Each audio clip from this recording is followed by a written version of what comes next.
Zhang Ruru. She remembered that Zhou Lian used to call Zhou Gowen Big Brother Zhou, so why was she now calling him by his name? Just think of this as a heart-to-heart between sisters. Tell me your true thoughts, okay? Zhou Lian gently persuaded. Just consider me your good friend. You can tell me anything. Don't see me as Big Brother Zhou's sister. Zhang Ruru. But you are Zhou Gowen's sister. That's an unchangeable fact. Is it because I am Zhou Gowen's sister that you and I get along? Zhou Lian hoped there was still some friendship between them. Of course not. If she only saw Zhou Lian as Zhou Gowen's sister, she wouldn't have any contact with her. Then tell me your true feelings, Zhou Lian asked straightforwardly. He's very good, Zhang Ruru said. That's all? She wasn't very satisfied. Seeing Zhou Lian eager to ask more, Zhang Ruru felt she couldn't hide anything. She directly asked, "Do you know what your older brother said to me when he took me home this afternoon?" Just a little. Seeing Zhang Ruru being direct, Zhou Lian also asked straightforwardly, "Ruru, can you tell me why you don't want to?" This time, Zhang Ruru was silent for a long while before answering. "I feel I don't deserve him." Zhou Lian. Actually, our family all thinks that our older brother doesn't deserve her. In terms of conditions, her older brother is divorced with children, which isn't ideal. But he doesn't. He's very good. Zhang Ruru instinctively wanted to deny it, because in her heart, Zhou Gowen is the best man in the world. Let's not talk about that now. Zhou Lian looked seriously at Zhang Ruru and said, "Right now, setting aside whether you deserve him or not and everything else, just ask yourself honestly, do you want to be with him?" Actually, Zhang Ruru didn't need much time to answer. She wanted to. But she felt she didn't deserve him. "Ruru, answer me," Zhou Lian urged with a slightly stern tone.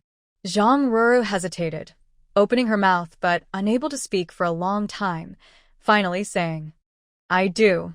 But, Anan, we're not the same as we used to be. We've been through so much, we've changed." Zhou Lian didn't deny what Zhang Ruru said. She paused, then continued, "Ruru, if it were me, as long as I wanted to, I would try. Even if the outcome isn't perfect later, at least we tried, and there would be no regrets." "And why do you think you don't deserve him? Is it because you once met someone unworthy?" As women, after Zhang Ruru said she didn't deserve him, Zhou Lian probably understood her feelings. It was just about being with someone like Wang Daqian. But her older brother also met Zhang Qiaoli. He has 2 children. My mom even says he's not good enough for you. She's his real mother. Being happy without hurting others is the best way to live. 2 people who like each other are better together than 2 sad people living apart. Zhang Ruru. She felt herself being somewhat convinced by Zhou Lian. The Zhou family. She liked them all. If she could live with them in the future. Don't be stubborn. What's important is how you think. Hearing this, Zhang Ruru looked at Zhou Lian and asked, "Anan, why are you telling me this?" "Because I want you to be my sister-in-law." Zhou Lian gave a clear answer. "My mom said, if you're willing to be with my older brother, we in the Zhou family will feel a bit wronged, but we will do our best to treat you well. So, Ruru, why not come and be my sister-in-law? Okay?" Zhou Lian looked at Zhang Ruru eagerly. Zhang Ruru also looked at Zhou Lian. After a while, she heard herself say okay. Hearing this, Zhou Lian happily cheered. "Ruru, I can't wait to tell my mom and the others this good news." Seeing Zhou Lian happy, Zhang Ruru also felt a bit happy. But her happiness was mixed with some nervousness. After all, she had just refused Zhou Gowen before. Would this be considered flip-flopping? She thought maybe she was changing her mind too quickly. Thinking of this, Zhang Ruru blushed. "No, Ruru, wait at home for me. I really want to share this good news with my family." Then Zhou Lian ran out quickly and rode away on her bicycle. Zhang Ruru wanted to call her back, but thought she still had to go through this. Better to let herself get it over with and move on.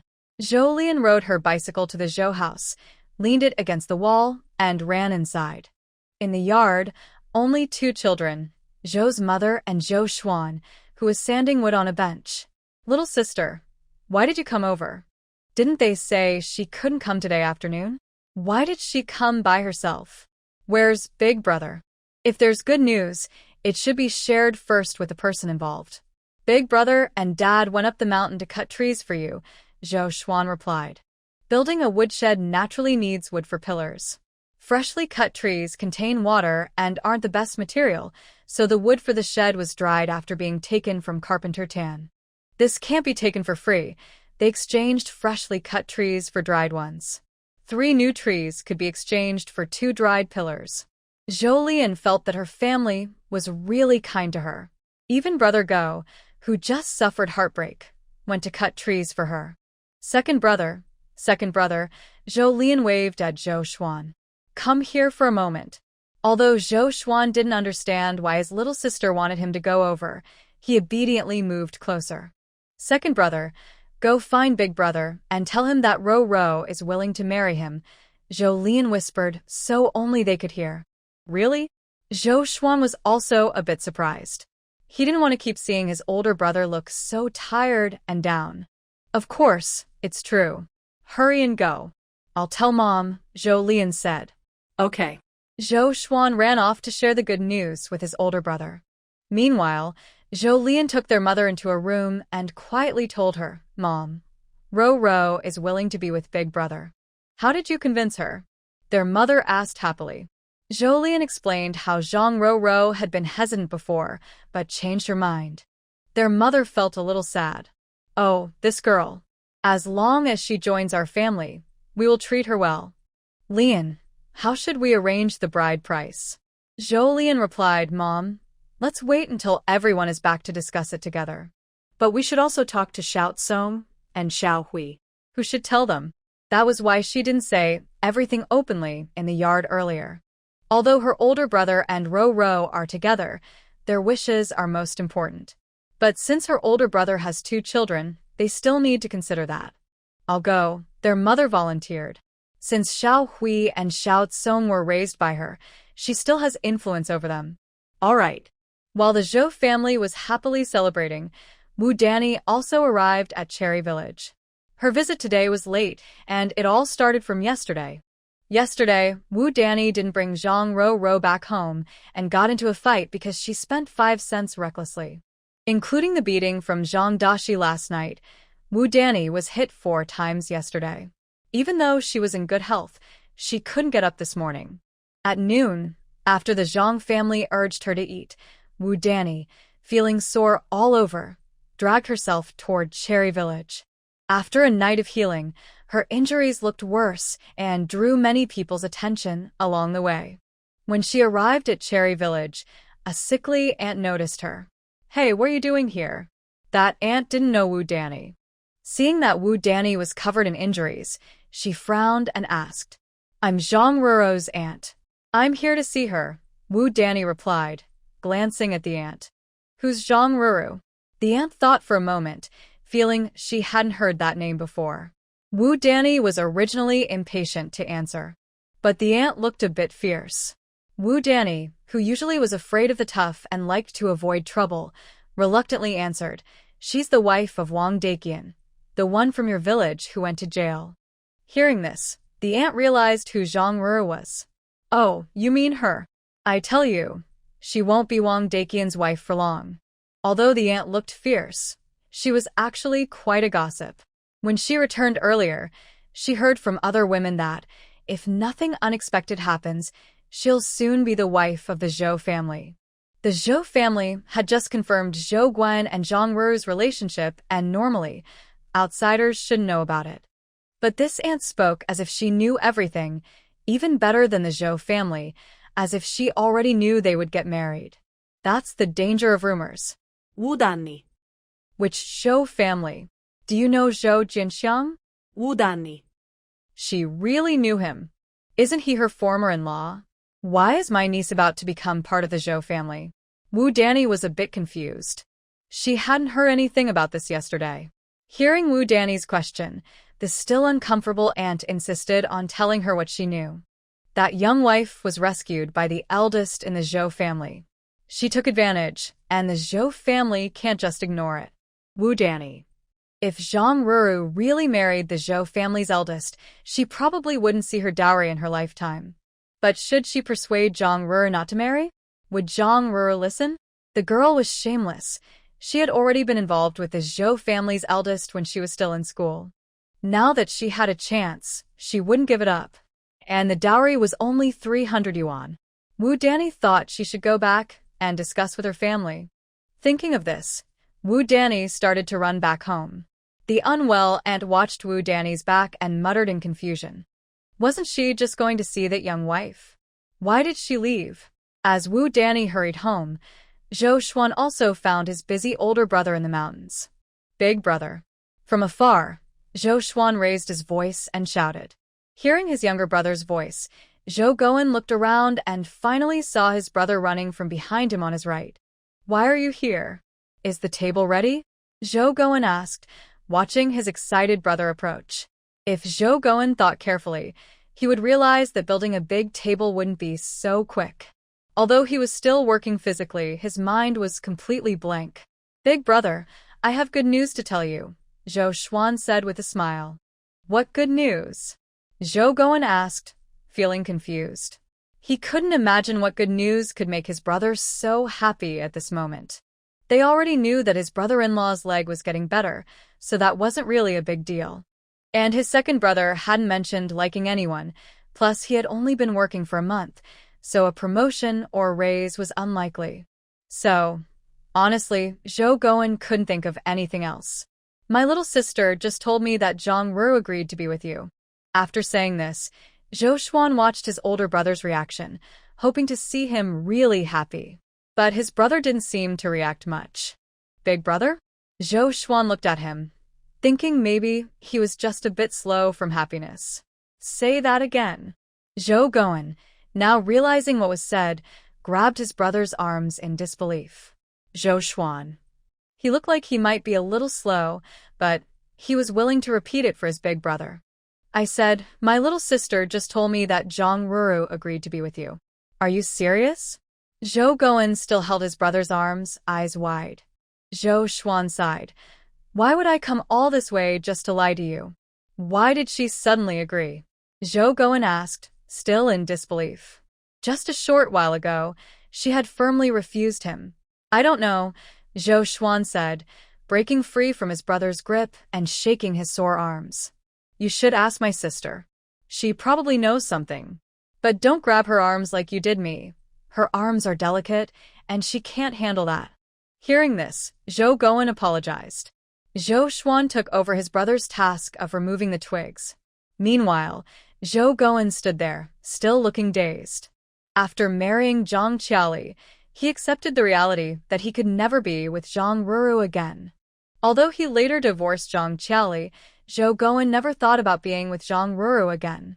Today, the fear of pulling Zhang Ruru out of the water when she had no breath, the joy of seeing her open her eyes again, and various complicated feelings mixed together, gave him the courage to tell Zhang Ruru that they should be together. After being rejected, Zhou Gowen had already given up hope completely. Now, being told that Zhang Ruru agreed to be with him felt like a gift from heaven. It all seemed so unreal. Seeing his older brother standing still without moving, Zhou Xuan said, I'll handle things here, you go back and check on things. Zhou Xuan thought that his older brother's mind was probably elsewhere, and staying here might cause trouble. He was also worried about his brother's safety. Thanks. Zhou Gowen patted his younger brother's shoulder, and then quickly ran away. After finding the next tree he was going to cut down, Zhou Dad returned with his tools and happened to see his eldest son running off. He looked at his second son with some surprise and asked, What is your older brother doing? Why is he so restless? But I guess he looks like a grown-up now. Before, he looked more like an old man than I do. Dad, my older brother is happy. After saying this, Zhou Xuan kept working while telling his father about Zhang Ruru's agreement. Zhou Dad listened and immediately said, That's good news. As a father, he naturally hoped his children could be with someone they liked. This means your older brother's future is bright, Zhou Dad sighed. Yeah, but Zhou Xuan changed the subject. There will be gossip in the village about this. Let them talk, Zhou Dad said with a stern look. Our lives are our own. Besides, whether your older brother marries Zhang Ruru or not, the village will talk. Not marrying means he's irresponsible, and marrying her will have its problems too. People will always find something to say. Having lived in this village for over 50 years, Zhou dad was very experienced.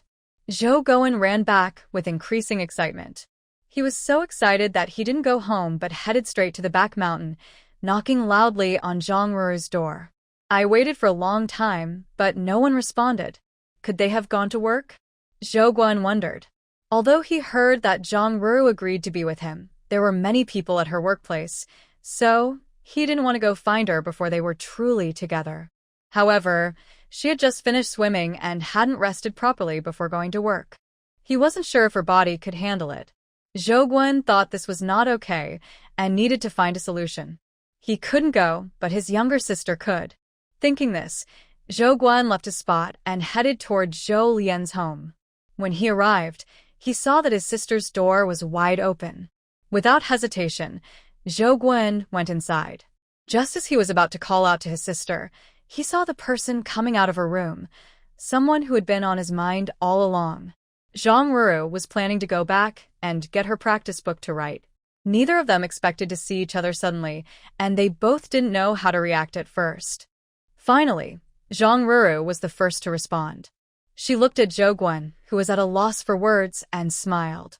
Seeing her smile, Zhou Guan seemed to catch her mood and also smiled. "Are you really willing to be with me?" he asked nervously, his palms and feet sweating. "Yes," Zhang Ruru replied with a smile. "This time, I want to follow my heart completely. I'll do what I want. Anyway," she thought, "things can't get worse. Thank you for accepting me again." They looked at each other for a long time, and Zhou Guan solemnly said to Zhang Ruru, "I will treat you well." "I will treat you well too," Zhang Ruru replied. Finally, they looked at each other, separated by several meters, both smiling like two fools. When Zhou Guan looked for Zhang Ruru, Zhou's mother also found the two children at home.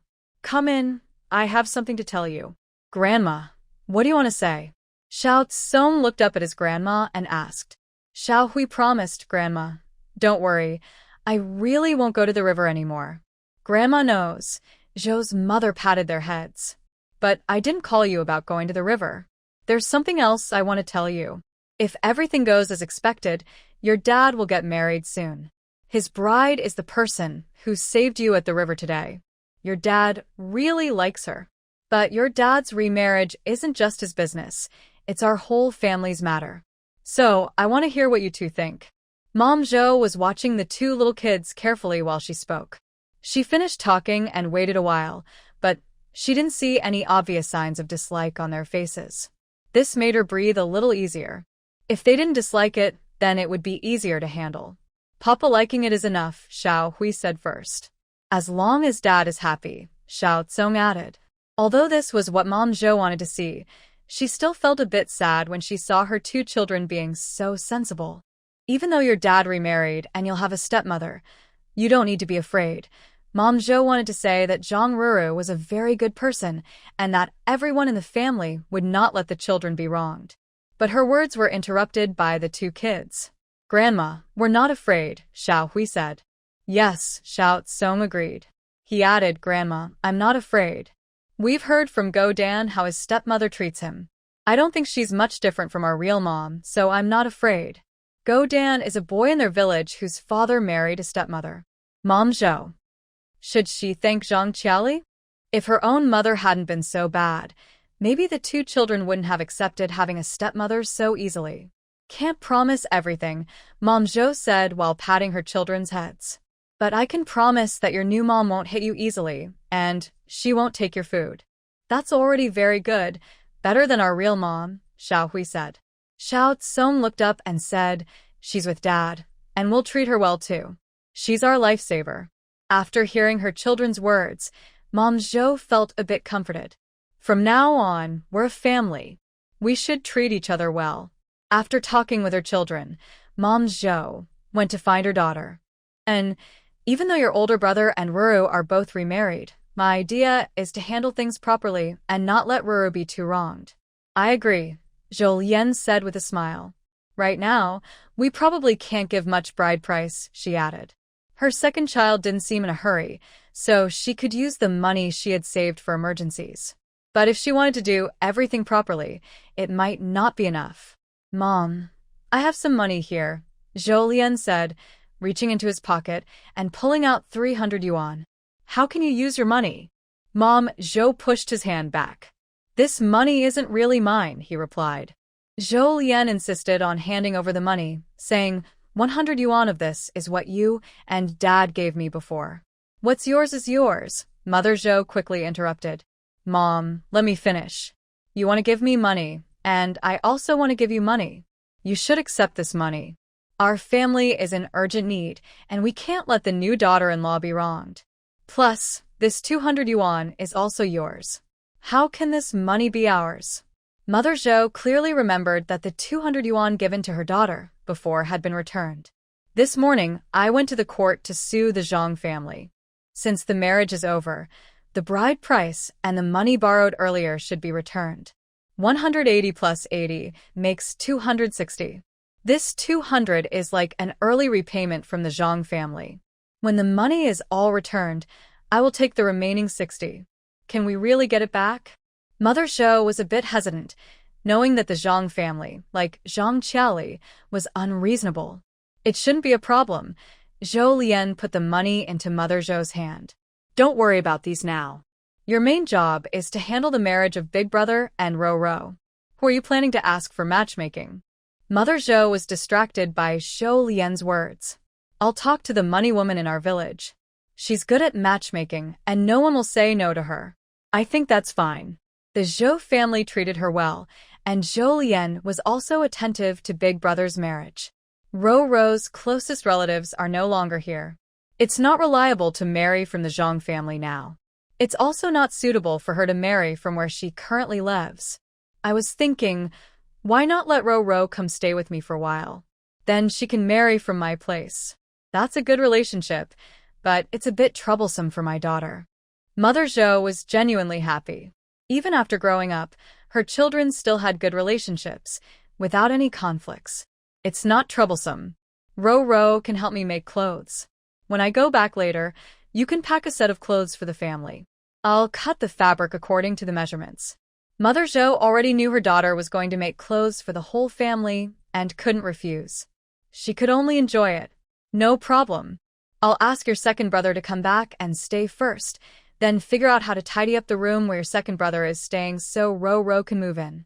Thinking for a moment, Mother Zhou continued, speaking of making clothes, I just remembered something. Should we go get some red cloth and make them a set of clothes? I think that's a good idea.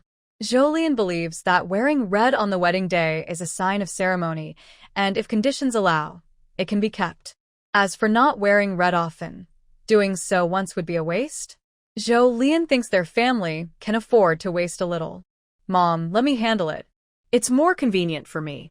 Thinking that her daughter could get fabric to make 2 sets of clothes for the whole family, making a bit of red cloth was no big deal, so she didn't mind asking her daughter.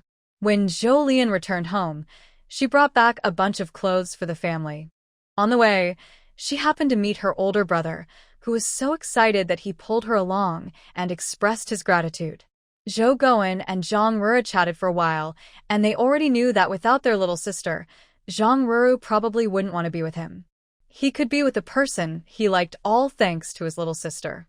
Zhou Xuan felt that having such a little sister in his life was his blessing. Little sister, Big Brother will treat you well in the future. Big Brother, you already treat me very well. I will try to be even better, Zhou Goen said loudly. Zhou Lian thought, this Big Brother is so happy he's almost lost himself. But seeing her brother happy made Zhou Lian naturally happy too. As a family, Zhou Lian hopes everyone can be happy. After arriving home, Zhou Lian pulled Zhang Ruru to make clothes together. While working, they chatted. Zhou Lian told her about the matchmaking plans the Zhou family had, and that once they finished tidying up, Zhang Ruru could come stay with her. Zhang Ruru was touched after hearing this. She appreciated how much the Zhou family had planned for her. She hadn't thought much about it before, just planning to move in with Zhou Goen since they were both remarried. Remarrying so well might attract gossip, right? Zhang Ruru asked Zhou Lian worriedly. She knew the Zhou family's actions were for her good, but just being with Zhou Goen already attracted some gossip. She didn't want the Zhou family to attract unnecessary trouble because of her. Getting married is a good thing. Why not have a big celebration? Let others talk if they want. Our lives are ours, and as long as it's not too much, we don't care much about what others say. Jolene smiled at Zhang Ruru. The most important thing is that we're happy. All right, Zhang Ruru agreed without arguing. Which girl wouldn't want the person she likes to marry her proudly and openly? Zhang Ruru was sewing buttons while thinking that she had definitely made the right decision this time. Because even now, she had already experienced many kinds of happiness. The joy of being with someone she liked, and the happiness of being valued by her loved one's family. Together, the two of them quickly finished making clothes for the whole family. Having extra fabric after finishing the clothes was expected by Jolene. Ruru, let's make you 2 sets of clothes too, Jolene suggested. I don't need any, Zhang Ruru instinctively refused. It's important to know that, in the village, even families with better conditions find it hard to make a new outfit once a year. But Jolene immediately offered to make 2 sets for her. Don't be polite with me. We're family now. Everyone else has clothes, so you should too. If you refuse again, I'll be upset. All right, but make them after dinner. It's already late, Zhang Ruru agreed. Hearing this, Jolene looked outside and saw that it was indeed late. Jolene naturally stayed for dinner with Zhang Ruru. They ate something simple, just basic egg fried rice. Little Zhou can now eat fried rice too. After dinner, they quickly finished making clothes for Zhang Ruru. That night, Zhou Xuan returned very late. He had stayed at Zhou Mama's earlier to help his sister make a table. When Zhou Xuan came back, Jolene had already finished washing up. After greeting his second brother and washing, Jolene went back to her room. At first, she planned to read a book, but as she read, she started to zone out. Jolene thought of Lu Yanzhou. She counted on her fingers. It's been 4 days since they parted. If everything went as expected, Lu Yanzhou should be in Kyoto now. I wonder if he has seen the doctor yet? She accidentally mumbled aloud. The little dog in the corner probably heard her and barked once. This made Jolene get up and walk closer to her little dog, reaching out to pet its head. Are you missing your other owner? I miss him too, she said vaguely. But I can only think about him. At this point, Jolene started to miss video calls from the future, but obviously, she didn't have that now. She could call from the post office, though it was a bit inconvenient. At least she could hear the other person's voice in real time, but only if she had a phone number to contact Lu Yanzhou. It is quite clear that she does not have it now. Forget it, I will write a letter instead. Jolene released her small dog's paw and returned to her desk. She took out paper and pen to write the letter, thinking that Lu Yanzhou was still part of the family and needed to know what was happening at home. Of course, to maintain their relationship, she also wanted him to know what she had been doing lately. Jolene wrote a chronological account of what happened after Lu Yanzhou left. She skipped some details that Lu Yanzhou couldn't know yet, like how Wu Danny made Zhou's mother faint, how she hit Wu Danny, and the lawsuit she filed with the court. She also mentioned what happened today between the Zhou family and Zhang Ruru. Finally, Jolene told Lu Yanzhou about her own safety, since last time he even managed to send a telegram from the train to check on her. At the end, she naturally showed concern for him. When Jolene finished writing, she realized she had filled 5 pages. She paused for a moment, then looked at the moon outside the window, guessing it was quite late. She carefully put the letter aside, planning to send it once she had Lu Yanzhou's address. After finishing, she lit the kerosene lamp a bit brighter and started reading, trying to make the most of every minute.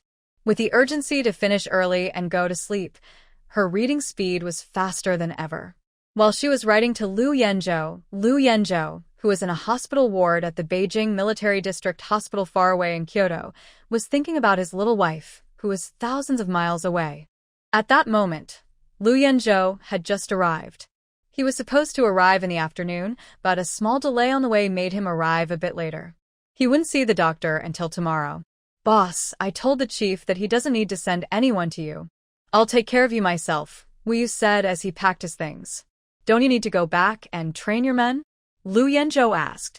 No need, Wu waved his hand. Besides, they need a chance to grow and train, right? Lu Yanzhou thought Wu made some sense. Seeing that Wu understood the situation, Lu Yanzhou didn't press further and changed the subject. Since you're staying, tomorrow help me find some grass. He suddenly stopped mid-sentence, realizing that what he was about to say might not be appropriate. He originally thought that at this time in Kyoto, strawberries would be sold, and he wanted to buy some to send back to his wife. But strawberries are delicate fruits. They might spoil if left overnight. If he sent them back, they might arrive already rotten. Wu Yu looked at his boss in surprise.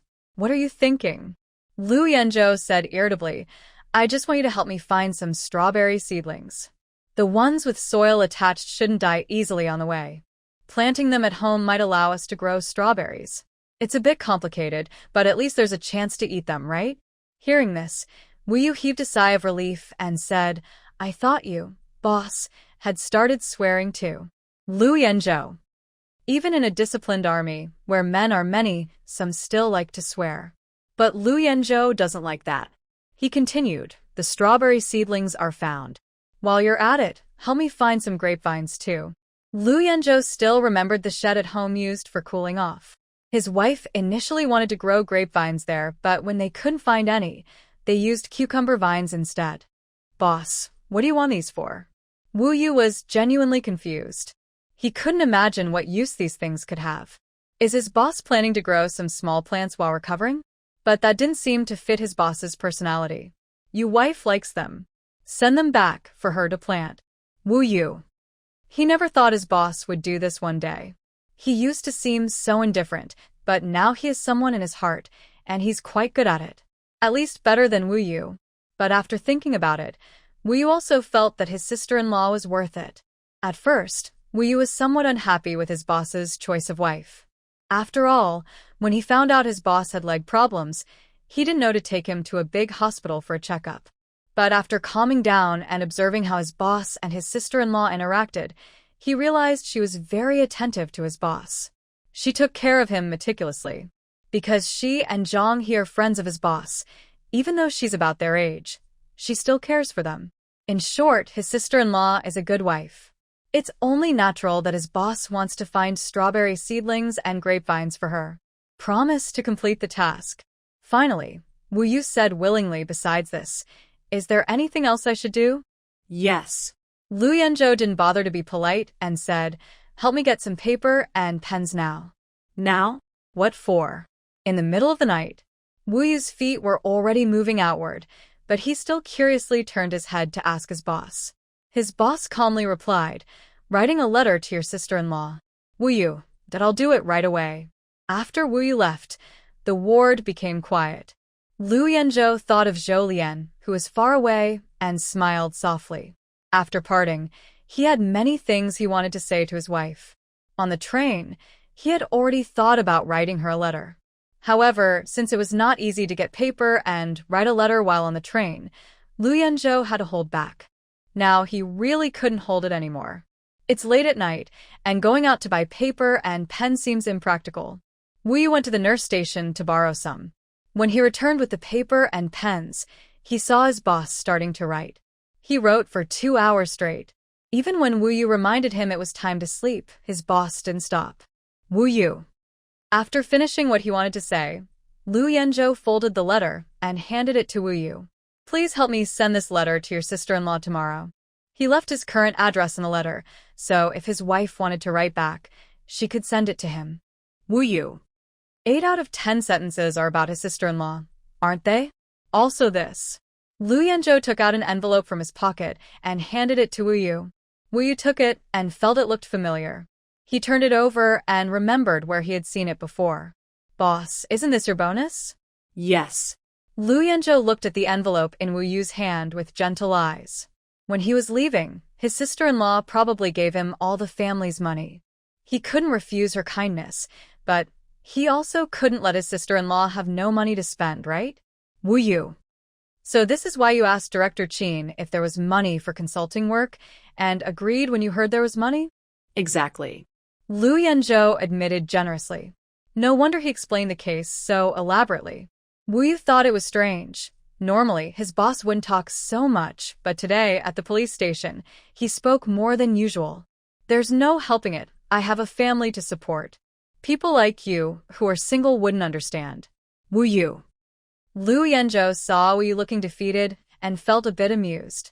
He only thought of it today at the police station when he heard about the bonus. Anyway, since he was free and not rebuilding, he thought it was better to earn some money. Wu Yu made a strange face and said, "Thanks, boss." "Thanks for what?" Liu Yanzhou glanced at him. Wu Yu pouted and said, "I think, with your example, if I get a wife someday, I'll know how to take care of her." Cough. Liu Yanzhou coughed and looked seriously at Wu Yu, suggesting, "You can learn from your sister-in-law. She treats me better." Wu Yu. He felt like maybe he shouldn't learn from anyone after all. After all, he was in the same car as the boss, and he was still free to move around. He didn't even notice the human traffickers on the train. His boss not only found them but also took down the traffickers and rescued more than 10 women and over 30 children. He earned only 300 yuan as a bonus for that.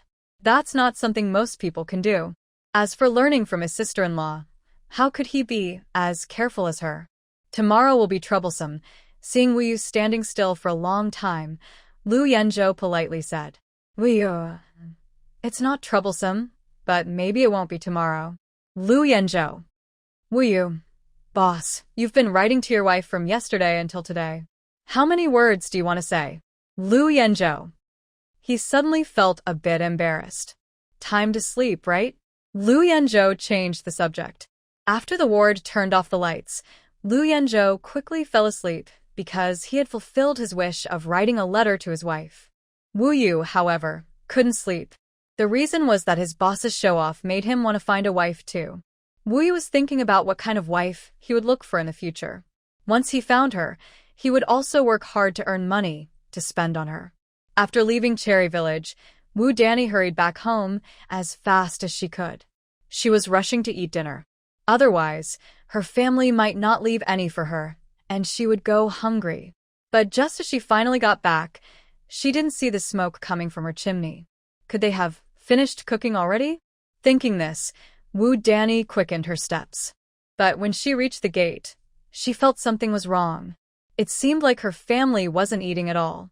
Everyone was sitting silently in the yard. Wu Danny carefully asked as she entered, "What's going on? Why weren't they eating normally? Could it be they were waiting for her to come back and cook?" Wu Danny hadn't finished thinking when Zhang Das-hun threw a piece of paper at her. The light paper hitting her face didn't hurt, but the edges could easily scratch her skin. Wu Danny let out a small cry. Zhang Das-hun looked serious and said, "The Zhou family sued us. This is a copy of the complaint from that person." Hearing this, Wu Danny forgot about the pain on her face. She bent down to pick up the paper from the ground and instinctively looked at it. After glancing at it twice, she remembered she couldn't read. She looked a bit embarrassed and turned to her son, who had studied for 2 years, and asked, "Son, what does this say?" Zhang Baozhen impatiently took the paper, looked at it briefly, and said, "It says the Zhou family sued us. They want us to return the 180 yuan bride price and the 80 yuan loan. Why should we return the bride price?" Wu Danny immediately shouted in displeasure.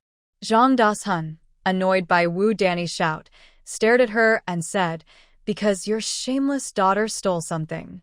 She's the one at fault. We have to pay back the bride price."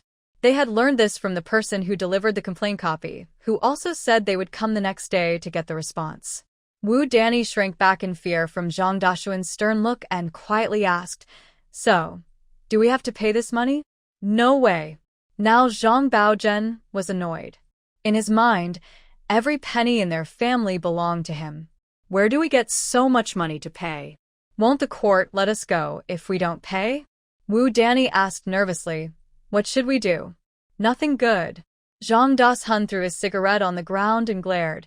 "We have no money, only life. I don't believe they would really kill me over money. No money, that's all. When the court comes, we can say we want to pay but are too poor. When we have money, we will pay. The court won't know when we get money, right?" Hearing this, Zhang Baogan's eyes shifted, and he looked at Zhang Das-hun, saying, "Dad has a way." Hearing his son's words, Zhang Dashuan's anger eased, and he replied, "That's why I'm your father." After saying this, His cloudy eyes turned back toward Wu Danny and he glared. Why didn't you bring back that dead girl Zhang Ruru? She was his 300 yuan. Listen to me, husband. Wu Danny was worried that Zhang Dashun might get angry, so she quickly said, something happened over there. I heard from the villagers that Zhang Ruru is going to marry Zhou Gowen. Zhang Dashun frowned and asked, how did they get together again? She explained, Zhang Ruru went to the river to save Zhou Gowen's child, but the child didn't make it. Instead, Zhou Gowen pulled her out of the water, and they even kissed. People say she took advantage of him, and for the sake of her reputation, she wants to get married. We can't let them get married, Zhang Dashun said after thinking for a moment. If they do, we probably won't get the bride price. We might end up with nothing. I think the same, Wu Danny agreed. But what should we do now?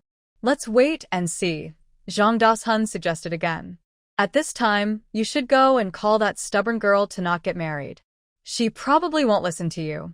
Don't mention marriage. Just tell her grandfather is not well and might not live long. Tell her to come back and see him one last time. If she still refuses, it won't look good. Grandpa Zhang Qiaoli's grandfather said. If she insists on not coming back, you just bring her back for me. I'll give you 50 cents, and you can take the ox cart. Zhang Dashun squinted and continued, as long as you bring her back, we can then go and arrange the marriage, get the bride price, and take the money from the He family. If she refuses, the He family will be the first to disagree. Master, you really have a plan, Wu Danny's eyes sparkled, thinking this would surely work. I'll go and bring that stubborn girl back tomorrow, Zhang's daughter-in-law said. She thought this family was truly cunning. To deceive people, they could even say that someone might not live long. They really weren't afraid of it coming true. The next day, Zhou Lian was awakened by her family. She got up, changed her clothes, and gently patted the small dog, Zaya Zhaozu, who was sleeping restlessly in the corner, before leaving the room. Mom, why did you come so early? Did I wake you? Zhou's mother said, looking helplessly toward her eldest son. Your older brother couldn't sleep, so your dad and I came to help. Zhou Lian looked in the direction her mother was pointing and saw her older brother. Her brother looked a bit uncomfortable and said to her, Little sister, sorry about this. Seeing that, Zhou Lian smiled and said, It's okay, I understand. After all, she was about to marry the person she loved. Anyone would be excited. Hello, Mom has prepared some face-washing water for you. Come over quickly and wash your face. Zhou Lian heard her mother calling and went over. As she approached, she heard her mother ask, What do you want for breakfast? I'll cook it for you. Have you eaten yet? Zhou Lian asked while grabbing her toothbrush. Not yet.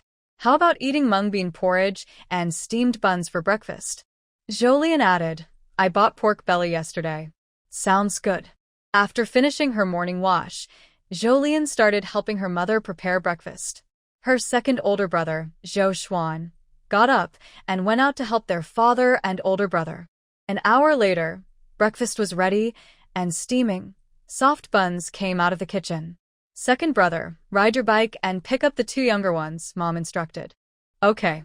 Zhou Xuan tidied up quickly and left promptly. After giving instructions to her second brother, Mom took a plate and filled it with 3 pork-filled buns and 3 meat-filled buns, then took a bowl to serve some mung bean porridge. She then told her eldest son, Elder brother, take these to Ro. Okay, thanks, Mom. Zhou Gowen took the food from his mother and, thinking that his sister had provided all these ingredients, smiled and said, Thanks, little sister. Go quickly, big brother, Zhou Lian said. Once her older brother left, Zhou Lian turned to her mother, who was watching him leave, and said, I feel like big brother is talking a lot more lately. That's right. Her mother first found it a bit funny, then sighed and said, As long as he's happy. After breakfast, Zhou Lian went out. Her plan for today was to deliver the vegetables early and then come back to help her family. After all, today the whole family was involved. Even their father didn't go to work. Usually, if it hadn't been for the thunderstorm and rain preventing work in the fields, their father wouldn't skip work. When she got home, Zhou Lian rolled up her sleeves and approached her family. I'll help. but she was immediately refused by everyone. "You can't handle this kind of work," her father declared. Her second brother waved his hand, saying, "We have enough people." Her eldest brother agreed. "Yes, little sister, don't bother." Her mother directly pushed her daughter, saying, "It's so hot outside. Stay inside the house and be careful not to get sunburned." Jolien. Reluctantly, she decided to make something nice for her family at noon since they wouldn't let her do many other things. Besides Jolien and the two children, everyone else in the Zhou family was busy. At some point, Zhou Xuan left to deliver vegetables to the textile factory but returned in just over 2 hours, clearly not wasting any time on the road. With the help of her mother and the efforts of the 3 men in the family, by around 4 in the afternoon, a simple shed with only a roof was built. Next, they carried out the firewood from the original shed and then went to Tan Mujiang's place to buy ready-made furniture to put inside. By evening, the rough shed was cleaned up and made to look neat by Zhou's mother and others. At that time, Jolien had also prepared dinner. Dad, Mom, elder brother, second brother, Xiao Hui and Xiao Tsong, dinner is ready. Just after she called out, Zhou's mother said, "Good things come early. Since the house is cleaned up, why not let Ro move in today?" The other adults in the family agreed without objection. So, Zhou's mother arranged, and then, "Go ask Ro if it's convenient for her to move in today." Although they were prepared, they still needed to see if Zhang Ro was ready. Their daughter got along well with Ro, and Zhou's mother thought it was good for her daughter to ask directly. Okay. After Jolien agreed, she went next door. However, she returned shortly after, frowning, which made the others in the family feel uneasy. "What's wrong, little sister?" Zhou Goen was the first to ask, unable to stay calm. Ro isn't at home," Jolien replied, her brows still furrowed. Where could she have gone at this time? Zhou's mother was a bit confused. It was mealtime for most families. For some reason, hearing that Zhang Ro wasn't home at this time gave Zhou Goen a bad feeling. "I have a feeling something's wrong. Let's go look for her," Jolien said, feeling that something was off. When things seem unusual, it's important to pay attention. The family didn't know where Zhang Ro was at this moment. "I'll ask the auntie, who is working with Ro today, if she knows where she is." Zhang Ro didn't have many close friends or relatives in the village, and maybe no one knew where she went, but it was worth asking. "We'll look around nearby." The other members of the Zhou family spoke. Okay. To go faster, Jolien rode his bike out. Along the way, he asked every aunt he saw about Zhang Ru. Luckily, he finally got some news. After hearing it, Jolien's face didn't look better. He turned around and headed home. The Zhou family members nearby, seeing Jolien return, also went back home. "Any news?" Zhou Goen asked, looking anxious. She was taken away by Aunt Wu. She said Sister Ru's grandfather is not well, so she took her back to see him one last time. That makes sense now. Zhou's mother sighed with relief. "It seems we can't move today. Next time, maybe. Let's eat first." "Mom, I think we should go check if Sister Ru is okay," Jolien said. "I'll go too," Zhou Goen agreed. Zhou's mother looked at her children and sensed something unusual. She asked, "What's wrong? Why are you so nervous just because that kid came home?" Zhou Goen pursed his lips.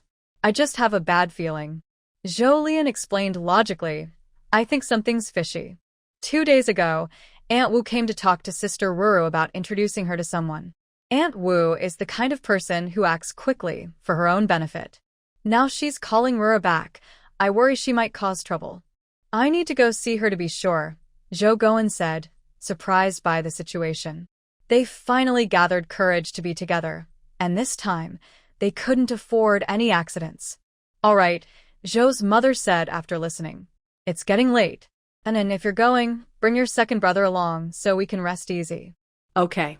So, the 3 siblings from the Zhou family took flashlights, rode their bikes, and headed toward Aunt Wu's village.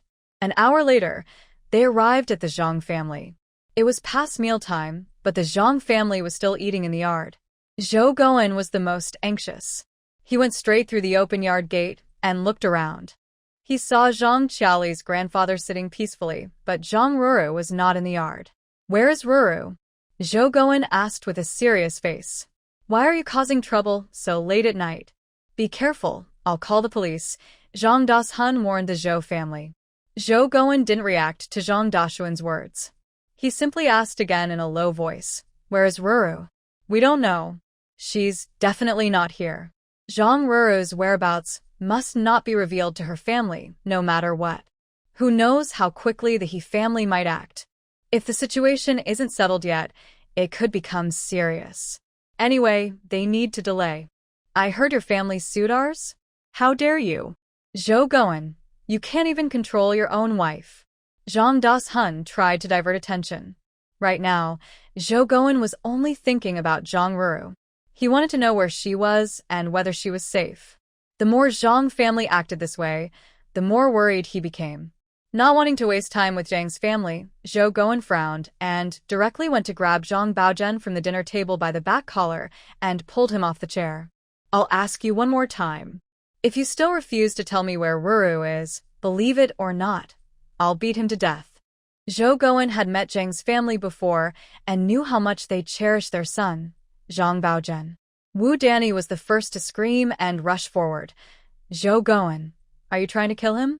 Let go of my son." Zhang Dashun sat grimly, threatening, "If you touch my son even once, don't expect to leave this yard peacefully." Zhang Baozhen, however, was unusually brave. He tilted his head to look at Zhou Guan, who was pulling his clothes, and said, "If you have the guts, just kill me today." He believed Zhou Guan wouldn't dare to kill him, since that would mean going to jail. At most, he'd get a beating. Their group was many, and Zhou's family wouldn't be better off either. He also knew that a beating was less serious than 300 yuan. Seeing how Zhang's family was behaving, Zhou Lianen realized she wouldn't get any answers from them easily. She quietly backed out of Zhang's yard. At the gate, she encountered some obstacles because a crowd of onlookers had blocked the entrance.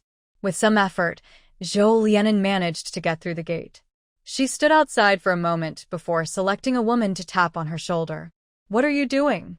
The woman, annoyed at being interrupted while watching the scene, looked displeased. But when she saw Zhou Lianen, her eyes brightened. She had been watching for a while and still didn't understand why these people came to Zhang's house. She decided to ask her, "Girl, everything's fine, but why did you suddenly come to Zhang's house to ask for someone?" It was Zhang Ruru, whom she hadn't seen in years. She just saw a child run past this aunt and into the neighboring yard. "Yes, what's wrong?" "Aunt, do you know where Zhang Ruru is?" Zhou Lian asked. "I don't know. I haven't seen that girl in a long time," the aunt replied.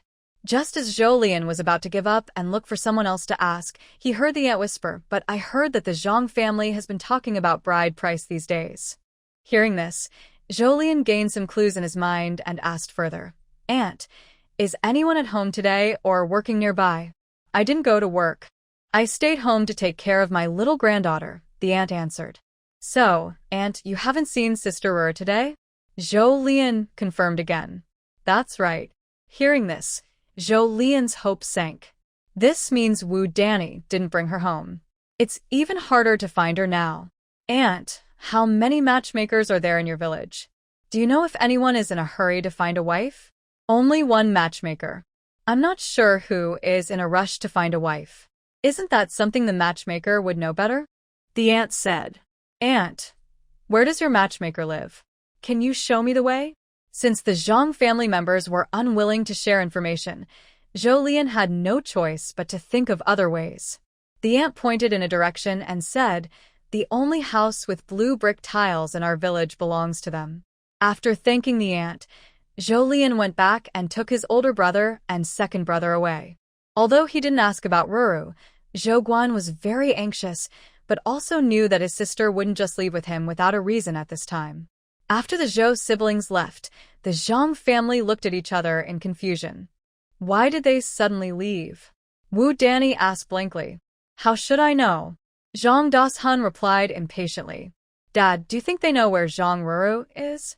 Zhang Baozhen, who had been beaten and was holding his pain, asked. Hearing this, Zhang Dashun frowned. "We didn't say anything." They probably don't know. But they don't even know where she is, and they just left like that? Little sister, where are we going now?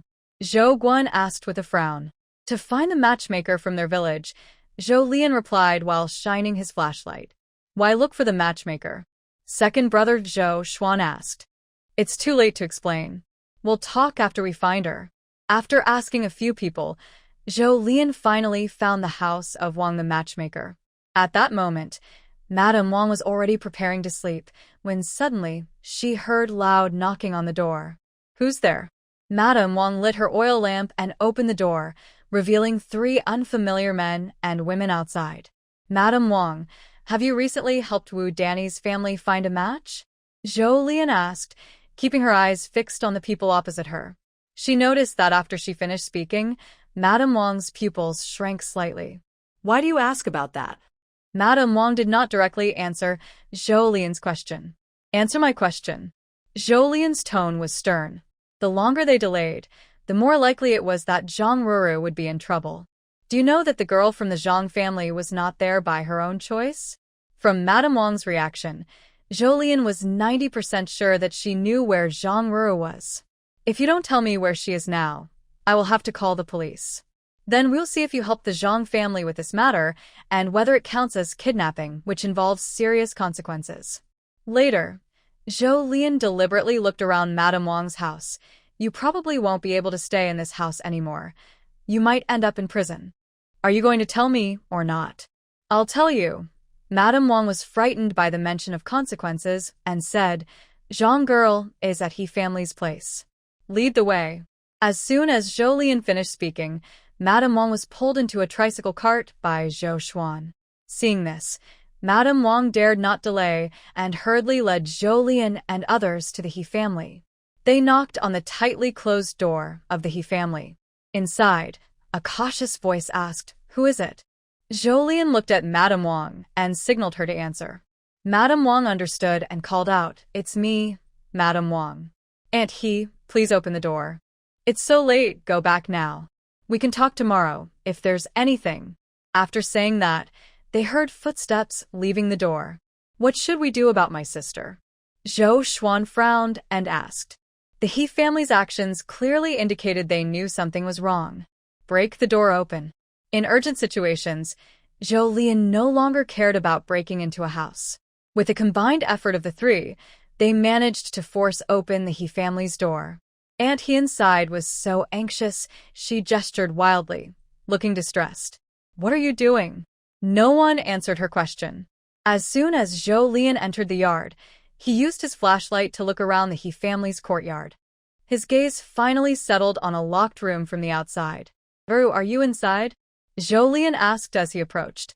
Noticing Zhou Lian's approach, Mrs. He immediately leaned her hunched body against the door to block it, watching Zhou Lian with suspicion. Are you there?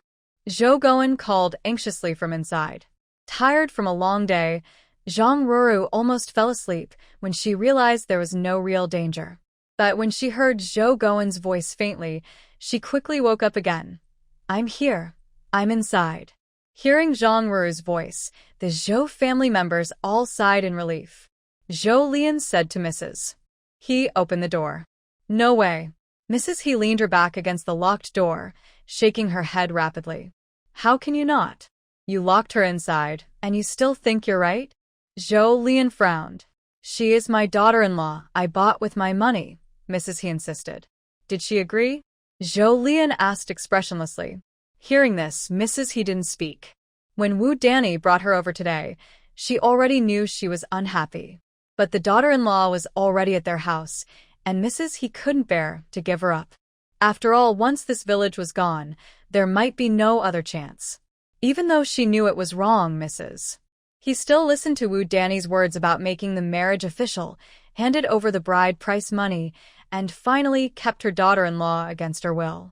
She thought that once the girl was at home and had contact with her son, she would gradually accept the family. Do you know that locking her up without her consent is a legal restraint?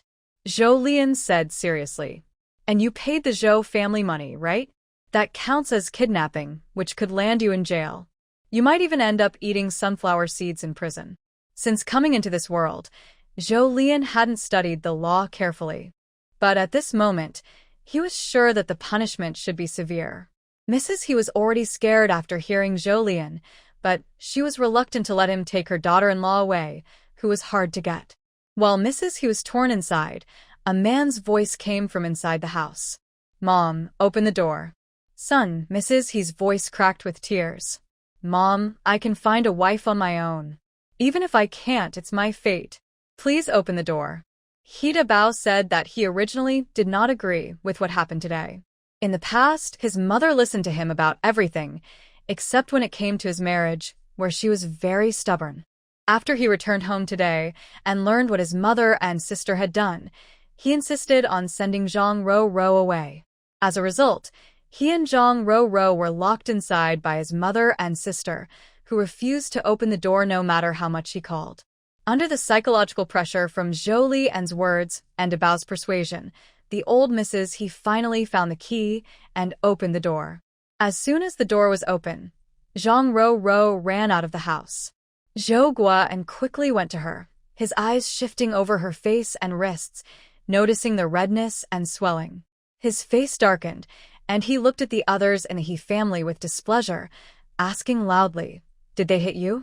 No, Sang Ro hit denied. Vodani hit me. "I'll go and hit her back," Zhou Guan said angrily. Zhou Xuan thought that his older brother was a bit violent today, but he liked it. "Did they do anything to you?" Zhou Lian asked Zhang Ro, glancing at the He family members. After she answered, Zhang Ro shook her head and said, "No, they just locked me and Dabao in a room. Dabao didn't do anything to me." "That's good. Let's go," Zhou Lian said. It was getting late, and they had other things to do. As Zhou Lian prepared to leave the yard, the old Mrs. He, who had been sad and leaning on her son earlier, immediately asked, "Are you just going to leave like this? What else can we do?" Zhou Lian replied, "Your bride price hasn't been returned to me." "You can't leave," she said, trying to grab Zhang Ro. Zhou Xuan protected Zhang Ro behind him. "Did we take your money?" Zhou Lian asked back. The old Mrs. He, who was held back by Dabao, was silent. After questioning her, Zhou Lian looked at Dabao, who seemed reasonable, and noticed he was missing his right forearm. She didn't show any strange expression but said calmly, "We will report this to the police. Before we go to the police station, your family should surrender yourselves. You might get a lighter punishment." She said this because she believed the He family hadn't completely lost their conscience. After speaking, Zhou Lian and her group left the He family's yard. Outside, Wang Meipo was anxious and asked Zhou Lian, "Big girl, are you going to call the police? Didn't you hear just now? After you reported this to the police, will I get into trouble? Ask the police yourself." Hearing Zhou Lian say this, Wang the matchmaker didn't leave. She was planning to go back and ask the He family to turn themselves in at the police station. "Little sister, should we go back now?" Zhou Xuan asked as he got on the tricycle. "No, we're not going back. Let's go to the Zhang family," both Zhou Lian and Zhou Dage said at the same time. Soon, the three of them returned to the Zhang family. At that time, the Zhang family was already getting ready to sleep. "Wu Danny, come out." As soon as the car stopped, Dage Zhou Guan shouted.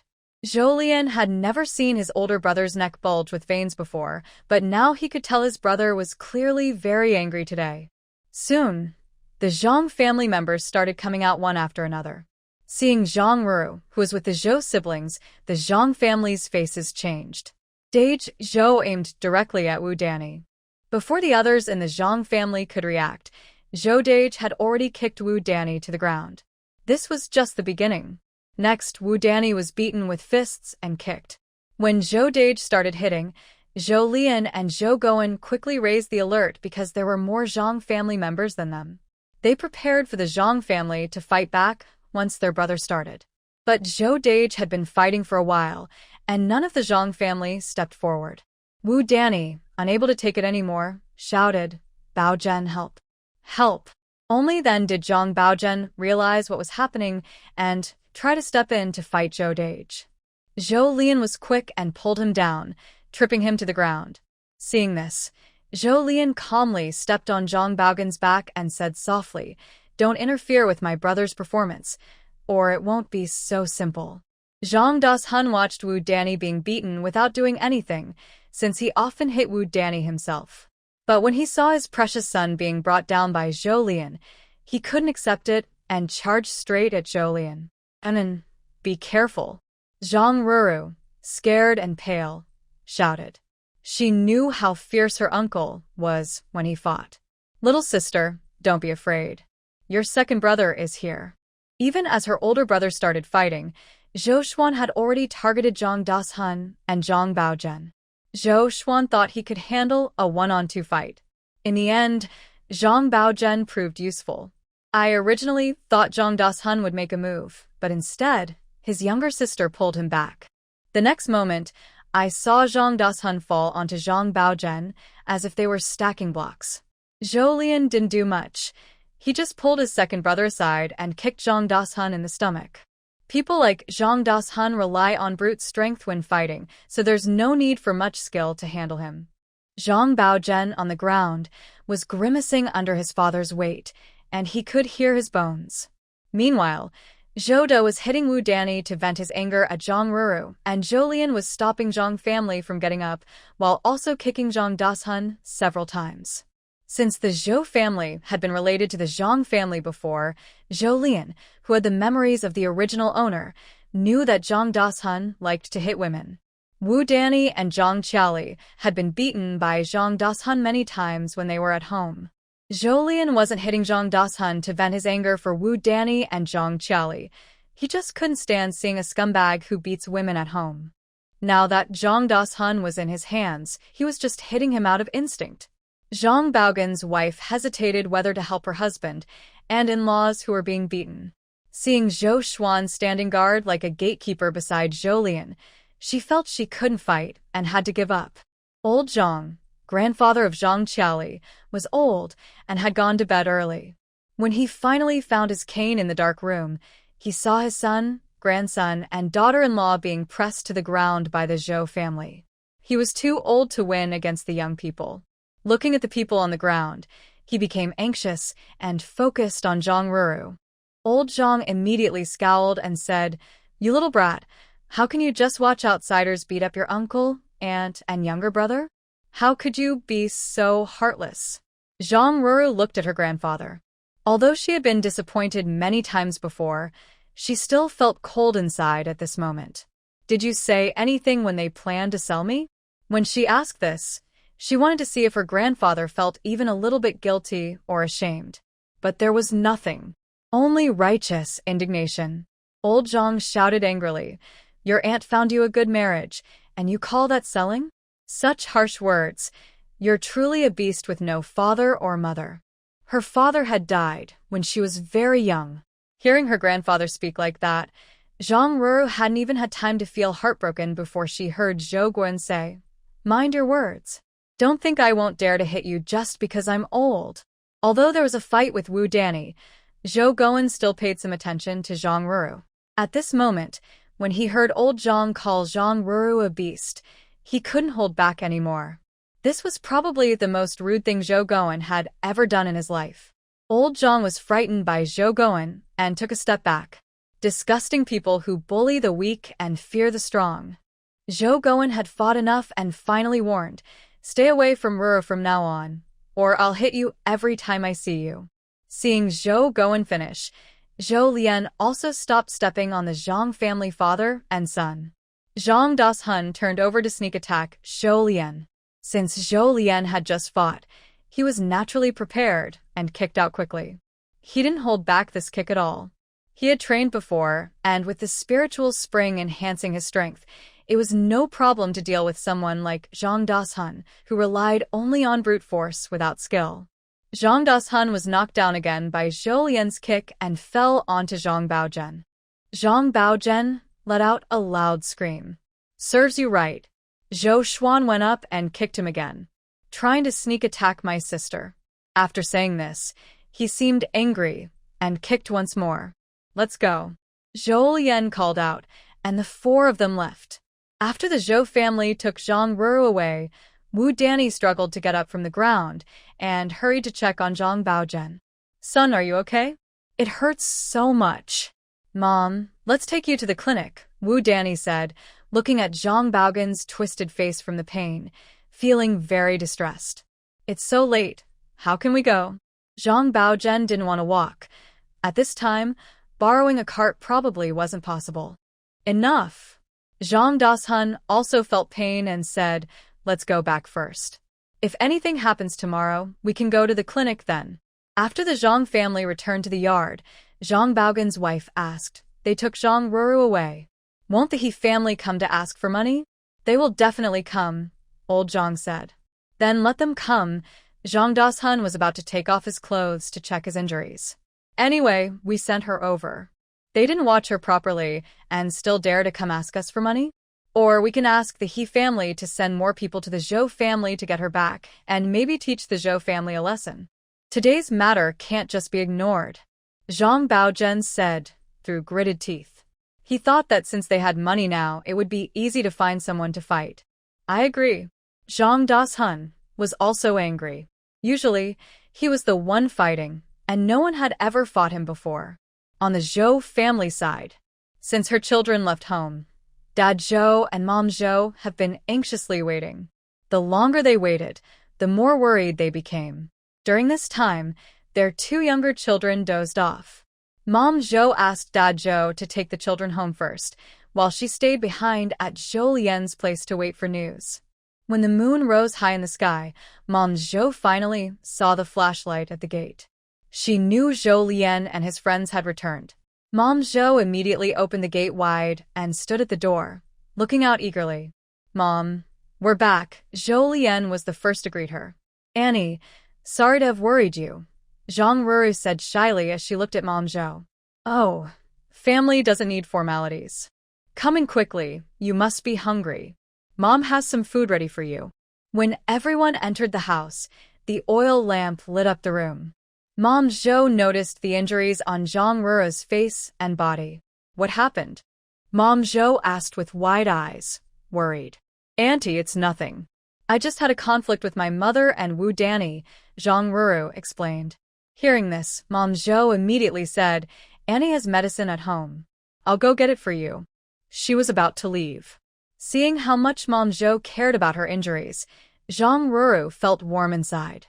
But it was late, and she couldn't ask Mom Zhou to go get medicine now.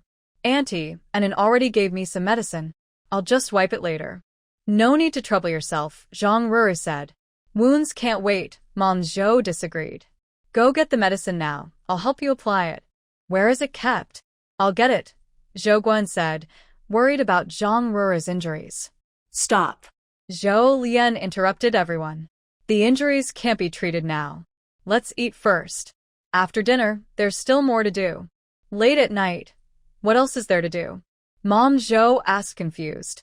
Go to the police station, Zhou Lian replied. Hearing this, Mom Zhou's eyes widened in surprise, then filled with doubt. Why would we go to the police station for no reason? She asked. After her question, Zhou Lian and the others explained what had happened that evening. Mom Zhou listened and was furious. She gritted her teeth and cursed those Zhang family members. Hitting them was too light. So that's why we need to go to the police station, Zhou Lian said. Just after speaking, she saw Mom Zhou hesitate and ask, does this matter involve the police?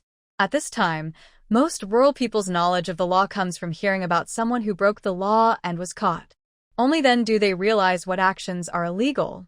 Today, what happened to Zhang Ruru is not common in the countryside, but it does happen.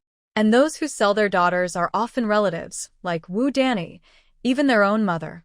But after so long, no one has heard of anyone being caught by the police for such things. That's why Mother Zhou is unsure whether the police will intervene. Actually, Mother Zhou has never understood. Not only is her daughter her own child, but even a stranger who suffers is hard for her to watch. Can they intervene? Zhou Lian took the chance to teach the family about the law. Many things the police can handle, but because they don't have enough officers, they can't always come quickly. It's unlikely they will come to us first, but we can go to them. If we do, and the officers responsible are there, they will help. If some officers are not responsible, we can find others. We must protect our own interests. Now, unfair and abnormal things happen, like what Ruru experienced today. Most of us think the police don't care because society isn't developed enough. People have suffered so much that they see such things as normal now. No one protests, so things only get worse. What if we protest? Zhang Ruru asked. She was very scared today. She knew Wu Danny sold her to the He family to be a daughter-in-law. When she was kept there, she thought her life was over. As women, having gone through such fear, Zhang Ruru didn't want others to suffer like that. Will protesting make things better? Maybe a little, Zhou Lian said. At least if we take this to the police, both our villages will know that selling women against their will can land you in jail. That way, people might think twice before selling their daughters. As for the injuries on Ruru, Zhou Lian looked at the red marks on her face. Usually they won't affect the case's verdict, but they can influence the punishment. So, now Ruru needs to hold on. If we treat her injuries now, we're helping the Zhang family get a lighter sentence. Ruru nodded. I understand. Then she asked, the more serious my injuries are, the heavier the punishment? Yes. I have a reaction to honey. If I get a little on my skin, it will turn red and swell for 7 days, said Zhang Ruru. Everyone else immediately understood her purpose. Hearing this, Big Brother Zhou Guan looked at Zhang Ruru with a helpless expression and asked softly, Aren't you worried about becoming less attractive? They had gone to school together and liked each other. Zhou Guan knew that Zhang Ruru liked to eat honey. She would swell up each time she ate it, but that didn't stop her from secretly eating more next time.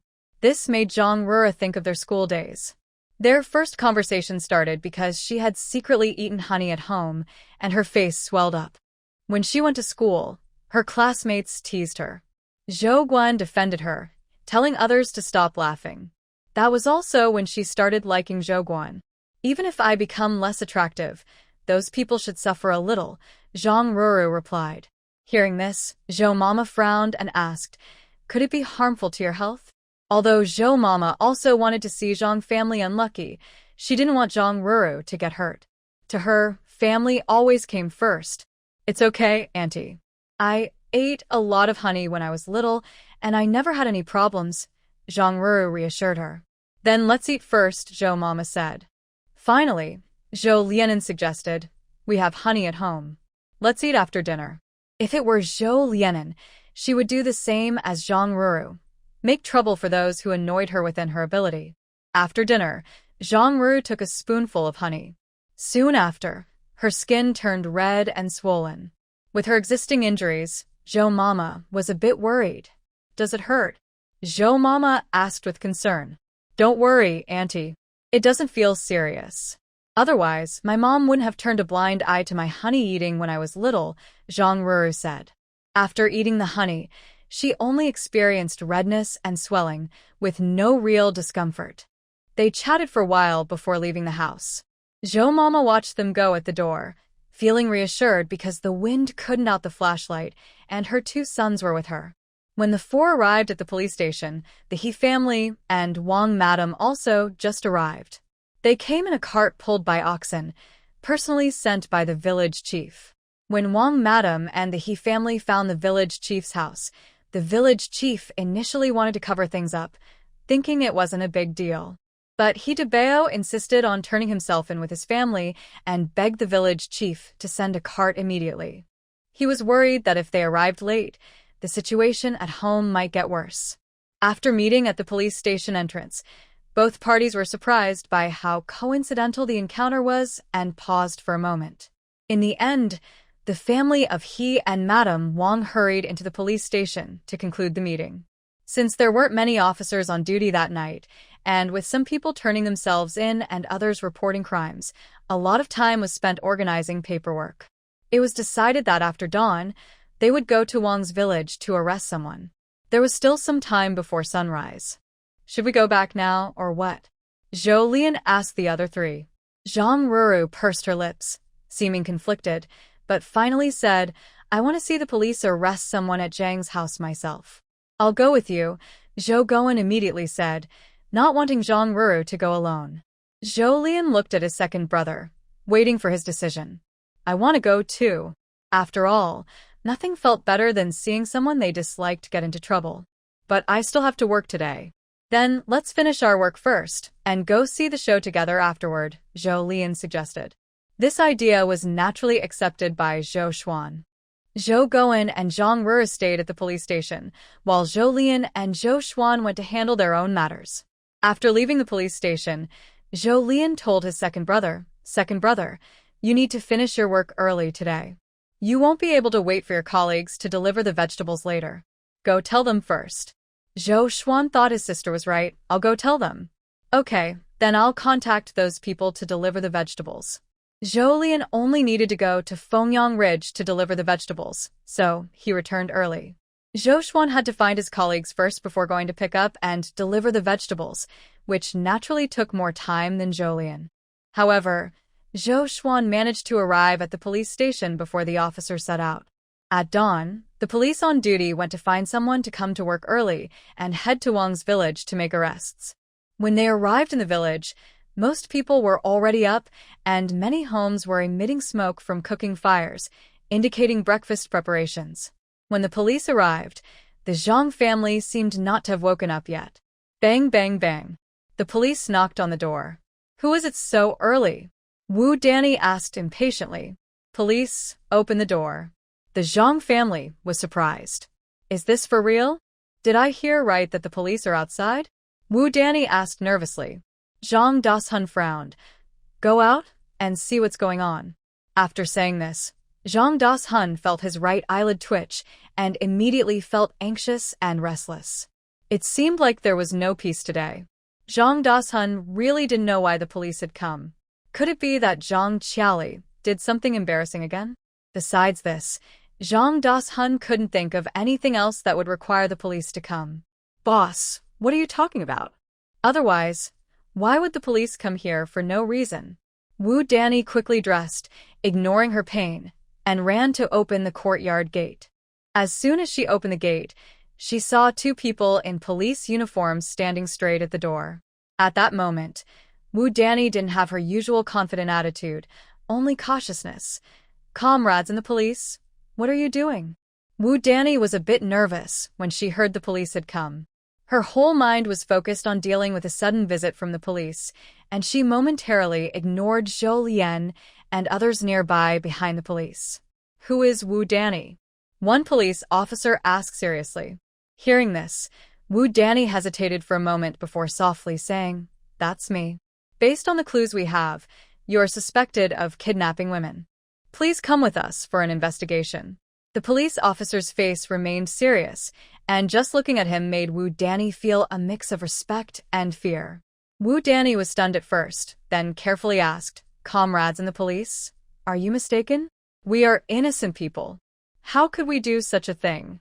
When she said this, Wu Danny genuinely felt confused, because she truly didn't associate Zhang Ruru's situation with kidnapping women. Seeing Wu Danny's confused expression, the two police officers exchanged glances, and one of them said, Did you sell your niece Zhang Ruru to his family yesterday at noon? Hearing this, Wu Danny, who was increasingly nervous and slow to understand, finally realized why they had come. Although she widened her eyes, she still dared not speak loudly. Comrades in the police, I only care for my niece. I found her a marriage. How could that be called selling her? When the police learned that Wu Danny knew about the matter, they immediately said, Your village's matchmaker Wang, the He family, and others have all confessed. Zhang Ruru also said she didn't go to the He family willingly. She was tricked there by you using her grandfather's poor health as an excuse. You even used violence against her and took 300 yuan from the He family. Wu Danny. Although she didn't understand why Wang and the He family wanted to confess, what they said was true.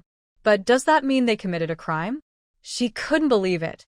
Nothing like this had ever happened before.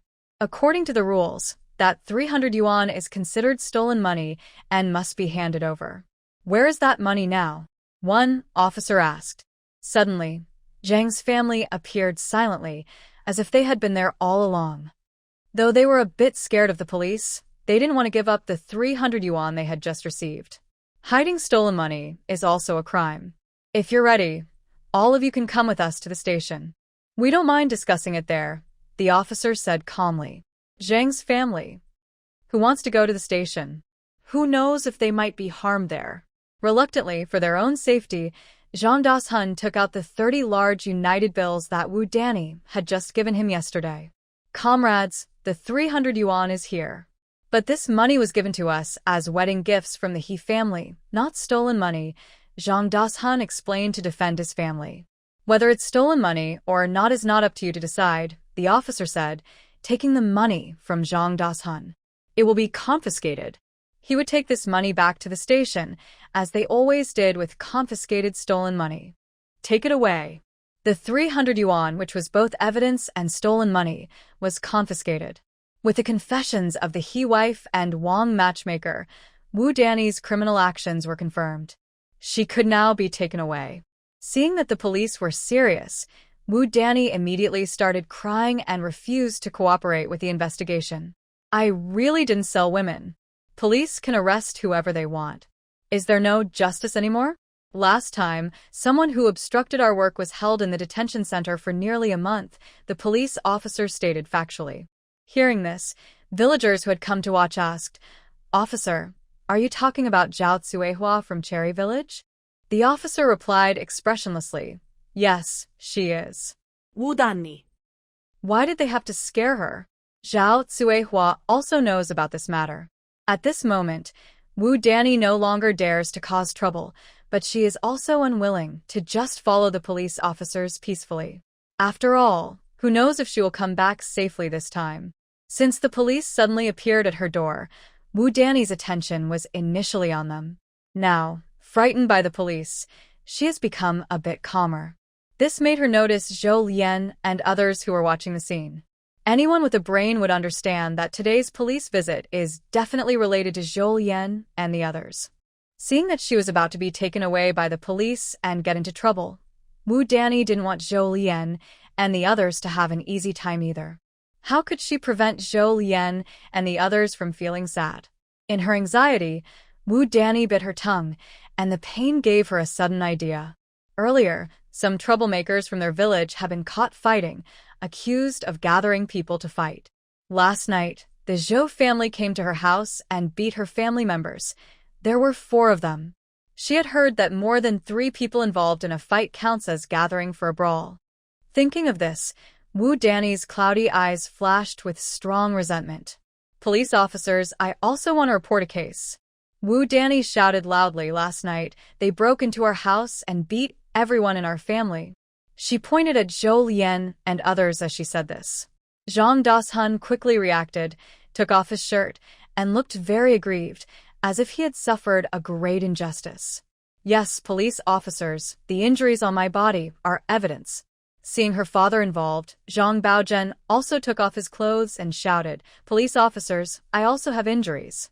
I felt very uncomfortable this morning, like my bones are about to break. Cough, cough. Seeing this, the 2 police officers exchanged glances. Both men had injuries of different degrees, but they weren't serious enough to file a report.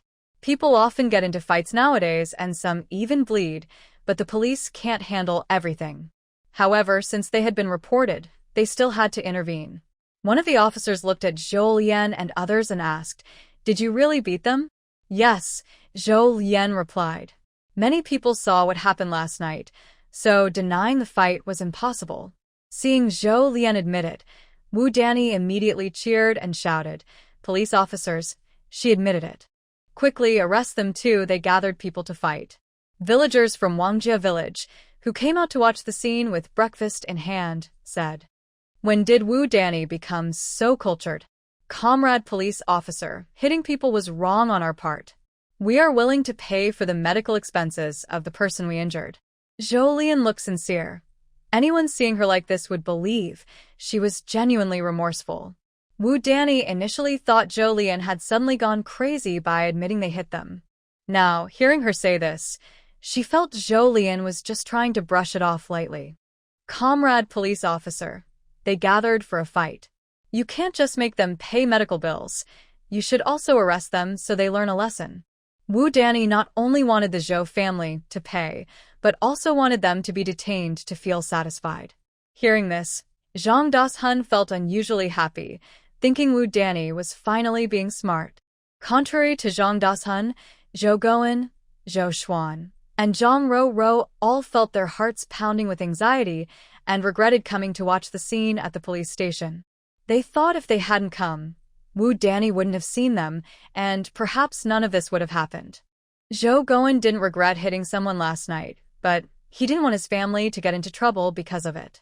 Comrade police officer, I was the only one who hit someone last night. Zhou Goen stepped forward voluntarily. Nonsense. Zhang Baozhen was the first to object, pointing at Zhou Lian angrily. It was obviously her who hit me yesterday. Since he was accused, Zhou Lian naturally had to speak up.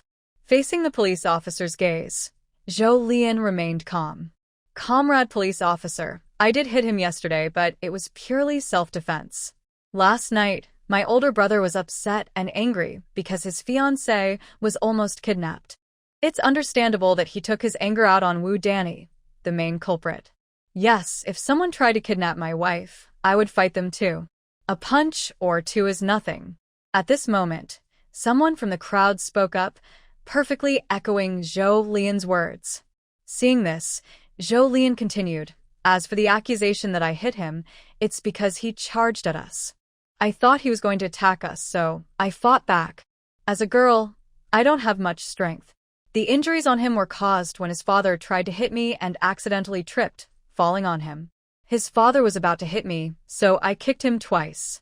That was also self-defense, and we are not responsible for his injuries. Zhou Lian continued talking, and we can't be fully responsible for Wu Danny's injuries either. Why? At this moment, among the crowd watching the scene, someone asked in confusion because before we hit her, she was already injured. Those injuries came from domestic violence at her home, so we can't be responsible for them. After saying this, Zhou Lian looked around at the curious onlookers and said, everyone in the village knows about the family's violence, and the police can investigate this if needed. So, when we pay for her medical bills, we hope Wu Danny can confirm that those injuries were caused by her family. Others responded with silence, unsure how to prove it. But if they were in her place, they wouldn't want to be responsible for something they didn't do either. The police officer was experienced. After hearing Zhou Lian and observing the reactions of others, he realized that most of what Zhou Lian said was true. Although he was a police officer, he was still human and looked down on families like Zhang's. Since they already know they were wrong and are willing to pay for her medical bills, this matter is considered settled. The police then looked at Wu Danny and said, now, you can come with us to the police station. Wu Danny was stunned, almost unable to believe that everything was resolved so easily. None of the Zhou family members had to go to jail. That didn't seem fair. Wu Danny wanted to cause trouble, but hearing that someone had already been taken away made her afraid. Still, just walking away felt wrong. She stood still, unwilling to move. If you don't come willingly, we will have to take you, the police said. From a practical point of view, the police preferred that she walk voluntarily rather than be dragged. She probably doesn't want to go because she wants to report Zhang Das-hun for domestic violence, Zhou Lian said nearby. Hearing this, the police officer's eyes lit up.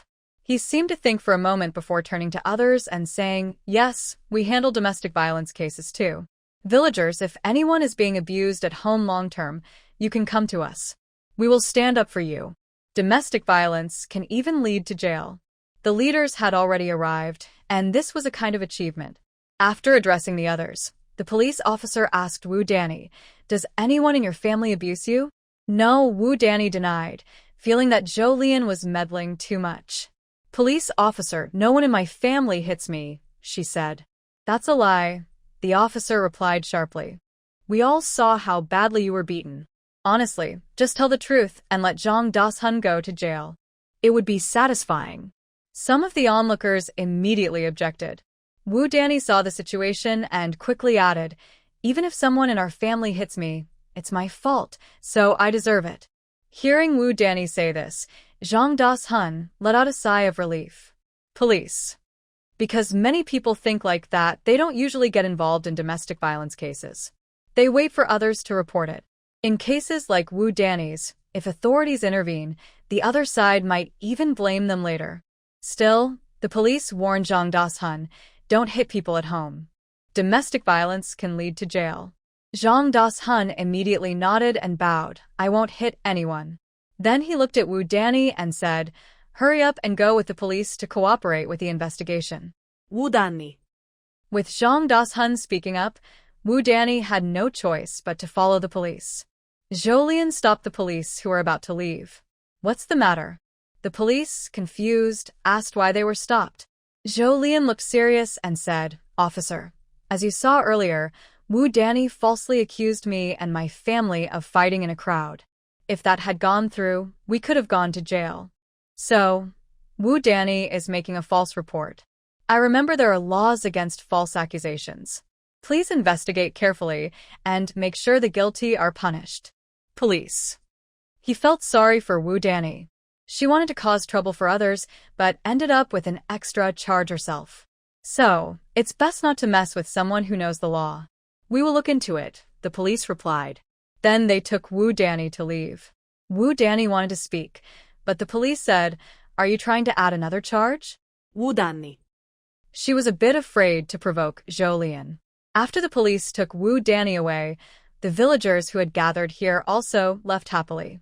Today's event was quite exciting. They even thought Zhou's family might be taken away by the police. When Wu Danny spoke, everyone thought she had a point. But unexpectedly, not only did she prevent her family from going to jail, but she also added a new charge against herself. It just shows that people who know more are different. After everyone left, Jolien and the others also went home. On the way back, Zhou Xuan rode his bike and asked Jolien, little sister, how do you know so much? Jolien sat on the back of the bike, swinging her legs, and said, I read books. Zhou Goen, curious about what his younger brother asked, listened nearby and sighed. So, it's really important to read more books. Zhou Xuan. He glanced at his older brother, feeling that the brother was signaling him. Zhang Ruru, sitting in the back seat of Zhou Goen, was thinking that she should read more books in the future. Today, when Wu Danny accused them, she was so scared that her hands and feet went cold, not knowing what to do. Regarding what happened this morning, Zhou Goen also had some feelings. He had been ready to go in, but unexpectedly, his little sister's few words made everything okay. Feeling grateful to his sister, Zhou Dage also became very interested in legal knowledge and wanted to learn about it. Little sister, what book are you reading? Have you finished? Can I borrow it to look at? Jolien. Can she say it was a book she read in her past life? Before crossing over, Jolien's family was in business. They believed that nowadays doing business requires knowing the law, so Jolien minored in law at university. I forgot which book I read it in. I'll find it when I go back. She would buy the book again when she returned home. Okay. The group then went back home.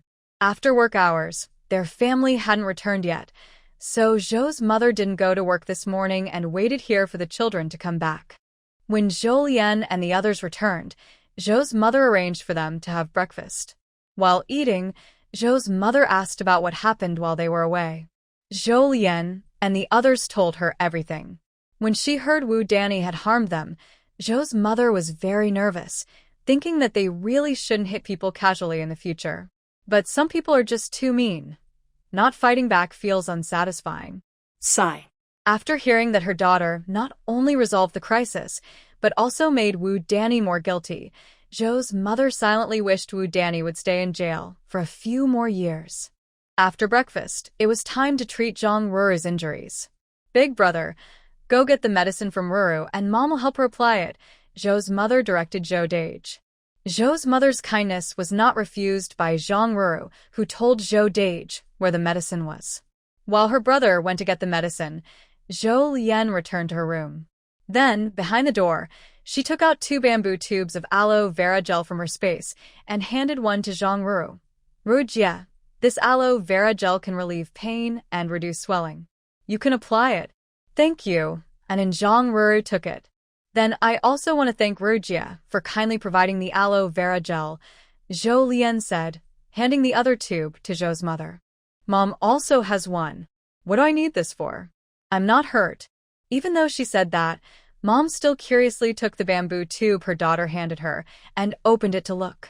Aloe vera gel isn't just for swelling or pain. Today's sun is so strong and you go to work every day, so you might get sunburned. Applying this at home feels very comfortable. After saying that, Zhou Lian felt like she had found another way to make money. These days, there aren't many skincare products, so having extra aloe vera gel isn't a big deal. Zhou Lian's eyes lit up. Hearing her daughter's words, Mom smiled. You're so thoughtful. I'll take it. Zhou Xuan. He couldn't compare. He hadn't brought anything for his mother. After Zhou Dego brought back the medicine, Mom told everyone, you all didn't sleep well tonight. Go back and rest. Ruru will stay here. The room is already cleaned. Before you marry our eldest, you can stay here. Then Mom led Zhang Ruru into the tidy room. Everyone was tired after a sleepless night, so the Zhou brothers went home. Zhou Lian boiled water and took a bath. After running around outside all night, a bath and sleep were the best way to feel comfortable. When she finished her bath and returned to her room, little Zhu looked at her sadly, with big, teary eyes, as if she had been very wronged. Seeing this, Zhou Lian's heart softened. Good girl. She crouched down and gently patted Juju's head. Looking at Juju's leg bandaged with a wooden splint, Zhou Lian fed her 20 milliliters of spiritual spring. Her leg had been bandaged for over a month, and Zhou Lian thought Juju should be healed by now. Although bones usually take 100 days to heal, a small dog heals faster and no one probably pays as much attention. Before, Zhou Lian had given Juju some spiritual spring, and over the past month, Juju had been well cared for. The 20 milliliters of spring worked immediately. Carefully removing the wooden splint from Juju's leg, Zhou Lian watched her try to walk. Soon, Juju was moving freely. Maybe she was finally healed, because Juju seemed very excited, running around the house. Zhou Lian watched for a while, then went to bed. After Zhou Lian fell asleep, Juju, tired from running around, went back to her doghouse, carried it to the side of Zhou Lian's bed, and snuggled up next to her owner. While Zhou Lian was sleeping, Lu Yanzhou in Kyoto had just finished his morning physiotherapy. He had seen the doctor yesterday and used special medicine. The doctor said that with half a year of medication, Lu Yanzhou would be fully recovered. But half a year felt like a long time. However, Lu Yanzhou inexplicably felt he wouldn't need that long. At first, Lu Yanzhou only vaguely thought he was recovering faster. It was only after his doctor understood his condition that Lu Yanzhou was sure he was indeed recovering quickly. According to the doctor, his recovery speed was at least 2 to 3 times faster than others.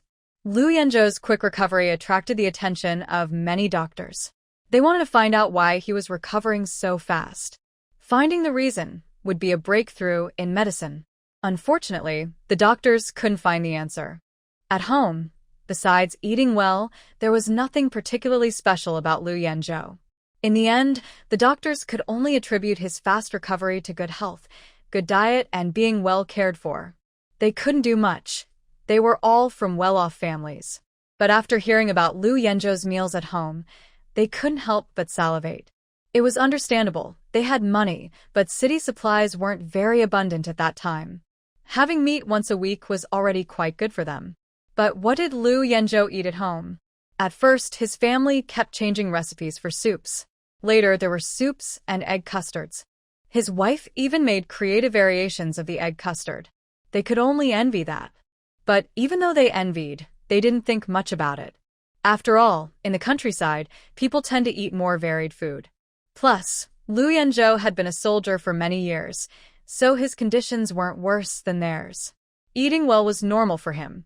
When Lu Yanzhou finished rehab and tidied up to return to his ward, he saw Zhang He. Boss, I've completed the task successfully and am back.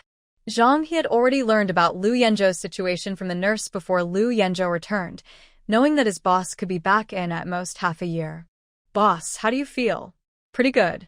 Lu Yanzhou looked at Zhang He and said seriously, thank you for helping me send her home. Ensuring Zhou Lian's safe return was Lu Yanzhou's task for Zhang He. Wu Yu, who came back with Lu Yanzhou, said, Even though their boss didn't specify, they knew he was talking about his wife, right? No need, no need. Zhang quickly waved his hand and said, "My sister-in-law prepared a big bag of snacks for me to eat on the train. They are really delicious." Hearing this, Zhang couldn't help but reminisce about the taste of the biscuits, but unfortunately, he had already finished them. Lu Yanzhou. Why do I feel a strange sense of jealousy? It's been many days since I last ate the food my wife made. Lu Yanzhou still misses his wife and wonders what she's doing right now. Oh. Big brother, my sister-in-law asked me to bring you something. As he spoke, Zhang took out his pocket in front of Lu Yanzhou. Hearing this, Lu Yanzhou immediately became interested. His dark eyes seemed to light up instantly as he watched Jiang's actions, curious about what his wife had brought for him. Then Lu Yanzhou saw Zhang take out a stack of money from his pocket and say, "Big brother, this is 500 yuan that my sister-in-law asked me to bring you." Lu Yanzhou, feeling mixed emotions, took the money. "Wu Yu." His sister-in-law gave more than their big brother did. No wonder their big brother said she is really good to him. Didn't big brother say that his sister-in-law might have given all the family's money to him before? No matter how the 500 yuan was obtained, just one person willing to give that much money to another shows true love. But Wu Yu looked at his big brother with complicated eyes and said, "Big brother, you need to work hard. Otherwise, your sister-in-law will be the one supporting you." Zhang immediately said, "A real man shouldn't be supported by a woman. That's so embarrassing." This wasn't because he was jealous of his big brother having such a caring wife, no. Lu Yanzhou. Can I honestly say I'm happy to be supported by my wife? I don't spend much money, just eat a lot. Thinking about it, Lu Yanzhou felt that supporting someone who eats this much was too hard, and he couldn't bear it. So he decided he would support himself. Thinking this way, Lu Yanzhou took out the paper and pen Wu Yu prepared for him and started writing. Zhang. Just a second ago, he was talking and now he's writing. What's going on? Could it be that he said being supported by his wife was embarrassing and now his big brother is holding a grudge, planning to find a way to get back at him when they return to the army? The more Zhang thought about it, the more likely it seemed. But just moments ago, his big brother was thanking him. Couldn't he just consider that as a credit for both sides? To find out if he would be finished after his big brother returned to the army, Zhang tentatively asked Wu Yu, "Big brother, what are you doing?" Wu Yu rolled his eyes and said, "Can't you tell? I'm writing to my sister-in-law." Hearing this, Zhang he let out a big sigh of relief. Lu Yanzhou was indeed writing to Zhou. In his letter, he mentioned that he was doing well financially and told Zhou to take good care of herself at home. Lu Yanzhou wrote 2 sheets of paper, then put them into an envelope and handed it to Wu Yu. "Please help me send this," he said. Wu Yu took it without showing any emotion, thinking that receiving a letter every day might become a normal thing now. He couldn't help but feel a strange nostalgia for the old days when the eldest brother rarely wrote any letters. After giving the letter to Wu Yu, Lu Yanzhou started looking at some files. He examined them carefully, stopping now and then to think, trying to find clues in the slightly yellowed files. After all, his role as an advisor was paid per case. For each clue he provided, once the police caught the criminal, he would receive a consulting fee. While Lu Yanzhou was earning money in Kyoto to support the family, Zhou was sleeping until afternoon at home. When Zhou woke up, the yard was very quiet. The only sound she could hear in bed was probably the soft snoring of Xiao Zhou while he was sleeping. She listened for a while and noticed that today, Xiao Zhou's snoring seemed unusually close. Realizing this, Zhou sat up and started looking around the room for Xiao Zhou. Then she saw that Xiao Zhou had somehow moved his little nest to the side of her bed. Watching Xiao Zhou curled up and sleeping peacefully in his nest, Zhou couldn't help but reach out and gently pat his dog head. Xiao Zhou, still asleep, showed no reaction. "Getting so big, you even moved house yourself," she muttered. After saying this, Zhou lay back on the bed. In the next moment, she entered her space. She started planting sugarcane. After planting today's sugarcane, she had cultivated about an acre of land in total. Looking at the 2 empty plots of land, Jolene thought about planting them once she had this spiritual spring tomorrow. Then she exited her space. She opened the door, took a deep breath of fresh air, and after eating a big apple under the shed where Lu Yanzhou usually stayed, she returned to her room to read and study. 2 hours later, the yard became lively again. The reason was that Zhou's mother and others had finished work and arrived. After having a lively dinner with Zhou's family and Zhang Roro, Zhou's mother waved her arm and started organizing the family to help Zhang Roro move. There are many people, so their combined strength is great. Soon, they managed to bring all the belongings belonging to Zhang Roro to Jolien. Jolien was happy, but also a little shy. She was happy because she finally left that house filled with many bad memories. She felt shy because she thought her staying might disturb Jolien a little. From now on, I'll trouble in. Jolien waved his hand and said, "No worries, Ruru, we're family now." Family doesn't argue. The next day, something good happened. Earlier, Jolien planted potatoes in her space, and they ripened. She harvested 5,500 pounds from 1 acre.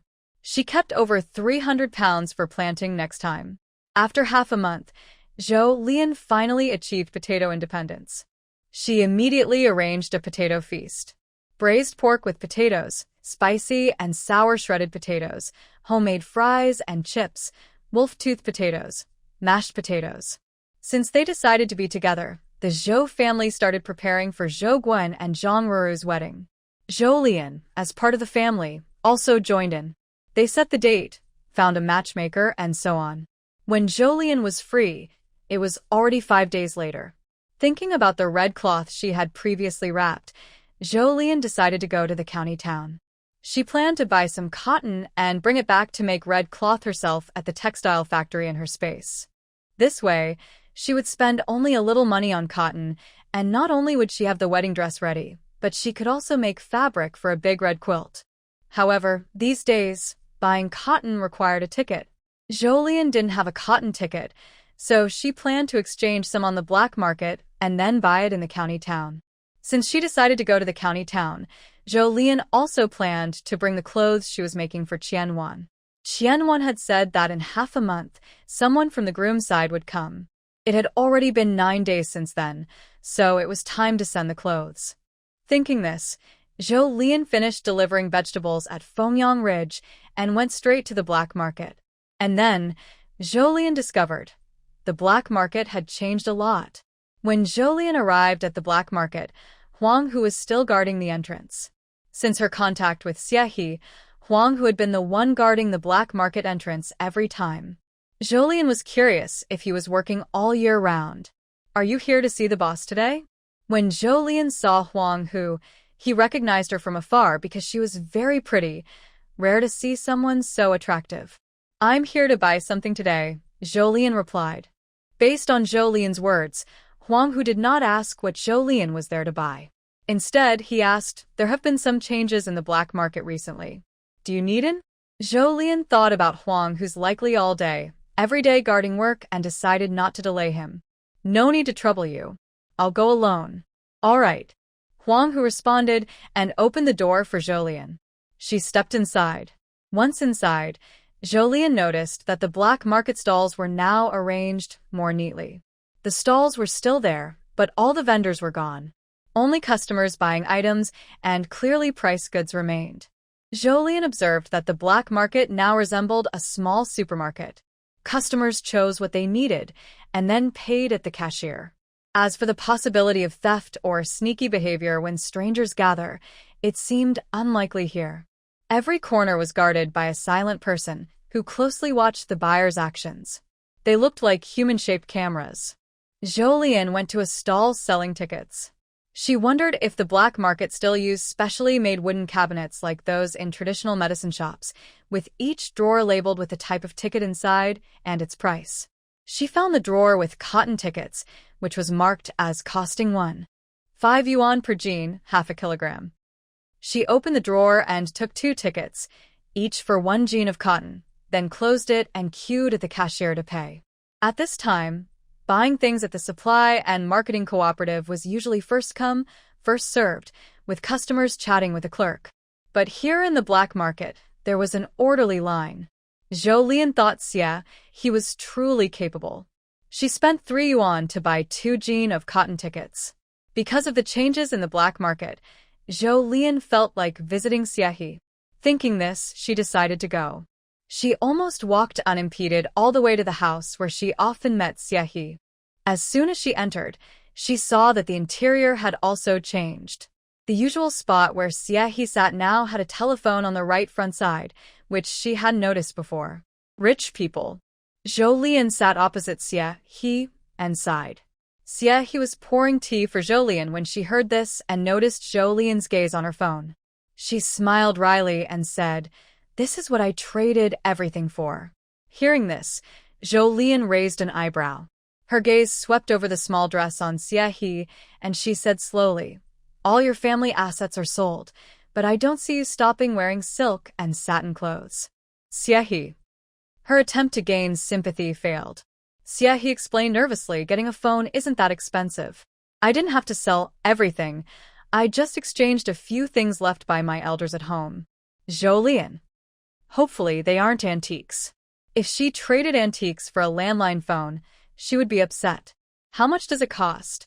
Zhou Lian thought eagerly. Come on, tell her the price so she can earn more money. Over 4,000, almost 5,000. Zhou Lian. Sorry to bother you. She is so poor. I had no choice but to buy it. Xia sighed and continued. I reorganized my place, right? First, I collected the items from the people who came to sell things, then we sell them ourselves. Although the prices are a bit lower than usual, we have more items so we spend more money. If someone raids my black market, I'll lose everything. She clicked her tongue and added, so I asked someone to watch the red armbands. If there's any movement, they call me. I can handle the items before they come knocking. In the end, Xia summarized, it's all about a race against time. The phone is necessary. Zhou Lian thought her reasoning made sense. But the investment was huge. 5,000 yuan. She had been here for a while, but her savings hadn't even reached 1,000. Thinking of this, Zhou Lian's desire to make money reignited fiercely. I calculated that, with the current black market profit rate, it will take at least a year to break even. Hearing this, Zhou Lian thought that was pretty fast. In her previous life, Didi probably wouldn't have broken even that quickly. While thinking about Didi, Zhou Lian noticed a strong gaze on her face from across the table. My money won't come back soon. As my good friend, can you help me? Xia squinted and stared at Zhou Lian's beautiful face, as if she would reach out and tickle her if she dared to say no. Zhou Lian's eyes flickered. How can I help? The aloe vera gel you gave me last time was pretty good. Xia smiled. Zhou Lian. She understood this was about using the aloe vera gel. Fortunately, she had the same idea. She was only thinking about selling aloe vera gel. She had a rough idea but hadn't planned or explored its feasibility carefully. Just don't know what you mean by it being hard to do. Xia looked eagerly at Zhou Lian. Zhou Lian. It probably just needs hands-on effort. Actually, it was hard before, but now I've figured out a way, so it's easier. After all, practice makes perfect. She had already done it once. Zhou Lian thought to herself. Today she would arrange planting an acre of aloe vera. Hearing Zhou Lian say this, Xia's eyes lit up. She stood up, walked around the big wooden table between them, came to Zhou Lian's side, tugged at her sleeve, and gave her a flirtatious look, saying, please help me. This stuff is really good. Zhou Lian. This woman was even willing to use her charm for aloe vera gel. Zhou Lian looked serious. I don't have many supplies. The aloe vera gel he used was good because it contained spiritual spring water. Items with spiritual spring water are naturally better. But if she produced a large amount of aloe vera gel, even if she added spiritual spring water, it wouldn't be as concentrated as Xia's. After all, she still felt the spiritual spring water wasn't enough. Plus, aloe vera takes a long time to grow. Even with 3 times the space outside, it would probably take 4 months for an acre to mature. So, if she wanted to sell aloe vera gel immediately, she could only use spiritual spring water to boost it. For now, using spiritual spring water means taking a small but high-quality approach. I want some too. Zhou Lian heard Xie He say firmly. She knew Xie He had decided to go all out for this mosquito bite of aloe vera gel. Okay, have you thought about how to sell it? Zhou Lian asked. Xie He. She was silent for a moment, feeling a bit shy. I just think this thing will definitely make money. Zhou Lian. Fine. She couldn't expect Xie He to come up with a plan. Each time, the amount of aloe vera gel used is more than snow cream. No doubt about that, Zhou Lian said. Xie He nodded. My face needs a lot of aloe vera gel each time, but only a little snow cream is enough. Because of the amount, a 80-gram box of snow cream lasts a long time, but if the aloe vera gel is also 80 grams, it probably won't last through 2 uses. I agree, Xie He said. So, we can't package aloe vera gel in boxes of 80 grams. It's better to make it in 1 or 2 jean sizes. I agree. Zhou Lian. Zhou Lian. And since you say the aloe vera gel works well, the price can't be too low. Right now, she needs to do manual work, so if the money is too little, she won't be motivated. I agree. Zhou Lian. Shut up, you emotionless agreement machine. You seem clever most of the time, but now you have no ideas? No, the solution can't just be up to her. So, Zhou Lian looked at Xie He with a complicated expression. Could you say something else? Xie He thought for a moment and said, I think the effect of aloe vera gel is better than that of snow cream. The price shouldn't be lower than snow cream. Hearing this, Zhou Lian smiled. That's what I like to hear. Say more. For some reason, Xie He felt a chill down her back from Zhou Lian's smile, like she was being schemed against. They are good friends, so how could Zhou Lian be plotting against her? Putting aside that feeling, Xie He continued, a jar of snow cream, 80 grams, costs 4 yuan, which is 5 cents per gram. So, our 1 jean-sized aloe vera gel should sell for at least 25 yuan and 2 jean-sized for 50 yuan. Zhou Lian laughed after hearing this. Not bad. Thinking to herself, she is teachable. This price makes her, as a clever trader, very satisfied. Let's just sell the 2 jean size, Zhou Lian suggested. After all, her previous bamboo tube was just the right size for 2 jean, saving her the trouble of finding new containers. Okay. Xie He always thought Zhou Lian was more clever than she was, so when she heard this suggestion, she agreed without hesitation. Is it easy to find a seller for aloe vera gel at 50 yuan a jar? Zhou Lian, the supplier, asked Xie He, the distributor. Leave it to me. Xie He patted her chest to assure Zhou Lian. Seeing this, Zhou Lian felt reassured. All right, I'll give you 40 yuan per jar. In a few days, I'll bring you 10 jars first. You can sell them and see how it goes. Okay. Zhou Lian calculated that 10 jars would be 400 yuan. Besides needing to use Lingquan to boost the aloe vera, making 10 jars of aloe vera gel is pretty quick, so the money will come in steadily. By now, the discussion was almost over. Zhou Lian was about to leave when she was suddenly called back by Xie He. What's the matter? Your outfit last time looked nice. Where did you get it? Could then also arrange one for me? Zhou Lian. I didn't expect that not only Qianwan liked that shirt, but even Xie He, a fashion expert from this era, also admired it. This also shows that the clothes she designs have potential. We make them ourselves. If there's a chance, I can arrange one for you. While speaking, Zhou Lian's gaze lingered a bit longer on Xie He's upper body, estimating her approximate size in her mind. Then I'll wait for it. Zhou Lian. Suddenly, she felt a strange reaction. She remembered several times when Xie He asked her for gifts. Maybe she should go home early to prepare, so she wouldn't be asked again next time. After saying goodbye to Xie He, Zhou Lian headed into the county town. Like last time, she left her bicycle outside the department store for 5 cents, then carried the bag with the clothes she bought for Qianwan into the store. The first thing she did was to find Qianwan. She took a day off today, said the clerk at the clothing counter. Fortunately, they had anticipated this situation. Zhou Lian used 2 cotton tickets she bought from the black market, spending 6 yuan to buy 2 jean of cotton. After leaving the department store, she found a quiet place, put the new cotton into her bag, then went outside to get her bicycle and headed to the address Qianwan had given her. Qianwan's address wasn't in the busy central area of the county, but in a quieter residential district. Almost every household here has its own small yard. Living here seems to be more spacious than the apartment buildings in the city center. Zhou Lian found Qianwan's home and knocked on the door. At that moment, Qianwan was being blocked in her room by her stepsister. Qianwan was sitting behind her desk, while Qianling stood beside her, looking very proud. Qianwan, give up. With your appearance, how can you compare to me? Qianling said, looking at Qianwan's ordinary face with a sense of superiority. I think you should just hide in your room and not go out, so you won't embarrass yourself, Qianling said harshly. Qianwan didn't speak. She just looked at the white dress Qianling was wearing, a dress she had never seen in the city. Seeing Qianwan's gaze, Qianling's pride grew even more. She looked at Qianwan, slightly curved her pale pink lips, and softly asked, "Are you looking at my dress?"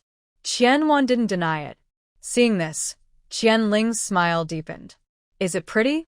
She first lifted her skirt and spun around in front of Qianwan before saying, "This is what my mom bought for me 2 months ago, through someone in Shanghai. It cost a lot of money just for today." Hearing this, Qianwan's normally expressionless face showed a hint of sarcasm. "It seems you were prepared all along. What? Are you feeling superior because you stole my things?" Upon hearing this, Qianling's expression flickered for a moment, but quickly returned to her usual smiling look. However, this time, there was more malice in her eyes. Qianling leaned in closer. "Did you know that my dad also paid for this dress I'm wearing?" Having lived together for over 10 years, Qianling knew exactly how to make Qianwan feel uncomfortable. Clearly, she succeeded. Although Qianwan was used to feeling disappointed in her father, each time she heard about him, she felt even more let down. He not only let her mother give her things to her stepdaughter and herself, but also bought dresses for the stepdaughter. And for her own biological daughter? He didn't even ask about her. This was her good father. Qianwan's gaze turned cold, and she made a decision in her heart. The man arrived early, breaking her plan. At first, Qianwan felt a bit discouraged. But Qianling's arrival successfully cleared her mind. The man didn't matter. What mattered was that she couldn't get what her mom gave her, and others wouldn't either. And messing up this meeting? Her dad would be angry. Did that matter? She just wanted to be happy. At this moment, the sound of knocking on the door echoed in the quiet yard. Coming, Qianwan heard someone respond in a sweet, exaggerated tone. It was her stepmother's son, May's voice. As she grew older, Qianwan found her stepmother's voice more and more disgusting to listen to. When she heard her own mother's voice, the harsh, smug, proud expressions on Qianling's face disappeared completely, leaving only an innocent look. Qianhuan. Although she had seen her stepmother change her face countless times since she was young, she still found it annoying and didn't want to look at it. She lowered her eyes, staring at her fingertips, thinking that after today, she should find a way to move out, so she wouldn't have to see these people and feel upset every day. Sun Mei happily opened the door, full of anticipation, thinking her daughter's high hopes were finally coming true. But when she opened the door, she saw a woman outside. Although the woman's appearance and demeanor were impressive, she couldn't possibly marry her daughter, right? A smile froze on Sun Mei's face, and she tentatively asked, "Who are you?" Zhou Lian calmly observed her changing expression and guessed she was probably Qianwan's stepmother. "I'm here to see Qianwan." Hearing that, Sun Mei immediately looked displeased. She had never seen Qianwan associate with someone like her before. Thinking about what they were going to do today, Sun Mei wondered if Qianwan was up to something. With this thought, Sun Mei's expression turned cold. "We have something to do today. Come back tomorrow." She was about to close the door. "Why are you doing this?" Inside, Qianwan, who had been watching, heard Zhou Lian's voice and came out. Seeing Sun Mei about to shut Zhou Lian out, Qianwan pushed Sun Mei aside. Anyway, she was prepared to clash with this family today, so she didn't need to hold back. You actually pushed me? Sun Mei, clutching her chest, looked at Qianwan in disbelief. It was you who pushed, Qianwan said plainly, pulling Zhou Lian into her room and closing the door behind them. Outside, besides the stunned Qianling, Sun Mei was complaining loudly. Your daughter is really going too far. How can she treat me like this? And today is such an important day. Why is she bringing so many people into the house? Inside the room, Qianwan listened to the noise outside and smiled apologetically at Zhou Lian. Don't mind her. Okay, Zhou Lian replied with a smile. I brought you some clothes. She took the clothes out of her bag. Qianwan watched her move and looked forward to seeing what clothes Zhou Lian thought suited her. She said, You're just in time. The other side is coming earlier than expected. Today, actually. I thought I wouldn't get to wear the clothes you made for me. Then it's just like the saying, better early than late? While speaking, Zhou Lian already took out the clothes and waved them in front of Qianwan. Qianwan was stunned. She hadn't expected the clothes Zhou Lian mentioned to be so simple. A black shirt, white pants. She had never seen anyone wear such simple clothes before. And they were so plain. Fortunately, Zhou Lian kept her word and even made her a white shirt. So the question was, how could she politely say she wanted to wear the white shirt? Do you think on such an important day, I should also wear a dress? After a long brainstorming session, Qianwan came up with an idea to avoid hurting the other person's feelings. Anyway, she no longer cared about men, so not wearing a pretty white shirt didn't matter. Hearing Qianwan's words, Zhou Lian thought of the white figure he saw in her peripheral vision when she was first pulled into this room. If nothing unexpected happens, that person should be Qianwan's stepsister. It's not that dresses are better looking than clothes and pants. Trust me. Zhou Lian handed the clothes she brought to Qianwan. Try this on, it will look great. All right. Should I go out? Just stay inside. Close your eyes and that's it. Hearing this, Zhou Lian followed her instructions and turned away. After a while, Qianwan finished changing her clothes. She patted Zhou Lian's back and said, I'm done. Zhou Lian turned around and saw that the effect of Qianwan wearing that outfit matched her expectations. She then planned the next step. Do you have black leather shoes? Yes, I do. Qianwan found her shoes. Zhou Lian took a pair of black socks from her bag.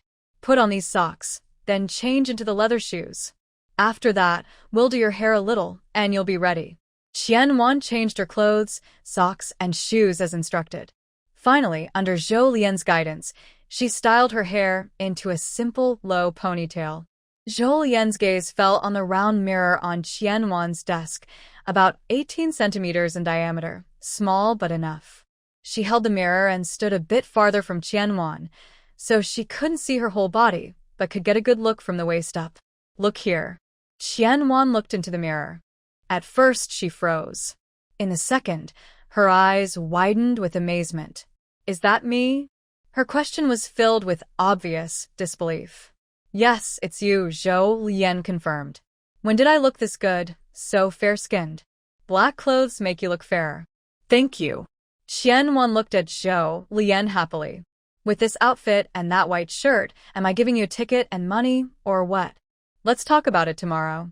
Zhou Lian came today mainly to give Qianwan some clothes and to discuss a potential collaboration. But it seemed that Qianwan didn't have the time or energy to think about what she wanted to say today. So, she decided to come back tomorrow. By the way, I have something to discuss with you tomorrow. You're busy today, so I'll leave first.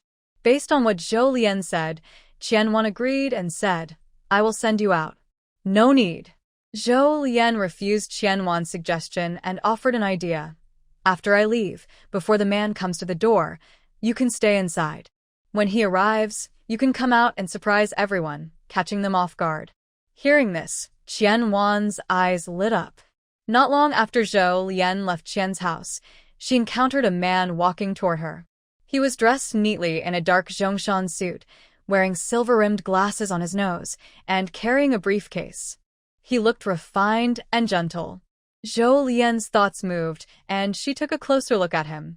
Perhaps sensing Zhou Lian's gaze, the man also looked her way. Their eyes accidentally met in the air. Immediately, both of them politely nodded at each other, then looked away and went their separate ways. Zhou Lian pushed her bicycle forward, thinking about how the man looked just now. His appearance wasn't outstanding, but his demeanor was rare. His gaze was honest and kind, the kind of look that wouldn't cause any negative feelings in someone who looked into his eyes. Just from his eyes, Zhou Lian thought he seemed like a good person. It seemed he was also unfamiliar with this place, just like her. At this time and place, it probably wasn't. After walking a bit, Zhou Lian turned her head and saw that the man had indeed stopped at the Qian family's door. If nothing unexpected, this was probably the person they were waiting for today. Seeing this, Zhou Lian's eyes flashed with interest.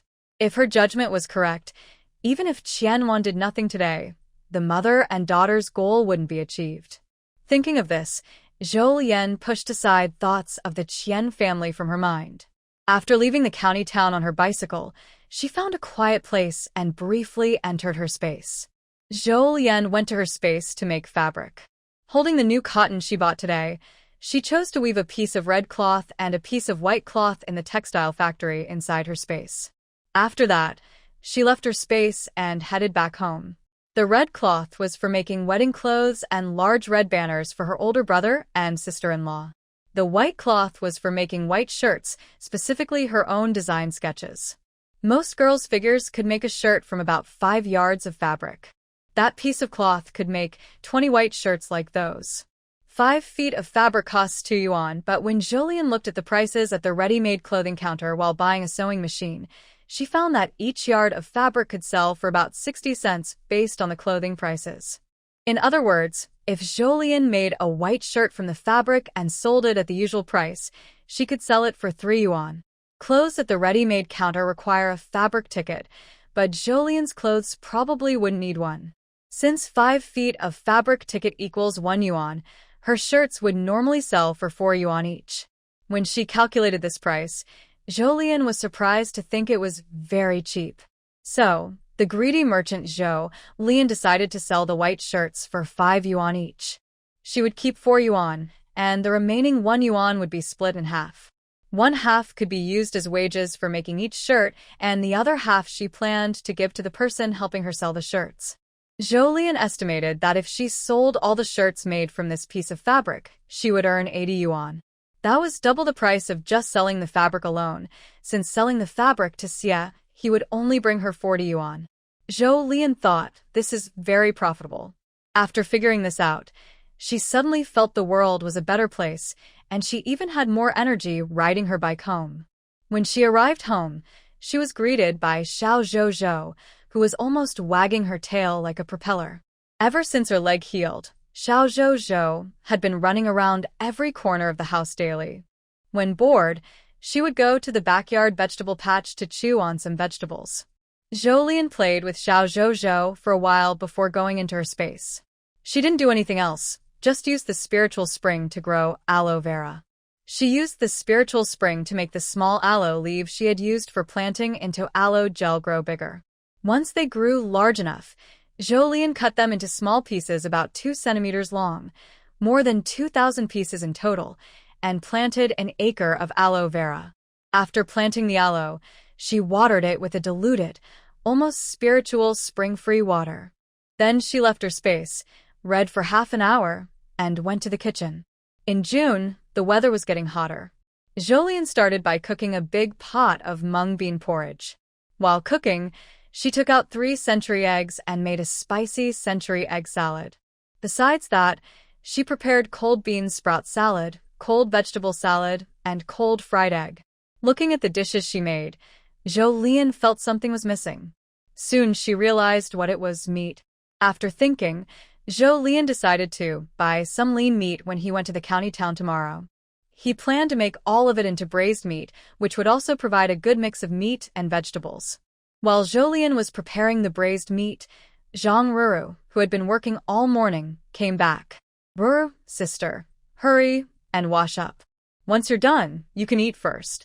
I need to deliver food to my parents and will come back later," Zhou Lian said as he started packing things. "I'll go with you," Zhang Ruru replied. Looking at the amount of things Zhou Lian was carrying, kanji and other items, It seemed quite heavy. Let's take everything together, Jolene suggested, to avoid making multiple trips. Okay. Recently, Zhang Ruru had gotten used to eating with Zhou's family. After finishing dinner there, Zhou Lian rode his bicycle back home with Zhang Ruru. He took the clean dishes to the kitchen and then pulled Zhang Ruru into his room. He handed her a piece of red cloth and said, "Ruru, this is for you and Big Brother to make wedding clothes and bedding. Our skills aren't as good as yours, so it's a bit of a challenge for you to sew it yourself." Zhang Ruru looked at the red cloth, feeling a bit emotional. And then, "Tell Andy not to prepare so much. I feel a bit embarrassed, especially since I don't even have a dowry. Only 50 yuan, which Annie gave me before." "Oh, Ruru, don't think too much. We're doing this just because we don't want you to feel wronged when you marry into our family. It's what we can do, and of course we will. As for the dowry, having you makes Big Brother very happy, and our family is also very pleased." Zhang Ruru smiled. "I just feel like I should have a dowry. It's something I've always believed in." Everyone has their own beliefs, and Jolien could see that Zhang Ruru cared a lot about the dowry. But this could be easily solved. "How about this, Ruru, help me with chores, and I'll save up for your dowry." "Doing what?" "Making clothes. The white shirt I drew earlier, I'll pay you 50 cents for each one. This fabric can make 20 shirts. With your speed, you probably can't make 20 in a day, but 10 is doable, which would earn 5 yuan a day. In 20 days, that's 100 yuan. At this rate, you'll have your dowry in no time." Zhang Ruru was speechless. Although the math was correct, earning only 5 yuan a day seemed impossible. She wondered if this was just like picking up money. "Ruru, are you in or not?" Jolien asked, holding up a piece of white fabric. "This is to save for your dowry." Zhang Ruru hesitated. "Are these fabrics from an illegal source?" "Yes," Zhou Lian admitted openly. Since they would work together later, there was no need to hide it. As a girl, doing this is very dangerous. If you're not careful, you could get caught, Zhang Ruru said worriedly, watching Zhou Lian. "Sometimes you have to take risks for wealth." Zhou Lian smiled sideways. My family knows about this. "They're not as strict as before, so it should be fine. I have my own plans."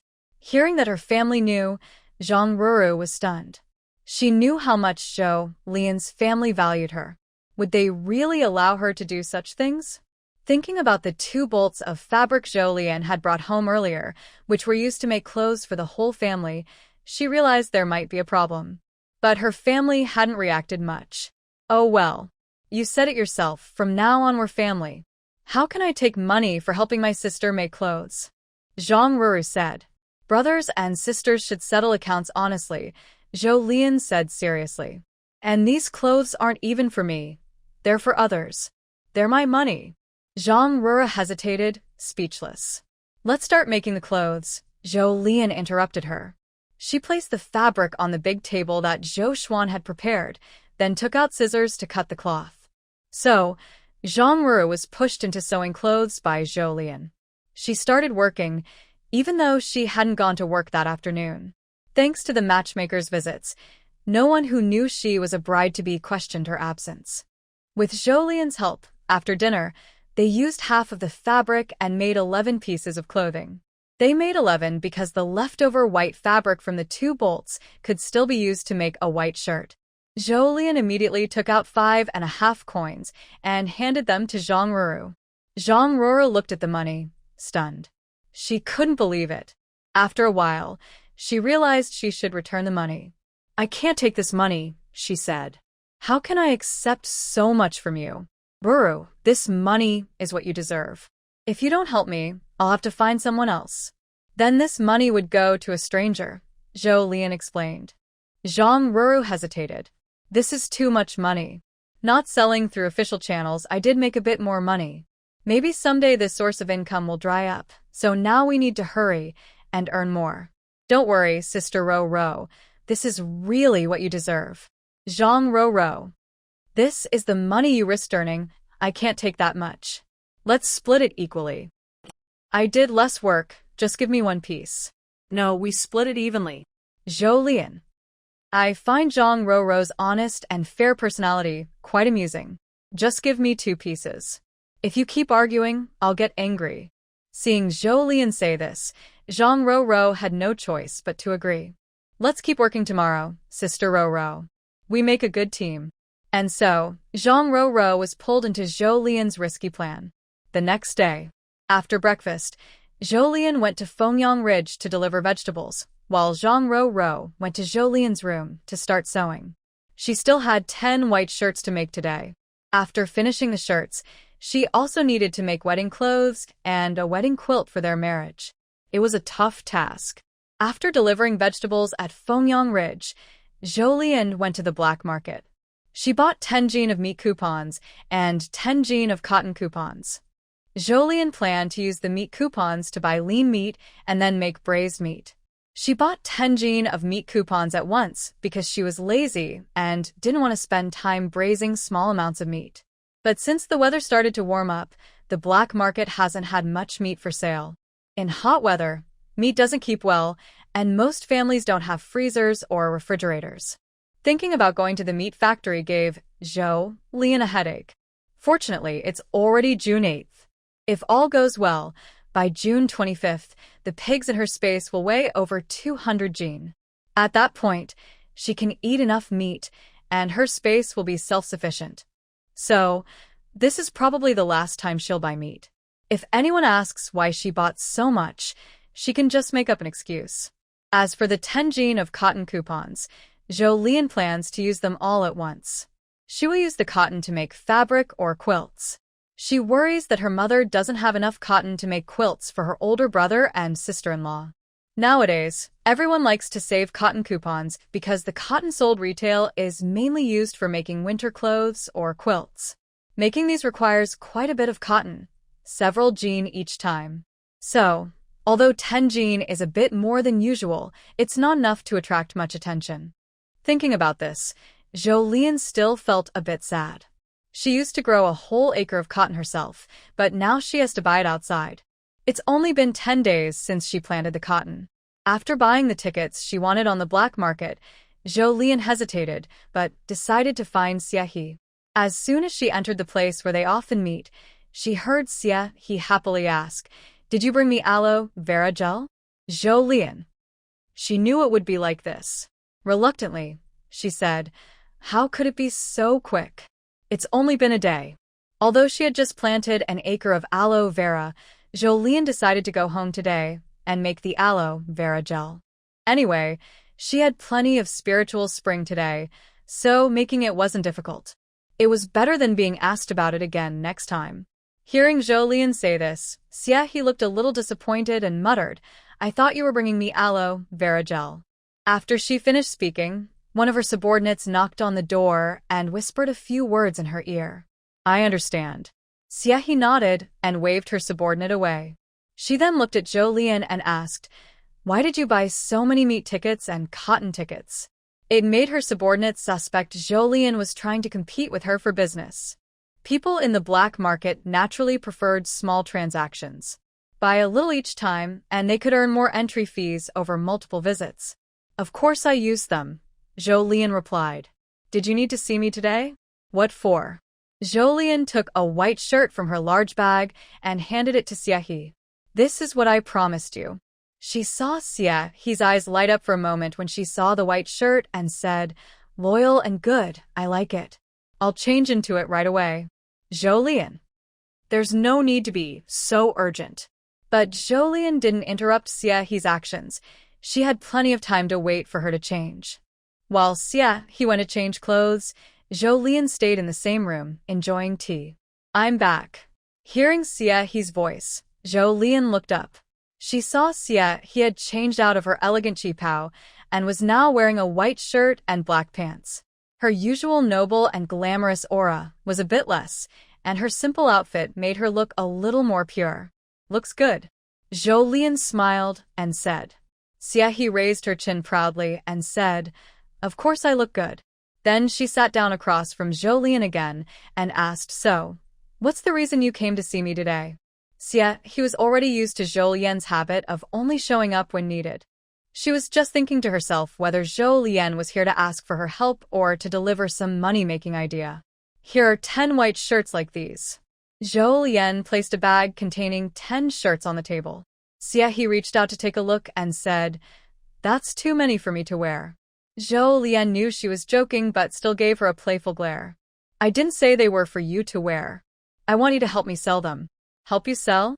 That was different from their usual way of working. Before, Zhou Lian's items were directly sold to her. "How do you want to sell them?" "Just like your other black market items, set a clear price and sell them. When they're sold, you give me the money." Xie snorted and said, "Then I'm just helping you sell for nothing."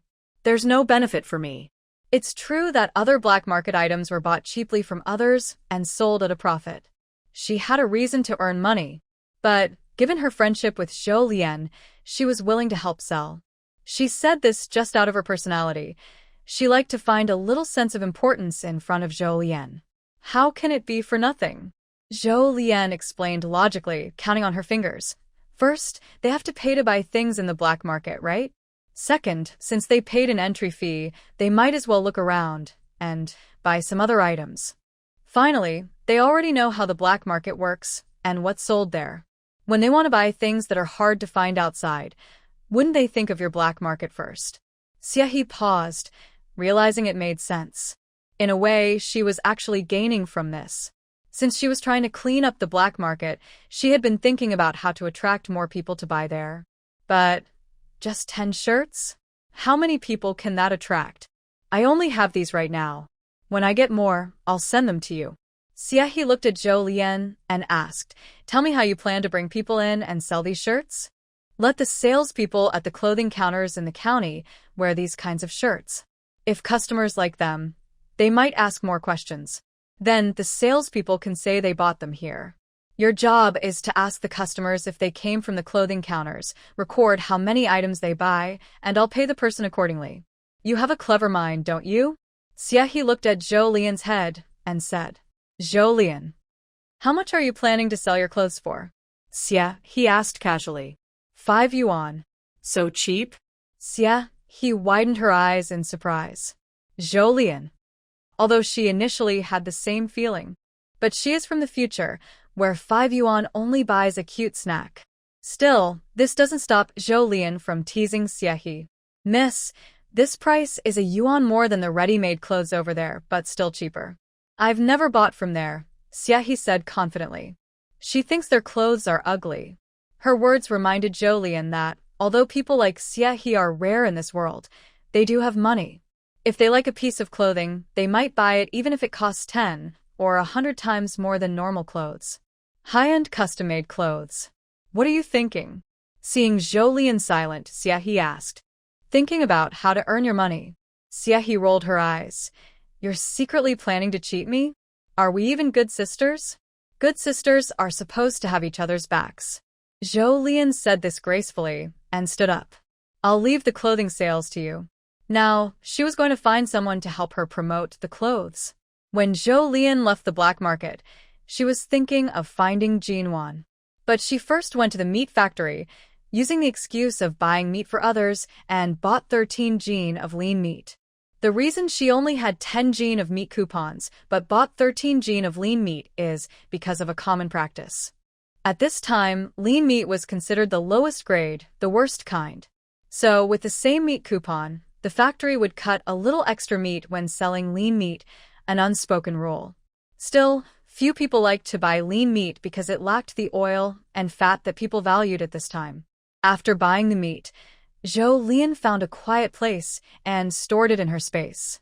Seeing that it was still early, she took out some prepared cold noodles and meat sandwiches from her space and went to the brick factory to find the old man.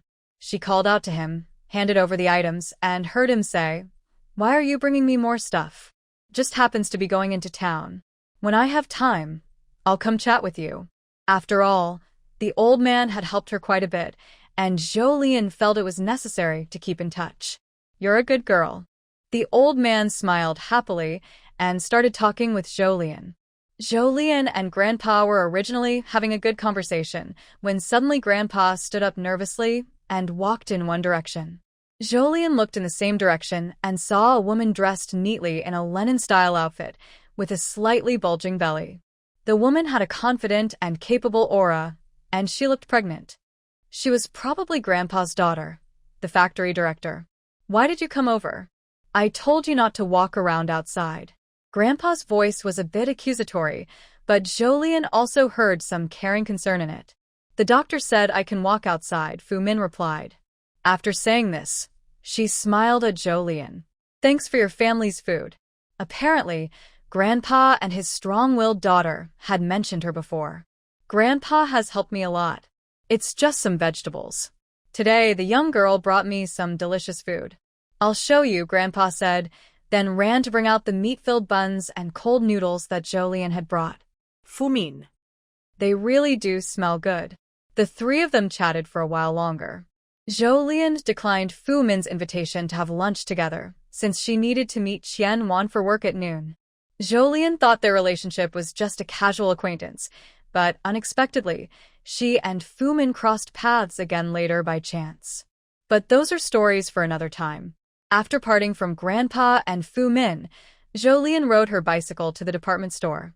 She bought some cotton and then went to find Qian Wan.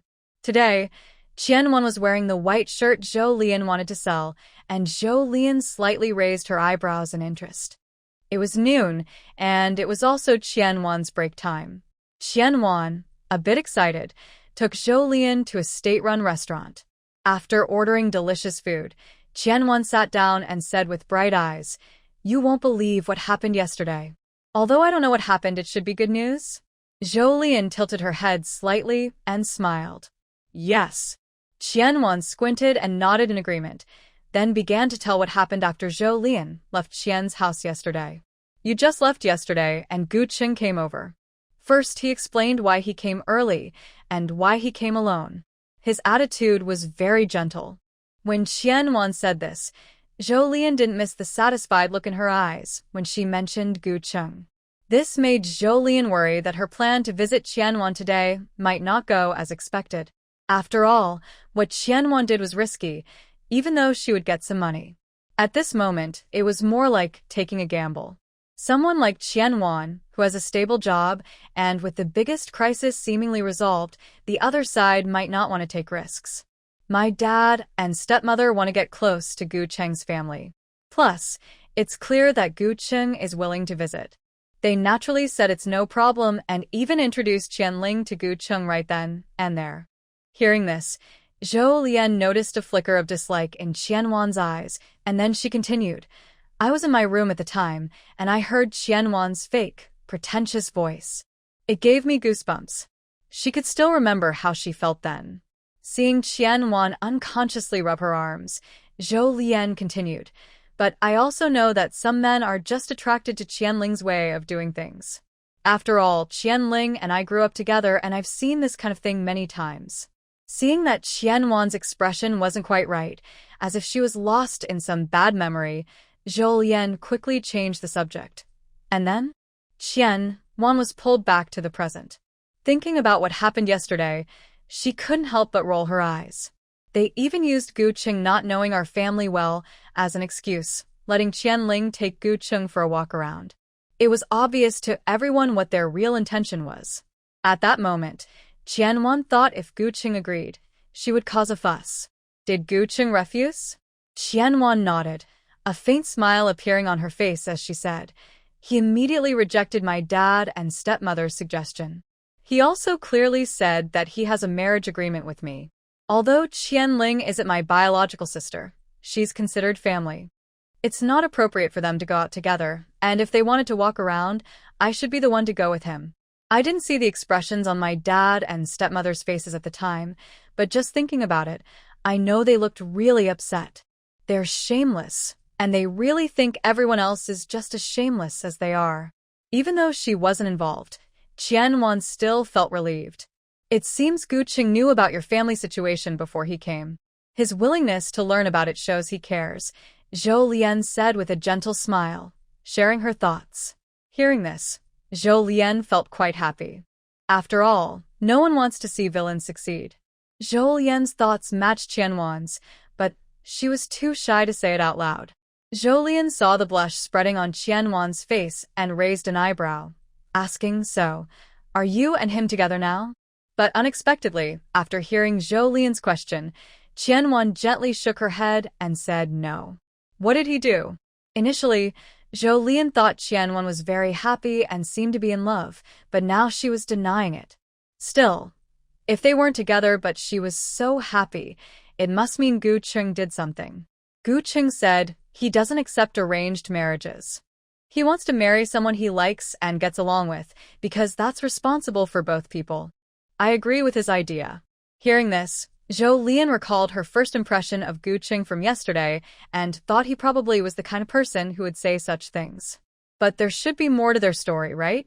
Zhou Lian felt that if she just met someone nice but wouldn't have any future connection with her, Qianwan wouldn't be so happy. So, what's your situation now? Zhou Lian became curious. Now, he doesn't fully accept the arranged marriage between our parents, but he also thinks we shouldn't ignore their agreement completely. So, we decided to treat our parents' arrangement as a kind of fate, giving us a chance to get to know each other and understand each other better. He's in Kyoto, and I'm here, so we can't meet often, but we can start communicating as friends and learn more about each other. If later both of us are interested, we will get married. If one of us isn't, we will end the engagement. He's a rational and thoughtful person. I think so too. Qianwan smiled and agreed with Zhou Lian's positive opinion of Gu Cheng. What about your family now? Since she had already learned about Qianwan and Gu Cheng, Zhou Lian thought she should also hear about Qianwan's family. After all, she was curious. While thinking this, Zhou Lian heard Qianwan say, "My father saw that I had a chance to be with Gu Cheng and wanted to build a connection with the Gu family, so he naturally supported me. But my stepmother and Qianling prepared a lot for this, and when their hopes were dashed, they wouldn't give up easily. They argued with me, and my dad even helped me scold them. This is something I've wanted for many years. When I had conflicts with them, my dad stood by me. Now, something I've waited a long time for has happened, but I only feel sick about it. I really don't want to stay in that house anymore. I don't want to be disgusted every day." At this point, Qianwan looked at Zhou Lian with hope in her eyes. "You said last time, nothing is difficult if you have a determined heart. Do you have any ideas to help me move out of the house?" Strangely, Qianwan felt that Zhou Lian could find a way for her to leave her family. Zhou Lian. After hearing the gossip, she hadn't yet thought about how to propose a partnership to Qianwan, but Qianwan brought up the topic herself. It really is true, when you want to sleep, someone offers you a pillow. Good things happen to those who work hard. However, since this is a busy government-run restaurant with many people coming and going, talking about unimportant gossip is fine, but discussing cooperation or deals is not. If there were uniformed staff sitting here eating, they might overhear her and Qianwan plotting, and if they did, it would be a mistake not to take advantage of the opportunity. Just then, the restaurant brought out the food they ordered. Zhou Lian said, "Let's finish eating first, then talk." The two had 2 dishes for lunch. One was braised pork, and the other was cold cucumber salad to refresh the palate. Their main food was 2 large bowls of white rice. Nowadays, wasting food is frowned upon, so they almost left the government restaurant with their stomachs full. After eating, Zhou Lian pushed her bicycle, and she and Qianwan took a quiet, less crowded road to walk on. It was convenient for digestion and also good for talking. "I still haven't given you the money for your clothes. I promised to give it to you today." As she spoke, Qianwan reached into her pocket for the money, saying, "I've prepared enough money and tickets. It's up to you whether you want money or tickets." Qianwan looked at the money and tickets in her hand and then smiled. "By the way, your clothes are really good. Yesterday, I wore the outfit you put together for me when I met Gu Cheng, and I saw Qianwan's face turn green. And also," Qianwan added, "today I'm wearing this white shirt. Many people who buy clothes came to ask me about it. They all want to buy one. I told them it's hard to get, and they even said they'd pay more." Then she glanced at Zhou Lian. "I don't know what you think about it, whether I can buy one or not. I haven't made up my mind." Zhou Lian. She thought Qianwan was really thoughtful. No need for her to strain her brain to find topics. There's no need to pay for the clothes. Zhou Lian gently pushed Qianwan's hand holding the money. "You also treated me to a meal today. I'm treating you to a meal to thank you for helping me." I can't not pay just because of this clothes. Qian Wan disagreed. This meal didn't cost much. How could it compare to the clothes Jolien gave? Why are you thanking me? I didn't do much. The things that happened yesterday, the clothes almost didn't matter, right? Besides, someone like Gu Cheng, even if we do nothing, your stepmother's schemes won't succeed. Qian Wan denied. No, the clothes made Qian Ling angry. Plus, I feel happy wearing pretty clothes, so they do have some effect. And she also felt that Jolien's help wasn't just about the clothes. That day, when she asked her to make clothes, what Jolien said behind her back touched her. It made her realize that she still needs to rely on herself. Let's just consider us friends. I give you clothes, you treat me to a meal. It's normal for friends to exchange favors, Jolien said. Qianwen was a bit moved by the idea of being friends with Jolien, so she didn't argue further. She started thinking about how to be a good friend in the future. Seeing that Qianwen no longer insisted on giving her money, Jolien moved on to the next matter. Actually, I was planning to ask for your help today. What help? Qianwen's eyes lit up. It's about the clothes you're wearing now. I plan to make more to sell. If someone asks you about this dress, just point them in the right direction. Sure. When Jolien saw Qianwen agree immediately, she hadn't even finished speaking. Jolien continued to finish her sentence. Anyone you introduce to buy the clothes, I'll give you 50 cents for each one sold. What do you think? Qian Huan. 50 cents per item. 10 items would be $5. Just today morning, more than 5 people asked about her dress. If she managed to sell to all of them, that would be 10 items, earning $5 a day. In a month, that adds up to $150. Soon, she might be able to buy a house in just a few months. Even though the numbers excited her, Qianwen shook her head and said, "Helping you speak up is just a small favor. No need to pay me." Just a few words, and she could earn so much money. She felt guilty about accepting it. Helping friends speak up is what friends do. Jolien chuckled. They're friends. We need to earn money together. Besides, this money is yours. In this town, probably no one knows better than you who needs to buy ready-made clothes. With you here, I don't have to waste time finding out who wants to buy clothes. I can save time and do more things. You get the money and we both win. All right, I will sell more. Good. Once the clothes are sold, I will find a chance to send you your wages. Later, Jolien also told Qianwen the address of the black market. When it was almost time for Qianwen to start work, they parted ways to do their own things. On the way back, Jolien stopped by the space. He put 2 jeans of cotton into the textile factory in the space, both chosen to make plain cloth. When Jolien reached the door of his house, the 2 pieces of cloth from the factory were already finished. After checking that no one else was around, Jolien took out the finished cloth and the meat he bought today from the space before entering the yard. In the yard, besides seeing Xiao Zhou coming over, Jolien also heard Zhang Ro working on her sewing machine in her room. He parked his bicycle, patted the approaching Xiao Zhou, and then greeted Zhang Ro, asking, "What did you have for lunch?" Zhang Ro was momentarily stunned. I forgot. Jolien. She really was lost in her work. Could this be the charm of working? Are you not hungry or not eating? Jolien asked as he carried the white cloth into the house.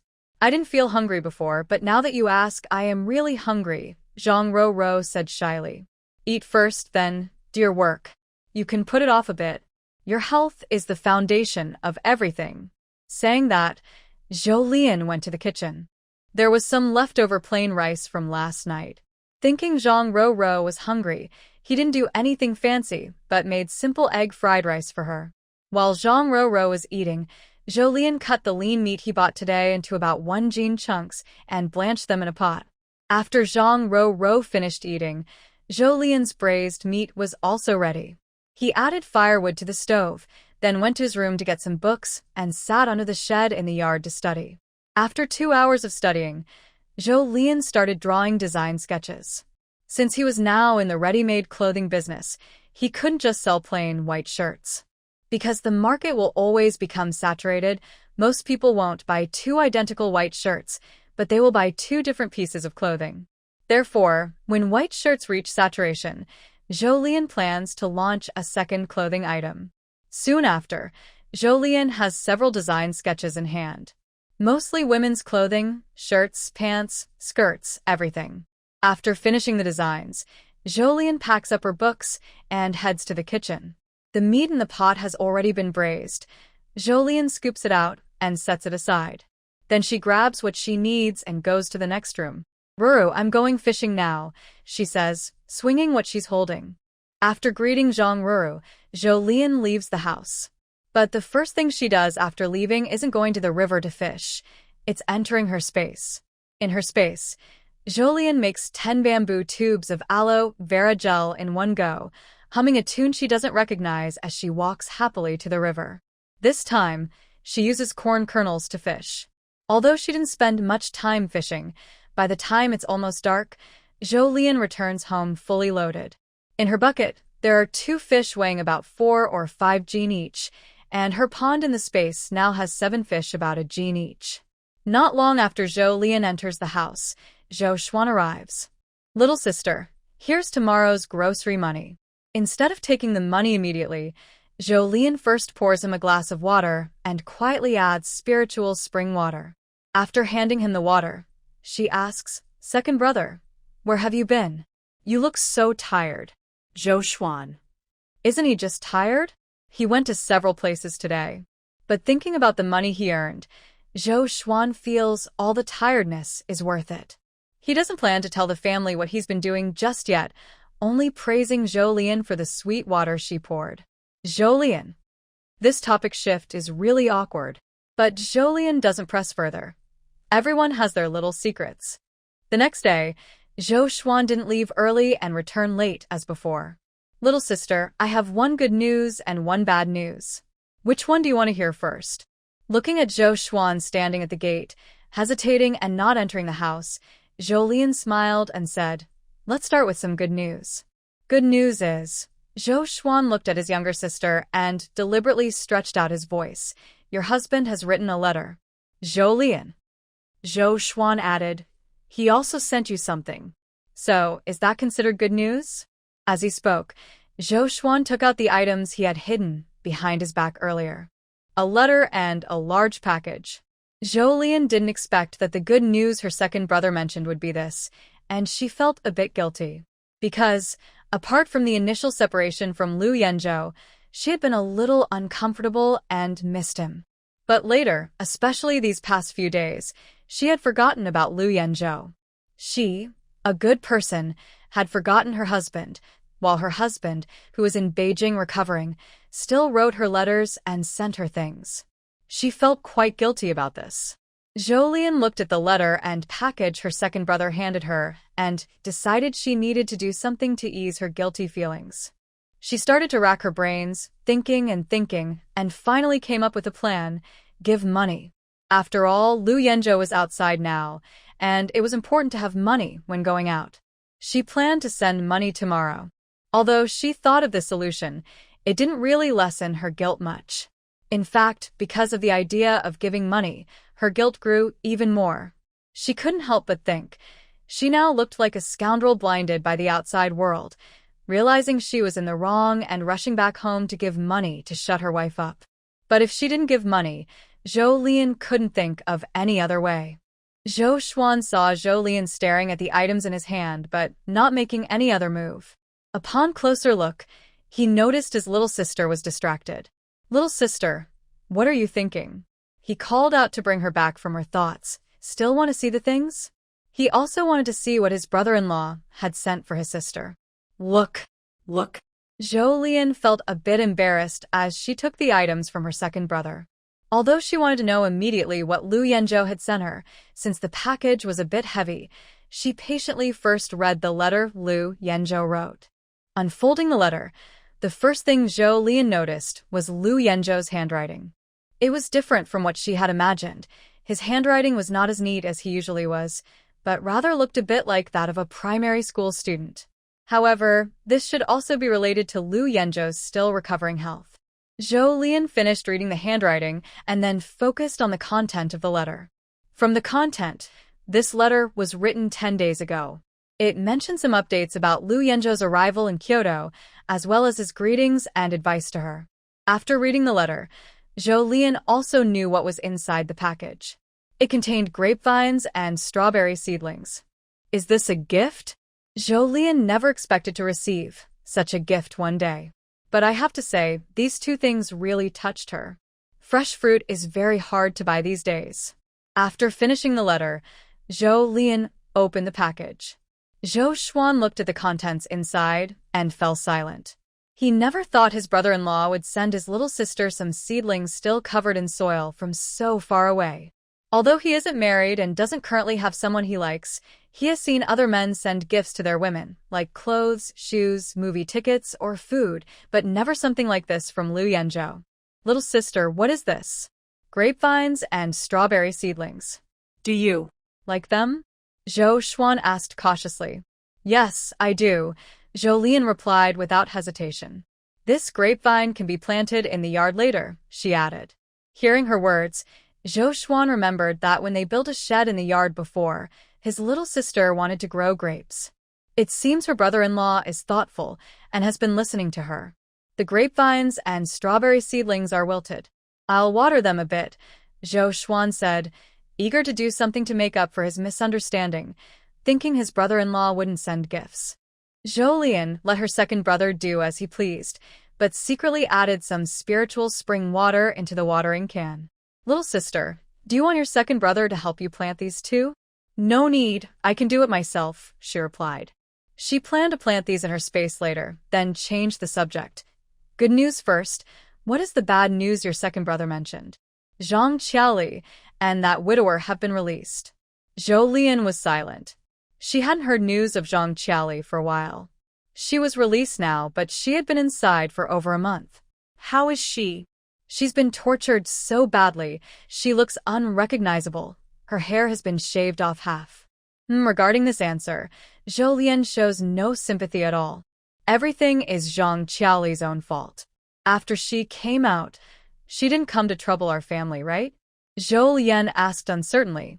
He always felt that someone like Zhang Qiali, who likes to cause trouble, wouldn't give up easily. Since she divorced from our older brother, she can't cause big problems anymore. She might still manage small disturbances. Even if she was taken for education for over a month, her true nature probably wouldn't change much. How could she not come? Zhou Xuan rolled his eyes and said, she came to the house, saying she wanted to take her things. What did she take? When Zhou Lian asked this, he could only think of two things related to Zhang Qiali and the Zhou family, the two children. But Zhang Qiali didn't seem like someone who would come to take the children away. When she was still at the Zhou house, she wasn't very kind to the children either.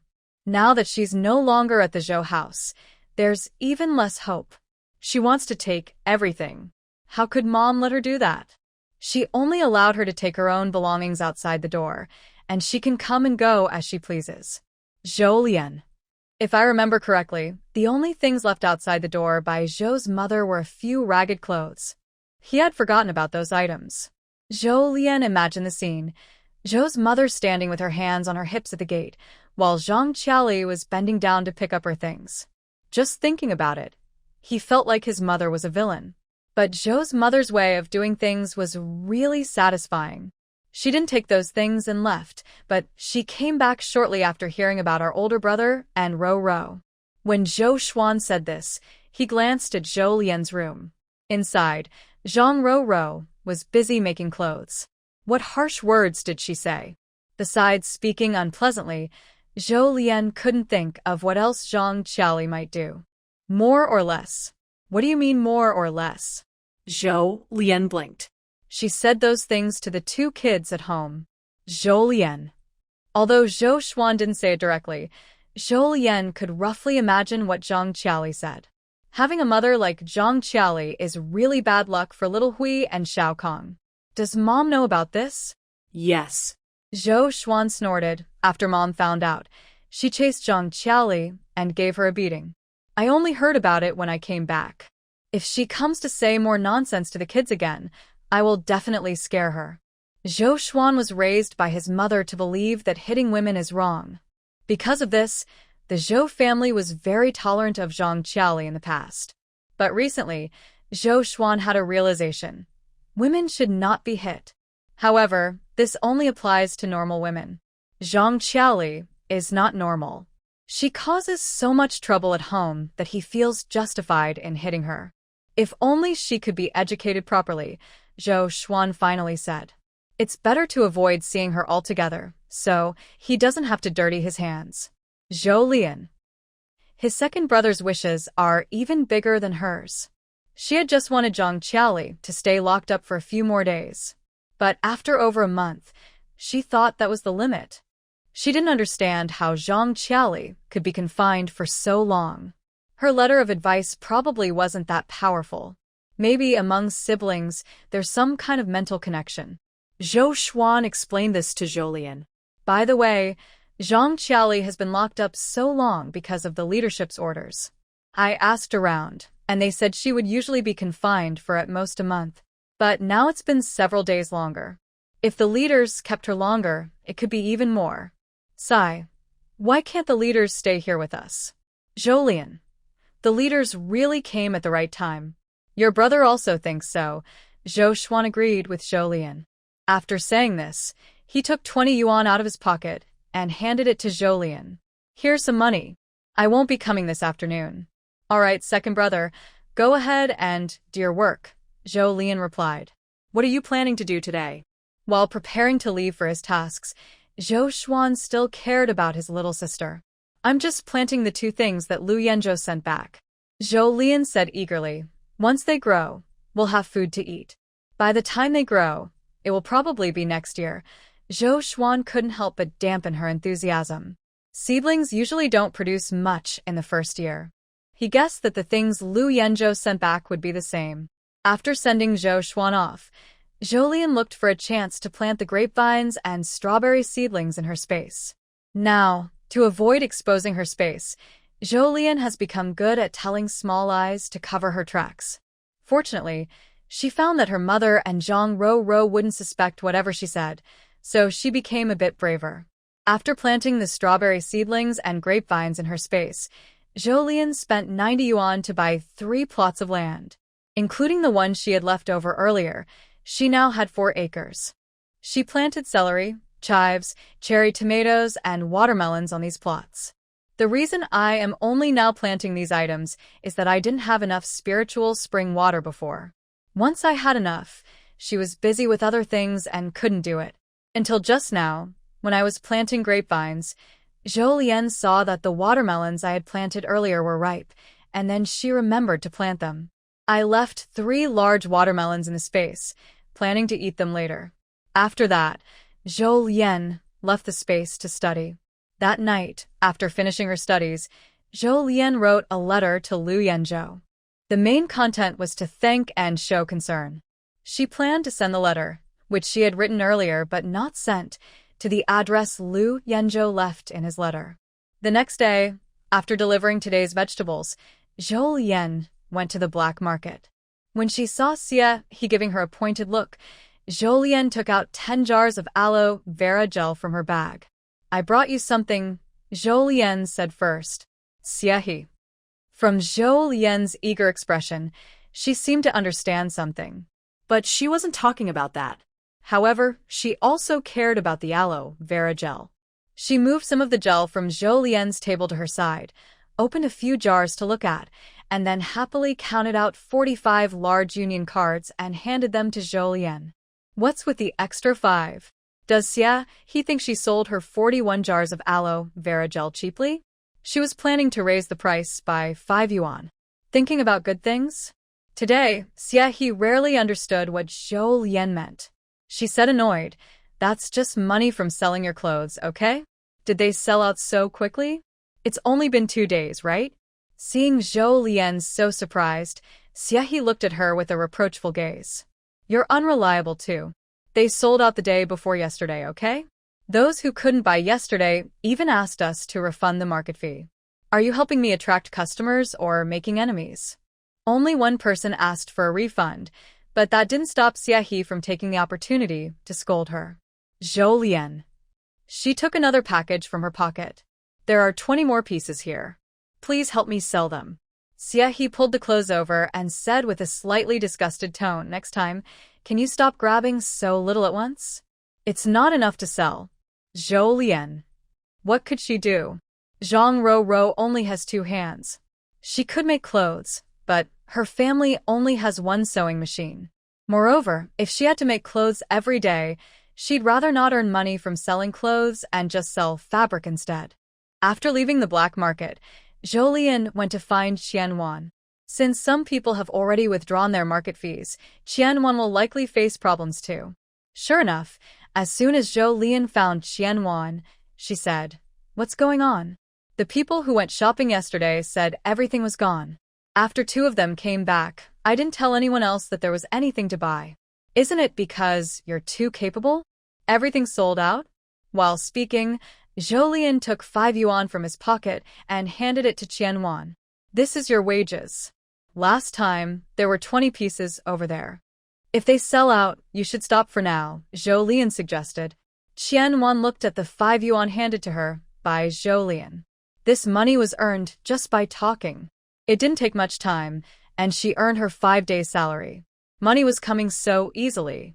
Hearing Zhou Lian's next words, Qianwan quickly agreed. But after a moment of hesitation, she said, "I wore the other set of clothes you made for me yesterday.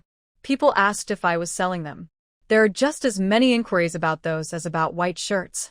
Qianwan lowered her voice and asked, "Do you want to make some to sell too?" Qianwan hoped Zhou Lian would make more to sell. Her intuition told her that with these, earning 5 yuan a day was nothing. 15 yuan was easily within reach. "Let's start with white shirts for now," Zhou Lian said. After saying this, she saw a clear look of disappointment on Qianwan's face. Was Zhou Lian disappointed too? She also wanted to make more, but the current situation didn't allow it. "For now, I can make 10 white shirts a day. I'll think of a way to make more when I get back," Zhou Lian added. Hearing this, Qianwan, who was dazzled by the money, suddenly became clear-headed. She remembered Zhou Lian had said that the clothes were made by their family. There weren't many people at home, so they really couldn't make more. Fortunately, 10 shirts a day meant she could earn 5 yuan, which was quite a lot. Qianwan told herself not to be greedy. After saying goodbye to Qianwan, Zhou Lian went to the post office to send money and a letter to Lu Yanzhou. On the way back, Zhou Lian, who was crazy about clothes, first tried the space. But she saw that the space didn't have a clothing factory. This meant that if she wanted more clothes, she would need to find others to help. This was not an easy task. First, the people making clothes must keep their work secret. Second, this matter must not be discovered by others. And this last point, even Zhang Ruru could only manage temporarily. It is not a big deal if the bride does not go to work before the wedding, but after getting married, there is no good reason not to go. Thinking of this, Zhou Lian felt more worried. Making clothes is hard to earn money from. She couldn't think of a solution for now, so she decided not to think about it and headed home. Just as Zhou Lian reached her door, she saw her second brother, Zhou Xuan, about to leave. "Little sister, you're just in time. Brother-in-law sent you a letter and some money. I've put them in your room. I also prepared the vegetables for tomorrow. I have to go now." Zhou Lian. She watched her second brother hurry away. Then, Zhou Lian, following little Zhou Zhou, returned to her room. After greeting Zhang Ruru, who was sewing clothes, she opened the letter her second brother had left on the table. This letter was a bit like Lu Yanzhou's diary, mainly describing what he did today and the arrival of Zhang and others. It also said not to send him money anymore because he now works as a consultant and earns enough to support the family. Seeing this, Zhou Lian smiled. She thought, it's too late. She already sent the money. She continued reading to the end and saw Lu Yanzhou saying he missed her cooking. Both Wu Yu and Zhang, he said her pancakes were delicious. Zhou Lian. She felt that at the end, Lu Yanzhou seemed to be coquettishly asking for her to make more pancakes for him. If Lu Yanzhou were right in front of her, she would happily make many pancakes for him. But unfortunately, Lu Yanzhou was not there. And with the current delivery speed, even if she made the food and sent it, it would spoil halfway. Thinking that before they parted, Lu Yanzhou had already eaten minced meat and egg custard, Zhou Lian thought she could make some durable dried meat to send to him. But there was no rush. It would still take some time to turn mince meat and egg custard into dried meat. After finishing the letter, Jolien kept the bonus money Liu Yanzhou sent her and started writing a reply. She imitated Liu Yanzhou's style, writing down everything she could remember that had happened recently. Then, she also reminded him in the letter to take care of his health and mentioned that her family was not short of money. She sealed the letter and thought she probably wouldn't go to the county tomorrow. She planned to bring the letter when she delivered lunch to her mother tomorrow and ask her second brother to help send it. When Jolien went to her mother's place at noon, she learned a piece of news. The court officials came to inform us that the trial will be held tomorrow. They asked us to go to the grain-drying yard in Wangjia village to attend. The next morning, except for the two children, all the adults from the Zhou family headed towards Wangjia village. Not only the Zhou family, but several villagers also followed them out of curiosity. These days, legal disputes are quite distant from ordinary people's daily lives. The villagers were just curious, so much so that they were willing to leave their work to see what was happening. When the Zhou family and the villagers arrived at the grain-drying yard, the court officials had not yet arrived. The Zhang family also seemed to have received news from the court. Although they looked unhappy, they still gradually arrived at the yard. Zhang Qiali, who had just been released, was among them. When she saw the Zhou family, she naturally looked displeased. "Do your Zhou family have no shame? How dare you come to ask for the bride price? I gave birth to your grandson, and now that we've divorced, you refuse to acknowledge it." Before the Zhou family could speak, some villagers who had come to watch the fun from Wangjia village whispered among themselves upon hearing this. Yeah, divorce is rare these days, but it does happen. I've never heard of anyone asking for bride price after a divorce. The Zhou family. Not just the one with the child.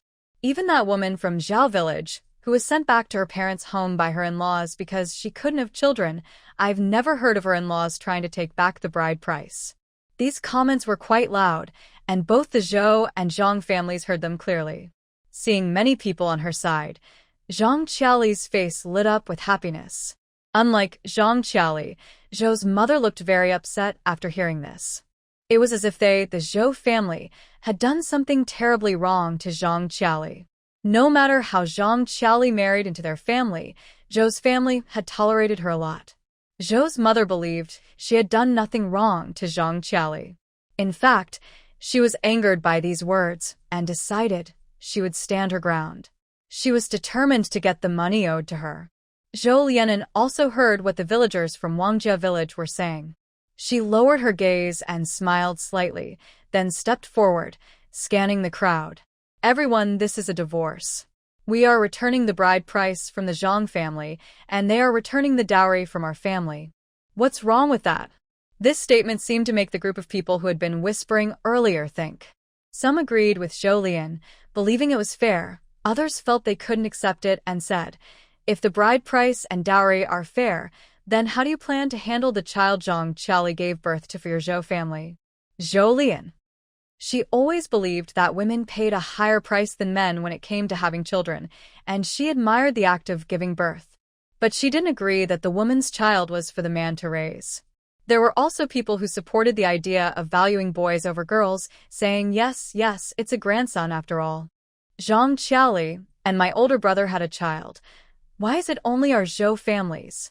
Did they not call Zhang Qiali mom? When they grow up, won't they take care of Zhang Qiali in old age? Some people were persuaded by Zhou Lian and said nothing, while others were not convinced by her words but couldn't say that the children shouldn't be cared for in old age. In rural areas these days, having children often meant relying on them to take care of you when you got too old and weak. "You've made me think of that," Zhou Lian said with a smile. The villagers looked at her smiling face with some confusion. "Think of what?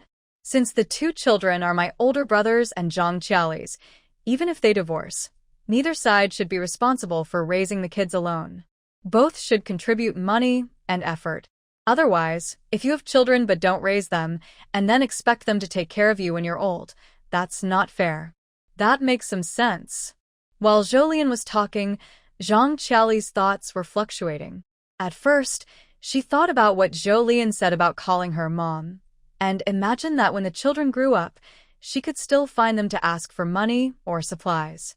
But when she heard Zhou Lian say she also wanted to raise the children, Zhang Qiali was unhappy.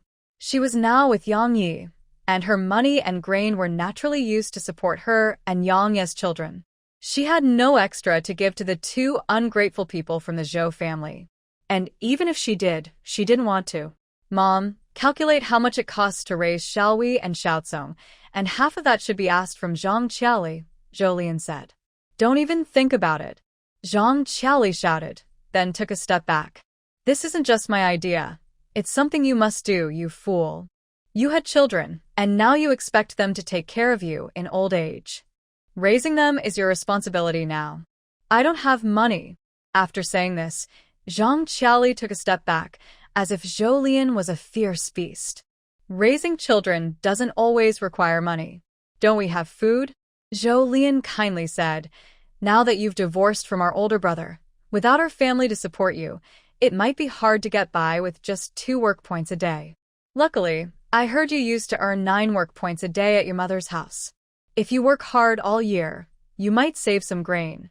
Wow, Zhang Qiali only earned 2 work points a day at the Zhou family? People in Wangjia village were shocked. They remembered that Zhang Qiali used to be a good worker when she was with them.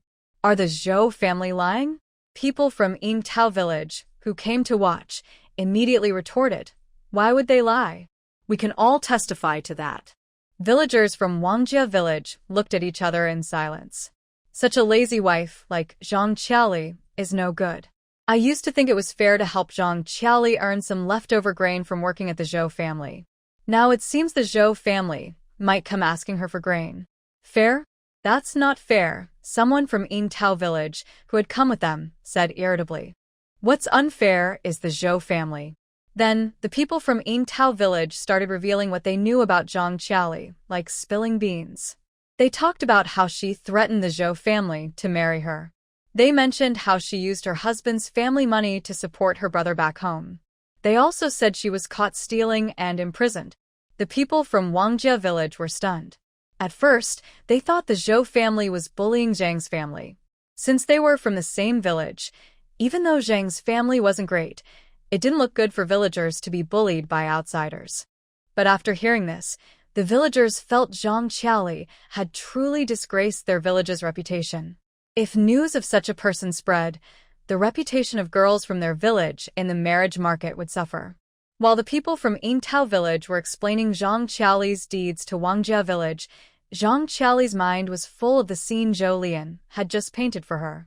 Thinking about how she would work hard to earn 9 work points, but then have to scrimp and save grain to give to those 2 ungrateful people from the Zhou family made her feel sick. Don't even think about it. Zhang Qiali glared at Zhou Lian and took another step back. Just pretend I never had those 2 ungrateful kids. I don't have money or grain to give. People from the Zhou family, except Zhou Lian, looked unhappy after hearing Zhang Qiali's words. But they were used to it. Zhang Qiali had already scolded the 2 children lightly, and she had even hit them when at home. She also took their food away. She didn't want to raise the 2 children, and the Zhou family didn't want her to do so either. Zhang Qiali was worried she might spoil the children. However, the Zhou family members didn't dare to argue with Zhou Lian in front of everyone. If you don't help raise the children, don't be surprised if they don't recognize you when they grow up, Zhou Lian said calmly. Who cares? Zhang Qiali sneered. Since the 2 children didn't want to support her, she wouldn't support them either. Anyway, she was with Yang Yi, and they could have children together. That's what you said yourself. Zhou Lian took out 2 pieces of paper and a pen, handed them to Zhang Qiali, and said, sign here. Once you sign, the 2 children will no longer be your responsibility. You won't need to raise them, and when they grow up, they won't need to take care of you.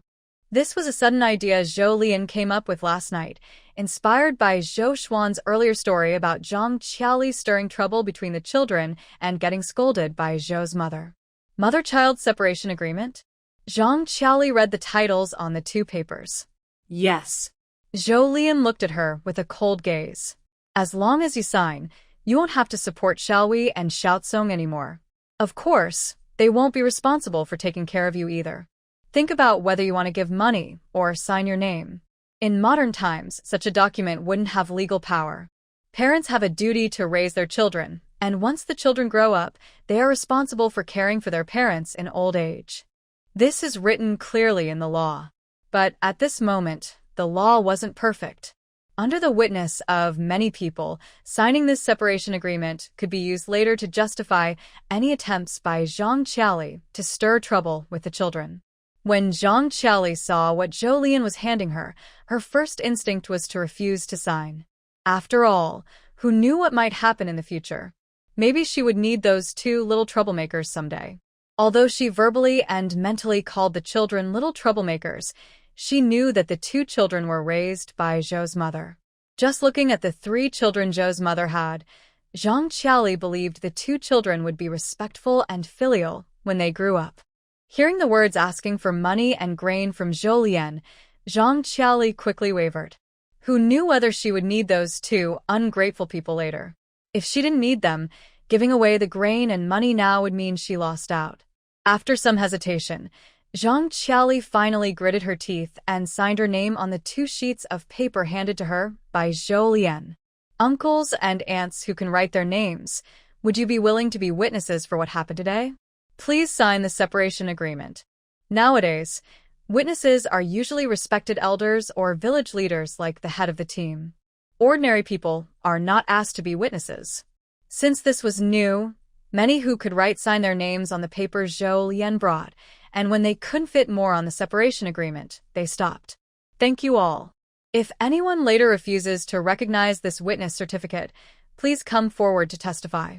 Of course, most people were witnessing for the first time. It was new but also made them feel responsible.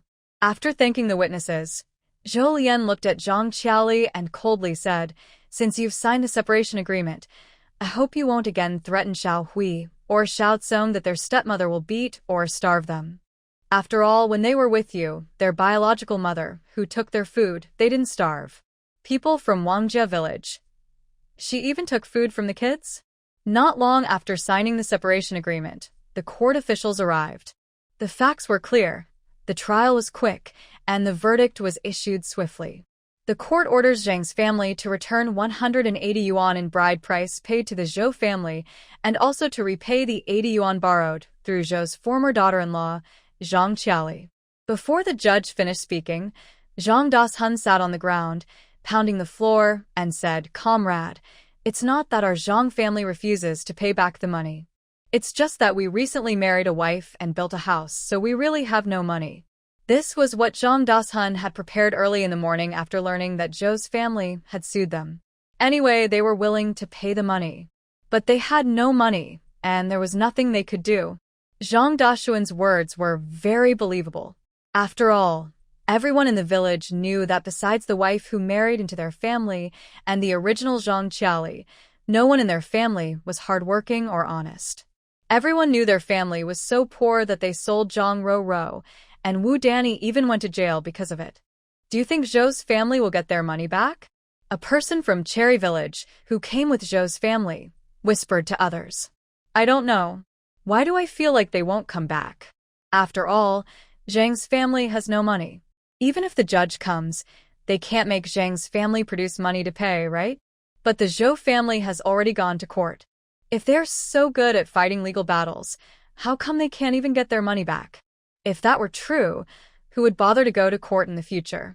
"That's true." Someone agreed. "You know, we used to hear that suing was powerful, but today we saw it ourselves. It's just okay. Maybe not many people sue, because it's actually useless?" "That makes sense." The people whispering thought they were speaking quietly, but everyone from the court staff heard them clearly. They didn't discuss this openly, but in their glances at each other, they saw that they couldn't let the villagers misunderstand their intentions. If today they didn't help the Zhou family get their rightful money, and villagers from 2 or more villages thought that suing was useless, what would they do? Would they still want to work? Would they still want to serve the people? But how to help the Zhou family get their money? That's a problem too.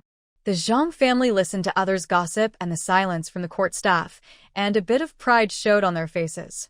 Wasn't the Zhou family planning to sue them? Now that the court staff was here, they couldn't do anything to them. Comrade Judge, how do you think we should handle this? Zhang Dashun looked at the judge who announced the verdict earlier and shamelessly said, "Our family is poor. We want to pay back the money, but we have no money. There's nothing we can do about it." The judge. They claimed they wanted to pay back, but had no money. If they truly wanted to pay, they would have found a way to get money by now and already made a plan to repay. Everyone knew how irresponsible the Zhang family was. So, Zhou's family had their own ways to deal with this situation. Zhou Lian smiled gently, seeming completely unaffected by Zhang's family's lack of money, and stepped forward saying, "Comrade Judge, the Zhang family has no objection to owing the money and has said they want to pay it back. So, there is a way to settle this." As Zhou Lian spoke, Zhang Dashun had a bad feeling. He realized that this person from the Zhou family was the most difficult to deal with. But he comforted himself. Zhang's family had no money, so Zhou Lian probably couldn't do anything. Unlike Zhang Dashun, the judge's eyes lit up when hearing Zhou Lian, and he hurriedly said, "Tell me more." "Let the production team, where the Zhang family lives, help them pay back the money first," Zhou Lian said. Besides the people from the court who had bright eyes, everyone else looked at each other in surprise. No way. Someone from Wangjia village and a member of Zhang's team stood up to oppose. They glared and said, "Isn't this just using everyone's money to help their old Zhang family pay off debts? How can that be allowed?"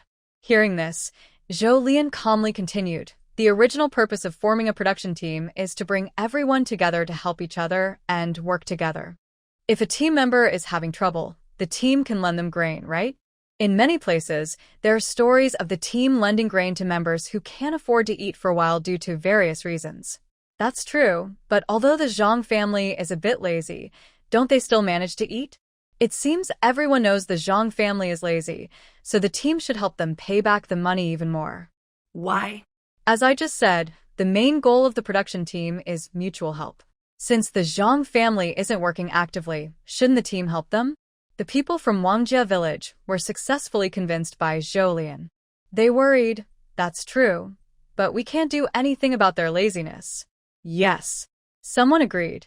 The team leader had also tried to persuade the Zhang family kindly, but they still did things their own way. "There is a way."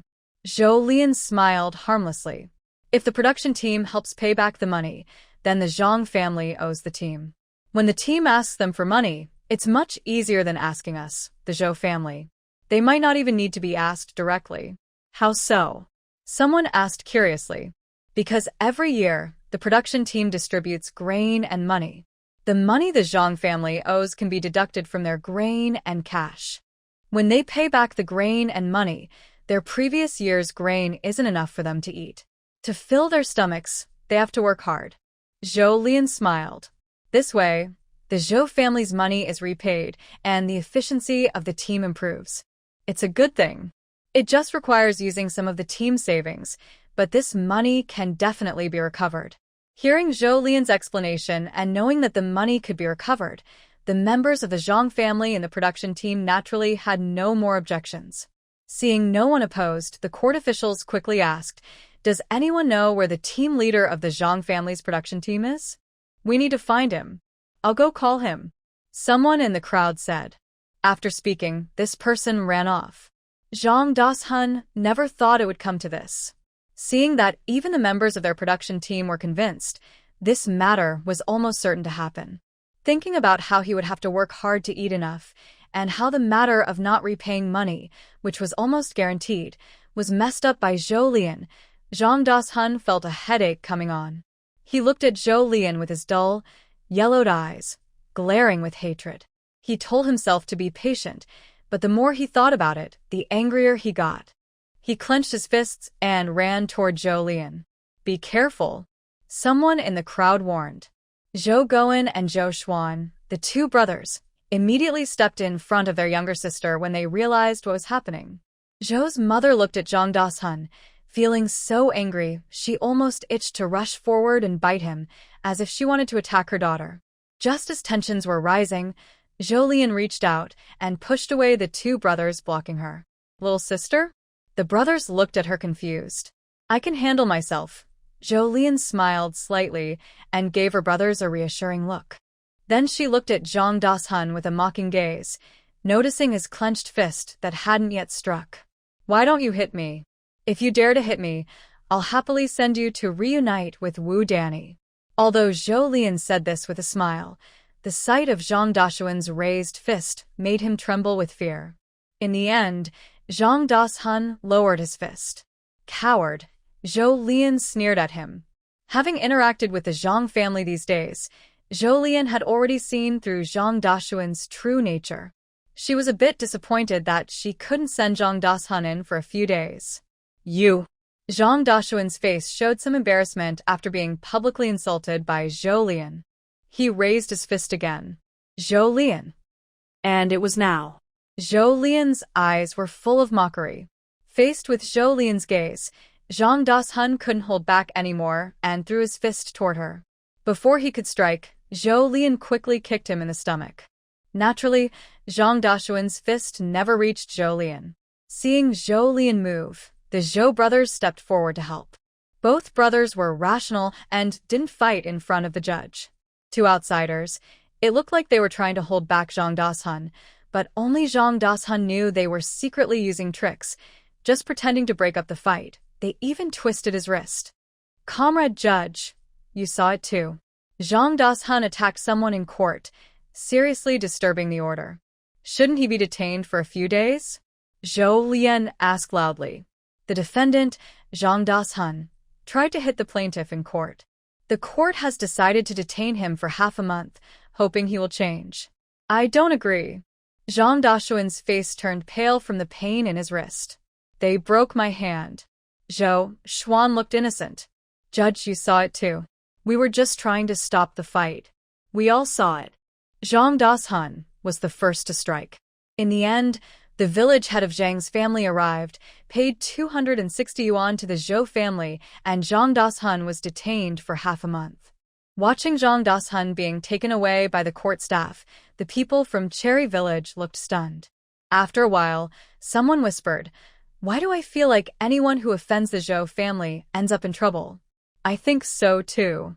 Wang Quanda, who tried to take advantage, went in. Zhao Cuihua, who chased Zhou's daughter out, also went in. Today I heard Wu Danny was taken in too. Now Zhang Dashun, who wanted to hit her, is in there as well. Ah! Someone looked at the speaker and rubbed their arms. If you keep talking, it might get weird. From now on, we should avoid provoking the Zhou family. Especially that girl from the Zhou family. I feel like she can turn black into white. This was said by someone from Wang's village. They still remembered when Wu Danny was taken away last time. She claimed that the Zhou family was gathering a crowd to fight. Everyone thought Wu Danny's story was convincing, and the Zhou family was doomed. But it turned out Zhang Dashun almost got beaten and was taken in for domestic violence. If Wu Danny hadn't insisted that Zhang Dashun didn't abuse her, he might not have ended up here today. Some villagers from Wang's village couldn't hold back their curiosity and told what happened the day Wu Danny was taken. Then they asked the Cherry Village people to share what happened in Cherry Village.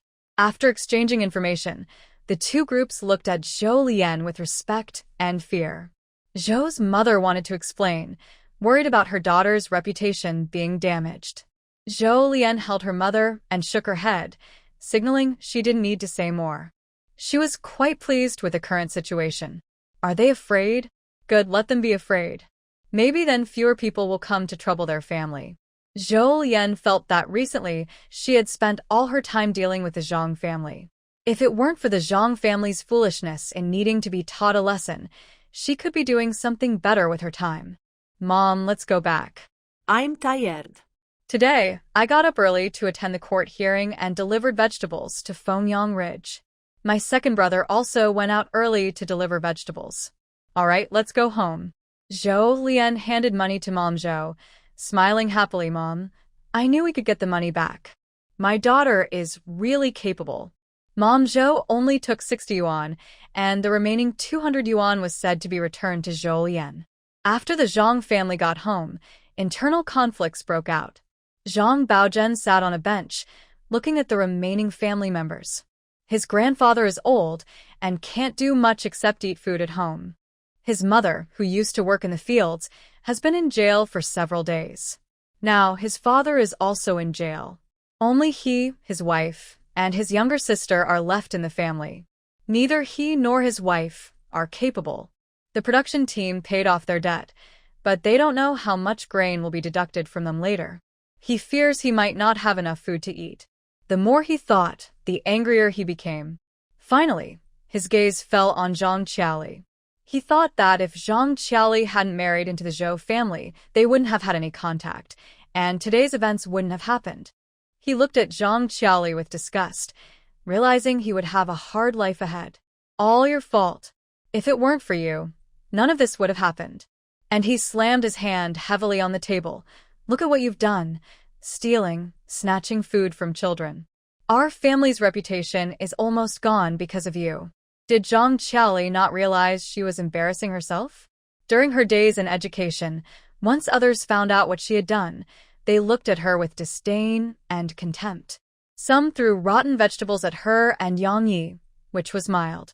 Others even threw stones. If Yang Yi hadn't been there, she didn't know if she could have endured. Finally back home, with things going wrong, she loved her younger brother very much, but he pushed all the blame onto her and called her shameful. He deliberately hurt her feelings. Others might say it's just gossip, but why does Zhang Baozhen have the right to criticize her? Zhang Qiali's emotions also flared up. Blame me?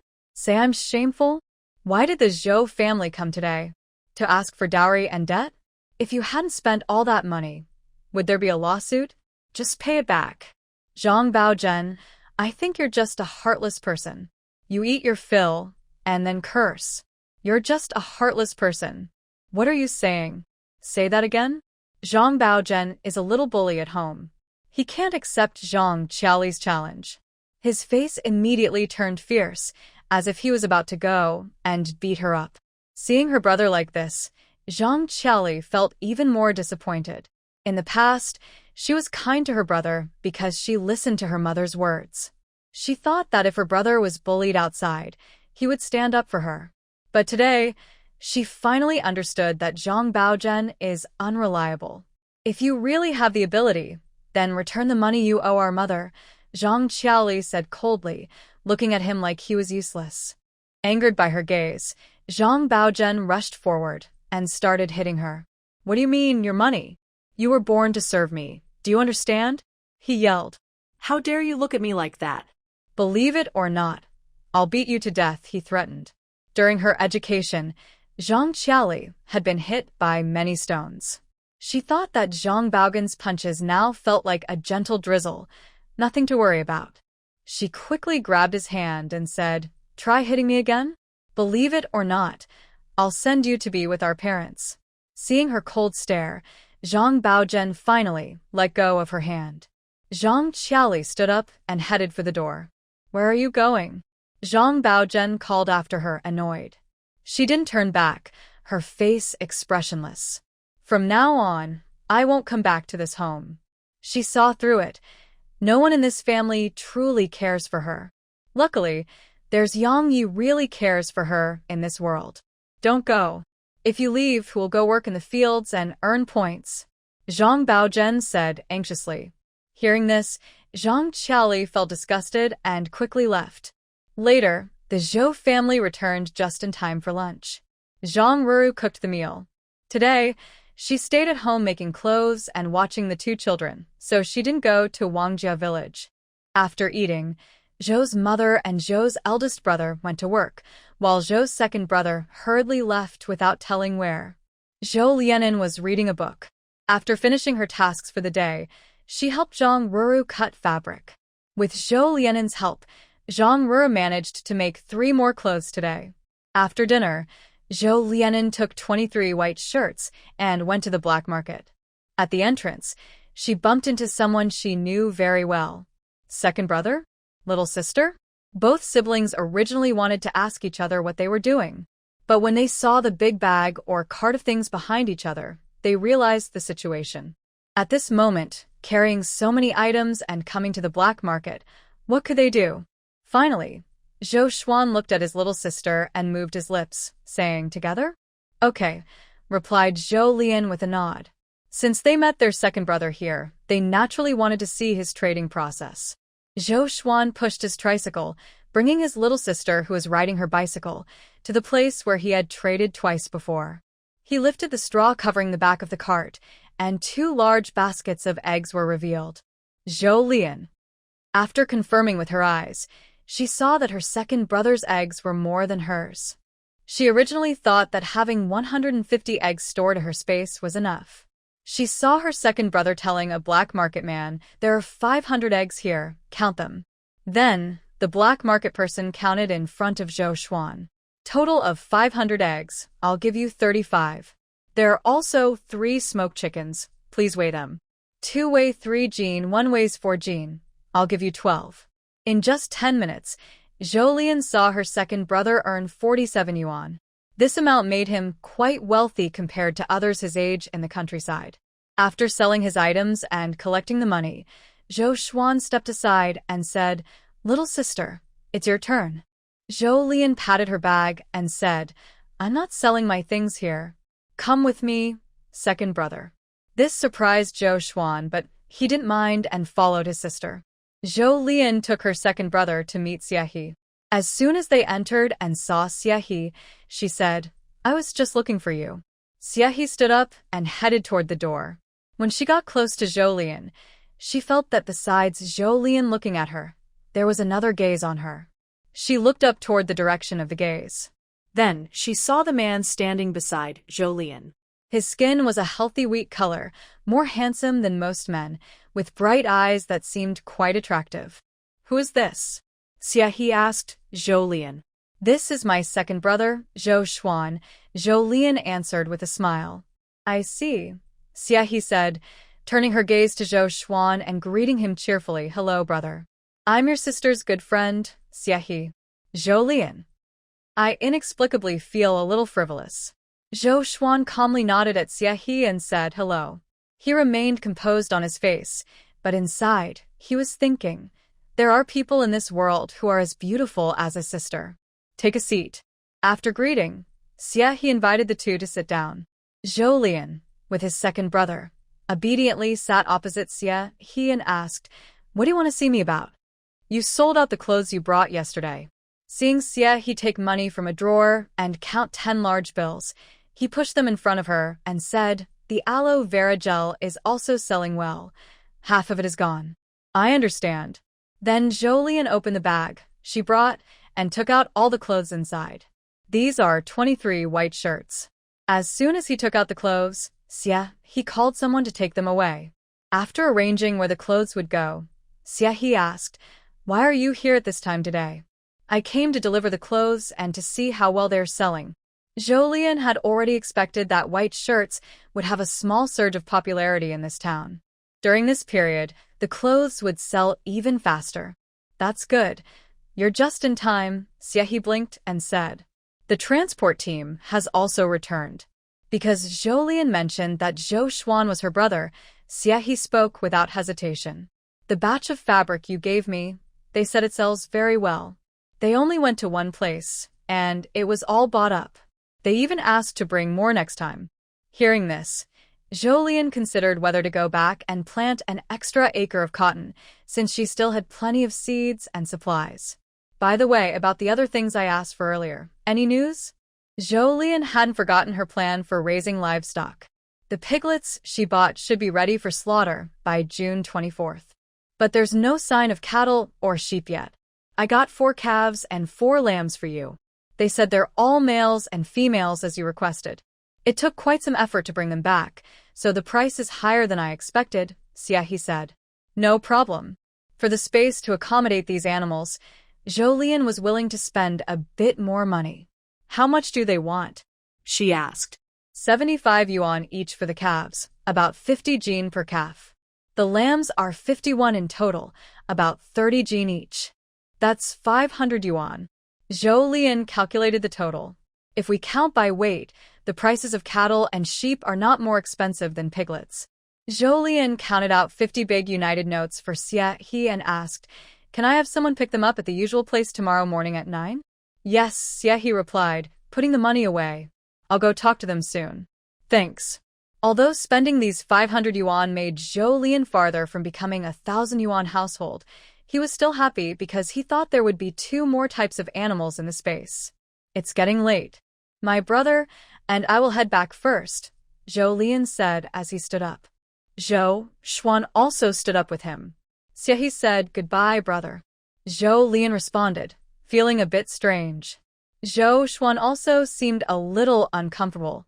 After hesitating, he said goodbye. On the way home, Zhou Lian told his second brother, Xie is my good friend and also the boss of the black market.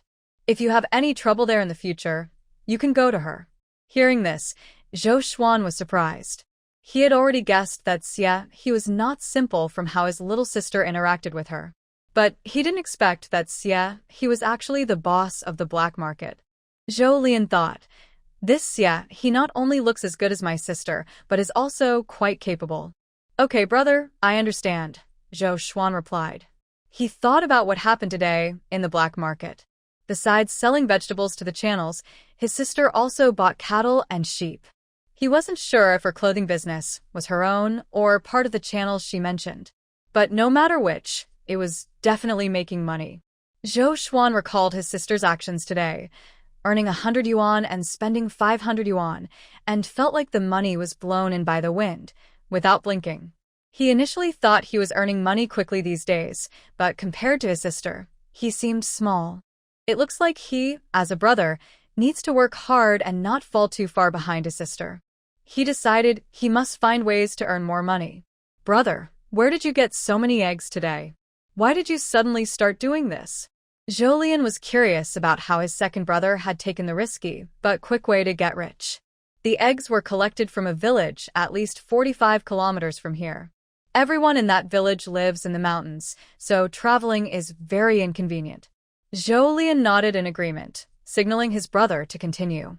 This place is far from the county town, which has both good and bad points. The good thing is that their management isn't as strict as ours. Every household keeps at least 3 or 4 chickens, so there are plenty of eggs. The bad thing is that it takes a long time to go to the county town.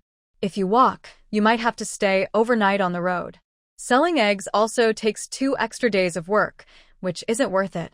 Once, I met someone from their village on the road. He told me about their village. I thought about the job you found for me. Since there's a car, I have plenty of time after delivering vegetables, so I might as well go to their village to collect eggs. I buy eggs for 5 cents each and sell them on the black market for 7 cents. I can earn 2 cents per egg. I've only been there 3 times. The first time, I used all my $12.50 to buy eggs. I collected 250 eggs and sold them on the black market, making $5. I didn't spend that money. I used it all to buy more eggs. The second time, I earned $7. Today is my 3rd trip. I only had $24.50, so I could only buy 490 eggs. They rounded it up to a full number, and I paid an extra 50 cents for 10 more eggs, which I will pay back next time. When I was leaving, someone gave me 3 smoked chickens to sell. The buying price at the collection station is $1 per jean, and I paid the same. If I sell them on the black market for $1.21 per jean, I can earn $2 for 10 jean. So, Zhou Lian listened as his second brother told his money-making story, like pouring beans out of a jar. He had to admit, Zhou Lian really enjoyed listening. While hearing it, he imagined himself in the story, feeling a strange sense of achievement as if he had earned the money himself. Second brother is really amazing, Zhou Lian said sincerely. Zhou Xuan was a little embarrassed by his little sister's praise. How am I so impressive? All my deals are in the 3-figure range. Your second brother is just showing off in front of you, okay? It had to be said that the little sister and Xie Han's conversation, involving 600 yuan, slightly stirred Zhou Xuan's pride. No. Zhou Lian stopped the car. Seeing his little sister stop, Zhou Xuan also instinctively stopped. But he didn't understand why his sister suddenly stopped, and his gaze towards her was full of doubt. Zhou Lian looked seriously into her second brother's eyes and said, "Second brother, I mainly make money through my channels. Xie he can run an underground market because of her family background.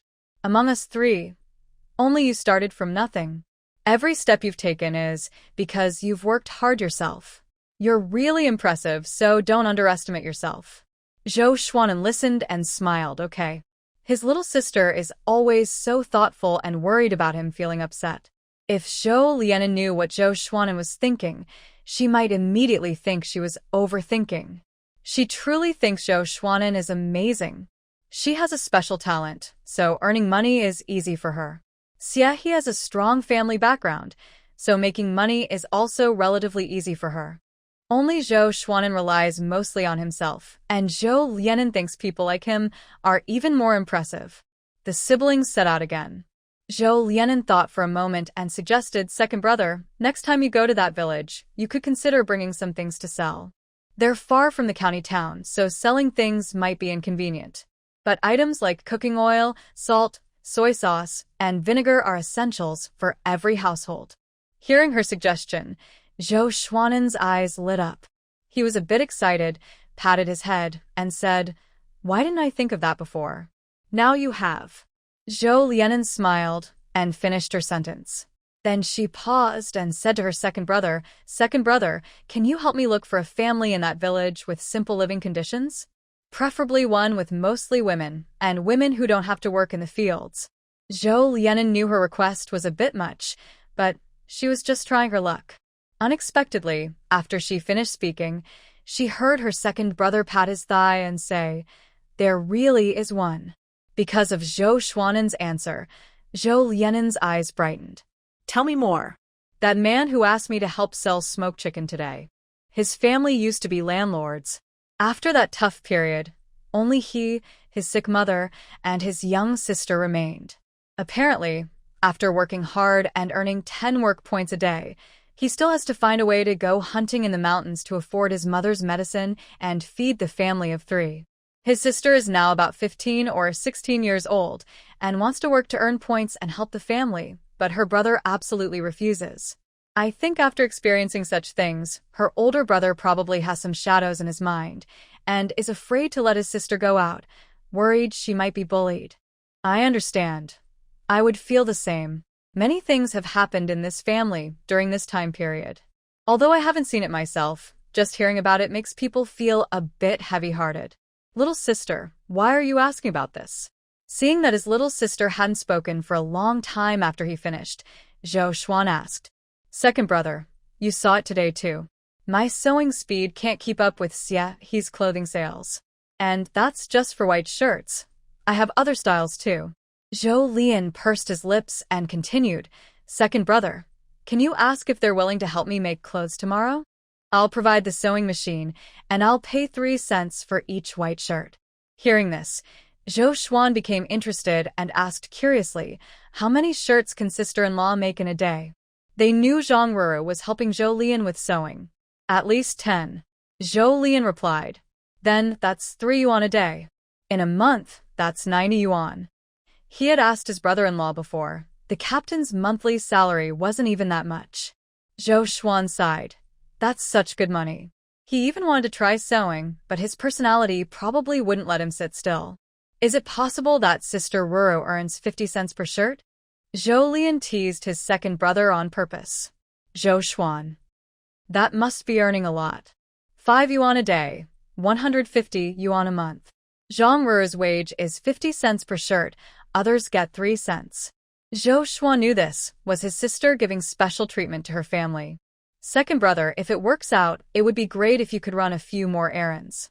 After they finish the clothes, you help me pick them up and deliver them to the black market. I'll give you 2 cents for each trip. Why do you need money? Zhou Xuan waved his hand. Second brother is going anyway. It's just a matter of convenience. That's not possible, Zhou Lian insisted. 45 kilometers, riding back and forth, takes 6 hours. It's very tiring.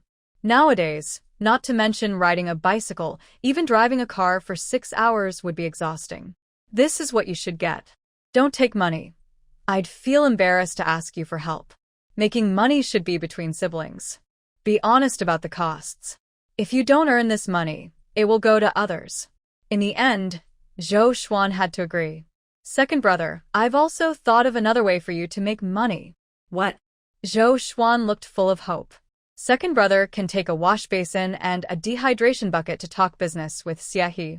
Tools like these that can free up hands are quite useful. I think many people in the city would be interested. Zhou Lian just thought of this idea. She is currently using the tools made by her second brother. Although you still need to do some work by hand, a wash basin is much easier than washing everything completely by hand. And about the dehydration bucket, Zhou Lian added, it might not be needed much now because it's summer and clothes dry quickly. But in winter, it's a different story.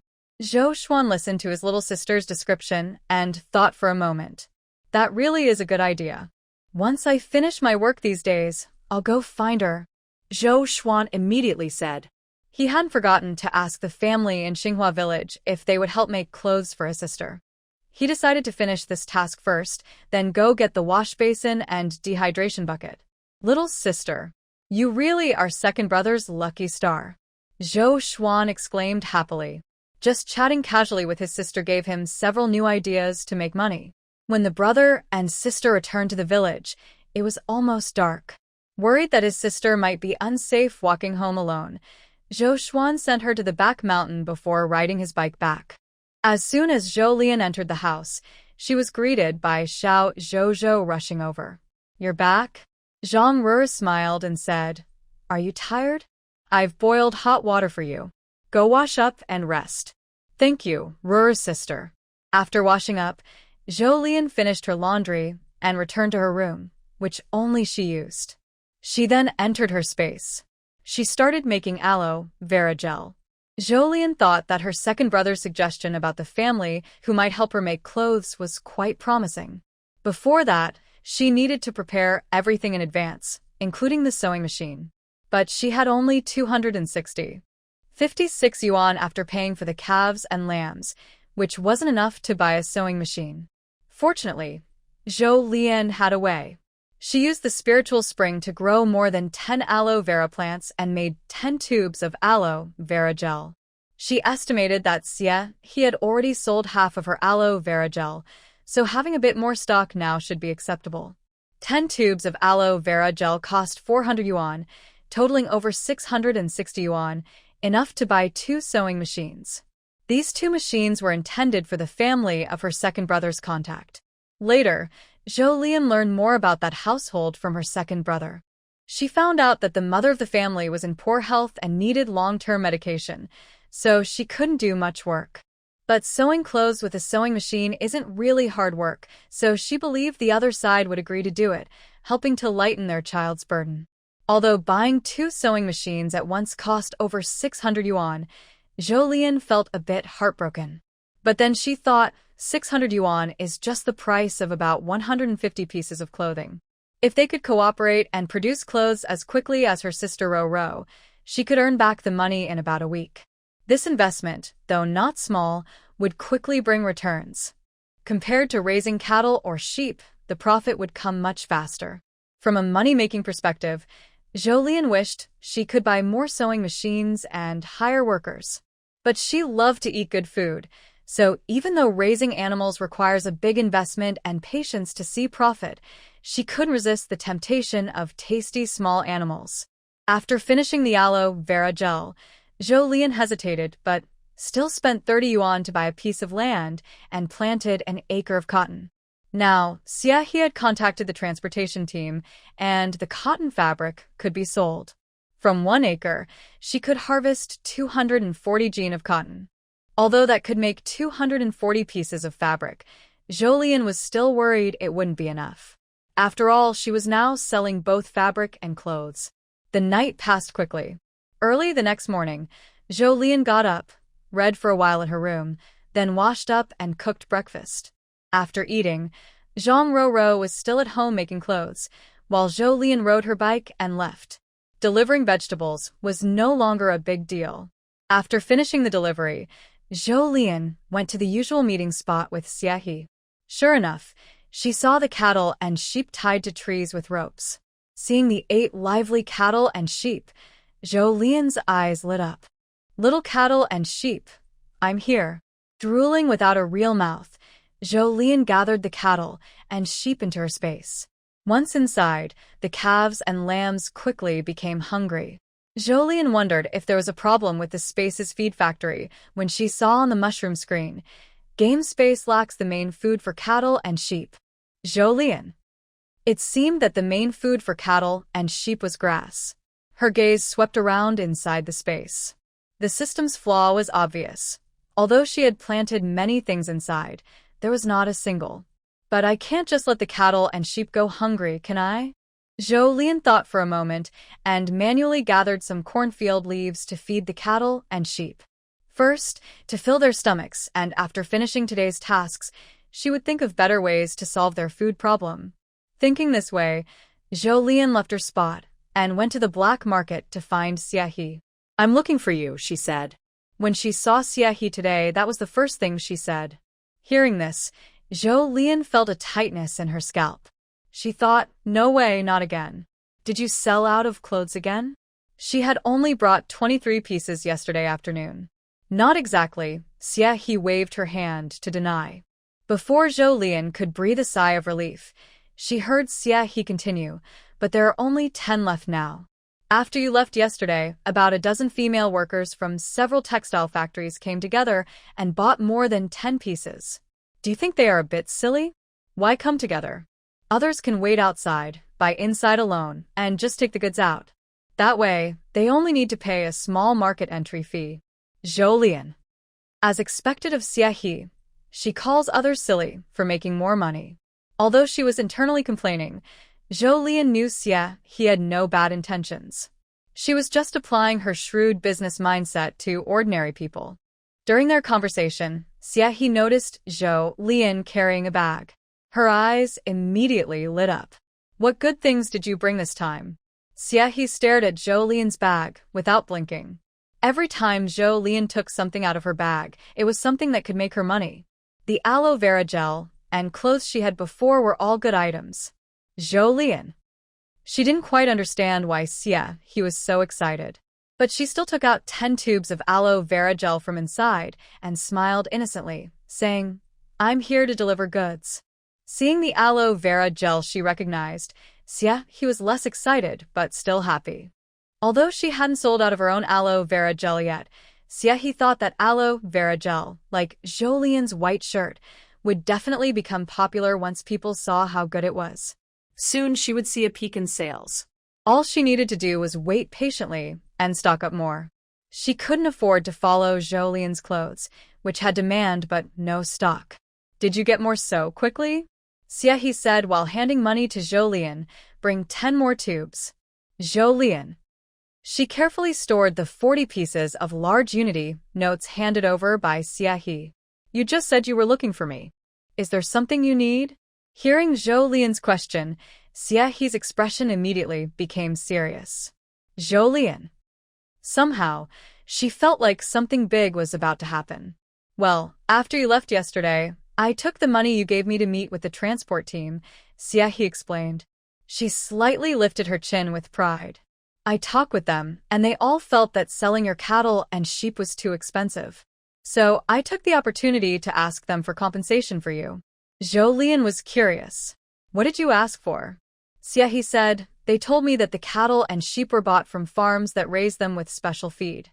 They feed the sheep and cattle with specific grass. I thought, since it's professional, there must be a good reason. So next time they go, I asked them to bring back some seeds for you free of charge." Jolien. She liked Xiaohe so much. She had been planning to casually plant some weeds in her space to feed the cattle and sheep. But now, with a better option, who would still use weeds? They said that the sheep farm mainly feeds the sheep with alfalfa. According to experts, chickens also love to eat it, and it's good for them. Jolien. No wonder she was so clever. Jolien felt she was lucky to have a friend like Xiaohe, a clever businessperson. Impressive. Jolien gave Xiaohe a thumbs up. Of course.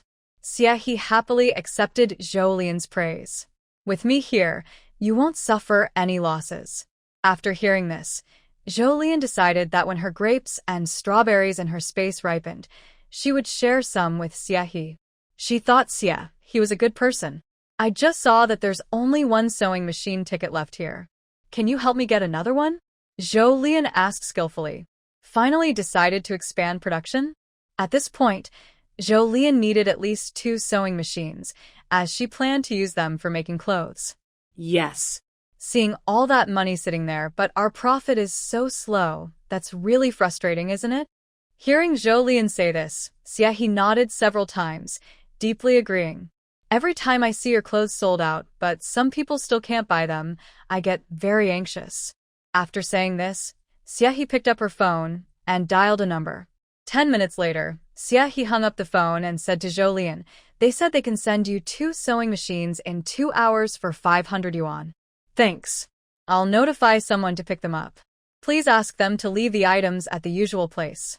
As he spoke, Zhou Lian handed Xie 60 large union cards. It's only 500 yuan. Xie said, trying to return the extra money to Zhou Lian. Isn't this a favor from you? Although Zhou Lian often asked Xie for help, she didn't want to see him lose out because of her. Just take it. After saying that, Zhou Lian turned his back to Xie, waved goodbye, and left. Before he had even warmed up the 400 yuan he just received, he emptied his pocket. Now, Zhou Lian only had 30 yuan, 5 jiao, and 6 fin left. He was basically broke. Forget being a wealthy person with thousands or tens of thousands. His finances were almost back to poverty in an instant. Thinking this, Zhou Lian left the black market and immediately turned around with a big bag of eggs, appearing at his second brother's selling spot from yesterday. Total of 165 eggs. Please count them. The eggs from the space were very good quality and sold at a 70% price. 5 minutes later, Zhou Lian left the black market with an extra 11 yuan, 5 jiao, and 5 fun. He now had 42 yuan, 6 jiao, and 6 fun and felt confident walking around. After leaving the black market, Zhou Lian planned to go to the county town to find Qianwan. However, halfway there, he stopped his bicycle. He pushed the bike into the nearby woods and hid it before entering the space. In front of the mushroom screen, he searched Space Warehouse. The options that appeared were 1 cubic meter space warehouse, 1 yuan per month 10 cubic meter space warehouse, 10 yuan per month 100 cubic meter space warehouse, 100 yuan per month. Zhou Lian clicked on help and typed, I want a 2 cubic meter space warehouse. The following products are specially selected for esteemed space players. 1 cubic meter space warehouse, 1 yuan per month 10 cubic meter space warehouse, 10 yuan per month 100 cubic meter space warehouse, 100 yuan per month. Zhou Lian. He understood there was no 2 cubic meter warehouse for 2 yuan a month.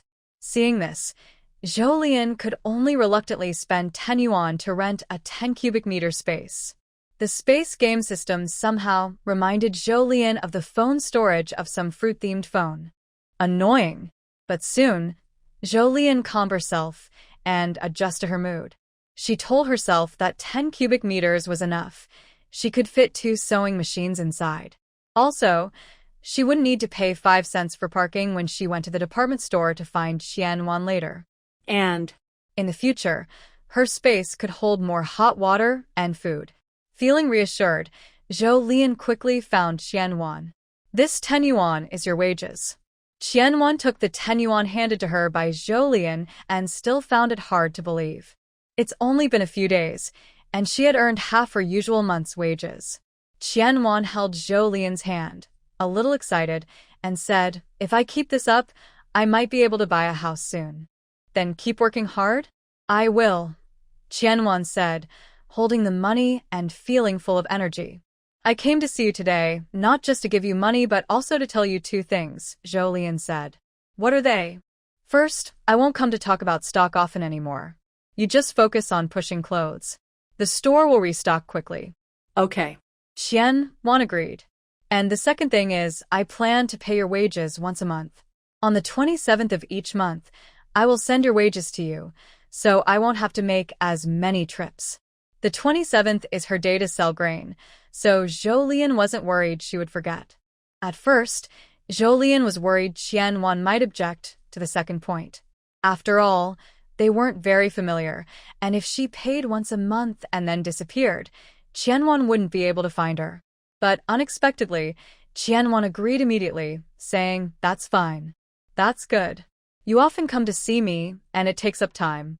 With this arrangement, you could make several more clothes. That way, she could sell more and earn more money." Qianwan didn't think about anything else. "All right, it's settled then. If nothing unexpected happens, I will come to deliver your wages on the morning of the 27th. Also, if you have anything to say, you can go to the store and tell them to pass the message to me. Once I know, I will come to see you." Okay. After saying goodbye to Qianwan, Zhou Lian bought some needles and threads worth 10 yuan. After shopping, she left the county. At that time, there were 50 minutes left before the 2 hours she had agreed with Xiehe. The old place still didn't have a sewing machine. Zhou Lian found a spot where she could see the old place. After storing her bicycle in the space, she went to feed the small cows and sheep with corn leaves. However, after a few more times, Zhou Lian didn't dare to pick more leaves. If there are fewer leaves, it might affect the plant's ability to do photosynthesis and harm the corn harvest, which isn't good. She still needs to plant some grass in the space first. Originally, Zhou Lian planned to plant an acre of grass, but after checking her wallet, she gave up. Right now, she only has 12 yuan and 60 cents in total. She can't afford a third-level space or a piece of land costing 30 yuan per acre. Zhou Lian almost forgot how many times she has felt poor since she traveled here. Sigh. Thinking about the time, Zhou Lian stayed in the space for a while. Mostly, she stayed there to take care of the strawberry seedlings and grapevines that Lu Yenzhou sent her every day with 45 milliliters of spiritual spring. She had already planned how to eat them, but the strawberry seedlings just started to bloom, and the grapevines only grew to about a meter. That made her feel a little sad. After tending to the strawberries and grapevines for a while, Zhou Lian guessed it was about time, so she left the space. When she stepped out, she saw 2 new sewing machines at the old place. Both machines were black. Zhou Lian didn't go straight over, but looked around to make sure no one was nearby. Only then did she approach and store the 2 sewing machines in the space as storage. After finishing her chores, Zhou Lian casually headed toward the road. Until she reached the way home, she took her bicycle out of the space and rode away from the spot. Woof woof. About 10 meters from her house, Zhou Lian heard her little boat, Zaya Zhaozu, happily barking. When Zhang Ruru was at home, Zhou Lian's gate was almost never closed. Soon, she saw Zaya Zhaozu bouncing out of her yard and rushing toward her. Zaya Zhaozu wagged its tail and followed Zhou Lian inside. As soon as she stopped her bike, Zhang Ruru came out of the house. And in his back, "Baruji," Zhou Lian greeted. "Your second brother came earlier and brought you 2 letters and a package. When you get back, open them quickly," Zhang Ruru said with a smile. Okay. Zhou Lian followed Zhang Ruru into the house. Zhang Ruru sat back down at the sewing machine to make clothes, while Zhou Lian started reading the letters. "Yesterday, I was busy with a legal case involving the Zhang family. My second brother didn't have time to pick up the letter, so today I went to get it and found 2 letters. Based on the number of letters, it seems Lu Yenzhou wrote her 1 letter each day. After reading the contents, I confirmed that these letters are indeed sent daily. Each letter records Lu Yenzhou's daily life, even though there's not much important news, just repetitive days. Still, I enjoy the feeling of him sharing his small daily moments with me." Zhou Lian thought about what she saw on the news, couples in later generations who live together but rarely talk. She felt that Lu Yenzhou's dedication was quite rare. So, Zhou Lian decided to learn from Lu Yenzhou. After placing the letters back into the envelope, she opened the package, which revealed layers of newspaper. She continued to peel away the layers of newspaper wrapping until the contents were fully revealed. It was 5 boxes of mung bean cakes. Nowadays, packaging isn't vacuum sealed like in later times, so when she opened the package, she could already smell a faint sweet aroma from the mung bean cakes. She opened one box and took a piece of cake into her mouth. It almost melted instantly, filling her mouth with a delicate, sweet flavor that felt like fine, sweet sand. Delicious. She squinted happily and praised the taste. Zhou Lian thought this was the best snack she had ever eaten since arriving in this world. "Jijiro, you should try some too." She directly shared a box with Zhang Ruru. The remaining 4 boxes, she decided to give 2 to her mother and keep the last 2 for herself in her space. After eating another piece of mung bean cake, Zhou sat down at her desk to write a reply to Lu Yanzhou. She first praised the mung bean cakes extensively, then talked about some things happening here, and finally expressed her gratitude to Lu Yanzhou for sending the cakes. After finishing the letter, she carefully placed it into the envelope, then put the envelope together with the remaining 2 boxes of mung bean cakes to give to her mother later.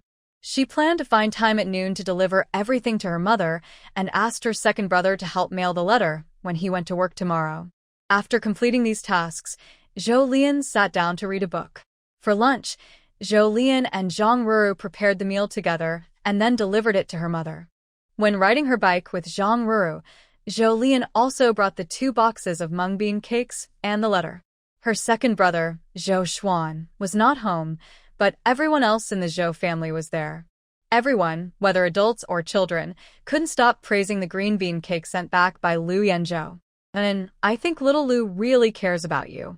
How many men send letters to their wife every day? You should treat him well in the future. Mom Zhou is increasingly pleased with her son-in-law, Lu Yanzhou. Got it, Mom. Zhou Lian shook the letter in his hand. He writes to me every day. I'm returning the favor, right? This letter is for second brother. I asked him to help me send it. Married couples should think of each other, said Mom Zhou. Hearing this, big brother Zhou Goen, who had been quietly eating nearby, smiled. Little sister and brother-in-law are already thinking of each other enough. I think second brother is almost like their messenger pigeon. Hearing what their eldest son said, Dad Zhou took a puff of his cigarette and laughed. Don't say that, it's true. Zhou Lian pretended to be angry. If you keep teasing me like this, I won't share my delicious green bean cakes with you anymore. The family enjoyed a happy lunch together. After the meal, Zhou Lian planned to go back and take a nap. Zhang Ruru originally didn't want to sleep. She just wanted to make clothes to earn money. But since the sewing machine was in the room where Zhou Lian was sleeping, she worried that the noise from sewing would disturb him, so she had to go to her own room to rest as well. Not long after she lay down, she heard the door to Zhou Lian's room open. At first, Zhang Ruru thought Zhou Lian needed to use the bathroom, but soon she heard sounds of someone rummaging in the kitchen, and eventually, the door outside the yard was opened. This made Zhang Ruru a bit alert. She quickly got up and went outside to check. Then she saw Zhou Lian, looking sleepy, but still showing signs of despair on her face, closing the yard gate from outside. And then what happened? What are you going out for?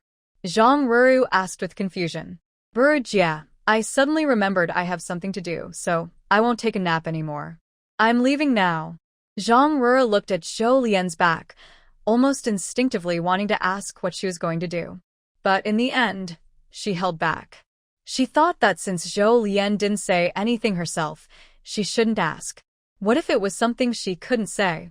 It was like when she moved in and found out Zhou Lian went out every morning.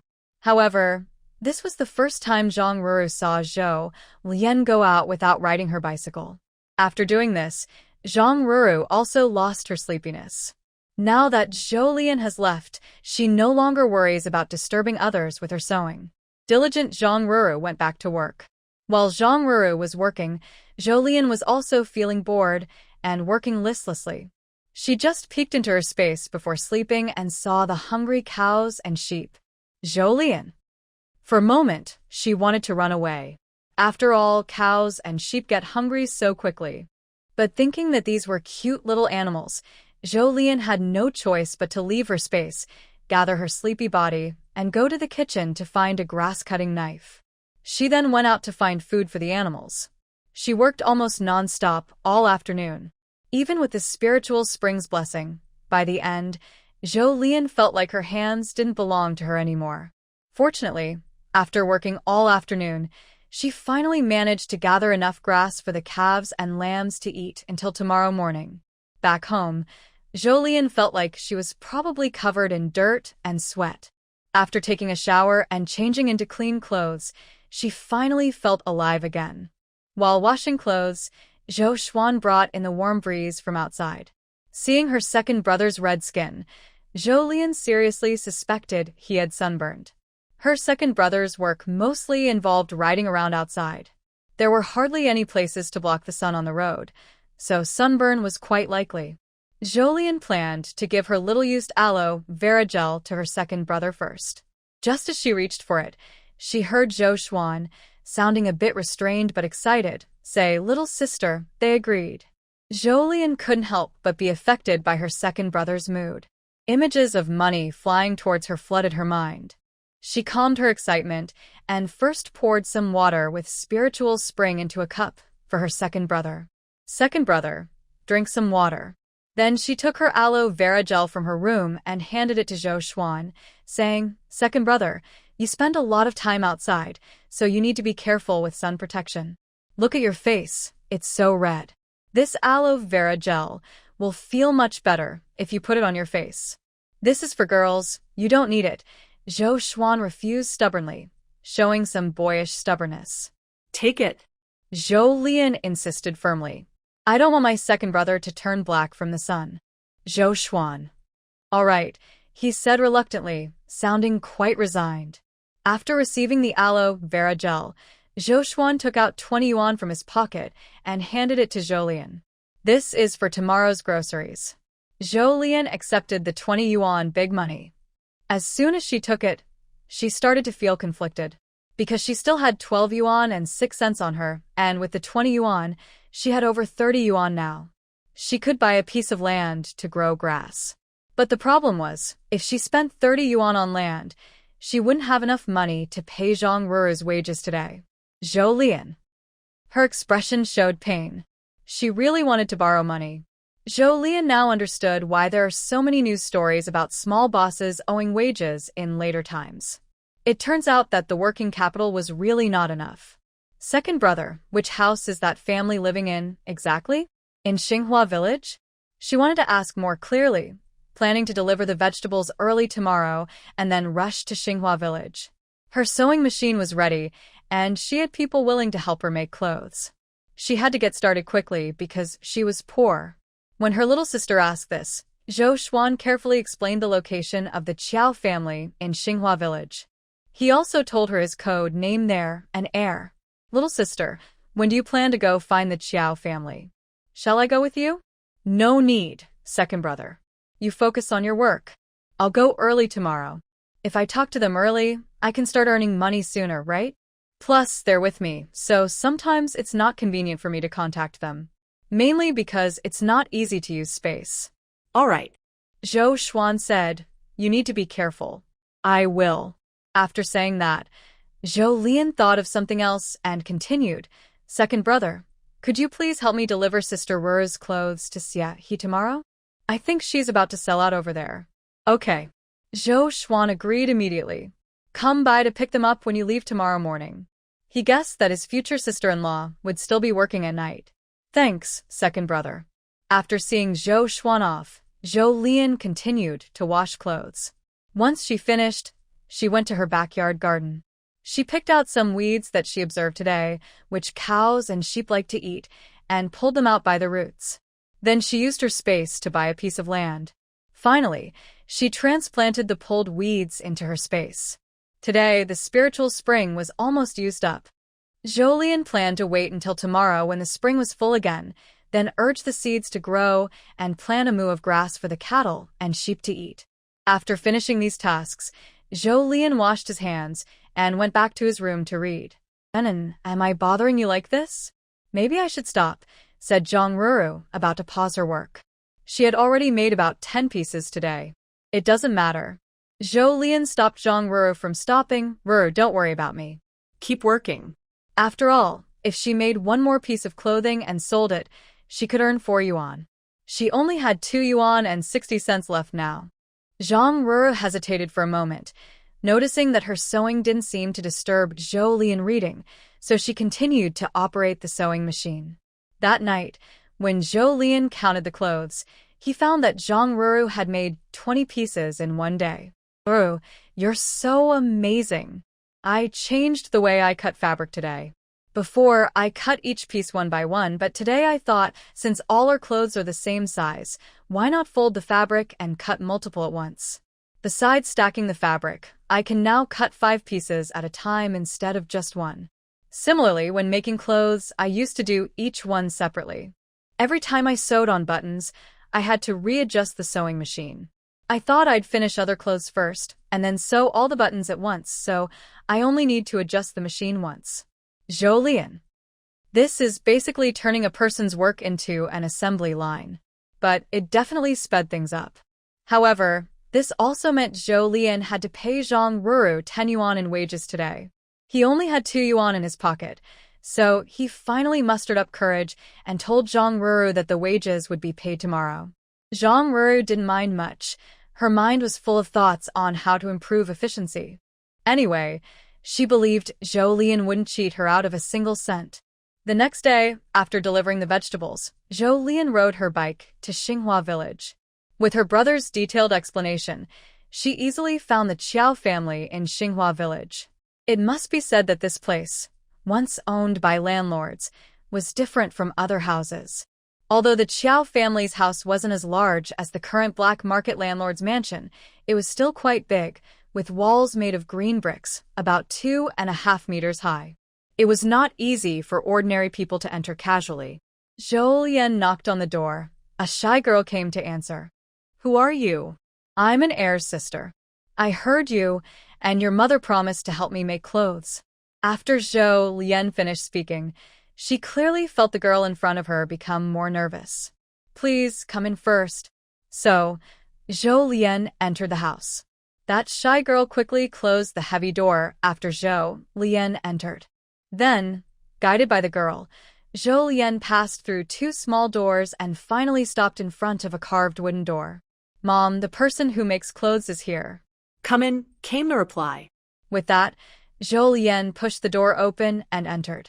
Inside, the room was visibly spacious, with only a few pieces of furniture. Jolien also smelled a medicinal scent. Clearly, the owner of the house often took medicine. Jolien nodded to the woman sitting on the bed, saying, "Hello, I am an heir's sister. I heard you agreed to help me make clothes?" "Yes," the woman replied, then hesitated and asked, "Will doing this cause any trouble?" "Anything can have risks. I can only say that working with me, the risk isn't very high," Jolien honestly explained. Hearing this, the woman relaxed a little. The ones who claimed there was no risk were usually suspicious. Her husband had once taught her how to tell if someone was telling the truth. She originally planned to use this skill to manage servants and workers, but after some incidents, she thought she wouldn't need it anymore. Thinking for a moment, the woman seemed to make a decision and said to Jolien, "We will do it." "Good. One more thing." When she said this, her expression became a bit awkward and shy. "Our Jaeyun's brother might not agree with us making clothes." Jolien. From what she knew about the Qiao family, it was understandable that Jaeyun's brother, out of love and care for his mother and sister, might not agree with making clothes. How do you feel about it?" Jolien didn't give up just because the man of the house disagreed. Instead, she asked for the opinions of the 2 women. "We want to do it," the woman said, holding her daughter's hand. "We've decided to act first and tell later. That way, if my son finds out, he will definitely cause trouble. I just hope you won't mind then." When she said this, the woman looked at Jolien with a full of regret. Her son causing trouble like this was undoubtedly a problem for Jolien. But since she was already here, and she could see that the 2 women from the Qiao family genuinely wanted to cooperate, and she hadn't found anyone more suitable than the mother and daughter, multiple reasons led to this collaboration. "Then I wish us a happy cooperation. You can call me San." Thinking that her brother called himself an heir, Jolien also gave herself a nickname. "This is my daughter, Qiao Jaeyun. As for me, if you're willing, you can call me Aunt Qiao," the woman introduced. "Okay, Aunt Qiao," Jolien responded politely. "I believe my brother told you that the wages for making clothes are 3 mao per piece, and we will provide the sewing machine." Hearing this, the woman looked a bit helpless. "My daughter and I don't know how to use a sewing machine." "It's okay," Jolien smiled. I came today to teach you. She thought learning to use a sewing machine wasn't hard, and she could also help cut the fabric today. All right, thank you, Aunt Xiao said. It's what I should do, Zhou Lian replied, then asked, do you have a back door? During the daytime, it wouldn't be good to openly leave the sewing machine and other things at the front door. If someone saw, it would be obvious that something was suspicious. Yes, the woman said. Jiayun, take her to see it. Zhou Lian followed Jiayun to look. It's quite hidden, Zhou Lian commented first. In about 2 hours, if everything goes as planned, the items will be delivered here. I'll go inform someone to bring the stuff, she said, then stepped out through the back door of the Qiao family. Okay. Zhou Lian saw the girl named Jiayun, who was nervously holding the door and looking at her. Go back now. Close the door. It's not convenient to watch when the items arrive. I'll knock on the door when they get here, Zhou Lian said. She thought this girl was quite obedient. If she didn't let her go back, she might just stand at the door waiting for 2 hours. Okay, Jiayun replied, then waved and left. A few minutes later, Zhou Lian went to a hillside to cut grass. There was no other way. She had only cut enough grass yesterday for the cattle and sheep to eat until this morning. This afternoon, if everything goes as expected, she should be in the Qiao family, helping Aunt Qiao and Jiao Jiayun sew clothes with a sewing machine. To prevent the cattle and sheep in the space from accidentally getting hurt, Zhou Lian needs to prepare food for them. Thinking about the days of cutting grass, she feels she still has several days ahead. She already feels tired and wishes the grass seeds she planted this morning would quickly take root, sprout, and grow enough for the cattle and sheep to eat. Although she really doesn't want to work, Zhou Lian starts to work diligently. After an hour and a half, she stops, slightly out of breath. She finds a cleaner spot to sit, takes a handkerchief from her pocket, carefully wipes her hands, then takes out a box of mung bean cakes from the space. She pinches off a piece and puts it in her mouth. As soon as she tastes the cake, she closes her eyes happily. This mung bean cake is so delicious that every bite makes her taste buds happy. It's so good that Zhou Lian even wants to ask if making this cake is easy. If it's easy, she'd like 10 more boxes to eat to her heart's content. While thinking this, Zhou Lian imagines 10 boxes of mung bean cakes flying toward her. One word, delicious. When Zhou Lian wakes up from her beautiful daydream surrounded by the mung bean cakes, she's startled by the children around her. She was so focused on the cake that she didn't notice when the children appeared. However, she did notice the kids salivating while looking at the cake in her hands. Out of habit, Zhou Lian gives each child a piece. After dividing the cakes, her box is almost empty. Zhou Lian feels a little sad. Maybe because she shared the tasty mung bean cakes, the children start talking to her. You're not from our village. I've never seen you before. Your memory must be good to remember everyone in the village, Zhou Lian replies. What are you doing in our village? She points to the sickle beside her. The grass she cut earlier has already been stored in the space, so now only this tool shows what she's here for, cutting grass. We're doing the same, the children reply. Then I'll go now, Zhou Lian says, preparing to leave, as she estimates her 2 hours are almost up, even though there's still not enough grass in her space. Hey, can you give me another piece of this? I can help you cut the grass, asked a chubby little boy. Zhou Lian. This child gave her an idea. She realized she didn't have to do the grass cutting herself. She could trade tasty treats for the children's help. Although hiring child labor is now forbidden, at that time, most larger families had children who helped with light chores. Zhou Lian thought she could adapt to the local customs. Is that okay? She asked. Seeing Zhou Lian silent for a while, the boy who spoke earlier looked at her eagerly. She noticed that when he asked, the other children also looked at her with the same hopeful expression. Zhou Lian. She also didn't want to part with her delicious mung bean cakes. After thinking for a moment, she took out a meat bun from her bag, hiding it behind her. I don't have many mung bean cakes left. Would you like to trade this meat bun instead? She offered. As soon as she took out the bun, its aroma spread around, and she saw the children swallowing hard. Okay, how do we trade for the bun? Asked the first boy. Although she had no more mung bean cakes, the bun smelled very good. Zhou looked around for a reference item and finally chose a small basket brought by one of the children. 5 bundles of grass for 1 bun, like this. Deal. Wait here, said the boy, ready to go cut grass. Zhou held him back. I have something to do now. You can cut the grass first. When the adults are about to finish work, I'll come by to collect the grass. For now, you can taste this bun. She handed the bun to the boy. Share it with your friends. Okay, said the chubby boy, clutching the bun. You have to come back. I will. Zhou smiled and thought for a moment. This is our secret. Don't tell anyone. We're not stupid. If we tell, others will come and take our treats, the boy replied. Zhou not without reason. After parting from the children, Zhou hurried towards the back door of the Qiao family. She arranged the 2 sewing machines inside the space and took out 6 pieces of cloth before knocking on the Qiao family's door. Xiao Jiayun should be waiting inside, and soon she came to open the door for Zhou. Help me out, carry these things inside. Okay. With their combined effort, 2 sewing machines and fabric were brought into the house. Where should I put these? Zhou asked. Xiao Jiayun was unsure and called out, I'll go call my mom. All right. When Aunt Xiao arrived, Zhou asked, Does your family have a big table? It would be easier to cut fabric on a large table. How big? Hearing this, Zhou described the size of the big table in her own home. No, only small ones, Aunt Xiao replied, pursing her lips and frowning. Before the family had any trouble, they had all kinds of furniture, but after the incident, some furniture was broken and others were taken away. Even a small table can work. Let's see where we can put these things.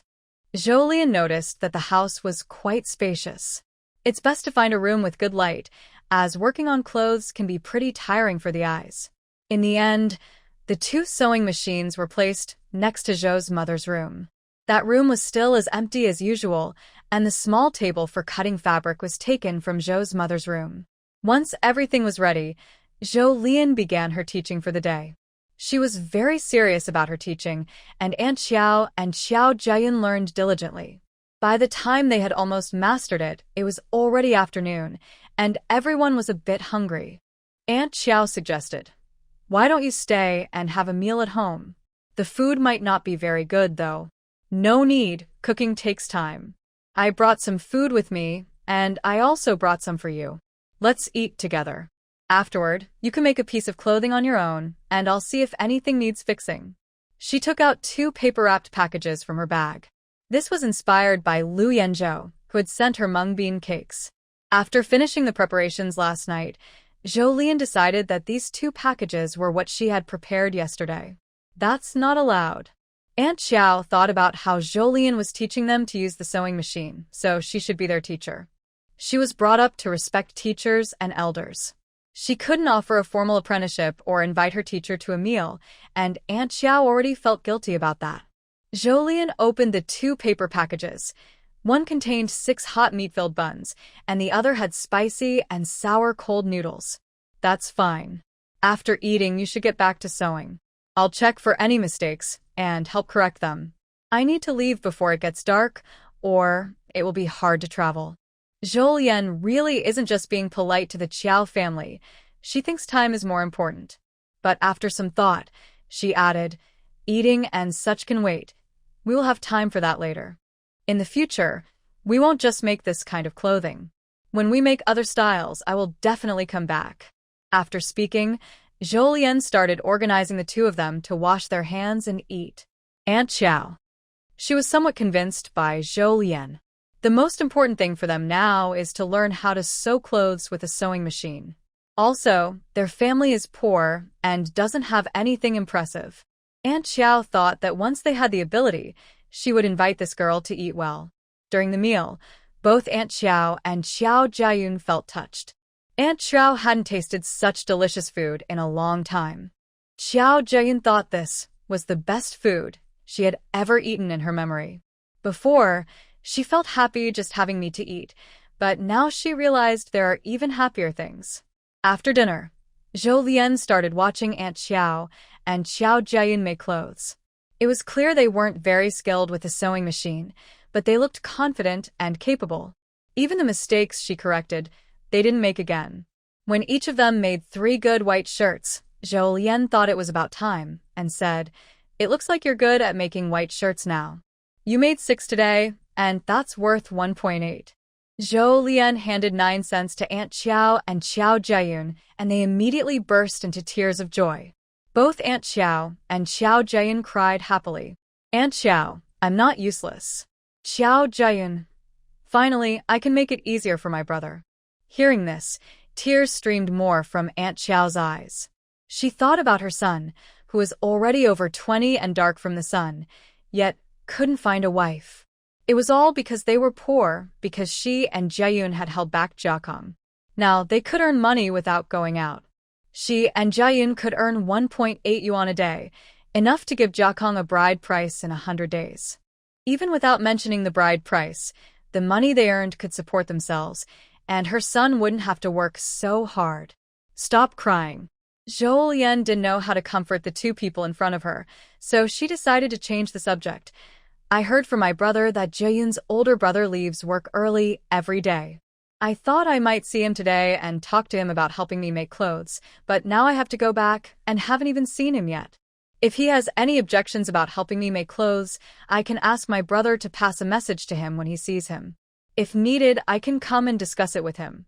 Just as she finished speaking, she heard a male voice outside the door, "Mom, little sister?" Seeing this, Aunt Xiao quickly went out and pulled Xiao Jiafeng inside. When Xiao Jiafeng entered and saw what was inside the room, his pupils shrank. What's going on? Aunt Xiao immediately explained their cooperation with Zhou Lian and strongly expressed their wishes. But Xiao Jiafeng kept a serious face and said, "I don't agree. Son, maybe you should think it over?" Aunt Xiao's eyes were fixed on Xiao Jiafeng. "My sister, and I really want to do this." "No, I won't agree." Xiao Jiafeng firmly refused. Aunt Xiao. Seeing that her pleas were useless and her son remained stubborn, Aunt Xiao got a bit angry. She couldn't help but pat his back several times. "You little brat. No matter what you say, I won't agree." Xiao Jiafeng declared again, with determination. Then he was glared at by his mother. Aunt Xiao crossed her arms and loudly said, "No matter what you say, I've made up my mind. My sister and I are going to do this." Not only did Aunt Xiao think that Xiao Jiafeng was stubborn, but Xiao Jiafeng also felt that his mother was unyielding, as if she was possessed by a spell. And who was this spell? Xiao Jiafeng glanced at Zhou Lian, but he quickly withdrew his gaze. He thought that who the spell was wasn't important right now. What mattered most was helping his mother break the spell. Thinking for a moment, Xiao Jiafeng lowered his voice and asked, "Mom, did you forget how Dad, Grandpa, and Grandma left us?" After saying this, he saw tears welling up in his mother's eyes. He didn't want to make his mother sad, but he also didn't want to see her risking herself. "I haven't forgotten." Aunt Xiao's eyes, red and bright, stared at Xiao Jiafeng. Her voice sounded like it was squeezed out from between her teeth. "It's because I haven't forgotten that I've suffered for so many years. This is something you can do, and so can we. You can't have double standards just because you're a man." Xiao Jiafeng. He didn't expect to have gone this far, yet his mother still wasn't giving up. And she spoke with reason and logic. Right now, he regrets asking an heir to help sell eggs and smoked chicken, so he could have something to counter his mother's words. At the same time, Xiao Jiafeng felt a bit guilty. He thought it was because he wasn't capable enough that his mother and sister worried about the family. Seeing her son remain silent, Aunt Xiao continued, "If you're determined not to let us do it, there's nothing we can do." Hearing this, Xiao Jiafeng suddenly felt like he was being reminded of something. But the next moment, he heard his mother say, "At worst, I won't take medicine from today on, so I won't hold you back anymore." "Mom, you're being unreasonable." Xiao Jiafeng felt very headache. "You're the one being unreasonable," Aunt Xiao shot back. "This matter is settled. Now go out." And so, Xiao Jiafeng was driven out of the room. After sending her son away, Aunt Xiao looked at Zhou Lianen with a full face of apology and said, "Sorry for making you laugh. It's nothing. This child is a bit stubborn, but don't worry, girl. He can't do anything to us. Aunt Xiao said this. Seeming to agree with her mother, Xiao Jiayun, who had been quietly standing nearby, quickly nodded and looked at Zhou Lianen with hope. Zhou Lianen knew they didn't want her to stop doing the sewing work. I understand. I'll trouble you with the sewing then. It's getting late, so I'll head back now. As she spoke, Zhou Lianen picked up the cloth bag she brought and headed outside. Not long after leaving, Zhou Lianen noticed she was being followed. Who else could it be at this point? Come out. Xiao Jiafeng also stepped out from behind a tree and said to Zhou Lianen, Can you find someone else? Zhou Lianen blinked. He was trying to start trouble from Aunt Xiao because things weren't going well with her. Does she seem like she would easily compromise? She smiled and said, If you've made arrangements with them, I'll go find someone else. Finding someone suitable like this these days really isn't easy, is it? You saw it too. My mom is firm in her attitude. I can't talk her into it. She's never been like this before. Xiao Jiafeng frowned and said. Then you should think about the reasons, Zhou Lianen replied. What are you thinking about? Thinking about why they are doing this, Zhou Lian said helplessly, feeling that Xiao Jiafeng looked somewhat not very smart. Xiao Jiafeng. First, they help me make clothes because they don't want you to be too tired, just like you do everything for them. Second, most people have things they want, and they don't want to be lazy all day doing nothing. They always try to find ways to reach their goals. Finally, I understand your worries, but I chose them because they are special. How are they special? Xiao Jiafeng was also curious about how this person found their family. After all, nothing like this had ever happened before. Thinking about how the other person found them, Xiao Jiafeng wanted to find ways to prevent it in the future. Because they haven't worked for many years, no one finds it strange. No one notices them, so making clothes is a good fit for them. After explaining why they came to him, Zhou Lian didn't forget to give him a mental trick. I know you oppose this because you're worried something might go wrong. But doing this kind of thing always has some risk. If there were no risks, they wouldn't say, fortune favors the brave. What I want to say is working with me on this isn't very risky because I have people and a special place to sell these clothes. They are experts at this, and it's unlikely they will find me, let alone your family. And what if something happens? Xiao Jiafeng stared intently at Zhou Lian. What if you get caught? Worried I might betray them? Hearing this, Zhou Lian calmly admitted yes. If I do get caught, I won't betray them, she said firmly, meeting his intense gaze. Anyone can say that. Although her eyes were clear when she said this, Xiao Jiafeng still didn't believe her. Betraying them wouldn't benefit me. I just make clothes and rely on them to earn money. At this point, Zhou Lian chuckled softly. In other words, they are my lucky stars. No one would easily give up their lucky stars, right? After hearing her say this, Xiao Jiafeng was silent for a while before saying, I'll trust you for now. I hope you mean what you say. After saying this, Xiao Jiafeng seemed to remember something and finally said reluctantly, They are the most important people to me. If they get even a little hurt because of you, I won't let you go. Zhou Lian. Suddenly, it felt like a future mother-in-law giving her daughter away. All right. Zhou Lian replied casually. Seeing her reaction, Xiao Jiafeng felt a bit disappointed and hinted to Zhou Lian, You have such a good temper. Zhou Lian? Zhou Lian was sure that Xiao Jiafeng's tone was not a compliment. He was a bit of a strange person. No choice. Zhou Lian glanced at Xiao Jiafeng. Who asked you to now be part of my God of Wealth's family? I can tolerate it. Xiao Jiafeng. Patience is important for big plans. Since I tolerated your teasing tactics, have a little more faith in us. Xiao Jiafeng. He felt something was odd about that statement. It seemed like the other person was showing off. Nothing much, I'll go first. It's getting late. She had plans with her children. After saying this, Zhou Lian didn't delay and left immediately. Xiao Jiafeng stood there, ultimately not following. After talking with this person for a few words, Xiao Jiafeng finally understood why his mother was so obsessed. Because after a few words with this person, he was convinced too. After parting from the Qiao family, Zhou Lian hurried to the small hill where she had previously cut grass. From afar, she saw 7 bored children sitting on the ground. There was a pile of grass beside them, and it looked bigger than she imagined. As she approached, Jolene noticed all the grass on the hill had been pulled out by the children.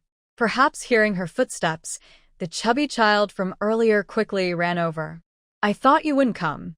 "Why not?" "I keep my promises." Jolene walked beside the children. "How much grass did you cut?" 70 baskets. "We used the basket you pointed out this morning." Jolene, impressive. She had thought it was a lot before, but now that she had a number, it was even clearer. She calculated that with 7 children, each had about 10 baskets, and each could have 2 meat-filled buns. "You're so capable." Jolene couldn't help but marvel. With these 70 baskets, she thought she wouldn't need to worry about cutting grass for at least 2 or 3 days. "Is that all?" The chubby child waved and asked carefully, "Do you have many meat-filled buns? If not, I can trade 10 bunches of grass for 1 bun." The child thought, after all, they are all meat. Worried that Zhou Lianen might not have enough meat, the child thought that trading 10 bunches of grass for a delicious bun was a good deal. Yes. Using the cloth bag to hide, Zhou Lianen took out 14 meat buns and handed them to the child.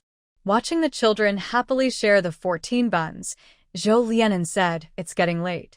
You should go home now." "Do you want us to help carry all this grass back for you?" one child asked.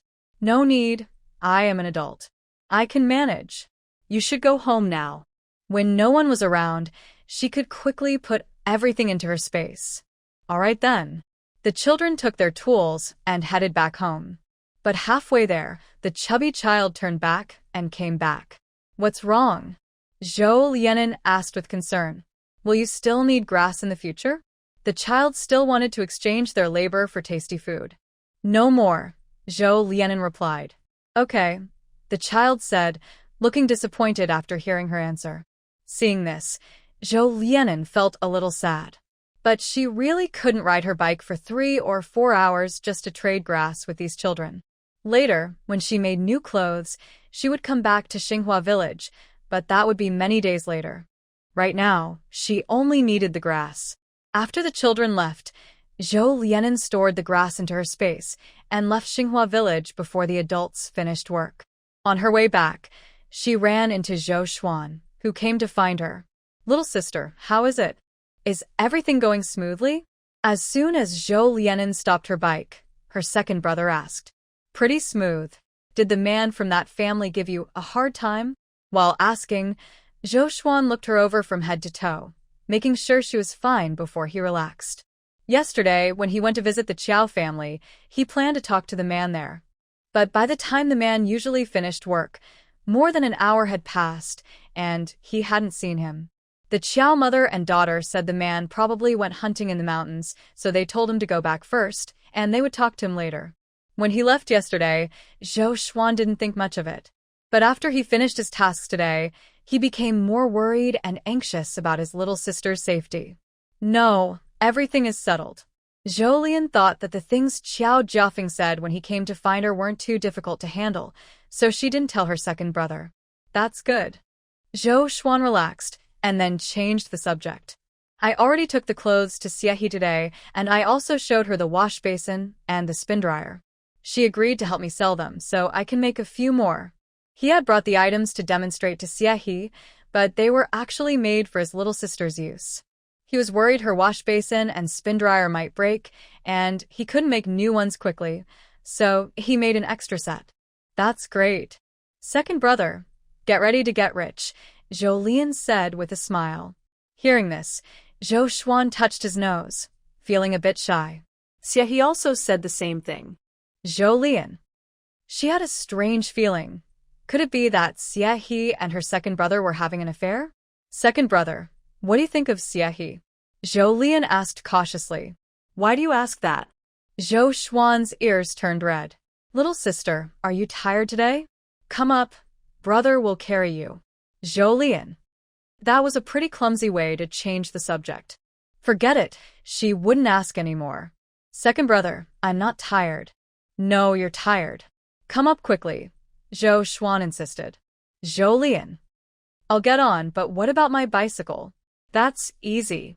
5 minutes later, Jolien sat in the carriage of Zhou Xuan's tricycle, and her bicycle was tied to his cart. Jolien.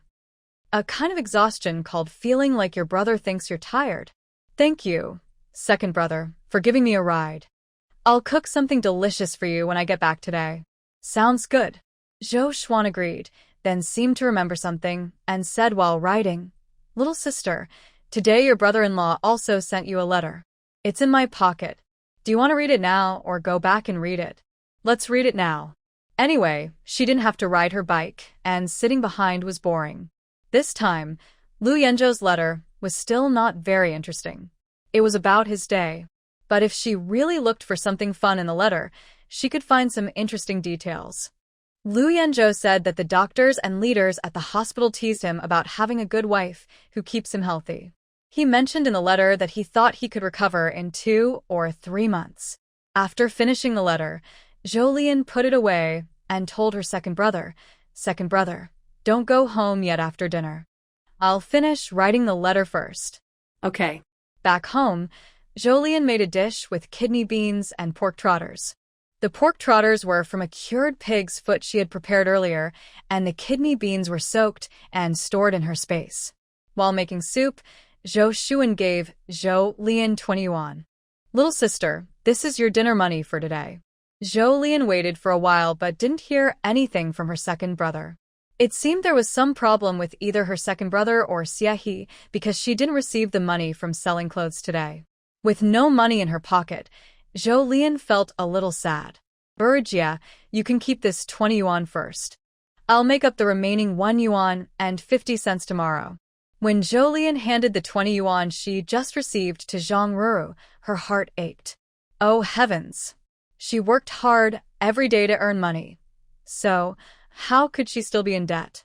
Zhang Ruru looked at the 20 yuan Jolien offered and refused. You don't need to give so much. You helped me with sewing clothes the other day, and we should split the wages equally. You only need to give me 15 yuan and 75 cents. Jolien was speechless. Where did this thing come from? No. I only cut some fabric. Did I get paid when you helped me make clothes before? Brothers should settle accounts honestly. Jolien was speechless again. The female saint was so stubborn. All right, take this 20 yuan. The remaining 1 yuan and 50 cents is my wages? Seeing Zhang Ruru about to say something, Jolien immediately crossed her arms and said, If you refuse again, I'll start causing trouble. Zhang Ruru had no choice but to accept the money. Meanwhile, Zhou Xuan, who was tending the fire nearby, watched his little sister's behavior and found it adorable. Clearly, he had a very high opinion of her. After cooking the pork trotters, the whole Zhou family naturally ate dinner together. At some point during the meal, the topic of money came up, which made Jolien feel sad again. Currently, her entire savings amounted to only 2 yuan and 60 cents. She was probably the poorest person in the family, except for the children. In fact, Jolien even felt a bit lucky. Lucky that the Qiao family mother and daughter only made 6 pieces of clothing today. If they had made 1 more piece, she wouldn't be able to pay the wages. Clearly, people's joys and sorrows are different. Unlike Jolien, who was poor, Zhang Ruru thought about her own current money and felt richer than ever. In just 6 days, she earned 44 yuan and 50 cents in wages. Adding the 50 yuan from her mother Zhou Mama and the 2 yuan she had saved earlier, her total was close to 100 yuan. Plus, Zhou's family gave her a bride price of 260 yuan through the matchmaker, making a total of 356 yuan and 50 cents. Zhang Ruru never imagined she could have so much money in her hands one day. After dinner, Zhou Xuan kept his promise and waited to go home until Jolien finished writing her letter. The next morning, Jolien woke up and, like before, stretched lazily before starting her early studies. For breakfast, she ate fragrant leek buns paired with the leftover pig's foot and bean soup from last night. After eating and drinking well, Jolien first delivered vegetables to Fen Jiangling, then went to find Xia. Where's my aloe vera gel? This was the first thing Xia said to her today. Jolien. Don't ask. Asking just makes her tired. Jolien felt like she hadn't really rested all day, but no matter how much work she did, she just couldn't finish it. It's okay if the work is endless, but the main thing is, even though she traveled through time and did a lot, she still felt very poor, especially since she only had 26 cents left in her pocket. Grandma, I don't have the aloe vera gel here yet. Maybe next time I can get some for you, Zhou Lian said helplessly. All right. Xie poured her a cup of tea and said, Yesterday, your brother brought me 2 small items. I think they sell well. Tell your brother to bring more if he can. Okay. After agreeing, Zhou Lian explained her purpose for coming. I brought you 28 pieces of clothing today.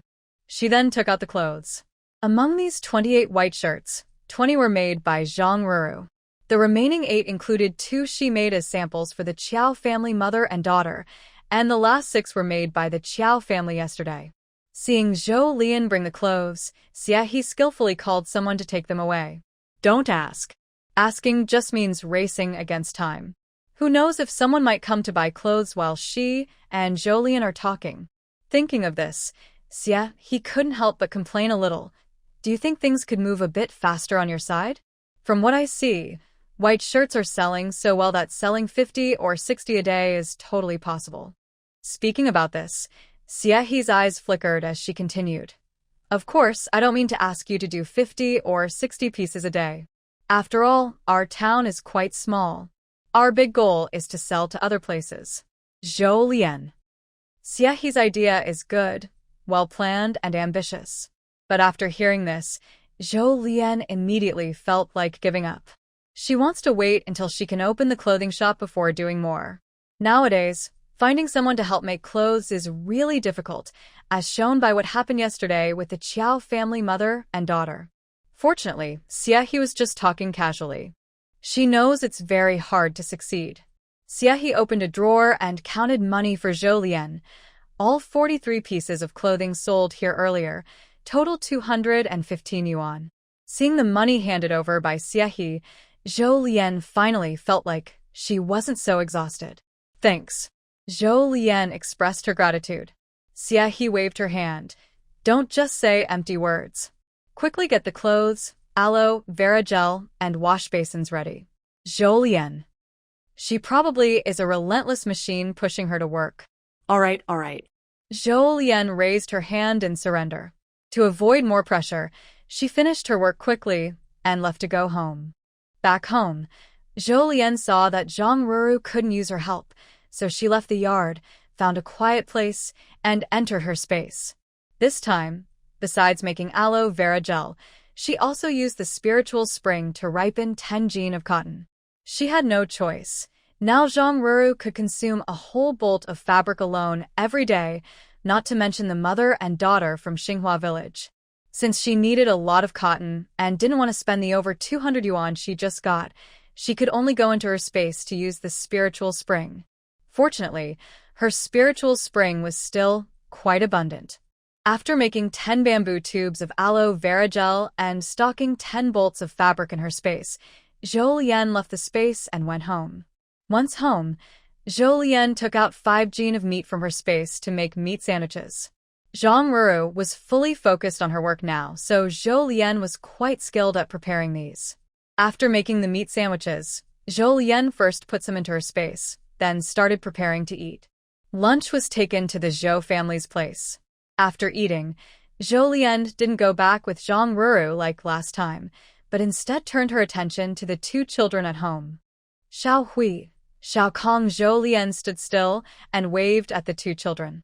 Both children really liked their kind and tasty Annie. Seeing their aunt call them, they all ran to Zhou Lian and looked up to ask, Annie, what do you want to see us about? Xiao Hui and Xiao Tsong, do you like older kids? Yes, what about it, Annie? Zhou Lian smiled kindly. I just want to play with them. How about this afternoon you help me invite some older kids to come play on the back hill? Zhou Lian thought the grass on the back hill was quite lush. Hearing this, Xiao Hui and Xiao Tsong looked at their aunt in surprise. Annie, do grown-ups like to play too? Don't they prefer working? Their grandfather always worked happily. Hearing this, Zhou Lian didn't agree. Grown-ups don't dislike playing. They like it too. Work is just something they do because of life. All right, I'll definitely call some more older kids. Then we can all play together. Thank you, Xiao Hui and Xiao Tsong, Zhou Lian said, patting their little heads. So, Zhou Lian successfully connected with some children in the village and exchanged meat-filled buns for labor. The older kids were actually around 10 years old. The older ones either helped their families with chores or went to work.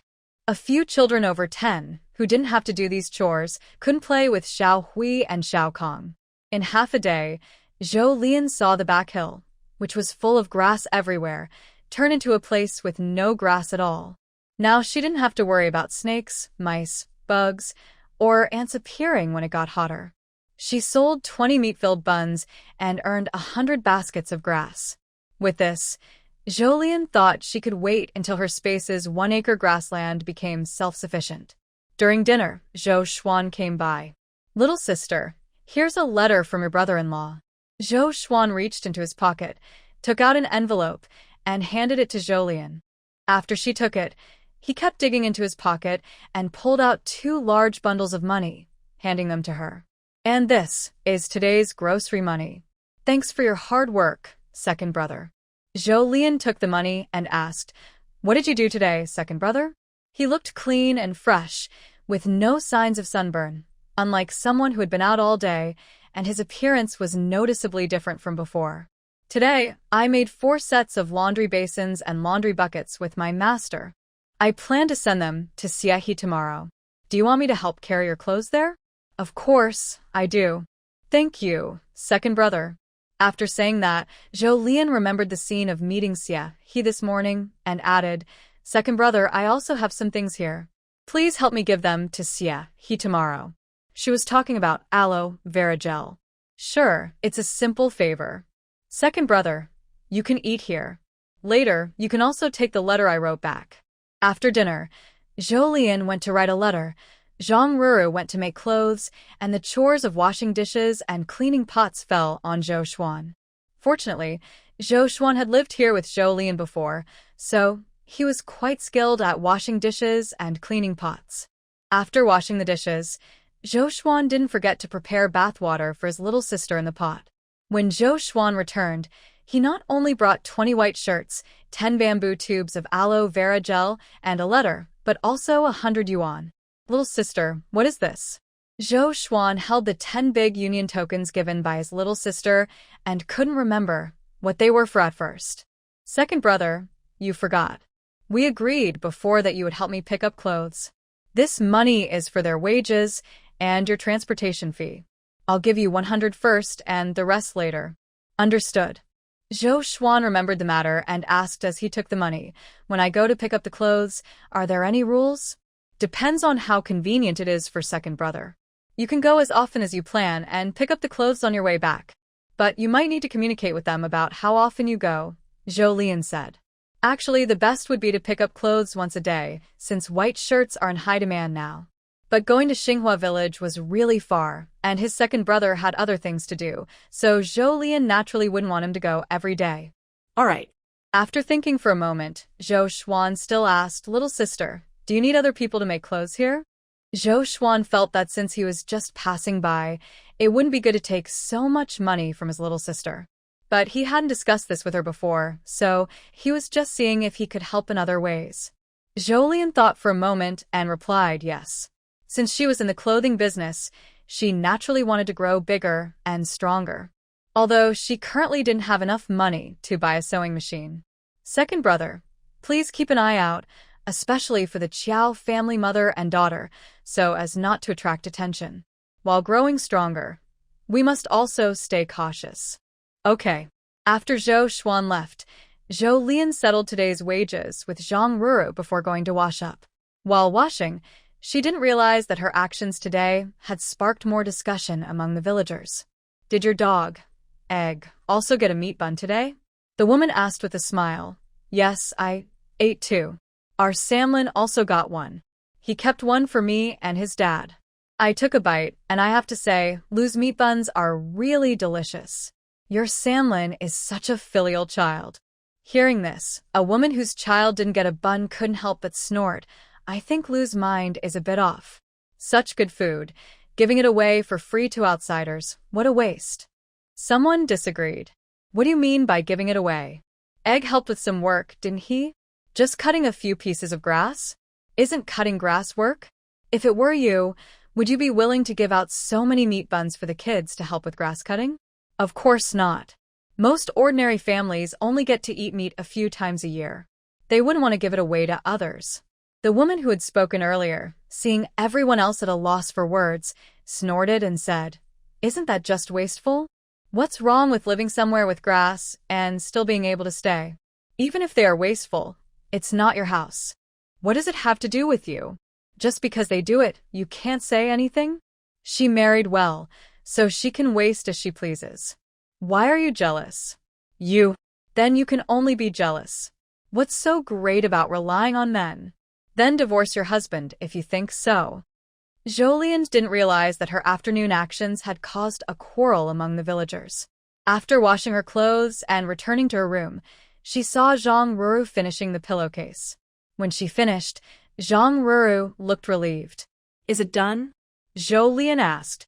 Yes, Zhang Ruru replied, also bringing out the recently made bedsheet and quilt cover. But it's a bit plain. I plan to embroider something on it. You can embroider? Yes, my mom taught me before. She then looked at Jolien and asked, "Do you want to learn?" Yes. Jolien answered eagerly. Even if she wasn't very skilled, learning a little bit would still be good. However, Sister Ruru, you are really quick at making the bedding sets. Jolien sighed. When she went to wash up earlier, she just saw Zhang Ruru take out the red cloth. It hadn't been long, and she had already finished making it. This one is easier, so it's quicker to make, Zhang Ruru replied. Hearing Zhang Ruru's answer, Jolien's eyes lit up again. She found another way to make money. That is, to make and sell 4-piece bedding sets. Jolien decided that when she had free time tomorrow, she would come up with a plan to sell 4-piece bedding sets. The next day, at noon, Jolien was about to deliver a watermelon to her mother. But as she stepped out, she bumped into someone. Jolien, we meet again. Jolien, that I don't really want to see you, you know? I know, Tian Miao Miao said with a smile, looking at Jolien's face. Do you feel inferior when you see me? Jolien. An old man on the subway was looking at his phone. Thinking about the possibility of someone in this world who came from her past life just like her, Jolien's first thought was actually a fellow villager seeing another villager, tears welling up. But once she imagined that villager's face as Tian Miao Miao's and heard her say, "Do you feel inferior when you see me?" Jolien felt that maybe such a villager was better not to be around. Why are you here? Jolien asked calmly. Seeing Jolien so calm, Tian Miao Miao felt like her fist was hitting cotton. Fortunately, Jolien's words reminded her. Tian Miao Miao remembered her purpose for coming today and couldn't help but show a hint of pride. Of course, I came to see you make a fool of yourself. Hearing this, Jolien slightly frowned, momentarily unsure if she had caused another joke.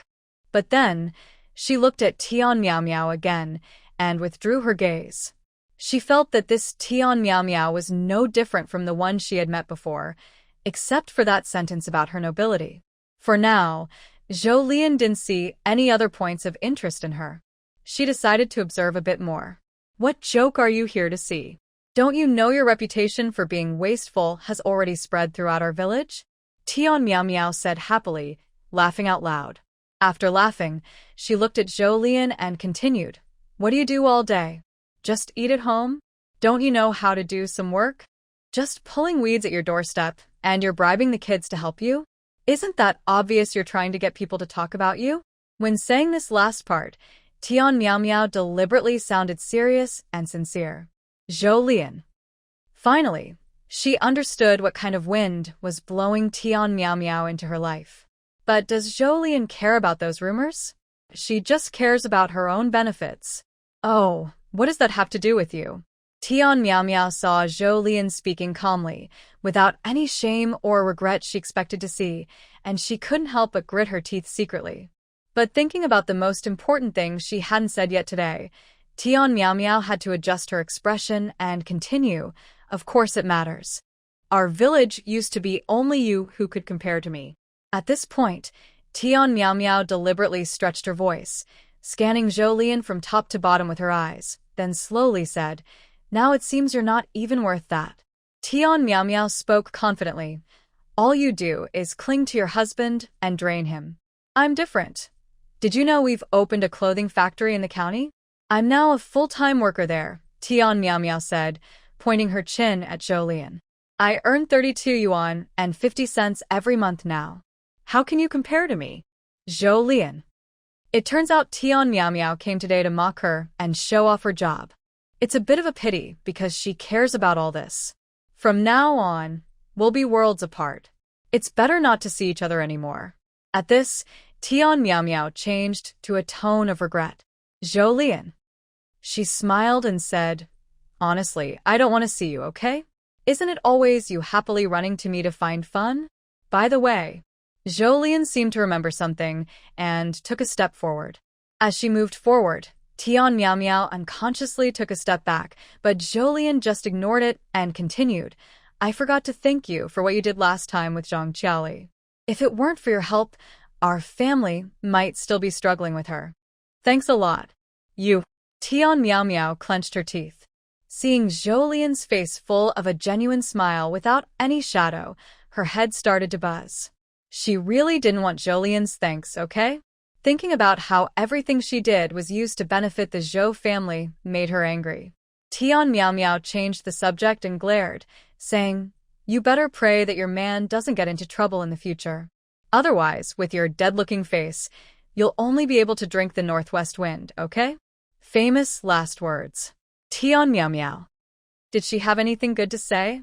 After talking with Jolien for a while, she felt that Tian Miao Miao was the same as in her previous encounters and in the memories of the original owner, not like someone who had traveled through time. Jolien decided not to waste more time here and locked the door to leave. After parting from Tian Miao Miao, Jolien thought the matter was over. But unexpectedly, for a long time afterward, some villagers kept comparing her to Tian Miao Miao. She became the comparison target. They said she was lazy and spent her husband's money, a woman who relied on her husband. In their eyes, although she married Lu Yenzhou, it was still to a rural man. Tian Miao Miao, on the other hand, was different. She married into the city and worked hard to become a factory worker with a stable job. In their words, Jolien was far inferior to Tian Miao Miao in every way. The other members of the Zhou family were furious when they heard these comments, because they believed their daughter/sister was the best. But Jolien didn't care about these rumors in the village, because she had her own things to do. The day after she saw Tian Miao Miao, Jolien received a letter from Lu Yenzhou asking for her help. Along with the letter, Lu Yenzhou also sent 200 yuan back home. In the letter, Lu Yenzhou wrote that a soldier under his command, named Zhang Erlin, had recently sacrificed himself. Zhang Erlin lived in Zhangjia village, not far from Yingtao village. Because of a letter Zhang Erlin left for Lu Yenzhou and some information Lu Yenzhou had learned indirectly, he asked Jolien to check on Zhang Erlin's wife. Lu Yenzhou also suggested that Jolien take 100 yuan from the 200 yuan he sent and give it to Zhang Erlin's wife as a token of their brotherhood. Although she hadn't finished reading the letter, Jolien already gave a definite answer in her heart to Lu Yenzhou's request. Then, she noticed in the second half of the letter that Lu Yenzhou subtly mentioned he wouldn't spend money recklessly. Jolien. Is this Lu Yenzhou's way of showing he's trying to survive? However, Jolien did not think that Lu Yenzhou considering giving 100 yuan, an amount that was not much for ordinary families in this era, to a comrade's family was a big deal. First, this money belonged to Lu Yenzhou. He could spend it however he wanted. Second, Jolien herself had always held a natural respect for soldiers and their families. She never expected that one day she would also become a family member of a soldier. In her reply to Lu Yenzhou, Jolien promised to do what he asked in his letter and also assured him that she would tell him about Zhang Erlin's family when she wrote back. When Jolien agreed to Lu Yenzhou's request, she didn't realize how much her life would change because of it. But in fact, this act did bring changes to her life. She received Lu Yenzhou's letter in the morning. After replying to him, Jolien started preparing. Liu Yanzhou mentioned in his letter that Zhang Olin's wife had recently given birth, so Zhou Lian bought 2 cans of milk powder from the supply store. Thinking about how babies need diapers or small clothes when they are young, Zhou Lian also prepared 20 yards of cloth. Since she returned from the supply store in the afternoon, and it would take time to go to Zhang's village, she thought she might arrive just as it was getting dark, so she hurried back without fully understanding the situation. The next day, she went to Zhang's village using the address Liu Yanzhou had given in his letter. Although she had the address and roughly knew where it was, she still needed to ask around to find the exact house. "Ma'am, do you know which house belongs to Zhang Olin's family?" Zhou Lian asked someone. "Is it the soldier Zhang Olin's house?" "Yes, ma'am." "Why are you looking for his family?" People at that time loved to gossip. Zhou Lian honestly replied, "My husband is Zhang Olin's comrade. He recently sacrificed, and my husband asked me to check on Zhang Olin's wife." After learning why Zhou Lian came, the woman quickly provided information. "Girl, you shouldn't go to Zhang's house to find his wife." Hearing her tone, Zhou Lian sensed there was a story, so she asked, "Ma'am, what happened at Zhang's house?" "Oh, old Zhang's family has done something terrible. Just after Olin died, they kicked out his wife and daughter." "Why?" Zhou Lian frowned and asked. Old Zhang's family said that Erlin's wife caused Erlin's death and even gave birth to a money-draining child, which would end Erlin's lineage. They insisted on driving the mother and daughter out. Sadly, Erlin's wife's family had already abandoned her, and she had nowhere to go but to live in a broken house behind our village. Zhou Lian. I recognize this story. But that doesn't stop me from feeling my fists tighten after hearing it. Auntie, thank you for telling me this. Can you tell me exactly where Erlin's wife, Xiang Yan, is living now? Following the route Auntie pointed out, Zhou Lian found Xiang Yan's current home. As Auntie said, it was a broken house. Zhou Lian noticed that one corner of the house had collapsed. Thinking about a widow of a martyr living in such a place, Zhou Lian felt uncomfortable inside. "Is anyone home?" Zhou Lian called out outside the dilapidated gate. Soon, she saw a woman with red eyes come out of the house. When she saw Zhou Lian, she looked surprised for a moment, then hesitated and asked, "Who are you?" Zhou Lian explained her identity and why she was there. Hearing this, Xiang Yan's eyes seemed to turn red again. She hurriedly opened the courtyard door and welcomed Zhou Lian outside. "This house is old, and the main room has collapsed. Sorry to trouble you to sit on the bed for now," Xiang Yan said with red eyes. Zhou Lian was about to say it was okay, but then she noticed the small baby lying on the bed. "What's wrong with the baby?" Zhou Lian saw that the baby's lips were dry. In her memory, babies should have moist lips and smooth skin. "He has a fever." Although she guessed the baby was unwell, hearing Xiang Yan's answer made Zhou Lian's heart skip a beat. "Did you take him to see a doctor?" Zhou Lian asked anxiously. Having grown up in an age of advanced information networks, she had seen too many stories of children being harmed by fevers. No. Xiang Yan lowered her head and replied, "Then what are you waiting for? Take the baby to the hospital first." Zhou Lian immediately put down her things. I don't have money." When she said this, Xiang Yan's tone was clearly on the verge of crying. She had previously taken the baby to her grandmother to ask for money, but didn't get any. "I have some here. Use mine first," Zhou Lian said as he stepped forward, nervously looking at the small baby. "Seeing a doctor is the most important thing now. Other matters can wait.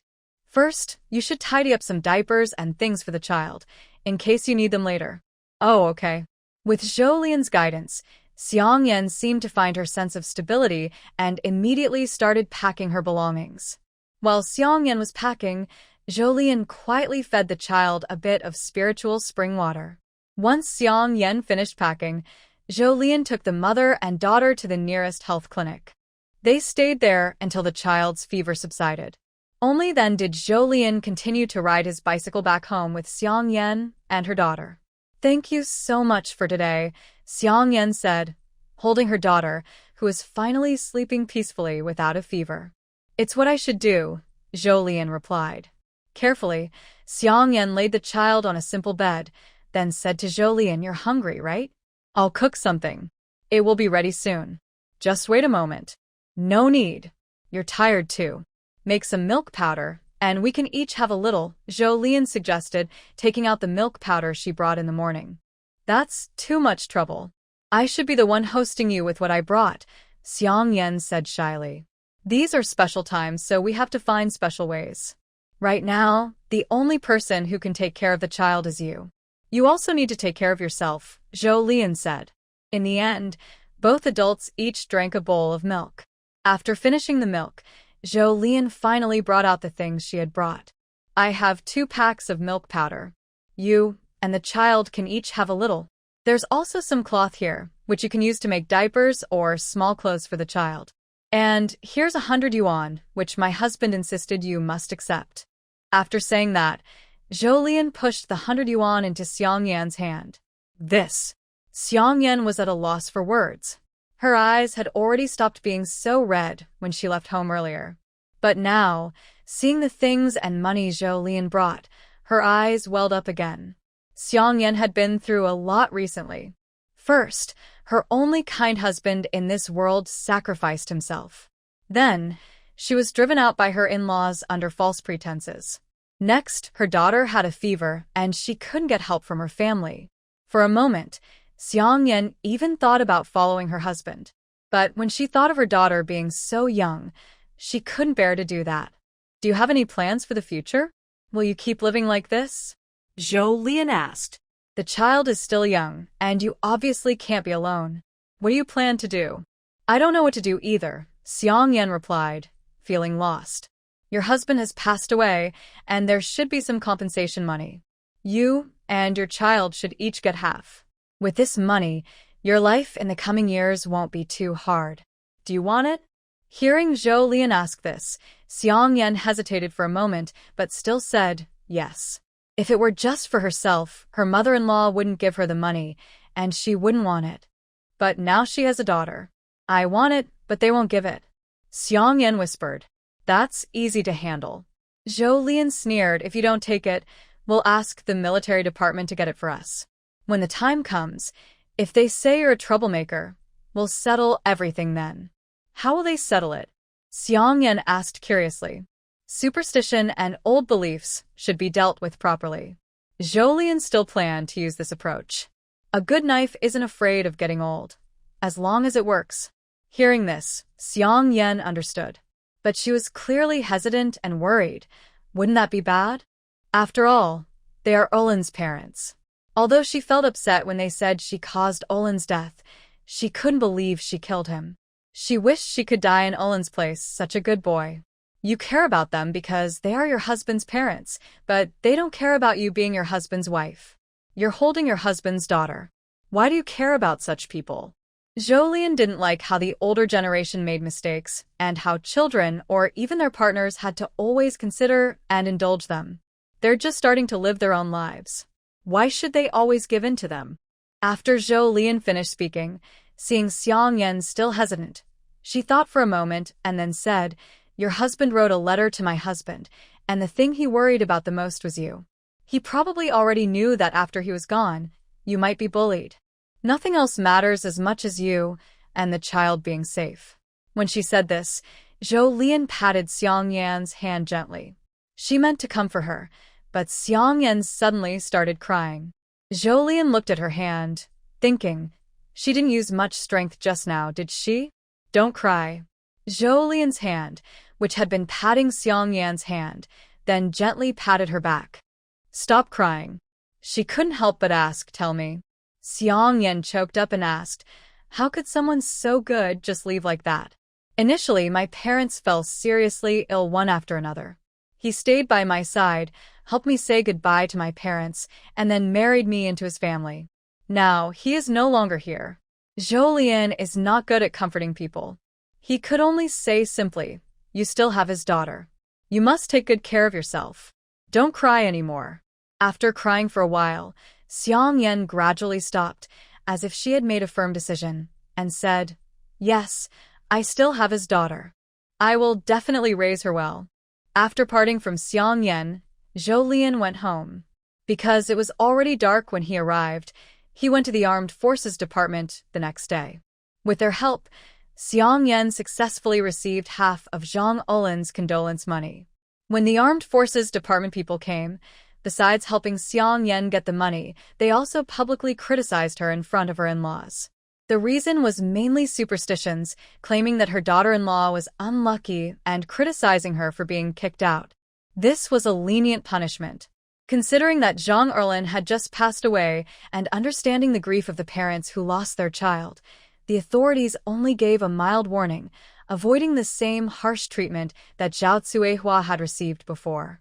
As soon as the condolence money was in Xiang Yan's hands, Zhou Lian suggested, "Take your household registration proof and deposit this money in the bank. Otherwise, if you and your little niece live alone outside with so much money, I worry someone might be interested." Zhou Lian's main idea now is, one should not have malicious intentions, but one must be cautious of others. "You're right," Xiang Yan replied obediently. Following his advice, Zhou Lian took Xiang Yan and her daughter to the bank to deposit most of the money. A small part was used by Xiang Yan to repair the house, buy food, and cover their short-term living expenses. Seeing that Xiang Yan's life was starting to look stable, Zhou Lian said, "Your situation is almost settled here. I won't come tomorrow, but I'll visit you and your little niece later." He had been coming here several days in a row. Hearing Zhou Lian, Xiang Yan hugged her child, reacted for a moment, then said, "Oh, okay." Seeing her mood was a bit low, Zhou Lian thought for a moment and asked proactively, "Is there anything else at home I can help with?" Xiang Yan looked thoughtful. "I'm thinking about whether I should go back to work secretly, even with the child," she said, lowering her eyes and biting her lip. "I can't just sit around doing nothing." Hearing this, Zhou Lian was somewhat opposed. The child is still young, and taking her to work is quite inconvenient. It might also be hard to take good care of her, which could lead to losses. "You're right, but I feel uneasy just staying at home taking care of the child without doing anything else." Zhou Lian. This is probably the difference between a hardworking person and someone like me who is lazy. Zhou Lian really doesn't want to do anything, as long as life is good and there's enough money. "How about this? If you really want to do something, help me make clothes," Zhou Lian suggested. She explained the details to Xiang Yan. "That sounds great." Xiang Yan was a bit happy. "I can take care of the daughter at home and also earn money. I'm willing to do it." Zhou Lian. This is quite a deal. Does she not hesitate at all? Thinking this way, Zhou Lian decided to ask. Xiang Yan spoke seriously. "I believe in you." "All right," Zhou Lian said. "In a few days, I'll bring my sewing machine over and teach you how to make clothes." So, Xiang Yan became a sort of assistant for Zhou Lian in making clothes. Okay. After making the arrangement with Xiang Yan, Zhou Lian went home. This time, she returned from Xiang Yan's place earlier than usual. Once home, she sat at her desk immediately, just like before. First, she read the letter from Lu Yanzhou, then replied with her own letter, and only then did she start her reading session for the day. During dinner, Zhou Xuan, tired from outside work, came into the yard. "The weather is getting hotter." Zhou Xuan sighed and handed Zhou Lian a warm bill. "This is today's grocery money and the money from Xiehe's side for selling your clothes." "Thanks, second brother," Zhou Lian said, cutting a piece of watermelon to cool off, then took the money from her second brother to count. Recently, Zhou Lian had been busy with Xiang Yan's matters and hadn't paid much attention to her savings. But when she counted, she was shocked. She now had exactly 3,115 yuan, 26 cents. That's after subtracting the money she paid Zhang Ru today. Zhou Lian. She felt a sudden swell of pride. How could she have so much money? "Second brother, are you close to running out of money?" "There's still money for 12 more pieces of clothing," Zhou Xuan replied after taking a big bite of watermelon. After listening to her second brother's answer, Zhou Lian quickly gave him 100 yuan. She also went inside the house to borrow some fabric, taking 10 pieces from the storage space under the cover of the house. "Second brother, keep this money to pay for wages and transportation. These fabrics are for you. When you have time, take them to the Qiao family." Okay. After doing these things, Zhou Lian still felt it wasn't enough. She believed that her biggest contribution was helping her make clothes. But who wouldn't want more money? Zhou Lian then told her second brother about Xiang Yan's situation, asking him to watch out for similar people. The next day, Zhou Xuan brought back news of 12 households that matched her criteria.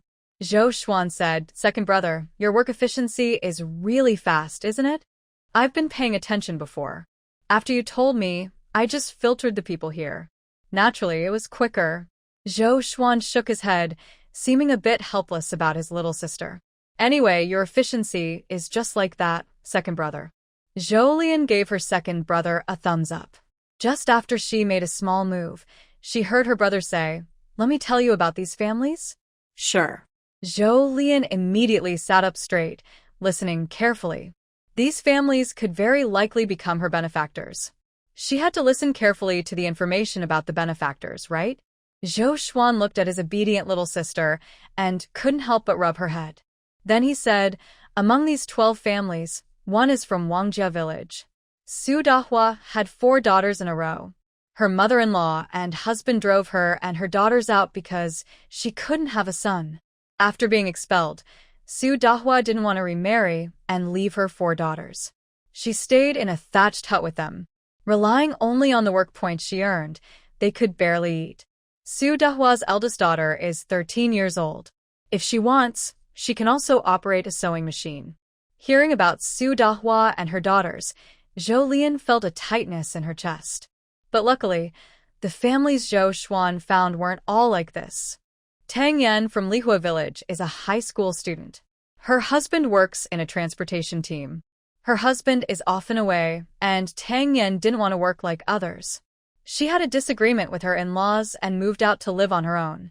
Everyone in the village says Tang Yan is lazy and depends on her husband. I have met her once or twice when I was selling things.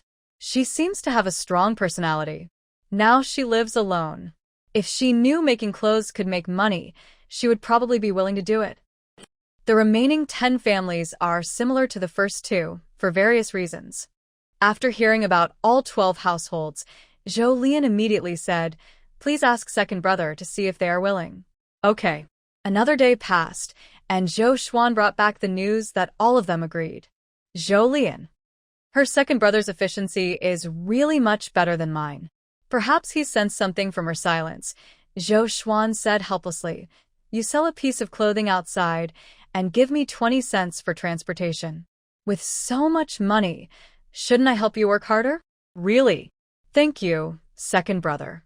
The next day, Zhou Lian went to find Xie He looking very tired. "What's the wind blowing you here?" Xie He teased Zhou Lian. But in fact, it had been a while since she last saw Zhou Lian. During this time, Zhou Xuan brought her clothes, aloe vera gel, and other things. Just the wind of making money. Zhou Lian sat opposite Xie He, poured herself a cup of tea, then took the money out of her pocket and slapped it on the table. "First, get me 13 sewing machines." Xie He looked a bit surprised. "Is that too much? If someone helps me, I have to seize the opportunity." Zhou Lian pushed the money towards Xie He. "There are only 3,000 yuan here, the remaining 900, please help me cover it first." Xie He was a bit speechless. Money is not a problem, but 13 sewing machines at once might be hard to get. Think of a way. If one less sewing machine, we can make 20 fewer clothes a day. How much less will we earn each day? All right. Driven by money, Zhou Lian sat still, watching Xie He make more than 10 calls. 2 hours later, Xie He put down the phone, took a big sip of water, and said to Zhou Lian across from her, "Done. They will deliver tonight."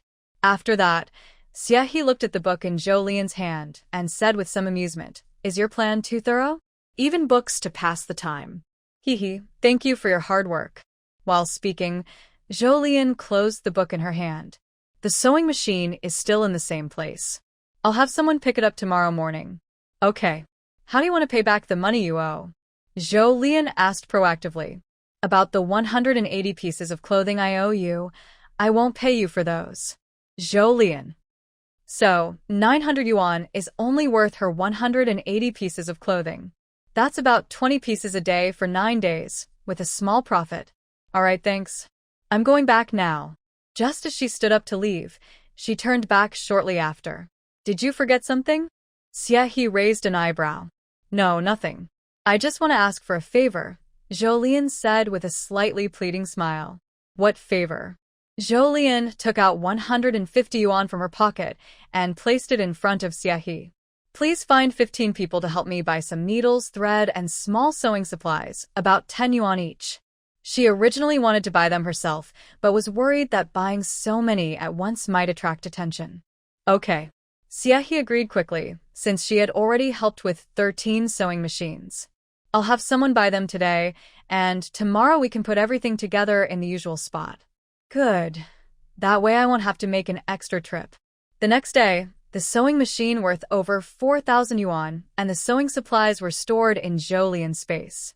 By then, it was June 24th. As soon as she got the sewing machine, Zhou went to find Xiang Yan.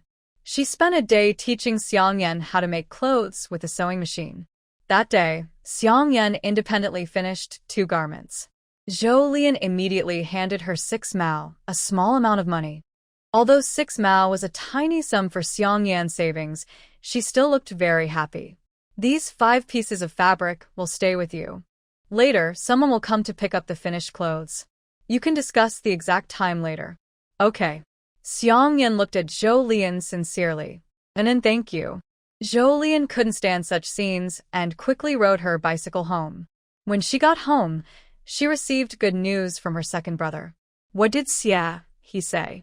Zhou asked, a bit in disbelief. Zhou Xuan. Her younger sister probably had pretty good hearing at a young age. She said your account with her has been settled. Zhou blinked rapidly, still somewhat in disbelief. Wasn't she just there yesterday borrowing 900 yuan from Xie? It's only been a day, hasn't it? How fast is she paying back the money? Second brother, how many pieces of clothing did you send to Xie today? 160 from the Qiao family and 20 from our sister-in-law, Zhou Xuan replied.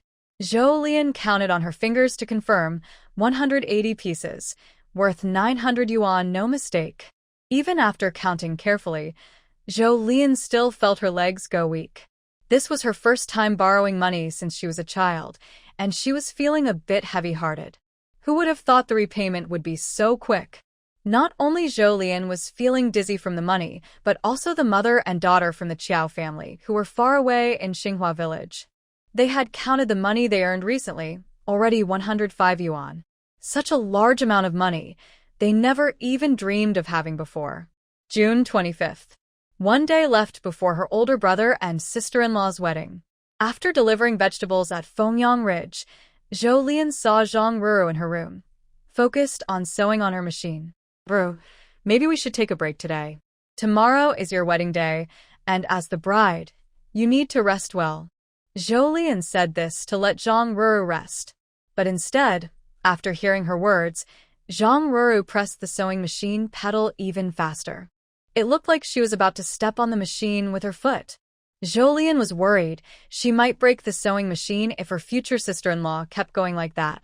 Without lifting her head, Zhang Ruru said to Zhou, since I started making clothes and earning money, I haven't felt anything more energizing than this. And then, you don't need to give me a day off. Zhou replied, all right then. Seeing how hard-working the bride-to-be was, Zhou reminded herself not to slack off. She slipped out under the cover of leaving the house and entered her space. First, she used spiritual spring to ripen 10 jean of cotton. After putting all the cotton into the textile factory, Zhou went to check on her pigs. According to the time, her pigs in the space were over 5 months old, each weighing about 200 jean. Besides the 4 kept for breeding, Zhou decided to slaughter one today. But how to kill the pig was a problem. Zhou thought she definitely couldn't do the killing herself. But asking someone else for help was complicated and hard to explain. She was pondering how to kill the pig when suddenly she found herself in front of the mushroom screen. This made her feel a little surprised. But soon, Zhou figured out why she suddenly went to the mushroom screen. At this moment, the mushroom screen was displaying, Dear Space Game Player, based on your needs, the game space offers a slaughterhouse for 300 yuan each. Zhou. Is this a scam to make her spend money? but she was really tempted. She looked at the 300 yuan on the screen, then checked her wallet, which only had 104.66 yuan. Her wallet wouldn't allow it. But still, Zhou Lian thought about the many small animals in the space. She could kill the chickens and fish herself, but not the pigs, cows, or sheep. She would need to eat them later. Even if she found someone to help, it would be troublesome to ask for help every time. Finally, Zhou Lian clenched her teeth and said, "I still need this slaughterhouse." She made up her mind and left the space. Back home, she peeked at the busy scene inside the house through the door and quietly asked Zhang Ruru, "Sister Ruru, can you lend me 200 yuan?" Sure. Zhang Ruru almost immediately handed her 200 yuan without hesitation. Zhou Lian took the money, feeling both pain and happiness. She really didn't expect that after just paying off Xiehe's money, she would owe more again. Question: where did all her earnings over the years go? After getting the money, Zhou Lian found an excuse to leave and entered the space again. She spent 300 yuan to buy a slaughterhouse. After selecting a pig, she watched the slaughter process. They bled the pig, then cut open the belly to remove the organs, and finally split the pig in half.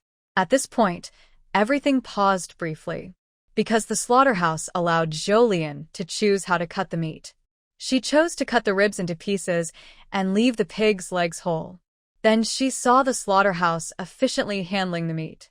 But after processing only half of the pig, she paused again. This time, it was her own choice to stop. She stared intently at the remaining whole half of the pig, deciding to leave it as it was for now. After leaving the space, Zhou Lian also went to ask Zhang Ruru for a piece of red cloth.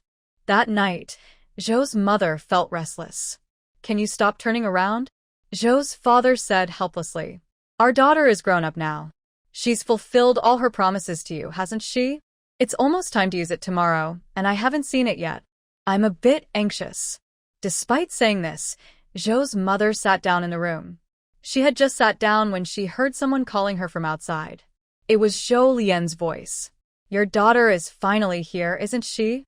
Father Zhou looked at Mother Zhou and was the first to stand up and go outside. Mother Zhou carried a kerosene lamp and followed closely behind. When she saw what was at her daughter's feet, she almost jumped in surprise. "Oh my goodness, and where did you get such a big thing?" Mother Zhou's voice successfully drew out 3 people studying inside, Zhang Ruru and 2 children, as well as the rest of the family. The 2 children saw the pig's head wrapped with red cloth and opened their mouths in surprise. However, they didn't make any loud sounds. Their little uncle quickly covered their mouths. "Don't call out and don't tell anyone, understand?" Zhou Xuan squatted down and seriously warned the 2 children. Seeing that they nodded obediently, he let go of their mouths. Mother Zhou came closer, curious. "Why is there red cloth tied on the pig's head?" Zhou Lian tilted his head, smiling brightly, and spread his hands. "This is a wedding gift for my older brother and sister-in-law. Of course, it should be happy and festive." "I finally understand why you asked me for red cloth," Zhang Ruru said with a smile. "But hasn't the groom already given his wedding gift?" Father Zhou interjected. After receiving Zhou Lian's letter saying that the eldest brother was getting married, Lu Yanzhou immediately sent a wedding gift back. To Zhou Goen, he sent a Parker pen. To Zhang Ruru, he sent a book about embroidery that he had found somewhere. "He gives his, I give mine," Zhou Lian said cheerfully. "Older brothers, there are some pig blood and pig intestines at the door. Can you help me bring them in?" Sure. After the 2 brothers agreed, they quietly opened the yard gate and brought the items they had taken from the space into the house. "And how did you get such a big pig into the yard?" Mother Zhou asked worriedly as she circled around her daughter, concerned she might be tired. "Secret." Zhou Lian winked playfully. "Right now, what's most important is processing the pig. If we wait until tomorrow, there might not be enough time." "You're right." Father Zhou put down his cigarette and called his 2 sons to help. Zhang Ruru went inside again and brought out another kerosene lamp to light the way. With Father Zhou and the 2 brothers present, they quickly processed the pig's head. Zhou Lian was helping his mother on the side. That evening, after the pork was prepared, Brother Zhou also brought Zhou Lian and 2 children from his family to eat roasted brain. June 26, 1975, is an auspicious day for marriage and celebration. Usually, most villagers come to wedding banquets only after the meal has started. But this time, the Zhou family's banquet was a bit different. Many women from the village arrived early. They first greeted the groom with happy words, saying, "Love each other and have a happy marriage for 100 years. Hopefully, in 3 years, you'll have 2 chubby babies." Hearing this, Zhou Goen simply nodded in thanks. Wow. The groom looks very happy today. He even wore special wedding clothes. It must have cost a lot, right? Since Zhou's eldest son isn't good at talking, Zhou's mother stepped in to speak. It didn't cost much. The fabric was sewn by my daughter-in-law herself. Our 2 children didn't have good luck with their previous marriages, so we just wanted to wear red for good luck. Not everyone who came early to Zhou's house was close to the family. Some just came to join the fun. When they saw how grand the celebration was, some wanted to make sarcastic comments, since both couples were remarried, and there wasn't much to say. But when they heard Zhou's mother speak openly and generously, they couldn't criticize her and could only agree. That's right.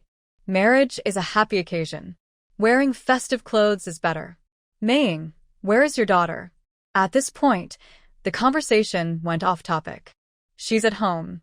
What's wrong? Zhou's mother was confused. Why was she asking about her younger daughter when her eldest son was getting married? It's nothing. I just wanted to ask about the banquet today. Does she cook? Zhou's mother. Of course, she doesn't cook. Since many people came for the wedding in the village, she didn't want her daughter to get tired from cooking. She doesn't cook. I asked Aunt Wang to prepare the food. We're all tired of Aunt Wang's cooking. She always handles the village events. Someone objected, "We've heard your daughter cooks well. Take this chance for us to taste her dishes." When passing by the back mountain, they often smelled the delicious aroma from Zhou's daughter's room, making them almost drool. But that's not possible. Zhou's mother still refused. She's just a young girl. She can't handle so many dishes. Just a few dishes. Some insisted, "Let us taste her cooking. On such a happy day, we should let the guests enjoy good food, right?" And so, Zhou Lian was pushed into the role of head chef for her older brother and sister-in-law's wedding banquet. Of course, Zhou Lian wouldn't do too much work. She mainly prepared 3 dishes: a dry pot pork intestines, spicy pepper pork head, and braised pork with potatoes. But that was enough. Today, everyone who came to the Zhou family for the feast felt that the money they gave as a gift was effectively returned to them through the food. Most people finished eating and left. A few stayed behind to see the bride. At the wedding, besides seeing the bride on the road, most of the time was spent in the new house looking at her. However, after agreeing to see the bride, most people's attention was drawn to the 4-piece bedding set on the bed once they entered the room. "Hey, Maying, where did your mother-in-law get this bedding set? It looks so nice. I want to get one for my daughter's wedding too." "It was made by my daughter-in-law herself," Zhou's mother replied happily. Wow. "Your daughter-in-law is really talented. Maying, you're so lucky." Yes, I couldn't be happier with his daughter-in-law. "Maying, my son is also getting married soon. Can I ask your daughter-in-law to make a set for me then? I want one too." Zhou Lian. It seems these bedding sets are really popular. The usually frugal aunts all want one. No wonder they sell so well. Earlier, because she needed to help Lu Yanzhou visit Xiangyan, the plan to make more bedding sets was delayed. Zhou Lian decided to start making them today. Although she was complimented by the village aunts, Zhou's mother was still very clear-headed and had no intention of making decisions for her new daughter-in-law. "Ask my daughter-in-law about it later. I can't decide for her." Seeing the aunts about to start asking Zhang Ruru, Zhou's mother quickly interrupted. "Ask her later. Don't take up my daughter-in-law's time on such an important day." Zhang Ruru. Honestly, she was so bored. She was thinking of going to her younger sister's place to make clothes. That night, after dinner at the Zhou house, and helping Zhou's mother tidy up, Zhou Lian was about to leave. "Little sister, I'll take you home." Late at night, Zhou Xuan was worried about Zhou Lian walking home alone. "Okay." They walked to her door, and as they parted, Zhou Xuan reminded her, "Little sister, I'll pack up and move over the day after tomorrow. Remember to lock the door when you're at home these days. Don't worry, Xiao Zhou is here." Good. "Rest early, you're tired today." "It's okay," Zhou Lian waved her hand. "Second brother, you go ahead." After seeing Zhou Xuan off, Zhou Lian took a shower and washed the clothes she wore today before returning to her room. The first thing she did upon entering was to go to her space. After using spiritual spring to ripen 20 jean of cotton, Zhou Lian came out of her space. Once outside, she confidently planned her next steps for selling 4-piece bedding sets. Earlier, Zhou Lian had asked Zhang Ruru about the common use of 1.5-meter bedding sets, which require 25 feet of fabric to make one set. This means one bolt of fabric can produce 4 sets of 1.5-meter bedding. One bolt used for making clothes can be sold for about 100 yuan. Zhou Lian estimated that the money earned from selling 4-piece bedding sets shouldn't be less than selling clothes. Therefore, each set should be sold for at least 25 yuan.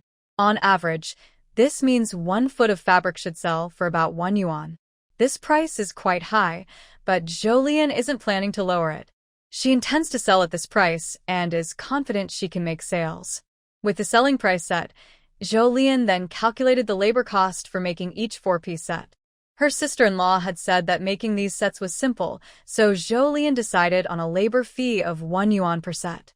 Once these details were fixed, she thought about how to sell the product. She planned to have Xia He help sell by consignment, just like her clothes. As for how to attract buyers, she had a plan. She wanted Xia He to find a promoter who would carry a sample set and show it to families celebrating special occasions. The promoter would only display the set, not sell it. If someone wanted to buy, they would need to go to the black market. The promoter would earn 2 yuan for each set they promoted. However, Zhou Lian only planned for this job to last 1 month. The reason was that once the bedding sets for weddings were sold and bought by customers, word of mouth would spread naturally, and there would be no need for a promoter anymore. After sorting out the sales, Zhou Lian considered the product details. The reason her sister-in-law's bedding sets are so attractive is that, besides being bright red for celebration, her sister-in-law embroidered patterns with gold thread. The embroidered designs made the sets look more delicate. But this also required more manual work. Zhou Lian didn't plan to do this herself. Her space has a textile factory, and her idea is to have the factory add attractive patterns directly onto the fabric during production. The 4-piece bedding set for marriage, besides the bright red color, Zhou Lian thinks everything else should be red as well. However, the duvet cover and pillowcases are beige, with various red patterns, which also look nice. This style is more suitable for everyday use. After imagining the general look in her mind, Zhou Lian went to the textile factory in her space to get fabric. Half an hour later, she left the space, still holding 3 bolts of fabric. After placing the fabric properly, she set aside her design for the 4-piece set and started her study for the day. The next day was June 27th. Early in the morning, after tidying up, Zhou Lian left her house.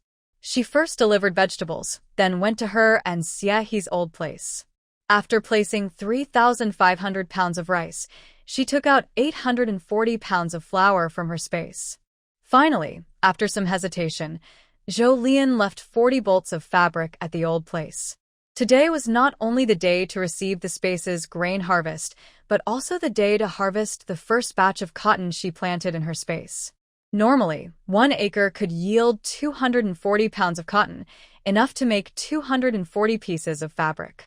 However, because her previous fabric supply was low, Zhou Lian used spiritual spring to hasten the growth of the cotton. As a result, she only harvested 140 pounds of cotton this time. Taking out 40 bolts of fabric was already her limit. With her current daily consumption of 6 bolts, the 140 bolts made from 140 pounds of cotton would last about 23 days. But she still wanted to expand her business. The fabric supply was simply not enough. Last month, she also mentioned that her monthly fabric supply wouldn't increase much. Zhou Lian sighed. Maybe plans can't keep up with changes. Thinking of Xia He, who had always helped her, Zhou Lian felt she should find a way for Xia He to profit. At worst, she could just use more spiritual spring to hasten the cotton growth. After placing everything at the old place, Zhou Lian went to find Xia He. "Are you here?" Xia He greeted Zhou Lian while pouring her a cup of tea. "What do you have this time?" 3,500 pounds of rice, 840 pounds of wheat, and 40 bolts of fabric, Zhou Lian replied. Got it. After confirming, Xia He called someone to bring the items back and then began counting the money for Zhou Lian. 3,500 pounds of rice costs 560 coins. 840 pounds of flour costs 235.2 coins. 40 bolts of fabric cost 1,600 coins. The total is 2,395.2 coins. Xia He paid Zhou Lian the money on the spot. Zhou Lian's thoughts upon receiving the money. First, she finally has money. Second, she can pay back Zhang Ruru. Third, growing cotton in the field makes more money than growing grains. After putting the money away, Zhou Lian said to Xia He, "Help me check how many pieces of clothing you sold for me since the 11th of this month." Okay. Xia He took out a ledger and looked at it. 5 minutes later, Xia He said to Zhou Lian, "You sold a total of 998 pieces." Then, Xia He closed the ledger and asked, "How much do you plan to pay her per piece?" 50 cents each. Xia He was surprised. She quickly calculated how much money Zhou Lian would give out and widened her eyes, saying, "That means you will pay her 498 yuan." Xia He knew why Zhou Lian asked her to record the number of clothes sold. She was using it for something else. Zhou Lian hesitated. "That's too much." Xia He sighed. "It makes me want to take over her job. This is such easy money." Zhou Lian remained silent. Honestly, she didn't expect it to be so much money. "No way," Xia He said with a pained expression. "The clothes sold, they shouldn't all be her credit. You can't give her that much money. I'm your best friend, and I help sell clothes, but I haven't earned so much." "That's unfair," she added, frowning. Zhou Lian sighed. "I had agreed with her before. Then just this once. In the future, don't work with her. Let me handle the promotion of the clothes. I can do it cheaper." Xia He thought, isn't promoting clothes just selling? She believed she could do it. "Later, I'll find some good-looking girls to wear your clothes and walk around the street. Business will come naturally. I won't take 50 cents per piece, just 10 cents. Zhou Lian was silent. Seeing this, Xia He offered, "Even 5 cents per piece is fine." "Looks like you're really eager to earn this money," Zhou Lian said with a smile. "Of course. Thinking about all that money belonging to others makes my eyes turn red with jealousy," she said, pulling up her eyelids to show Zhou Lian, as if to prove her jealousy. "Burning bridges isn't good. You're so indecisive. How can you achieve great things?" Xia He scolded her with frustration. Zhou Lian sighed. "I'll talk to her when I meet her today." She changed the subject. "I came to see you because I have another business to discuss." What is it? When talking about this, Xia He's expression became a bit more serious. Zhou Lian then explained the 4-piece set situation to Xia He. Xia He focused on the main point. See, you only plan to invite the salesperson for a month, but the money she spends on clothes is so much. You can't keep her. Zhou Lian. The topic shifted back again. Clearly, the 498 yuan amount had a strong impact on Boss Xia. "Boss Xia, you're not short of that little over 400 yuan, right?" Zhou Lian asked helplessly. "It's not that I'm short, but the income gap is too big. I'm not happy about it." Xia He started calculating with Zhou Lian. "Both of us sold over 900 pieces of clothing. She gets nearly 500 yuan, but I only have less than 100 yuan as my market entry fee. I'm not satisfied. I do just as much work as her." So, "Is it true that without comparison, there's no hurt?" "That's right." Xia He nodded openly and admitted it. After leaving Xia He, Zhou Lian went to find Qianwan. By then, it was time to eat. This time, Zhou Lian invited Qianwan to dinner. After eating at a nearby state-run restaurant, they found a quiet alley to talk. "This is your earnings from selling clothes after the 11th. Zhou Lian handed over a large stack of money. Qianwan looked at the money handed by Xia He, slightly surprised. Why does this look so thick? After counting, Qianwan felt it was even more. 498 yuan? Yes. I don't remember recommending so many clothes. Since it involved how much money she could get later, Qianwan kept a record of each person she recommended. Even if everyone bought clothes from the places she recommended, she had estimated she could earn at most 100 yuan. Except for the first few days, the number of people coming to ask about white shirts had gradually decreased later. This is based on the clothes sold after the 11th, calculated for you, Zhou Lian explained to Qianwan. Not everyone who bought clothes there was recommended by me. Qianwan thought for a moment and said, with so much money, I can't take it. Although she was tempted by the money, Qianwan felt it wasn't right to take money that didn't belong to her. I only recommended about 200 people to buy clothes later, and at most only 100 yuan of this is mine. As she spoke, Qianwan was about to return the extra 398 yuan to Zhou Lian. Zhou Lian didn't want it. Take it. With this money, you can buy a house and move out. Hearing Zhou Lian say this, Qianwan's eyes brightened, but she still insisted, but I can't take so much money. I haven't done much. At this point, Qianwan looked at Zhou Lian with a bit of nervousness. Honestly, after recommending clothes, I just made a simple record. She took out a small notebook to show Zhou Lian. On it, each date has a Zheng character below it. Every one of these is a note I wrote after recommending something to someone. I counted from the 11th until now. I've recommended to 203 people. But I don't do this because I don't trust you. Thinking for a moment, Qianwan looked anxious as she explained, I just want to see roughly how much I can earn each month, so I can figure out when I can buy my own house. I understand, Zhou Lian smiled. Seeing Zhou Lian's usual smile, Qianwan relaxed and said, so, you only need to give me 100 yuan. At most, 101.50 yuan. I wouldn't feel comfortable with more. Even if you give me 5 mao for each piece of clothing, that's enough. All right then, Zhou Lian suggested. Just take this time. Next month, we'll calculate based on 1 mao per piece of clothing, regardless of how many you sell. Hearing this, Qianwan estimated the price based on the number of clothes sold this time. Her calculation showed she would get about 100 yuan, close to what she expected, so she nodded in agreement. But holding nearly 500 yuan in her hand, Qianwan still felt it was a bit too much. Seeing her hesitation, Zhou Lian said, take it. This is the only time. After saying that, she changed the subject. Since you've sold so many white shirts in the county town, I think it's about time. In 7 days, I plan to switch to selling a different kind of clothing. How about selling the kind you made for me before? Qianwan's eyes sparkled. A lot of people asked me about it before. Okay, Zhou Lian agreed.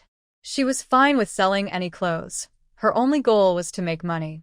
Then, after 7 days, you'll start recommending again. The clothes will still be bought from the original place. All right, Qianwan agreed. Nothing else, I'll go now, Zhou Lian said, ready to leave after finishing her words. There isn't enough time left today for her to go out and teach others how to make clothes, but she plans to do something else. Okay. After Qianwan agrees, Zhou Lian turns to leave. But she hasn't gone far when she hears Qianwan say, thank you, Zhou Lian. The person working, and who will also be paid less starting next month, is probably Qianwan, right? Why is she thanking her? Without you, I wouldn't have enough money to move out so quickly. Qianwan looks grateful, but also satisfied. I've been looking at houses lately. I found one that costs 340 yuan. That's enough money, and I can also buy a popular laundry basin and a drying bucket in the city. Hearing this, Zhou Lian feels curious. How do you buy the laundry basin and drying bucket? One laundry basin costs 18 yuan, and the drying bucket is the same. But if you buy them together, it only costs 34 yuan. That's 2 yuan cheaper. I want to get it. Zhou Lian. She feels a strange sense that money just leaves her pocket but then quickly comes back. But hearing that her second brother's business is doing well, Zhou Lian is still very happy. Everyone is busy making money. After separating from Qianwan, Zhou Lian leaves the county town. She originally wanted to rush home immediately, but she couldn't resist and stopped halfway. She is eager to go into her space to farm. After harvesting last night, according to her plan, she replanted what she had harvested on each acre of land. So this time, she mainly wants to buy more land to farm in her space. Jolien spent 300 yuan and bought 10 plots of land all at once. 5 of these plots she planted with cotton. She really doesn't want to keep living each day in a rush, worried that her fabric supplies for making clothes will run out. The remaining 5 acres are divided.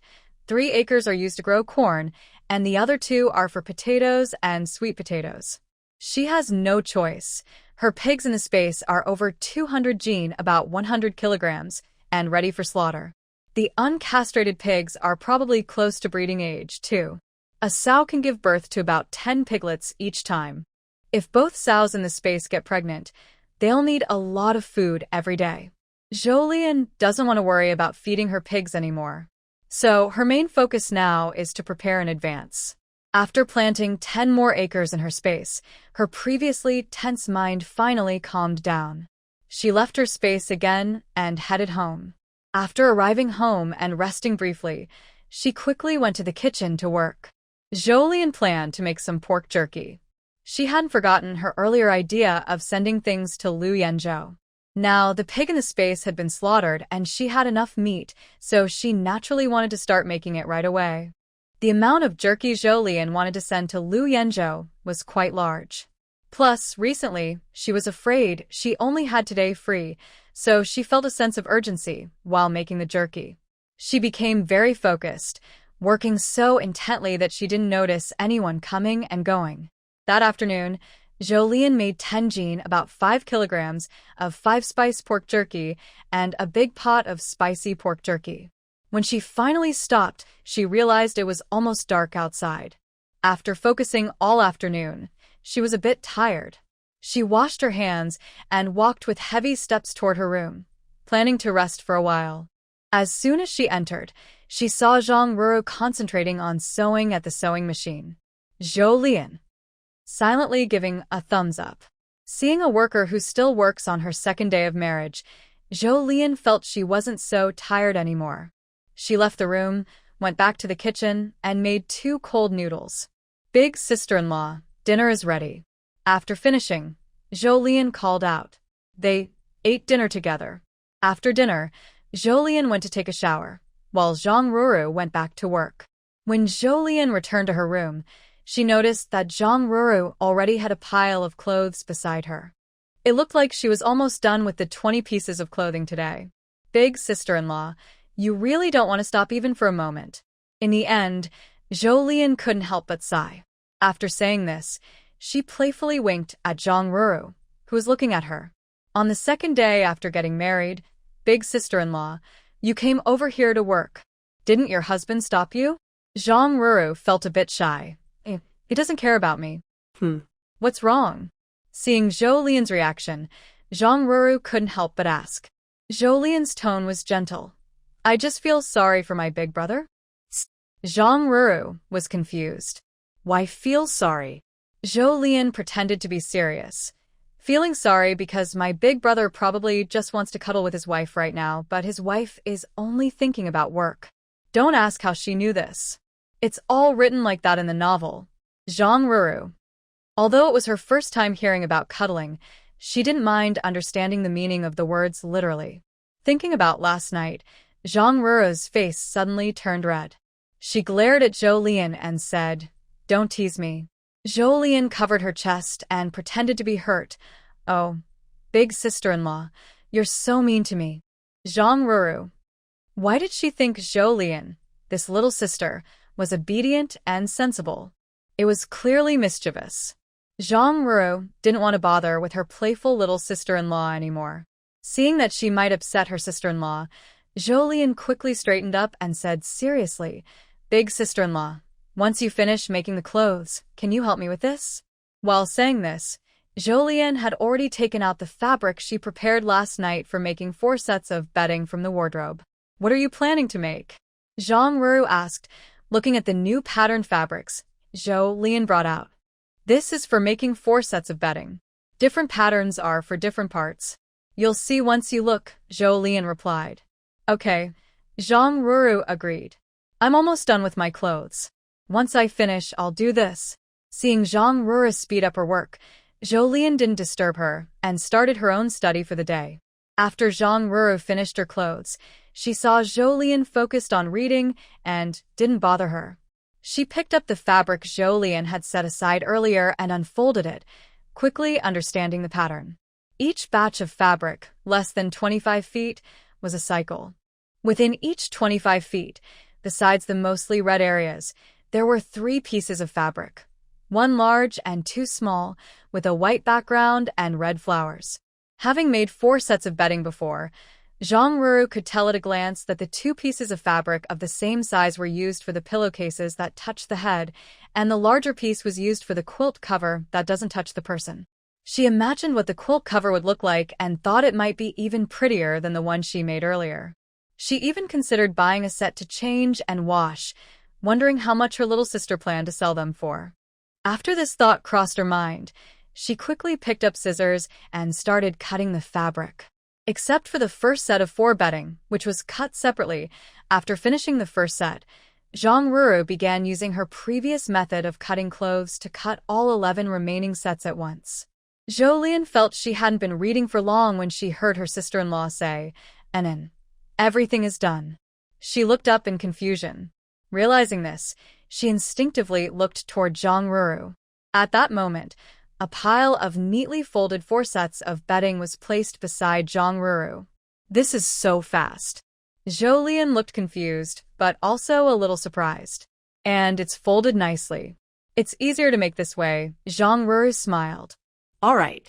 After settling her mood, Zhou stood up and went to stand beside Zhang Ruru, picking up a finished 4-piece set to check.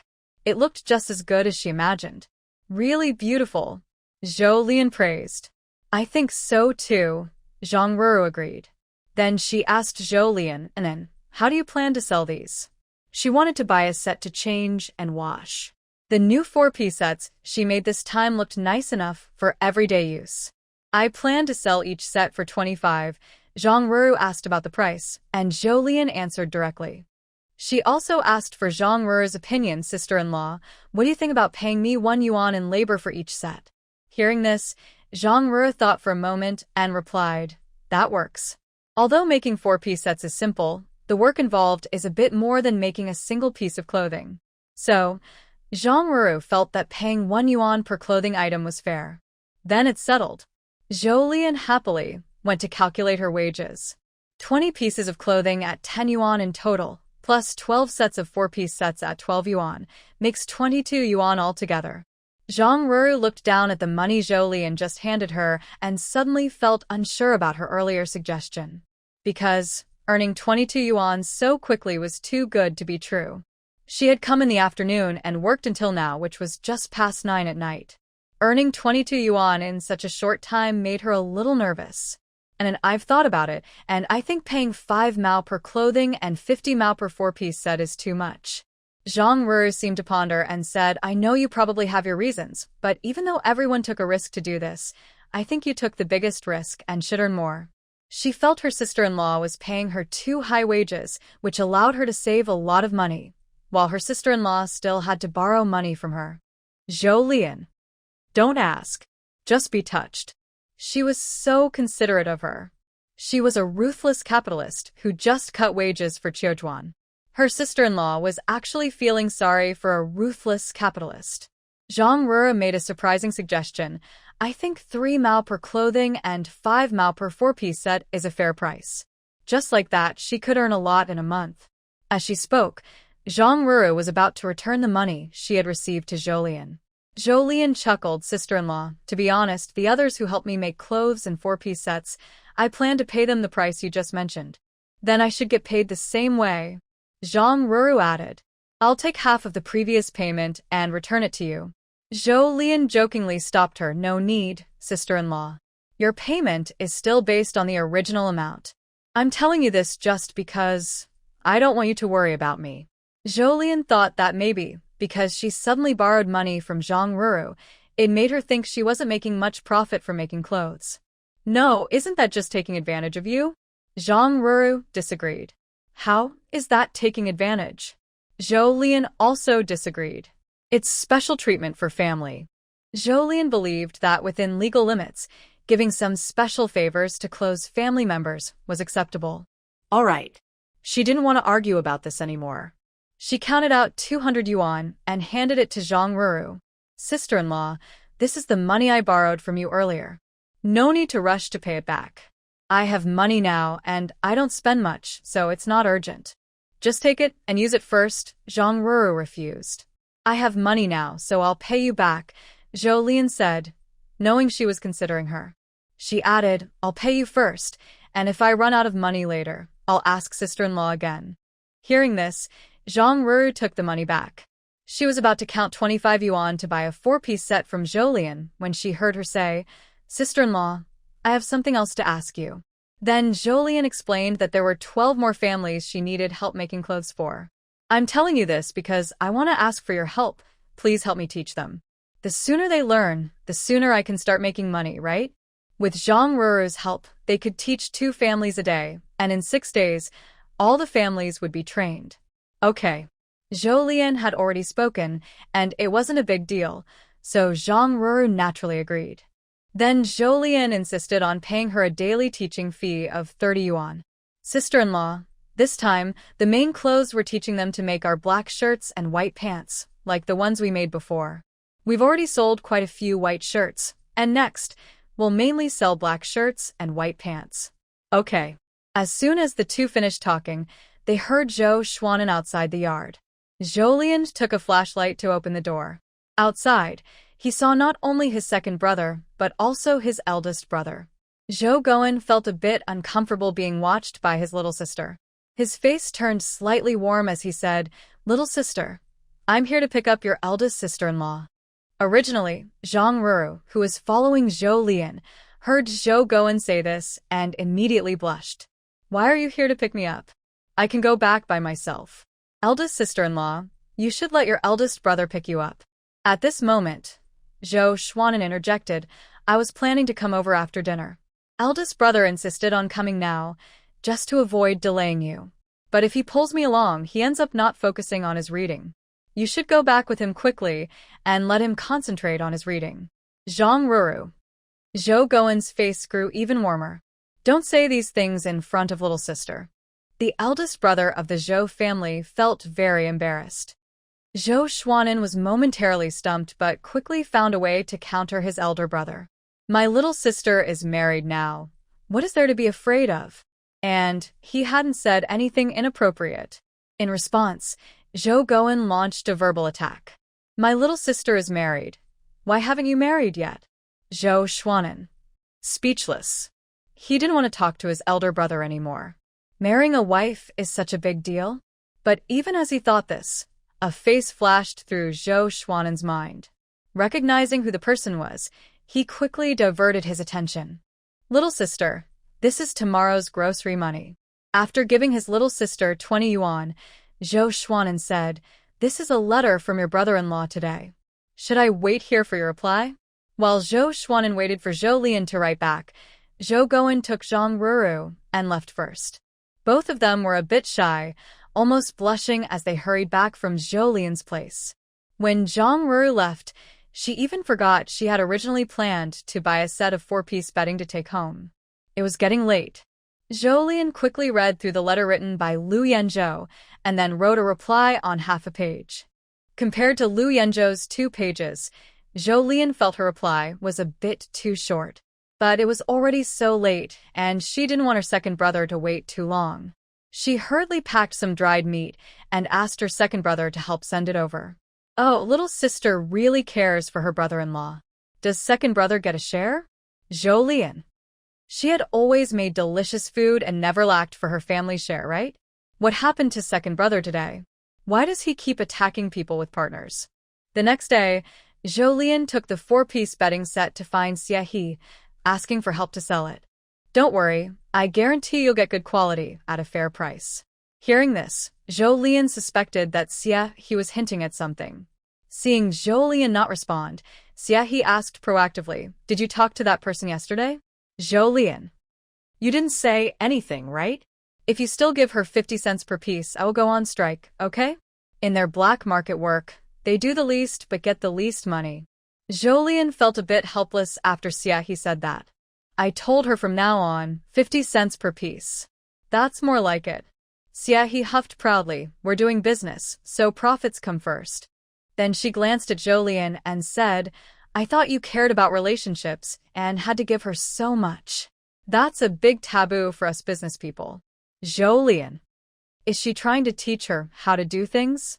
But it was also her initial lack of consideration. All right, let's not talk about that. Please handle the bedding set. I also want to make money. Why bother? If you have the skills, just sell the stuff directly to me. She could sell it at a high price right away. No need to fuss over others earning 50 cents per piece when she only earns 10 cents. Let me think about it. I'll give you an answer later. I might be busy these days. If anything, ask second brother to pass on a message. Got it. That day, after leaving Siahi's place, Jolien started her busy teaching life. With Zhang Ruru's help, she managed to finish 12 households in 6 days. But both of them were exhausted.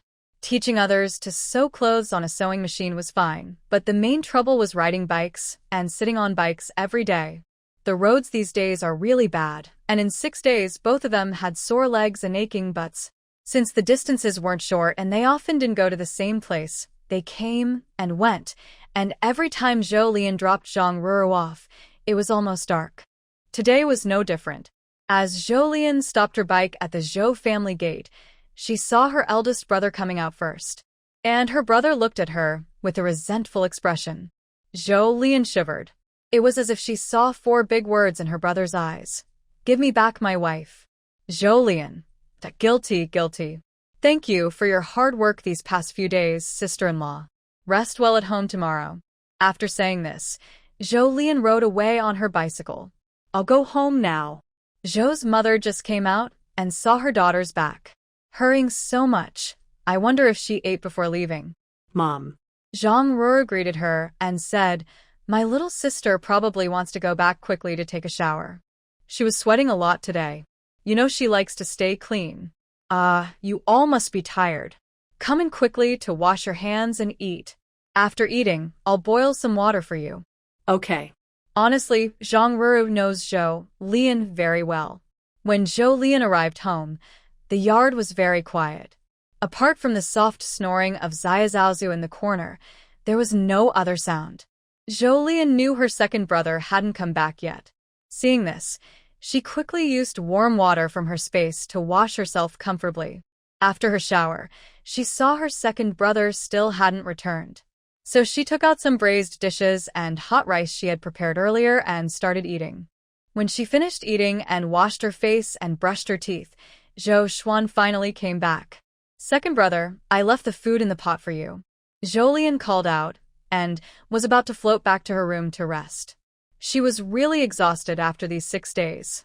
It seemed she was just a hard-working person. As soon as she lay down, she heard her second brother say, little sister, Siahi asked me to tell you that the aloe vera gel and the 4-piece bedding set are all gone on her side. The day after tomorrow is a good day. 5 households in the county are getting married, and they all ordered 4-piece sets from her. She gave the money, and she wants you to give her 5 sets tomorrow no matter what. Jolien. She thought that after giving Siahi 12 sets earlier, she would need some time to sell them. Wedding 4-piece sets aren't clothes, and it takes time to build a reputation. She didn't expect the other side to act so quickly. What could she do? The money she had on hand, she could still earn, right? Jolien could only force herself to stay strong and make 5 sets of 4-piece bedding. As for the aloe vera gel, she'd deal with it tomorrow. She simply couldn't hold on anymore and fell asleep immediately. The next day, Jolien, with strong willpower, got up early to deliver vegetables to Fenjiangaling.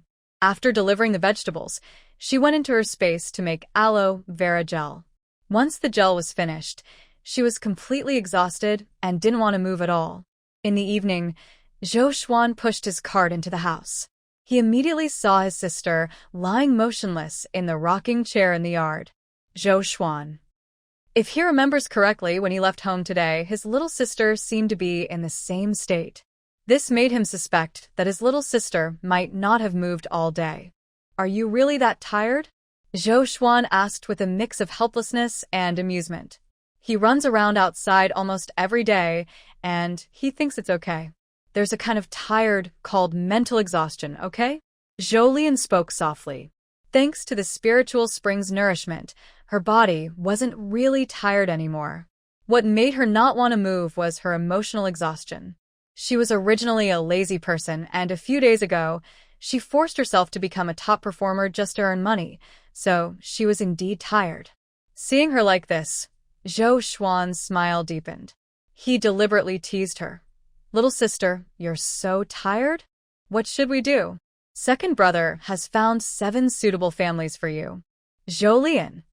This is basically a big retreat operation, right? Seeing her lying in the rocking chair looking distressed, Zhou Xuan quickly stopped teasing her. Don't worry, second brother hasn't contacted them yet. When you feel less tired, I can go ask them for you. Hearing this from her second brother, Jolien immediately lay back down, motionless again. She rested like this for half a month. That day, when Jolien heard Zhou Xuan return from outside in the yard, she quickly packed her things and went inside. Her movements were so skillful that it was clear she had done this many times before. As soon as Zhou Xuan entered the house, he saw her little sister's door close in front of him. Really? It's not that serious. Is it just about teasing her to get up and do chores every day? Little sister. Second brother. Let me rest for one more day. Zhou Xuan. Although this scene played out every day, he still found it both funny and frustrating. But Zhou Xuan soon composed his expression and walked to her door, lowering his voice seriously. Little sister, something big has happened. Hearing this from her second brother, Jolien, who was inside reading a book, suddenly felt a tight knot in her stomach. Perhaps because he was in a hurry, Zhou Xuan spoke quickly. The clothes they made are exactly the same as ours, and they've already started selling them in our county. He paused, frowned, and continued. They're selling them at a lower price than us. Although there's a quota, each piece costs only 3 yuan. Because of this, in just one day, many people have taken clothes to the black market, demanding refunds. This situation can't continue like this. Zhou Xuan was worried about his sister's business, and also about the black market boss, Xiehe. His face looked very anxious. Xiehe wants to meet with you to discuss how to solve this problem. I understand, Jolien replied calmly. Despite such a big issue, his little sister's expression didn't change at all. It was as if this wasn't a big deal to her. Although he didn't understand why his sister was so calm, Zhou Xuan couldn't help but be influenced by her composure. He spoke again, and his speech slowed down naturally. Little sister, should I go talk to those people and ask them not to make clothes for now? Zhou Xuan thought that after today's events, it would be hard to continue the clothing business. If he could get them to stop working early, his sister would have fewer clothes stored. No need, she replied. Why? Zhou Xuan was confused by her refusal. It's not that serious yet. Jolien smiled reassuringly at him. The more critical it is, the calmer we need to stay. That makes sense, Zhou Xuan nodded. I'll go see how things are with Xiehe, she said. Go quickly. Zhou Xuan looked at his sister deeply. If there's anything you need my help with, just say. I will, she answered. Unlike the tense atmosphere here, the mood in Kyoto was very relaxed. Liu Yanzhou was rebuilding his workshop.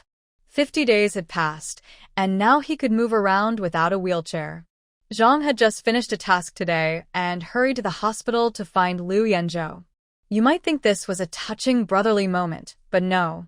Actually, Zhang was just craving the dried meat sent by his boss's wife. The 5-spice dried meat was chewy, and the spicy version was full of spicy, fragrant flavors. Delicious. Zhang hugged the dried meat and sat down in the corner of the workshop. After Liu Yanzhou finished a set of rehabilitation exercises, he walked over with long strides to rest and drink water. Zhang, he squinted and continued, I'm so jealous of you, boss. Why is that? Liu Yanzhou guessed what he wanted to say, but he still wanted to hear it directly. I'm jealous that you have such a good sister-in-law. Zhang He's tone was gentle. Sister-in-law gives you money, feeds you delicious dried meat, and makes great pig's trotters with noodles and tasty meat pies. As he spoke, Zhang He's mouth was almost watering. He wiped his mouth and tearfully asked Lu Yanzhou, "Boss, does our sister-in-law really have no biological sisters who are lost or far away?" "Boo-hoo, I want to marry her." Lu Yanzhou enjoyed hearing this, but he didn't like the part about wanting to marry her sister-in-law's non-existent biological sister. Lu Yanzhou threw the towel he just used to wipe his sweat onto Zhang He's chest, annoyed. "Go away, you're dreaming." After saying that, Lu Yanzhou left the rehabilitation room. Seeing their boss leave, Zhang He quickly protected the dried meat in his arms and chased after him. While chasing, he also grabbed the towel that his boss used to hit him. "Boss, you'll be discharged soon, right?" "Yes, in a week." "Boss, your recovery is really fast. The doctor said it would take at least half a year, but you've only been 2 months. You're doing great. My physical strength isn't fully back yet. I can only move like a normal person now," Lu Yanzhou said honestly. "To fully recover, I still need to exercise." Ah. Zhang He, munching on dried meat, mumbled unclearly. "Wu Yu said the same thing." "Oh right, boss." Zhang He suddenly remembered something. "Before I came, the leader asked me to ask about your plans after this." "What plans?" Lu Yanzhou glanced at Zhang He and asked. "Didn't you get married?" "The leader said if sister-in-law moves with you, your rank can apply for a 3-bedroom apartment with a living room. The leader asked if you want to apply for it." That was good news.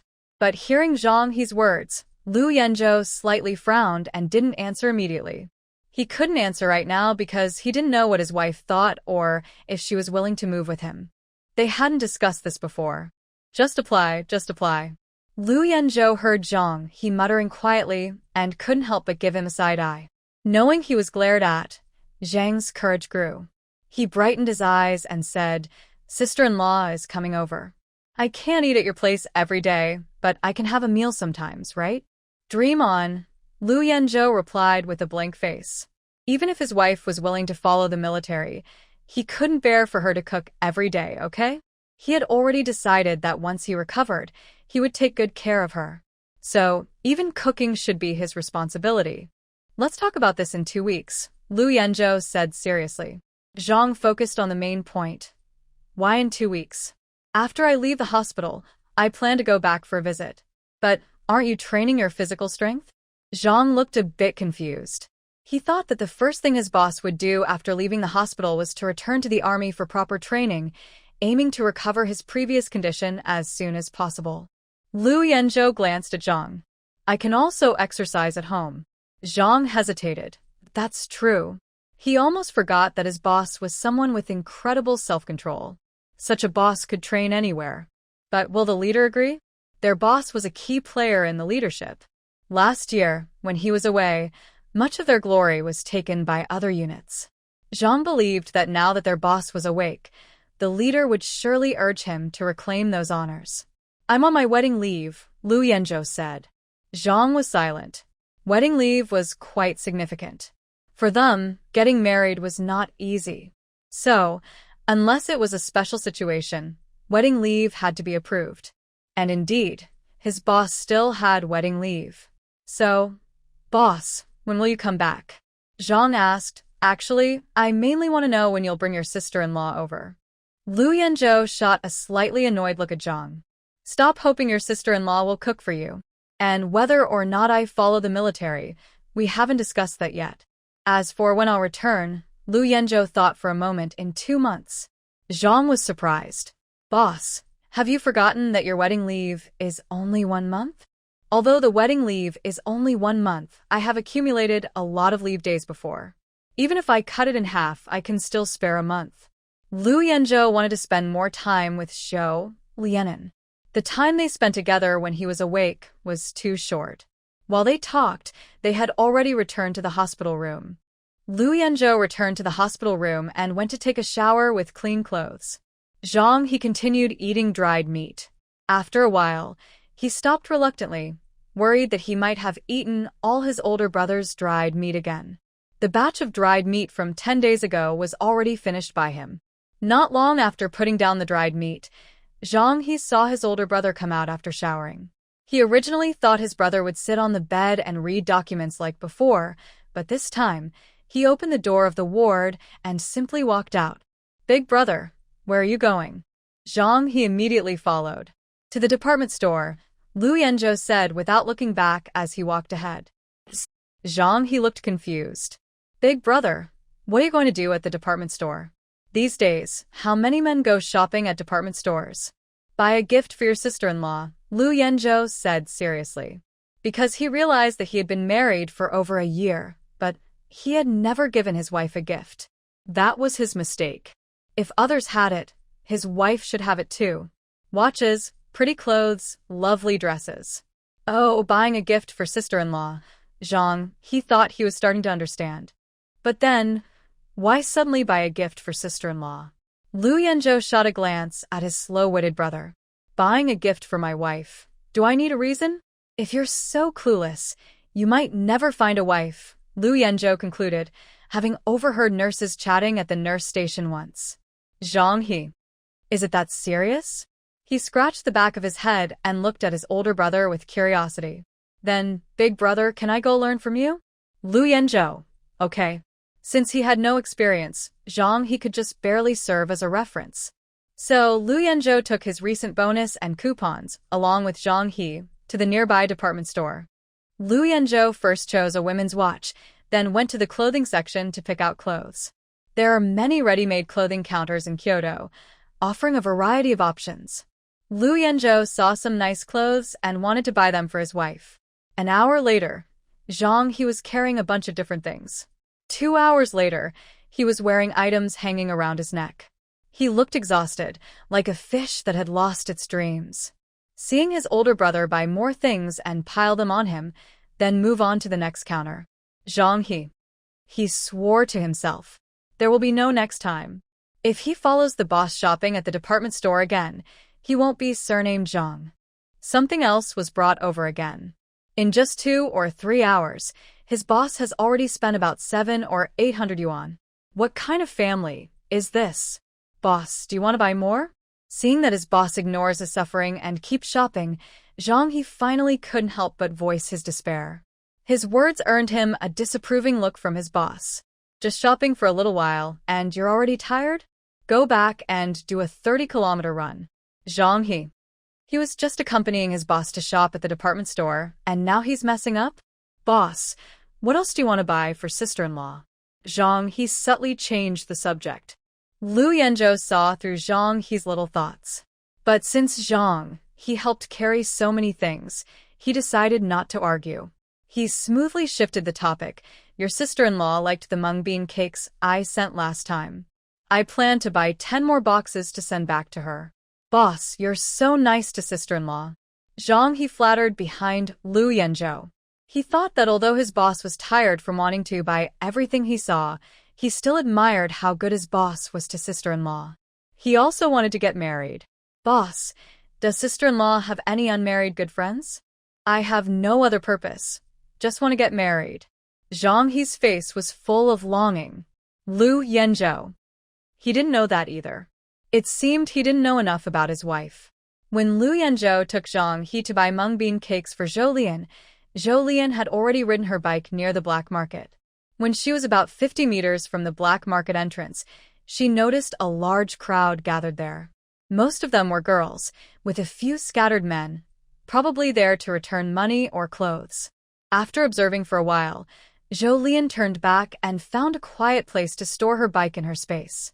After hesitating for a moment, she took out a small cloth bag from her space and then walked toward the outside of the black market.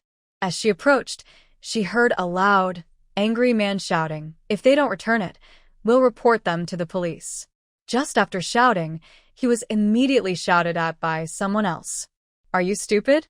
If you report them, won't the court find out we're involved in shady deals too?"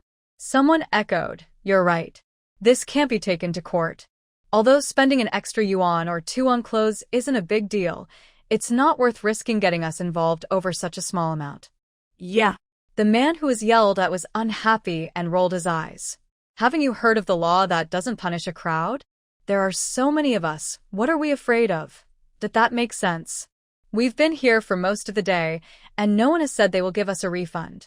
So, Should we sue? Hearing this, Jolien saw that someone was clearly getting ready to act.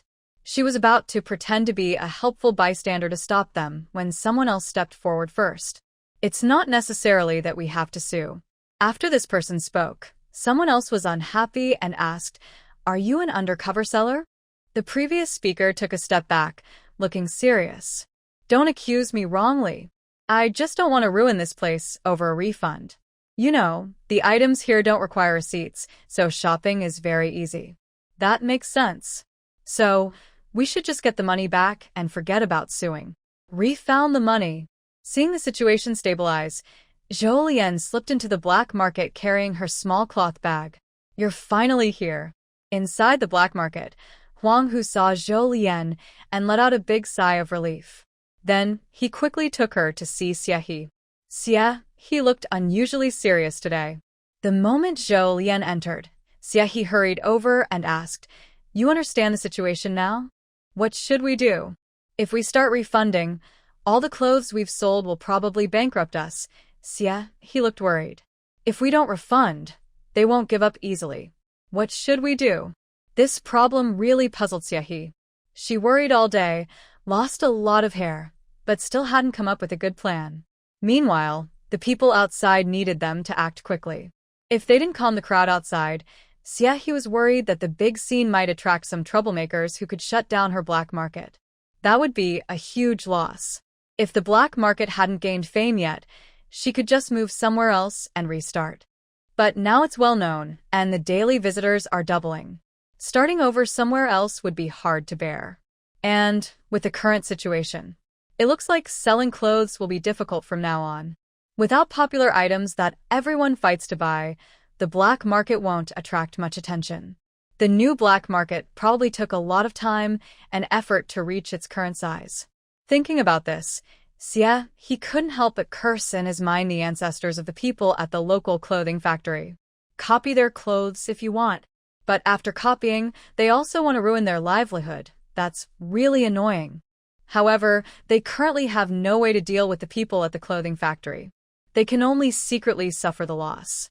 If things really can't go on, Xie frowned and suggested, "We can only return the money and send these people away. Fortunately, we got the clothes back. Later, we can ask the transport team to help sell our clothes somewhere else. These clothes sell well in our small county, so they should also sell well elsewhere. But at this price." Xie's tone became a little cautious. "If we want to keep doing the clothing business, we probably won't be able to sell at such high prices again. Because the county's clothing factory will also sell their clothes elsewhere, and if we sell our clothes at too high a price through the transport team, similar things might happen in other black markets. To work with others long-term, you can't cheat your partners. Even if they secretly took advantage, selling the factory's clothes at high prices before they reach other places, that only works once. Eventually, they'll be the ones losing out. This clothing factory, if I find out who came up with the idea to copy clothes, I'll make sure they regret it." Xie got angrier the more he thought about it. After a long struggle, Jolien finally made up her mind. "Don't be angry." She first comforted Xie, then handed him a small cloth bag she brought. "What is this?" Xie asked curiously. "These things might help us solve today's problem." When Jolien said this, she felt her heart bleed a little. "Really?" Xie happily opened the small cloth bag Jolien brought, then reached inside and grabbed some small, scattered items. "Are you sure these can solve the problem?" Xie looked doubtful. "These things look like a pile of torn cloth." Just try it. Jolien couldn't be sure if it would work until she tried. "Are there any unsold clothes?" she asked. "Yes." Xie gritted his teeth. "Have someone bring one of each," Jolien directed. Although I don't know what Jolien intends to do, Xie still followed the instructions. Once the clothes arrived, Jolien kept the white shirt for herself, while she gave the black pants and white top to Xie. "Find a place for us to change." 5 minutes later. Done changing. Xie tidied her clothes and asked Jolien, who was also changing, "What do we do next?" "Fix our hair." Zhou Lian took out a small cloth bag she brought and picked a suitable hair accessory for Xie. It was a black elastic band with a white ribbon sewn into a bow on top. Zhou Lian used this to make a half ponytail for Xie. Looks so pretty. Xie looked at herself in the mirror, surprised, and said to Zhou Lian, I feel like I'm not myself anymore. It's your aura changing. Zhou Lian was very satisfied with Xie's new look. Your previous aura was like a noble flower. With this outfit and hairstyle, you suddenly look cool and distant, like a mountain tea flower. You're practically a walking moonlight. Seeing Xie's current look, Zhou Lian felt more confident about what they needed to do next. She also chose a black and white headband to tie her own hair into a low ponytail with her white shirt. Looks so good. Xie admired Zhou Lian's hairstyle again, full of excitement. Then she eagerly started to look through the other hair accessories Zhou Lian brought. It seemed she was putting aside the current crisis for now.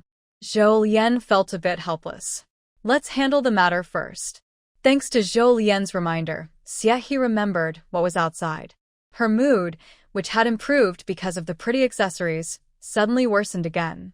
How do you plan to use these things to deal with those people outside? Xie had a vague guess in her mind. You tell someone to bring Huang Hu in, and then we'll talk. 15 minutes later, the black market's main gate was fully open, and men and women demanding refunds were brought into a courtyard inside. Why did you bring us here? Are you going to give us our money back? Huang Hu, standing opposite the group, heard the word refund and said, Yes, we're here to give back your money. Then hurry up. Be patient. Huang Hu raised his hands and pressed down, signaling everyone to be quiet. We are indeed here to refund money, but there are conditions. We only return new and used items. That's not possible. Some people at the scene were unhappy. Washed clothes become old. Think about it. If it were you, would you want to return them? You don't have to return the clothes. At least give us a refund of $1. You're selling them for $2 more than the regular store prices. Yes. Clothes can stay, but we want our money back. Today, we only refund for new, unworn clothes. Huang Hu said firmly, we won't refund for anything else. Seeing Huang Hu like that, many people who bought old clothes started arguing right away. Stop arguing, everyone. Huang Hu glanced at them. We won't give a refund, but we can give you something else. When they heard that Huang Hu wouldn't give a refund but would give something instead, half of the people lost their enthusiasm. What are you giving us? If they won't refund money, they can't just take things by force. Giving something is also good. Most people think this way. Don't give us cheap little toys. Yeah. What are you giving? Don't keep us in suspense, show us what it is. Seeing the situation, Huang Hu clapped his hands. Soon, Zhou Lian and Xie appeared one after another. Because both of them looked good and dressed up today, their appearance made the noisy crowd quiet down for a moment. But once they realized who they were, the crowd felt a bit confused. They asked what was being given, and then these two beautiful girls came out. What's the big deal? They can't just give people gifts, right? And that wouldn't be enough for everyone. But both of them were wearing clothes from the black market. Are you here to return clothes too? Someone asked. Why are you dressed like that? Your clothes are newer. Go back and change so they can refund your money. They sell for $2 more than regular stores. Thanks for the tip. Zhou Lian smiled at the girl who spoke. We were here to return clothes too, but now we won't. Xie? That wasn't what they had planned to say earlier. Are you stupid? That's only $1 or $2. If they won't refund, then they won't. Maybe they have plenty of money, someone guessed. Look at their hands, smooth and white. Clearly not short of money. If they don't return, we still will. Exactly. That's so sneaky. The seller probably brought them here to shake our resolve to return the clothes. I think so too. We can't give in. Zhou Lian. We have a reason for not returning the clothes. What is the reason? Before Zhou Lian could speak, someone in the crowd said, What are they wearing in their hair? I've never seen it before. Zhou Lian. It seems she didn't need to remind them after all. I haven't seen it either. It looks so pretty. Let's ask where they bought it later. Stop delaying. A female colleague nudged the woman who had just spoken. They'll leave soon. And then where will we ask? That's true. A male colleague accompanying them. Have you forgotten what we're here for? Focus on the main task, okay? We want the money or the items. The woman who was spoken to rolled her eyes. What's more important than that? She argued logically, if you get the money or items, you'll be happy, but if you get what they're wearing, maybe you can give it to your partner. If she's happy, she might even agree to marry you. The male colleague. He felt a bit moved. He became a little anxious. Then go ask quickly? Find out where they got it from, and tell me what they say. The male colleague who had been quietly listening earlier immediately agreed. Me too, me too. He wanted to buy it as a gift for his sister. The men here had various reasons for being present today, but most of those reasons were related in some way to the women. Seeing the interesting items the women liked, they quickly got distracted. Jolien watched the scene and felt that today's situation was finally under control. She quietly let out a breath of relief. Hey, comrade, where did you buy the things on your head? Finally, a woman asked in front of Jolien and Siehi, can you tell us? It's not something you buy. Jolien kept her answer mysterious. The woman was clearly surprised and asked instinctively, then what is it? They were given to us. Jolien pointed happily at Huang Hu. Because they gave us this, we decided not to return the clothes. Then she looked at Siehi. That's it. Siehi and Jolien exchanged glances, playing along with Jolien's act. Oh, I see. The female comrade and the person beside her exchanged a glance. Then we won't back down either. Then they all looked at Huang Hu, pointing at Jolien or Siehi's hair accessories on their heads, saying, we want those too. Okay. After glancing around at his boss and his boss's good friend, Huang Hu took out a small cloth bag brought by Jolien from the side. We only have this much right now, so it might not be enough for everyone. Before he finished speaking, he was rushed by the crowd. He watched Huang Hu squeezed in the middle of a group of female comrades. One hand held high the small cloth bag with the hair accessories, as if guarding her innocence, and suddenly burst out laughing. She received a resentful look from Huang Hu. Jolien, standing nearby, casually commented, tall, brave, but helpless. Seeing that his boss and his boss's friend didn't seem to want to help him, he could only save himself. He raised his other free hand, saying, everyone stay calm. Although there aren't enough items today, come back later, and there will definitely be enough. Right now, we mainly need to record what kind of hair accessories everyone wants so we can make them. Line up one by one. Line up? If the front ones have chosen, what are we still choosing for behind? Huang Hu. He looked at Siehi and Jolien for help. Cough. Jolien stepped forward to save the situation. What he means is that today, everyone can't take the items away. Just choose and register now, and come back the day after tomorrow to pick them up. Soon, Jolien saw what it meant to have fire brought upon oneself. But you're all wearing them now. Aren't you going to take them away later? Jolien. In the end, both her and Siehi's hair accessories were taken off. Is this enough now? Huang Hu, holding the hair accessories taken from his boss and his boss's friend, said helplessly. Yes, it's enough. Line up, friends. Hey, I'm the first. Comrade, can I ask, is it only one per person? I like all of these. Huang Hu looked unhappy. Yes, only one. The first female comrade looked at what she was holding, her eyes reluctant to part with it. Can I buy it then? Huang Hu. Very good. They had not anticipated this question before the rehearsal. Huang Hu looked at Jolien and Siehi. The first female comrade asked, I want to ask you, what are you looking at? What are they doing? Yes. Siehi. This is troublesome. Her identity is at risk of being exposed. Yes, look at what they're doing. Can they really make the decisions? Siehi. They really can. If they can't make decisions, then don't watch them. Answer my question. Huang Hu. He looked away from his boss and his friends' faces, but soon he couldn't help but glance back. You're still watching. Huang Hu. He has never felt so conflicted during his time in the black market. No choice. Jolien met the eyes of others. Maybe my friend is too good-looking, and he can't help himself. Others. Impressive. Although her friend is attractive, isn't it a bit too blunt to say it out loud? To avoid affecting your work here, today I will be a good person and take my friend away. Before leaving, Jolien still acted the part perfectly. Brother, don't forget to help me and my friend register the style we want.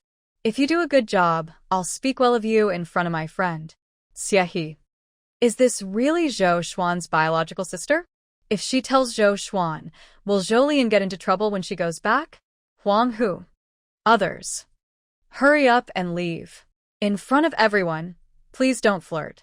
After Jolien and Xie left, Huang Hu looked at the pair of eyes staring at the items in front of him like wolves. These things are not for sale right now. Giving them back isn't enough. Hearing Huang Hu say this, a strange sense of happiness arose in the people present. So, will you sell them later? I'll ask about it later. When you come again the day after tomorrow, I'll tell you the answer. After this incident, things finally settled down. At that moment, Jolien and Xie returned to the house where they had previously met. The first thing Xie did when she entered was to take a big sip of tea. After drinking, she sat across from Jolien. Today's matter is finally resolved. Julian responded. Since the issue is settled, why do you still look unhappy? Xie, he stared at Jolien. Jolien smiled. Do you think I can be happy? Xie. The hair accessories I was going to send out today, I originally wanted to make and sell them. Talking about something sad, Jolien's face suddenly looked a bit aggrieved. You saw it today too, right? Those hair accessories are quite popular, aren't they? As she said this, Jolien covered her chest and said, all those accessories were supposed to bring money to me. Now it's all gone. My heart is bleeding. I can't even smile. Xie. She put herself in Jolien's place and suddenly felt like she was about to blood from loss. But since her good friend was so sad, she had to comfort her. Just think like that. Think what? Jolien looked at her. Just be glad you kept the 30,000 yuan you earned during this time. Jolien patted her pocket. That's all I can think now. After she spoke, both of them fell into silence. After a while, Xie broke the silence. The clothing factory is selling the same clothes as us, or that Qianwan mentioned earlier. I understand. So, what should we do next? Xie looked at Jolien. Although they had solved the urgent problem of returning money and clothes today, the most important core issue was still unresolved. Should we continue with the clothing business? Under Xie's watchful eyes, Jolien leaned back in her chair, looking like a fish that had lost its dreams. That's a hard question for me. Today, just bringing out the hair accessories exhausted all my brain cells. Don't ask. Asking would just make me feel heartbroken and kill my brain cells. Xie sighed and started analyzing. After today's events, if we want to keep doing the clothing business, we'll have to lower our prices. Down to 4 yuan per piece, which is about the same as what the factory sells for. But even if we do that, our business in the future definitely won't be as good as before. You're right. Jolien agreed. Then they both fell silent again. Xie suddenly exploded in frustration, slamming her hand on the table. This mess is all caused by the clothing factory. They didn't have to work hard, but they still took a big share of our profits. No way. I can't swallow this. I have to find a way to teach them a lesson. Jolien initially wanted to tell Xie not to be impulsive. But when she saw Xie roll up her sleeves and look ready to fight, she couldn't help but laugh. You still have the nerve to laugh. Xie glared at her. You know, the one who suffers the most in this is you, right? Xie's eyes moved around, and she leaned closer to Jolien. You're smiling now. Have you thought of a way to solve this problem? No. Jolien shrugged. Xie looked disappointed. Jolien felt helpless. There was nothing she could do about Xie's disappointment. In this situation, their small workshop couldn't compete with a big clothing factory. Lowering prices could help sell the clothes. But, as Xie had said before, business wouldn't be as good as before. To improve sales, they had options. She could come up with new designs, create new clothes. But based on how the big factory operated, once they released a new product, it wouldn't be long before the factory took it back. Their workshop only had 16 sewing machines, far less than a factory. They could make some money, but it felt bad to be taking a small share while others took the big share. After thinking it over, Jolene decided to hold back for now. How's the four-piece set business going? She changed the subject. That's not really affected.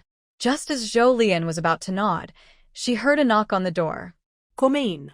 As soon as Siehi finished speaking, someone quietly entered and whispered to her. In one room, even if they spoke softly, Jolene listened carefully and could catch some of the conversation. But she wasn't in the mood to pay attention to other things now. She leaned back in her chair, playing with Siehi's teacup, lost in thought. It wasn't until she heard Siehi snicker that Jolene snapped back to reality. "What's so funny?" she asked, and the person who had been talking to Siehi quietly left the room. Siehi still had a mocking look on her face. "I was laughing at how some people look so ugly when they eat." "Who?" "The clothing factory in the county." "What's wrong with the factory?" Jolene asked curiously. "You see, do they still remember they're a clothing factory? Copying our clothes is one thing, but they also want to get involved in the four-piece sets." Jolene. She had been thinking about giving up making clothes and just focusing on the four-piece sets. They were her most profitable business now. This was like someone trying to take her biggest source of income away. Guess what they want to do? Siehi's face showed more sarcasm. They want to make their own, but they can't get the fancy fabric we use for the four-piece sets. Isn't the textile factory involved too? Jolene looked suspicious. Probably not, Siehi replied uncertainly. Otherwise, they would have already made their own by now. Jolene. Her mood was a little heavy. Seeing Jolene feeling down, Siehi also felt unhappy and comforted her. "Don't worry. If they dare to make a four-piece set, I will report them. A clothing factory should act like a proper factory." Siehi's words made Jolene smile. After laughing for a while, she said seriously, "Once we sell out the clothes we have now, we won't sell clothes for a while. Instead, we'll focus on selling only four-piece sets." "That works," Siehi thought for a moment and said, "but the demand for four-piece sets definitely isn't as big as for clothes." Jolene had considered this point. She smiled at Siehi and said, "Then, Sia boss, please take care of selling the four-piece sets elsewhere." She had 16 sewing machines under her. They needed to sell at least 20 pieces a day outside. "Don't worry, leave it to me," Siehi assured Jolene. "Then I'll go back first," Jolene said, getting up after resting. She still had to go home and make hair accessories because she needed to prepare things the day after tomorrow. All right. The issue of selling clothes was basically resolved. But neither Jolene nor Siehi felt very happy. Although selling four-piece sets could also make money, it was still not as good as selling clothes. The demand was just there. To sell more four-piece sets, Jolene had already started thinking about making some everyday four-piece sets on her way back home. Unlike the somewhat heavy atmosphere on Jolene's side, Tian Miao Miao had been enjoying a very good time lately. She gave ideas at the clothing factory, suggesting they make the two most popular shirts and white pants. The finished products were taken to the county's ready-to-wear counter and quickly sold out. The factory immediately decided to sell them in other places. As a result, Tian Miao Miao, who was originally just an ordinary worker at the factory, was promoted to team leader. Becoming a team leader made a big difference. After becoming a team leader, her in-laws no longer had the right to boss her around so easily. At the factory, because she was a team leader, others were more polite to her. Tian Miao Miao felt that her life had never been this smooth before. After Jolene left the black market, the first thing she did was find a quiet place to enter her space. Once inside, she headed straight to the textile factory. She made some fabrics needed for hair accessories based on her memory. Originally, after finishing these, she planned to leave the space immediately. After all, she had to deliver a batch of hair accessories to the black market the day after tomorrow, so time was tight. But when she was about to leave, she hesitated. Finally, Jolene went back to get some fabric needed for making four-piece bedding sets. After finishing, she left the space and rode her bike straight to Xinghua village. She knocked on the Qiao family's door. Just like the first time, it was Qiao Jiayun who opened the door. The young girl seemed less shy than when they first met, and she greeted Jolene with a gentle smile. Sister is here. Long time no see. Jolene smiled and greeted her, then handed over some pork she had brought from her space. She had taken it out earlier, so she didn't want to arrive empty-handed for the second meeting. Sister, and this. Xiao Jiayun looked a bit unsure. Just take it. Jolene pressed the pork into her hand. Where is your mother? Mom is working inside. I brought my sister along. Good. When she saw Qiao's mother, Jolene received another warm smile. Mrs. Qiao looks much better. Jolene said happily. Thanks to my daughter. Life has hope now, so I feel better. When Jolene saw her, Qiao's mother stopped working and invited her to drink some water. Mom, sister, and also brought us some meat, Xiao Jiayun whispered nearby. Such kindness from her. It's nothing. Just trying to help Jiayun stay healthy. Jolene took a sip of sweet water. Mrs. Qiao, I came today because I have something to discuss. Are you here to teach us how to make new clothes? Xiao's mother remembered that Jolene had mentioned before leaving that she had new styles of clothes and would come to teach. Something like that. Jolene felt that her visit today was also about teaching how to make hair accessories and new clothes. Xiao's mother seemed very perceptive and sensed something from Jolene's words. She asked nervously, did something happen? Yes, something's happened and we will need to change what we make. Most people with stable lives dislike sudden changes. When they heard Jolene say they would change, Qiao's mother and Jiayun looked a little worried. How will it change? We won't be making clothes anymore. Before Jolene finished speaking, she saw the panic on Qiao's mother and Jiayun's faces. She felt a bit helpless and reassured them, it's just a change in what we make. It doesn't mean we have no work, so don't worry. With her words, Qiao's mother and Jiayun gradually calmed down a little. Looking at their situation, Jolene thought for a moment and added, something's happened, and we can't do the clothing business anymore. But don't worry too much, because we still have other jobs to do. In the end, Jolene didn't say things too definitively. Today's events proved once again that plans can change unexpectedly. When she first discussed with Qian Wan, she thought they could work together for a long time. But now that they are no longer selling clothes, their cooperation with Qian Wan has to stop. Jolene can't promise that she won't eventually stop working with the Jia family mother and daughter. After all, no one can predict the future. Her words made the Jia family mother and daughter feel a bit more hopeful again. But as long as there is work to do and money to earn, they are satisfied. Then what should we do now? Make hair accessories, Jolene replied. It's a bit different from making clothes, so you'll need to learn again. It's okay, both Jia mother and Jia Yun said in unison. For them, having work and earning money is enough to make them happy. As for learning again, they believe they can overcome this difficulty. Then please ask Jia Yun to help me get the fabrics from the back. Jia Yun accompanied Jolene to pick up several different fabrics from the back door. Most of them were red. After bringing the fabrics back, Jolene started teaching. Making hair accessories involves many types, but luckily the skill level required isn't high. Plus, Jia mother and Jia Yun are clever, so they learned faster than Jolene expected. After finishing the hair accessories, Jolene also taught them how to make 4-piece bedding sets. She had planned this from the beginning. She didn't want to make another trip later just to teach about the bedding sets. She only taught the 4-piece sets once, and they learned it. After the teaching was done, Jolene discussed payment with the Jia family mother and daughter. From now on, our main focus will be on these 4-piece bedding sets, she said, pointing to the finished sets. The payment for making one set is 50 cents. Is that acceptable to you? Yes, they replied. As for these hair accessories, if everything goes well, we will only make them tomorrow. Since it won't take long, I won't pay by piece. Can we just calculate based on your usual daily wages?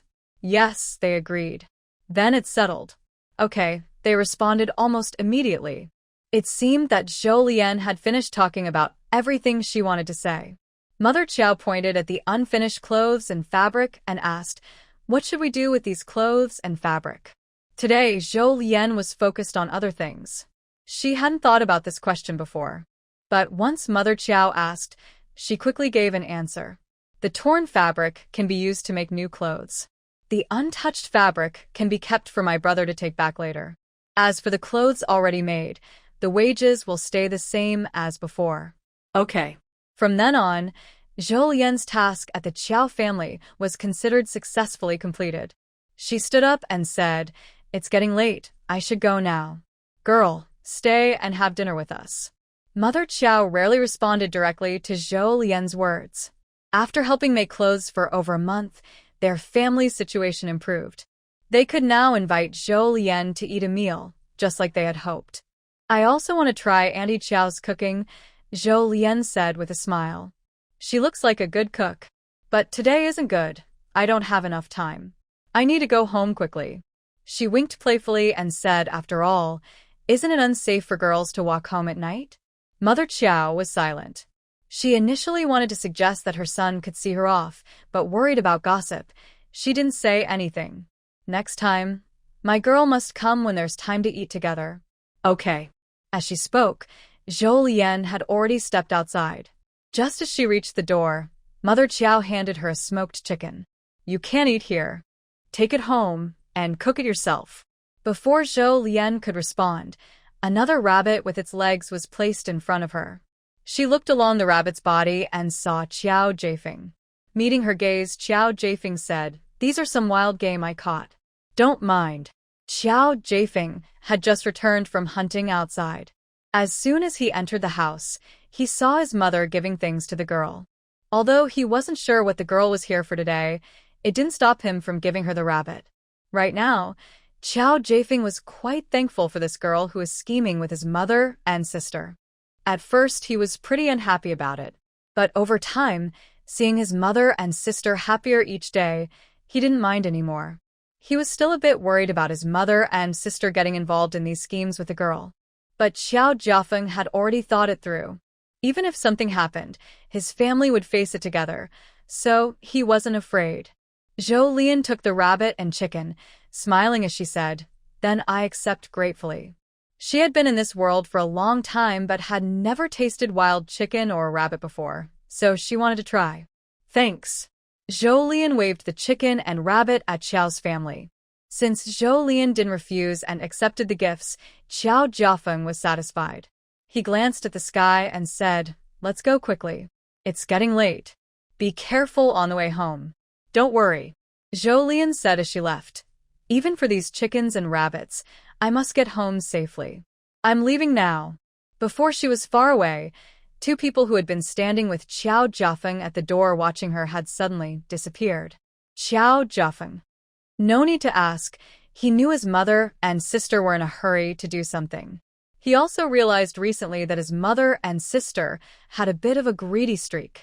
He was a little helpless as he was about to close the door when someone called out to him. "Young man from the Qiao family, is that your future wife?"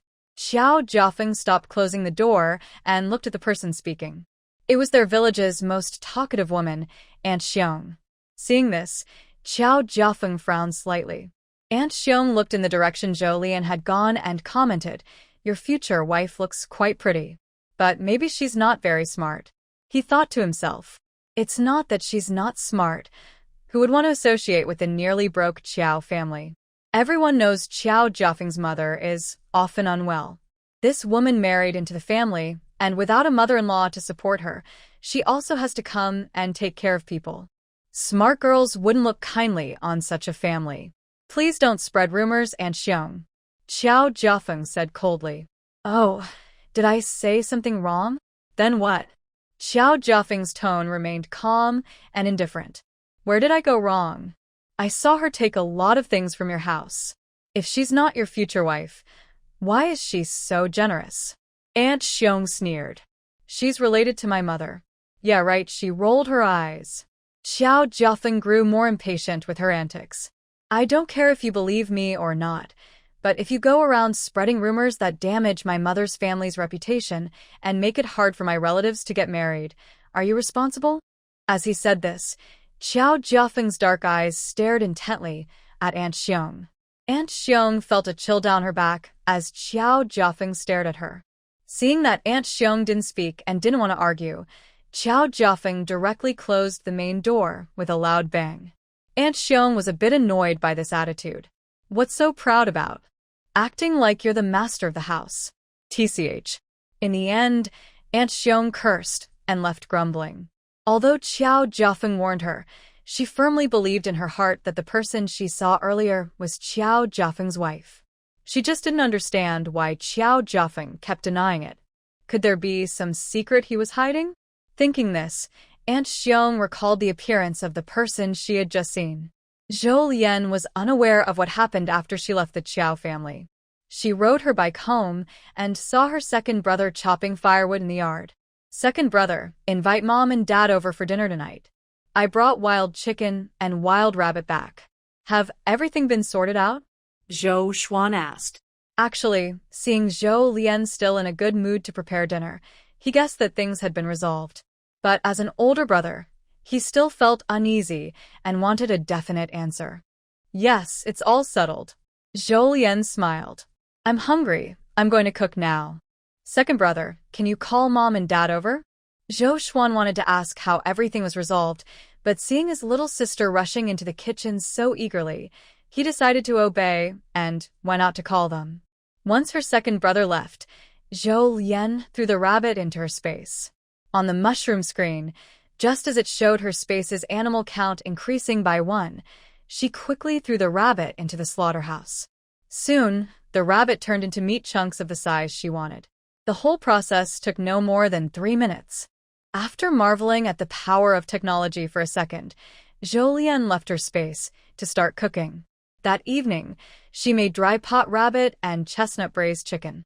Besides the 2 hot dishes, Zhou Lian also mixed cucumber, green pepper, and century egg into a cold dish.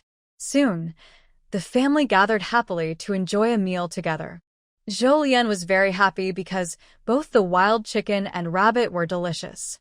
The wild chicken had firm meat, and the legs had a unique aroma when eaten. The dry pot rabbit was spicy and fragrant, very appetizing. With the cold dish, the meal was incredibly tasty. After dinner, the family ate watermelon and relaxed in the yard. I never thought in my life that I could live such a comfortable life. Brother Zhou suddenly spoke from the heart. Zhou Lian bit into a watermelon and said, "The days ahead will get better and better." Yes, that's right. Zhou Xuan smiled and echoed his little sister. Mom Zhou raised her voice and asked, "Who made your lives so good now?" Zhou Lian hesitated, feeling a strange premonition. Little aunt. It's little aunt. Little sister.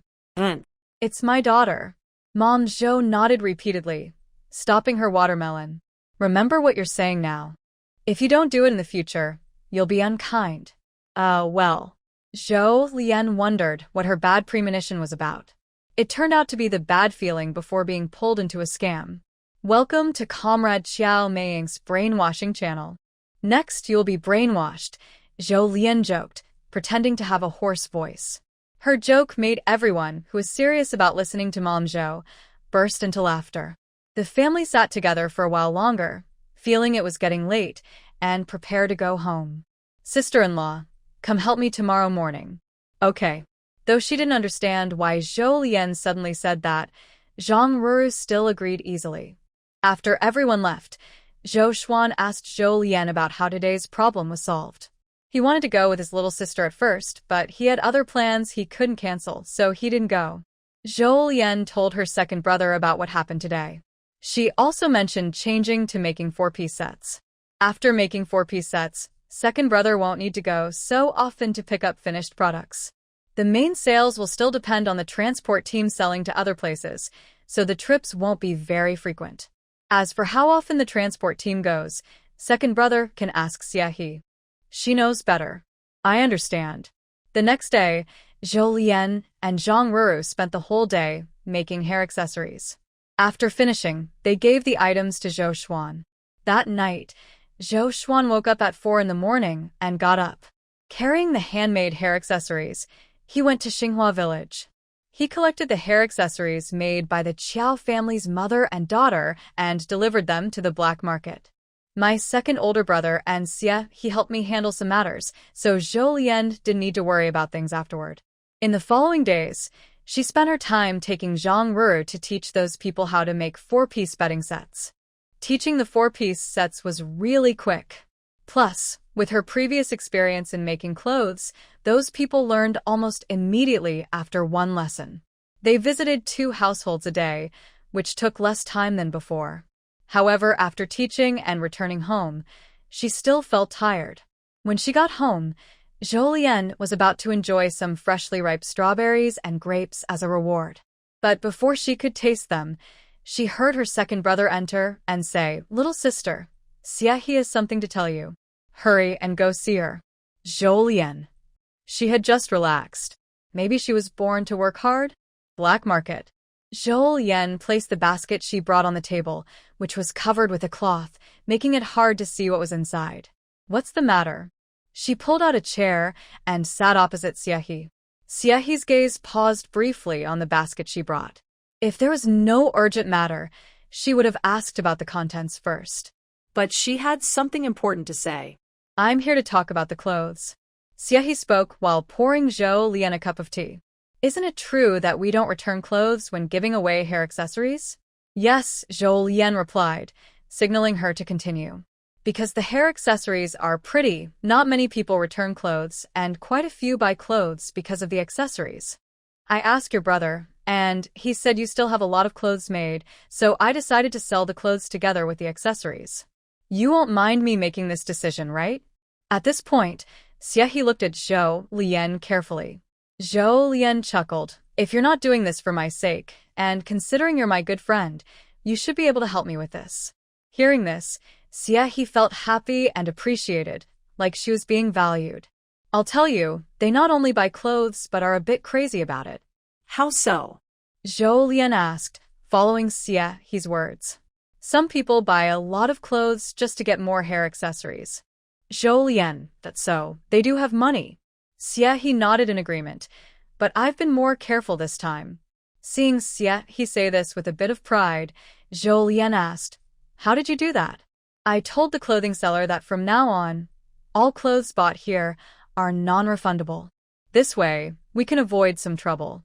"Do you think that's a good idea?" "It's a good idea, but it doesn't fully comply with consumer protection laws." "What laws?" "That's not important," I smiled.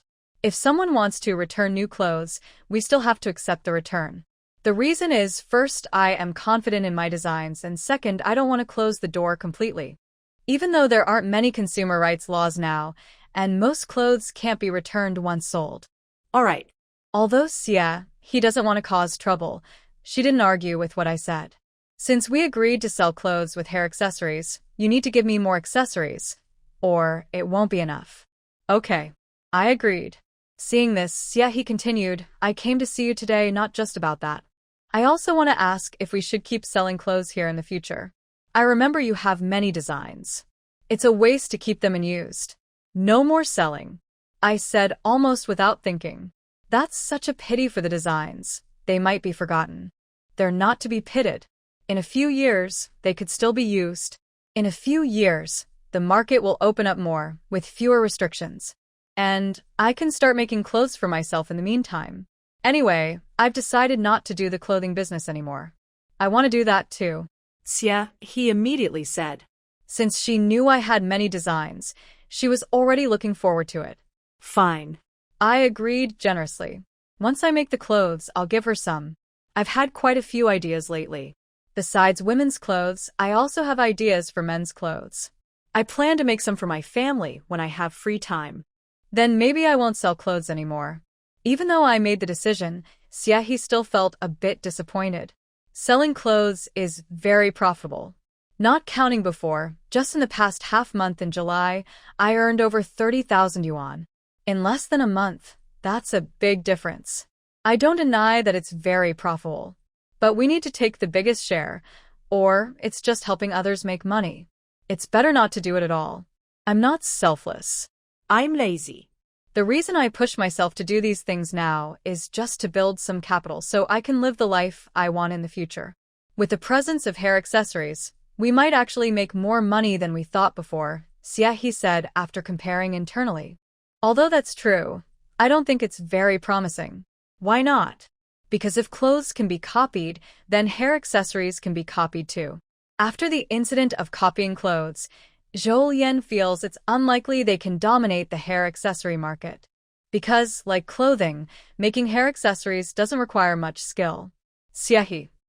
She had forgotten this point, but there's actually a way to solve it. Before she could share her idea, she heard a knock outside the door. Interrupted, Xie slightly frowned and said, "Come in." Soon, a person with a very ordinary appearance and simple clothes entered. What happened? Seeing the visitor, Xie's brow furrowed even tighter. This person was someone she sent to watch the clothing factory. If nothing unexpected happened, this person should only report back tonight. Seeing the visitor glance at Zhou Lian, Xie also looked over and said, "It's someone on our side, nothing secret." Hearing this, the person quickly spoke. Well, the person named Tian proposed to the acting factory director at the clothing factory today that they also make hair accessories to sell. The factory approved her proposal, and they've started preparing to produce. After hearing this, Xie looked at Zhou Lian. Her expression was like she was looking at a jinx. Zhou Lian. She didn't want this either. She is a prophet. Even though before this person entered, Xie had already accepted the possibility based on Zhou Lian's words, but when it actually happened, Xie still felt a bit annoyed. I understand. When she said this, Xie thought Zhou Lian had thought more about it than she did. From now on, listen to her. Seeing that the person didn't leave after speaking, Xie couldn't help but look at them again, with a hint of surprise in her eyes. Is there more? Boss, after proposing to the factory, Tian also wrote a report accusing us. Xie. Not only was Xie surprised, but Zhou Lian, hearing this, was also very shocked. In this matter, they are the ones who gained the advantage, right? After the surprise, Xie sneered. We haven't even thought about doing anything to her, and she's already trying to strike first. Reporting us, what benefit does she get from that? Xie couldn't understand. Because of the clothing issue, Xie's subordinate has been working with Mr. Tian for several days and has learned a bit about him. At this moment, he hears his boss ask and guesses, it's probably because our sales of clothes have increased these days, which affected their factory sales. She's probably upset about that. Xie. It's quite confusing, isn't it? Does their factory's sales volume really affect her? If they sell more, can she get more money? No. Then why did she report us? Xie feels troubled because he can't understand Mr. Tian's motivation. Maybe she's just upset, someone says. Because she suggested making clothes like ours, she got promoted to team leader. Now she pays more attention to how many clothes their factory sells because she thinks those are her achievements. If sales are low, she feels her achievements are low. Xie. He still doesn't understand. If it were him, he wouldn't work without money. I can't stand it anymore.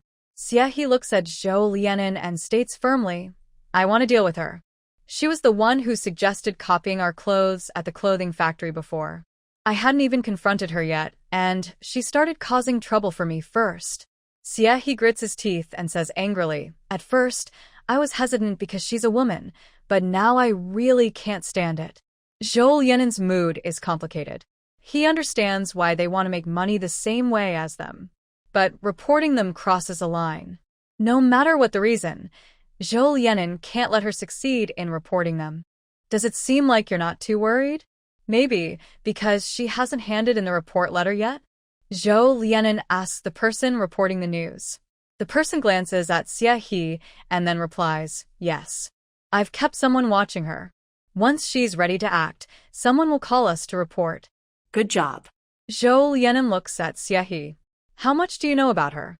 Her family situation and everything are pretty clear, Xie answers. Zhou Lianin.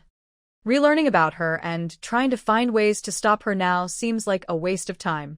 It's better to listen to Xie's opinion first. After all, time is urgent now. Who knows when she'll be ready to hand in the report? Have you thought of a way to deal with her? Already thought of it. Xie looked firm and said, not only that, I also have a plan to deal with the clothing factory. As long as they dare to make hair accessories, I will find someone to report them. Right now, it's a planned economy. Every factory has strict rules about what they can produce. Hair accessories are not clothes. Zhou Lian. Although, after hearing Xiehe's idea, she felt a bit excited. But for now, the most important thing is to first handle her attempt to report us. Zhou Lian's eyes turned cold. The best way is to make her too busy to report us. We can do some things secretly, so she won't notice. After all, even a rabbit will bite when it's cornered. It's better not to jump out and attract the crazy person's attention. Dealing with such a person is really troublesome. Zhou Lian usually doesn't like scheming against others. But if someone schemes against you, you have to fight back. I think the same way. Xiehe looked at Zhou Lian with bright eyes. My idea is to report her husband. He's from a machinery factory and steals parts every day to sell as scrap. If this gets confirmed, he'll lose his job. Then we can hint to her family that her husband lost his job because of her, and maybe something will happen at home. I don't believe she can keep causing trouble then. What do you think? When asking this last question, Xiehe looked a little nervous, worried Zhou Lian might think her idea is too cruel. For many reasons, Xiehe didn't want to leave a bad impression on Zhou Lian. Good idea. Zhou Lian nodded and teased, but her husband is a bit unlucky. Although she said that, Zhou Lian didn't really sympathize with a husband. Stealing from the factory? That's clearly stealing from the state treasury. Xiehe. Stop feeling sorry for him. Her husband isn't a good person either, he steals from others too. Should I tell her this news? Zhou Lian. The family situation is a bit complicated. Exactly, instead of scheming against us, we should focus on managing our own family. Xiehe asked again. So, should we tell her about her husband's actions? Just tell her a little. After thinking, Zhou Lian decided. Even though they were schemed against, if her husband was cheating, Zhou Lian wouldn't want to be kept in the dark herself. All right. Seeing Zhou Lian make up her mind, Xiehe also prepared to follow through. She said to the third person who had not left the room, "Did you hear what we just said? Go and do it." "Yes. If you're unsure about anything, just call me." The person responded again and left. From then on, Xiehe's current task was finished. So, she had the energy to focus on other things. What is this? Xiehe pointed at the basket Zhou Lian brought over. "Strawberries and grapes I brought for you." Zhou Lian lifted the cloth covering the basket and said. She covered the basket because the items had been washed before and still had water droplets on them. Nowadays, most roads are dirt roads, and bicycles riding on them can kick up dust. To keep the fruit clean, Zhou Lian covered the basket. Oh, they've been washed. Hearing Zhou Lian's confirmation, Xiehe immediately took a big strawberry and put it in her mouth. 3 seconds later, she said, "Tastes good." Then she ate a grape. Curiously, she asked, where did they come from? She had eaten strawberries like these a few years ago in another city. Sent by my husband. Xiehe was surprised. You're already married? Didn't I tell you? You didn't. Xiehe had thought Zhou Lian and she were both only interested in money, not romance. But it turned out her husband was already there. Did you get married before your brother? Xiehe was still very surprised. Nowadays, people usually follow the order of seniority, right? Yes. After digesting Zhou Lian's marriage news, Xiehe looked at the fruit she brought and commented, "Your man treats you well." Then she asked with concern, "Where was it sent from? Did it get damaged on the way?" Xiehe thought if it was nearby, she might get some to eat. "From Kyoto. He sent me seedlings, and I grew them myself." Xiehe. That was quite different from what she expected. It was the first time she heard of such a thing. Nowadays, men usually send women finished products. She had only seen that before. "Your man is interesting. When will you introduce me to him?" Zhou Lian. She forced a smile. "Say that again." Xiehe, I didn't mean it like that. "I have no interest in your man. I just haven't seen someone like him before and want to meet him. Don't even think about it." Zhou Lian firmly refused. Xiehe was speechless. "Look at how possessive you are. Pathetic. My friend's wife should not be deceived, but she still knows. I am happy." Zhou Lian quickly snatched a strawberry from Xiehe. "What does your husband do?" Xiehe asked casually. "Why does he send you things from Kyoto?" "He's in the military." Zhou Lian didn't hide it. Xie. In her impression, soldiers are usually strict and honest. She didn't expect that Zhou Lian, who is quite shrewd, would marry a soldier, and they seem to be happy together. But I'm still very curious about what your husband is like. Xie blinked. As your best friend, I have to check if he's good enough for you. Zhou Lian had joked about this before. But now, when they meet, she says it's all about fate. I don't even know when I'll see him next. Hearing this, Xie's expression became a bit complicated. So, what do you marry him for? He looks quite handsome. Zhou Lian touched her chin and continued, his personality is pretty good too. Just that? Xie, he looked confused. That's about it. I can't think of anything else. She doesn't want to waste too much brain power thinking about these things. But what she can be sure of is that, since being with Liu Yanzhou, she hasn't found any faults in him. He's in the military. How often do you see each other? Not sure yet. It's her first time being a military wife, so she obviously has no experience. Xie. She suddenly felt that Zhou Lian's marriage seemed a bit unreliable. hey, Xie sighed. You need to be more careful. You just said he's good to me. Zhou Lian snorted and replied, then you shouldn't just rely on the strawberries he sends you to get by. Xie spoke confidently. She had never seen anything like this. In her imagination, a marriage is about mutual support and companionship. Since Zhou Lian doesn't even know when she'll see her husband again, it seems there's no real companionship. Isn't that the same as not being married?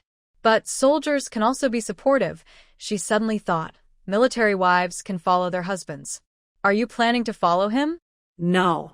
Zhou Lian answered without hesitation. Her plan over the past few years has been to earn money and study. Hearing this, Xie's mood became even more complicated.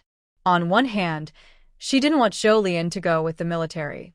She had finally made a friend and didn't want to part ways. On the other hand, she hoped Zhou Lian would have a happy marriage. Xie. Why did she suddenly think about encouraging divorce? If they divorced, she could find someone who understands her and is nearby, so they wouldn't have to be apart. It would be a perfect solution. But Xie also knew that marriage is a serious matter, and unless things are really bad, outsiders shouldn't interfere. They then started talking about other topics. Zhou Lian spent some more time at the black market. After roughly finding out how many clothes she sold recently, she rode her bike to find Qianwan. She was planning to settle her wages and end their short-term partnership. At that moment, Qianwan just finished work. Are you okay? Seeing Zhou Lian, Qianwan looked worried. She could guess how much Zhou Lian would lose once the clothing counter started selling the same clothes. Can we talk while walking? Zhou Lian suggested. The busy street in front of the department store wasn't a good place for a serious talk. Okay, I'm doing pretty well. After finding a less crowded street, Zhou Lian smiled and answered Qianwan's earlier question. It's just that I might stop making clothes now, and our partnership will end. I'm sorry. It's not your fault. Qianwan wasn't stupid. Just thinking about it, she understood why Zhou Lian couldn't continue. No one expected this. I'm fine. Qianwan had already moved out of her family home and had her own place. She was quite satisfied. Thanks for understanding. Today, I came to pay you your wages. After saying that, Zhou Lian handed over the money she had prepared. Here's 529. 2 yuan, based on our agreement of 1 dime per piece of clothing. Qianwan. That much? Yes. Zhou Lian smiled. But there won't be any more after this. She put the money into Qianwan's hand. Thanks for your hard work during this time. We'll see each other again, if there's a chance. Afterward, she glanced at the sky and said, it's getting late. I should head back. Qianwan. She watched Zhou Lian leave before she finally recovered from her shock. She hadn't expected to have so much money this month.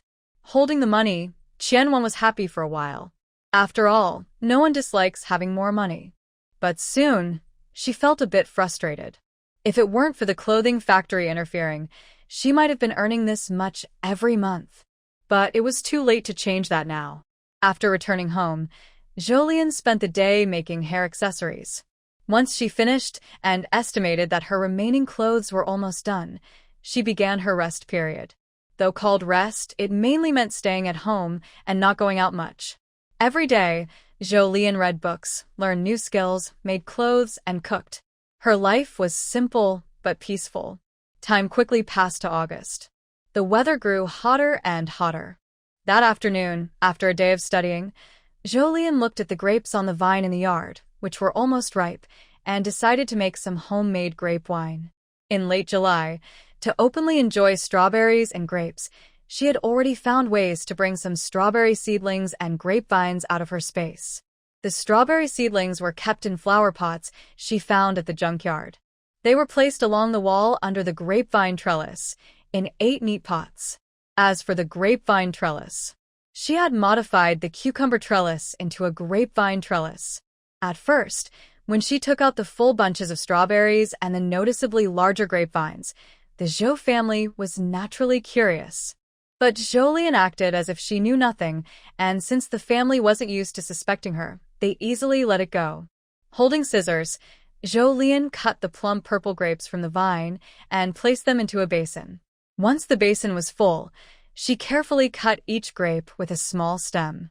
Next, she washed them in salt water, dried them, mashed them, added the prepared rock sugar, and then put everything into a clean jar she had prepared earlier. Amid the fragrant aroma of grapes filling the yard, someone knocked on the door. "Who is it?" Before she could open the door, Xiao Zhozhou, who had been dozing, suddenly crawled out of her nest and ran to the door. When she reached the door and saw it was still closed, she wagged her tail furiously and looked back at Zhou Lian. It seemed to be saying, "Hurry up and open the door." Zhou Lian paused for a moment, looking at Xiao Zhozhou's tail, then approached and said, "So excited, is your sweetheart back?" Xiao Zhozhou's sweetheart was naturally Lu Yanzhou, whom she loved to cling to as soon as she saw him. It had been over 3 months since Xiao Zhozhou came into the house. As she grew older, she lost her puppy cuteness and became a somewhat aloof dog. Usually at home, besides being somewhat affectionate with her owner Zhou Lian, she was indifferent to others. Therefore, Zhou Lian hasn't seen Xiao Zhozhou in a while, especially not in this carefree state. However, saying that Xiao Zhozhou's heart has returned is just a joke. In Zhou Lian's mind, Lu Yanzhou should still be safely in Kyoto. But when she opened the courtyard door, she truly saw Xiao Zhozhou, Lu Yanzhou. He was dressed in white shirt and black pants, standing tall and straight. His handsome face was the same, but perhaps her perspective had changed. In the past, Lu Yanzhou was either lying down or sitting in a wheelchair. When Zhou Lian saw him, she mostly looked down at or face-to-face with him. Now that Lu Yanzhou had recovered, Zhou Lian found herself looking up at his face, and she felt a bit unfamiliar with him. "I'm back," Lu Yanzhou said, his eyes fixed on Zhou Lian. "Zhou Lian." He continued to look at her, then put down the bag he had been holding and asked, "Can I hug you?" Zhou Lian blinked. For a moment, she thought she was hearing things. This didn't seem like something Lu Yanzhou would say. As a soldier, he seemed naturally restrained. But when Zhou Lian looked into his deep, beautiful eyes, she inexplicably nodded. Then, she found herself in a gentle yet slightly assertive embrace, with a very pleasant scent. Zhou Lian. 2 questions slowly appeared in her mind. She thought that Lu Yanzhou had just returned from Kyoto. He must have sat in a car for quite a while during the trip. So how could his scent still be so fresh?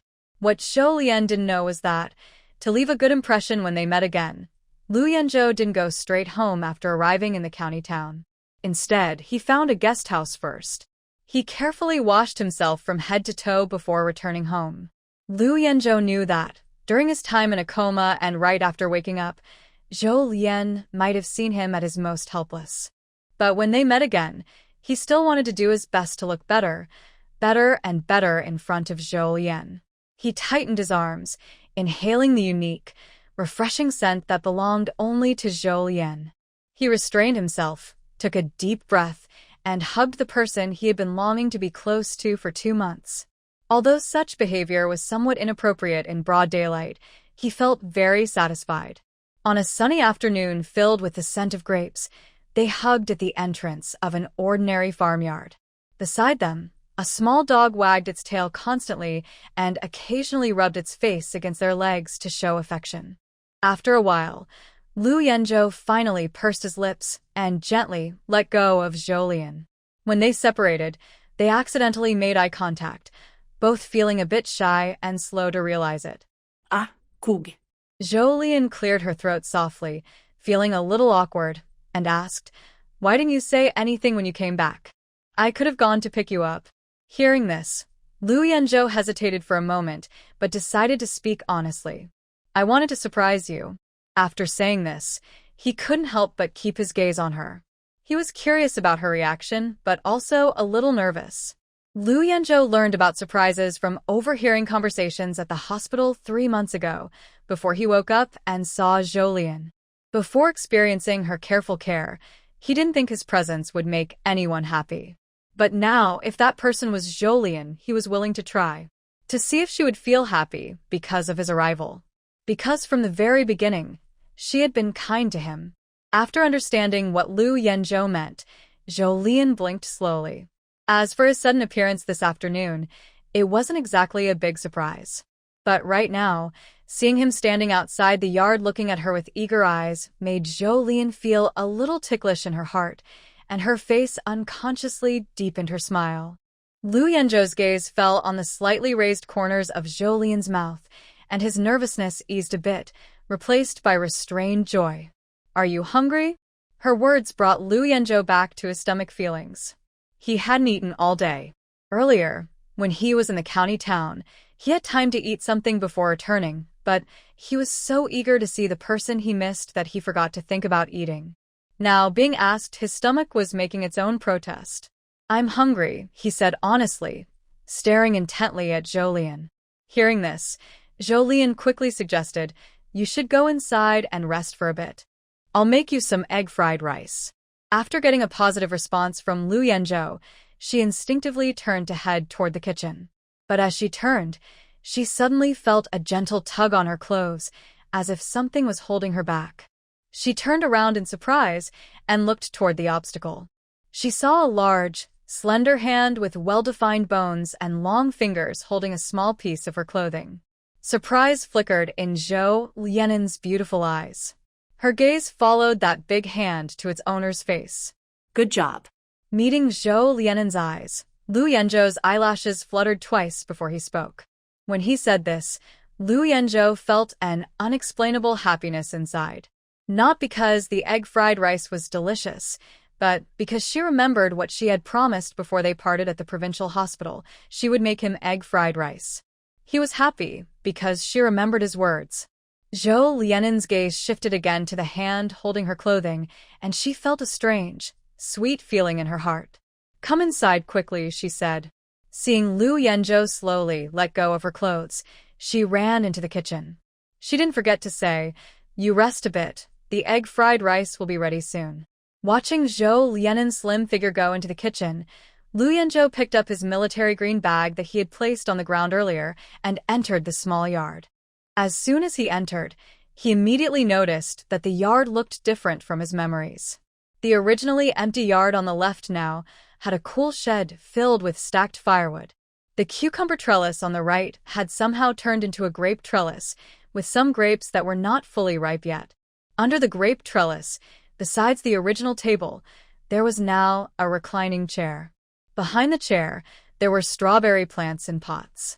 When Zhou Lian came out carrying firewood, she saw the tall Liu Yanzhou standing in the yard, staring toward the grape trellis. As soon as she appeared, Liu Yanzhou, who had been paying a little attention to her, noticed her. "These are?" Seeing Zhou Lian come out, Liu Yanzhou looked again at the grapevines and strawberries and asked. Zhou Lian carried the firewood toward the kitchen, pretending to be calm. "They're from you. They're very tasty. After dinner, I'll prepare some for you to try." Liu Yanzhou. A strange flicker crossed his eyes. He originally thought these things were brought from somewhere else by Zhou Lian herself. After all, he remembered what the grapevines and strawberry seedlings he sent looked like. They shouldn't have grown so quickly. But she had no reason to lie to him. In the end, Lu Yanzhou chose to accept Zhou Lianen's explanation. Once he did, a faint sweetness couldn't help but bloom in his heart. Lu Yanzhou thinks that if Zhou Lian hadn't put her heart into caring for him, the strawberry seedlings and grapevines wouldn't be growing so well. Knowing that her efforts are appreciated makes Lu Yanzhou, who rarely sends things to others, feel happy. He quietly celebrates for a moment, then picks up his bag and, with Xiao Zhozhou, who keeps circling at his feet, enters the house. As soon as he steps inside, Lu Yanzhou's tall body stiffens. Lu Yanzhou notices that the decorations in the house have changed. None of the other things seem very important. What matters most is that right now, there is only one bed in the room. His eyes unconsciously fall on the bed with pink sheets. After 2 seconds, his gaze quickly shifts away, as if burned by something. He takes a deep breath, places his bag in front of the wardrobe, and quickly leaves the room, heading to the kitchen next door. At that moment, Zhou Lian is cracking eggs in the kitchen. She originally planned to give Lu Yanzhou 5 eggs, but she only cracked 3, worried he might have trouble digesting too many. After beating the eggs, Zhou Lian goes to chop green onions and fluffs up the leftover white rice. When she finishes all this and is about to start the fire, Lu Yanzhou comes in. "I'll do it," he says, taking over her work. While Lu Yanzhou is lighting the fire, Xiao Zhozhou, who followed him in, keeps circling around him. But despite Xiao Zhozhou's enthusiasm, it doesn't pay much attention to the person it loves. Because from the moment they entered, the only thing in its eyes is that one person. Once the iron pot heats up and Zhou Lian adds the white pig fat, Lu Yanzhou watches her with some discomfort. Maybe it's because the pot is too hot, or for some other reason. Under Lu Yanzhou's gaze, Zhou Lian's face slowly starts to flush. To avoid her face getting too hot, Zhou Lian looks at Lu Yanzhou with the spatula and says, "You don't need to help here. You can go rest outside." Lu Yanzhou. He wants to say he doesn't need to rest. But when his eyes meet Zhou Lian's determined look, he can only nod and walk out, a little disappointed. Zhou Lian watches Lu Yanzhou's back. His back is still tall and strong, but somehow, it gives her the strange feeling that she's the one who's being bullied. Zhou Lian. She placed the egg in the pot, scrambled it, then added the rice and stirred. She temporarily set down her spatula, reached into her space to pull out a watermelon. First, she washed the watermelon in a basin, cleaned the knife, then neatly cut the large watermelon in half. As soon as the watermelon was cut open, a sweet aroma wafted out. She quickly grabbed a small wooden spoon, held one half of the watermelon, and went to find Lu Yanzhou. At that moment, Lu Yanzhou, who had just been chased out of the kitchen by Zhou Lian, was chopping firewood in the yard. "Stop messing around. Come eat some watermelon." Zhou Lian walked over to Lu Yanzhou. When she spoke, Lu Yanzhou finally stopped resisting his usual habit of glancing toward her. Seeing her holding the watermelon, he hurried to wash his hands, then took the watermelon from her. Zhou Lian handed him the spoon along with the watermelon. "Just use the spoon to scoop and eat. It's more fun that way." After saying that, Zhou Lian went back to the kitchen to continue cooking rice. Lu Yanzhou hesitated for a second, then followed into the kitchen, still holding the watermelon, even though he had just been asked to leave. While Zhou Lian was cooking, Lu Yanzhou used the spoon she had given him earlier to scoop a spoonful from the very center of the half watermelon, then fed it to her. Zhou Lian. Her eyes widened in surprise. She couldn't believe Lu Yanzhou would do such a thing. Feeling her reaction, Lu Yanzhou also felt a bit awkward. He curled his fingers around the spoon, then finally looked at Zhou Lian and said, "I heard the middle part of the watermelon is sweeter." He paused briefly, then continued, "Here for you." Zhou Lian. He shouldn't be such a sweet guy. Even a tough man like him could be like this? Her gaze involuntarily fell on the spoon he was offering, which held a bright red piece of watermelon. She hadn't even eaten it yet, but she already felt it was sweet. "Eat it." Zhou Lian saw Lu Yanzhou raise the spoon again and hold it out to her. Without thinking, she opened her mouth and ate the piece of watermelon. "Is it sweet?" She stared into Lu Yanzhou's eyes. At that moment, her reflection was full in his eyes. Yes, it's sweet. After she said that, her gaze shifted downward to the wooden spoon that had just touched her lips. Jolien was about to suggest changing to another spoon, but she saw that Lu Yanzhou had already scooped another piece of watermelon and put it in his mouth again. Looking at that natural appearance, it seems she didn't notice that she had touched the spoon before. It's too late to stop now. In the end, Jolien just comforted herself, thinking that since they are married, using the same spoon isn't a big deal. She looked away and picked up the spatula to stir-fry the rice again. Because of this, she didn't notice Lu Yanzhou's ears slowly turning a shy red. After feeding Jolien the sweetest watermelon, Lu Yanzhou didn't linger much longer in the kitchen. As he left the kitchen, he glanced down at the watermelon in his hand, secretly thinking it was the sweetest watermelon he had ever eaten. Lu Yanzhou's half-eaten, crisp, cool watermelon was only partly finished when Jolien brought out the steaming fried rice. The fried rice was clear and separate, each grain seeming to emit a fragrant aroma, topped with green scallions, making anyone's mouth water just by looking at it. Eat outside? It's quite cool outside now. Okay. Hearing this, Jolien placed the large bowl of fried rice on the table under the grape arbor. There was also some grape wine she had just brewed on the table. She quickly tidied up the table and then called Lu Yanzhou over to eat. As Lu Yanzhou approached, he saw Jolien go back to the kitchen. Lu Yanzhou. He pursed his lips and stood still. Jolien returned to the kitchen, took out the portion of rice meant for Xiao Zhozhou, and poured it into his usual bowl. After finishing, seeing that Lu Yanzhou was still standing there without moving, she couldn't help but ask, "Why aren't you eating? Does it also have?" Lu Yanzhou glanced at Xiao Zhozhou, who was busy eating. His tone was strangely jealous. Wasn't the fried rice made especially for him? Jolien chuckled softly. You can't just let him watch you eat all the time, right? He's always circling around you, and you can't eat well either. Lu Yanzhou. He wanted to say he was eating well, but he felt it was somehow hard to say. Hurry up and eat. Seeing Lu Yanzhou not moving, Jolien called again. At this, Lu Yanzhou had no choice but to sit down behind the table. He picked up his chopsticks, his gaze fixed on Jolien. He pursed his lips, then spoke the next second. I can't let you watch me eat. Eat with me for a bit. Jolien. She wasn't Xiao Zhozhou, and she wasn't always circling around him. Okay. Seeing Jolien agree, Lu Yanzhou immediately went to the kitchen, took out a small bowl, and started serving her rice. Initially, Jolien wasn't hungry at all. When she saw Lu Yanzhou dividing half a bowl of rice for her and still going to serve more, she quickly stopped him, saying, That's enough, enough. She even snatched the bowl from Lu Yanzhou's hand. Lu Yanzhou. He knew she ate very little, so he used a small bowl. But she only ate a little from it. No wonder she was so thin. Lu Yanzhou thought to himself that in the future, he should let her eat a bit more if possible. And so, it was decided. Jolien sat across from Lu Yanzhou and ate with him. After the meal, Lu Yanzhou took the initiative to wash the dishes and pots.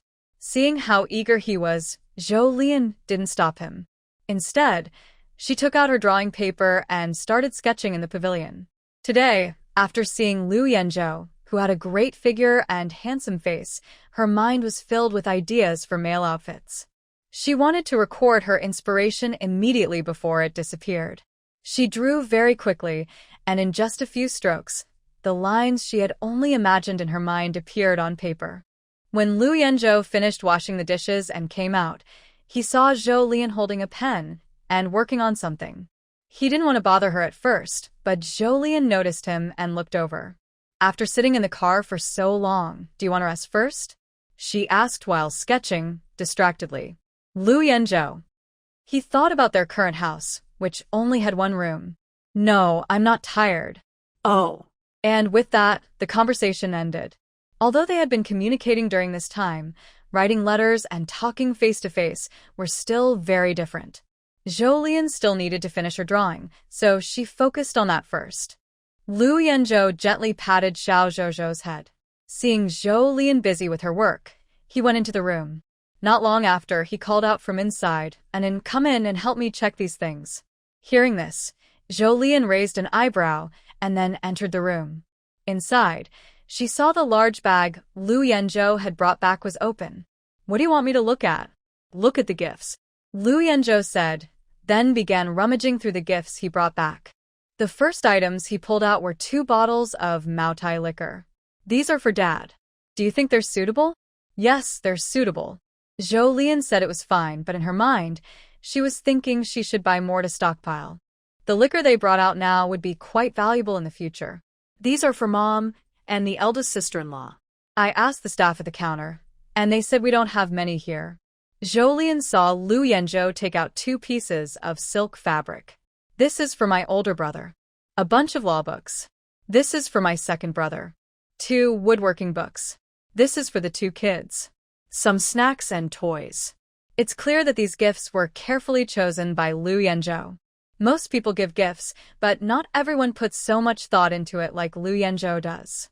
From what he brought out, you can see how much he cares about her family. I think these are perfect. They will like them, Zhou Lian said with a bright smile, looking at Lu Yanzhou. Everything else is for you. Hearing this, Lu Yanzhou took out a box from his bag. What is this? A watch. Lu Yanzhou opened the box and handed it to Zhou Lian. She took it and saw it was a vintage, elegant lady's watch. Recently, she had some extra money and thought about buying herself a watch, but she never found one she liked. Unexpectedly, Lu Yanzhou gave her a watch that she would love forever. This is the kind of watch that people in the future would still think is beautiful. Thank you, it's very pretty. I like it a lot, Zhou Lian said happily, thanking Lu Yanzhou. After she spoke, she saw Lu Yanzhou looking a bit shy and saying, as long as you like it. Zhou Lian. He didn't seem like the same person who wanted to hug her at the door or feed her watermelon in the kitchen earlier. Do you want me to help you put it on? Hearing this, Lu Yanzhou's fingers moved slightly. Okay.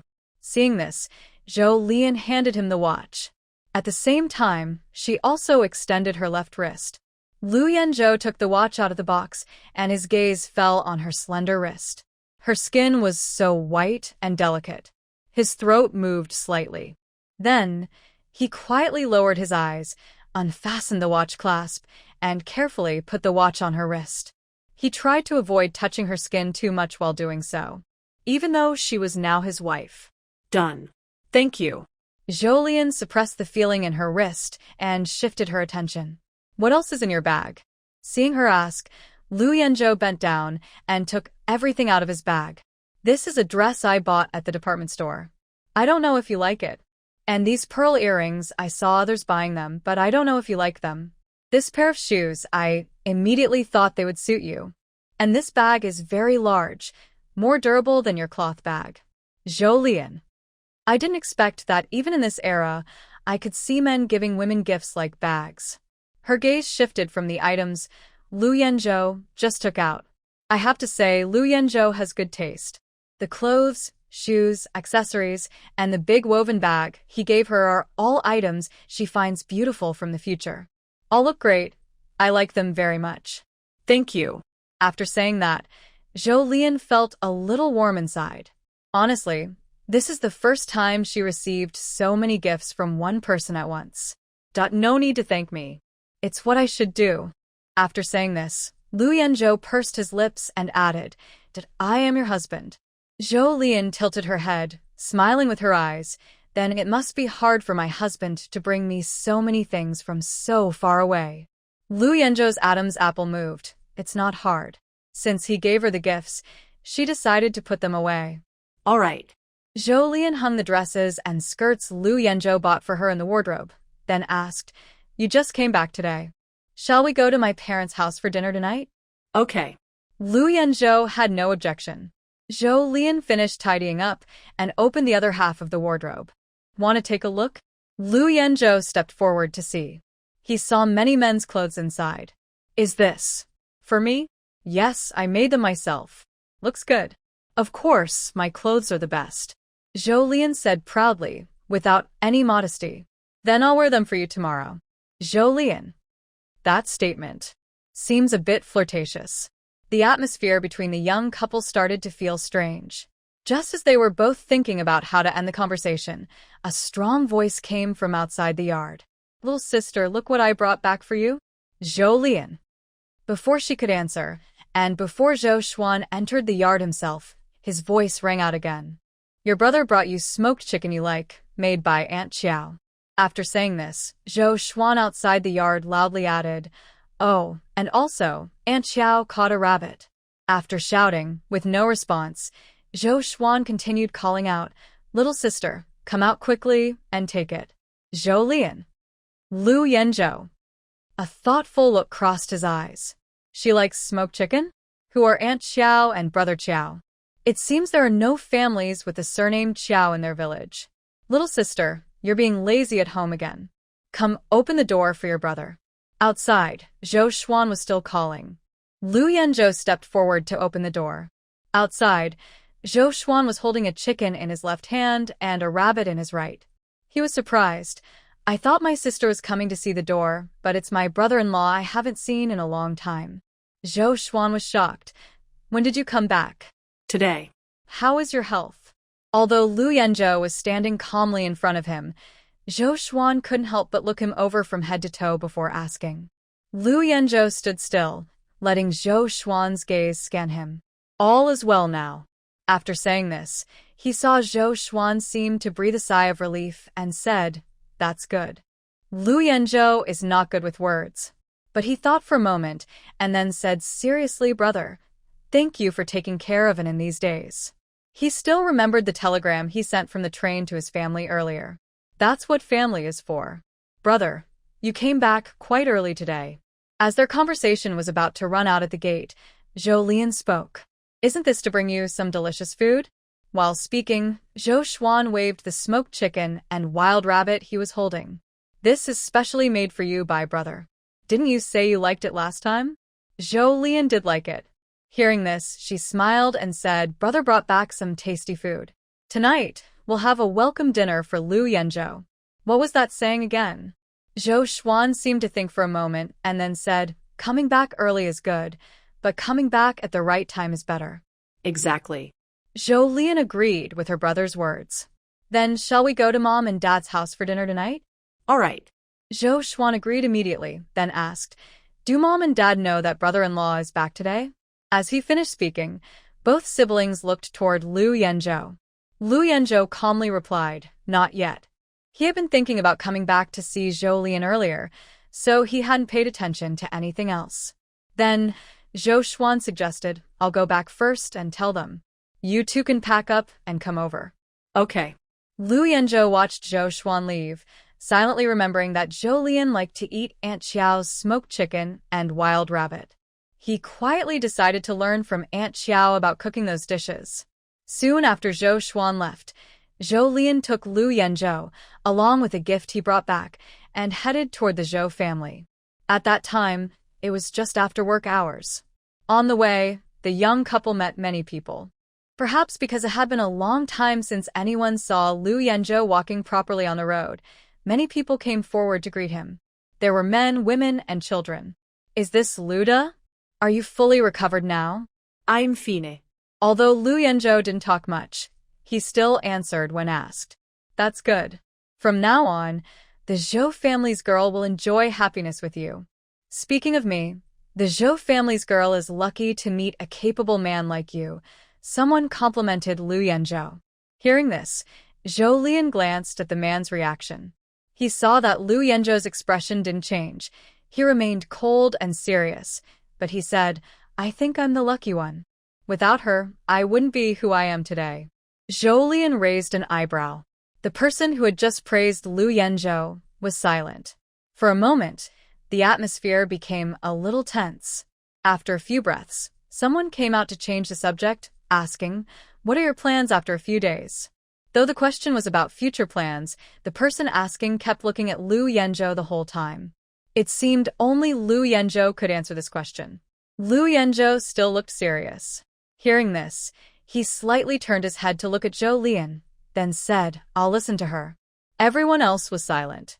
For a moment, some people thought Lu Yenzhou, a grown man, had no opinions of his own, while others looked at Zhou Lian with envy. The atmosphere grew tense again until an elder stepped forward and said to Lu Yanzhou, "Thank you for taking care of the Zhou family's girl earlier. Now that you're better, you must treat her well." "I will." Lu Yanzhou still kept a serious expression, but his nod showed he had taken the elder's words seriously. Seeing this, Zhou Lian found Lu Yanzhou surprisingly obedient. He, who usually had little patience for idle talk, became a bit more patient. Although he couldn't change the fact that he had traveled through time, he was quite satisfied to have found such a good man. About 10 minutes later, they arrived at the Zhou family. Thanks to Zhou Xuan's prior warning, as soon as Lu Yanzhou entered the Zhou family courtyard, he was warmly welcomed by everyone. Little brother-in-law. First, 2 children greeted him. Brother-in-law, then the eldest brother also greeted him. Although sister-in-law Zhang Ru didn't speak, when Lu Yanzhou looked at her and Zhou Guan, she nodded slightly in response. Second brother Zhou Xuan had already seen him earlier, so he didn't come closer now. Mother Zhou looked at her son-in-law and said, "You've lost weight." Zhou Lian. She didn't notice. Lu Yanzhou.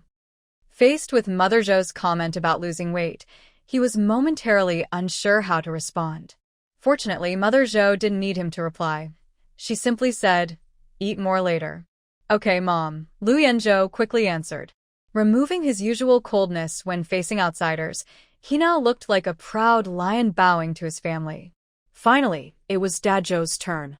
Dad Zhou examined Lu Yanzhou from head to toe, patted his shoulder, and said, "Good, good. That's enough." "I'm fine, Dad," Lu Yanzhou replied. Mom Zhou suggested, "Mom and Dad, do you want to see what he brought back for the family this time?" "Just come home. No need to bring anything," Mother Zhou responded first. Her tone carried a slight complaint, but everyone could see her happiness on her face. The family then looked at the gifts Lu Yanzhou brought back. Dad Zhou held 2 bottles of Maotai liquor and said, "You shouldn't have spent so much. I heard this wine tastes good, so I thought I'd buy some for you to try," he explained. Mother Zhou exclaimed, "Such fine fabric. Did we waste it working in the countryside?" Zhang Ru echoed, "Yes." She had only heard of silk fabric before. This was her first time seeing it. "It's for wearing when not working. It's so cool in summer," Zhou Lian added. When buying the fabric, he only thought about choosing the most expensive one. Lu Yanzhou agreed, "Yes." Zhou Guan flipped through his law book and looked genuinely happy as he said, "Brother-in-law is thoughtful." That was exactly what he wanted. Since his younger sister used legal rules to turn things around in Wangjia village, Zhou Guan had developed a strong interest in legal knowledge. "I'm glad you like it, big brother," Zhou Xuan said, raising his hand holding a partially flipped woodworking book. "I like it too." "Thank you, brother-in-law," he added. "No need to thank me. Brother-in-law, we also like it very much," a sweet voice chimed in. At that moment, 2 children from the Zhou family clung to Lu Yanzhou's long, straight legs. For the first time in over 20 years, Lu Yanzhou felt the warmth and affection he had longed for. Lu Yanzhou not only brought candies for the 2 children of the Zhou family, but also brought some toys. The children eagerly clung to him, asking him to teach them how to play. Although Lu Yanzhou was not very good with words, it was clear he was seriously teaching the children how to play marbles and jump chess. Zhou Lian watched for a while and started to feel a bit bored. When she turned to leave, Lu Yanzhou grabbed her sleeve and asked, "Where are you going?"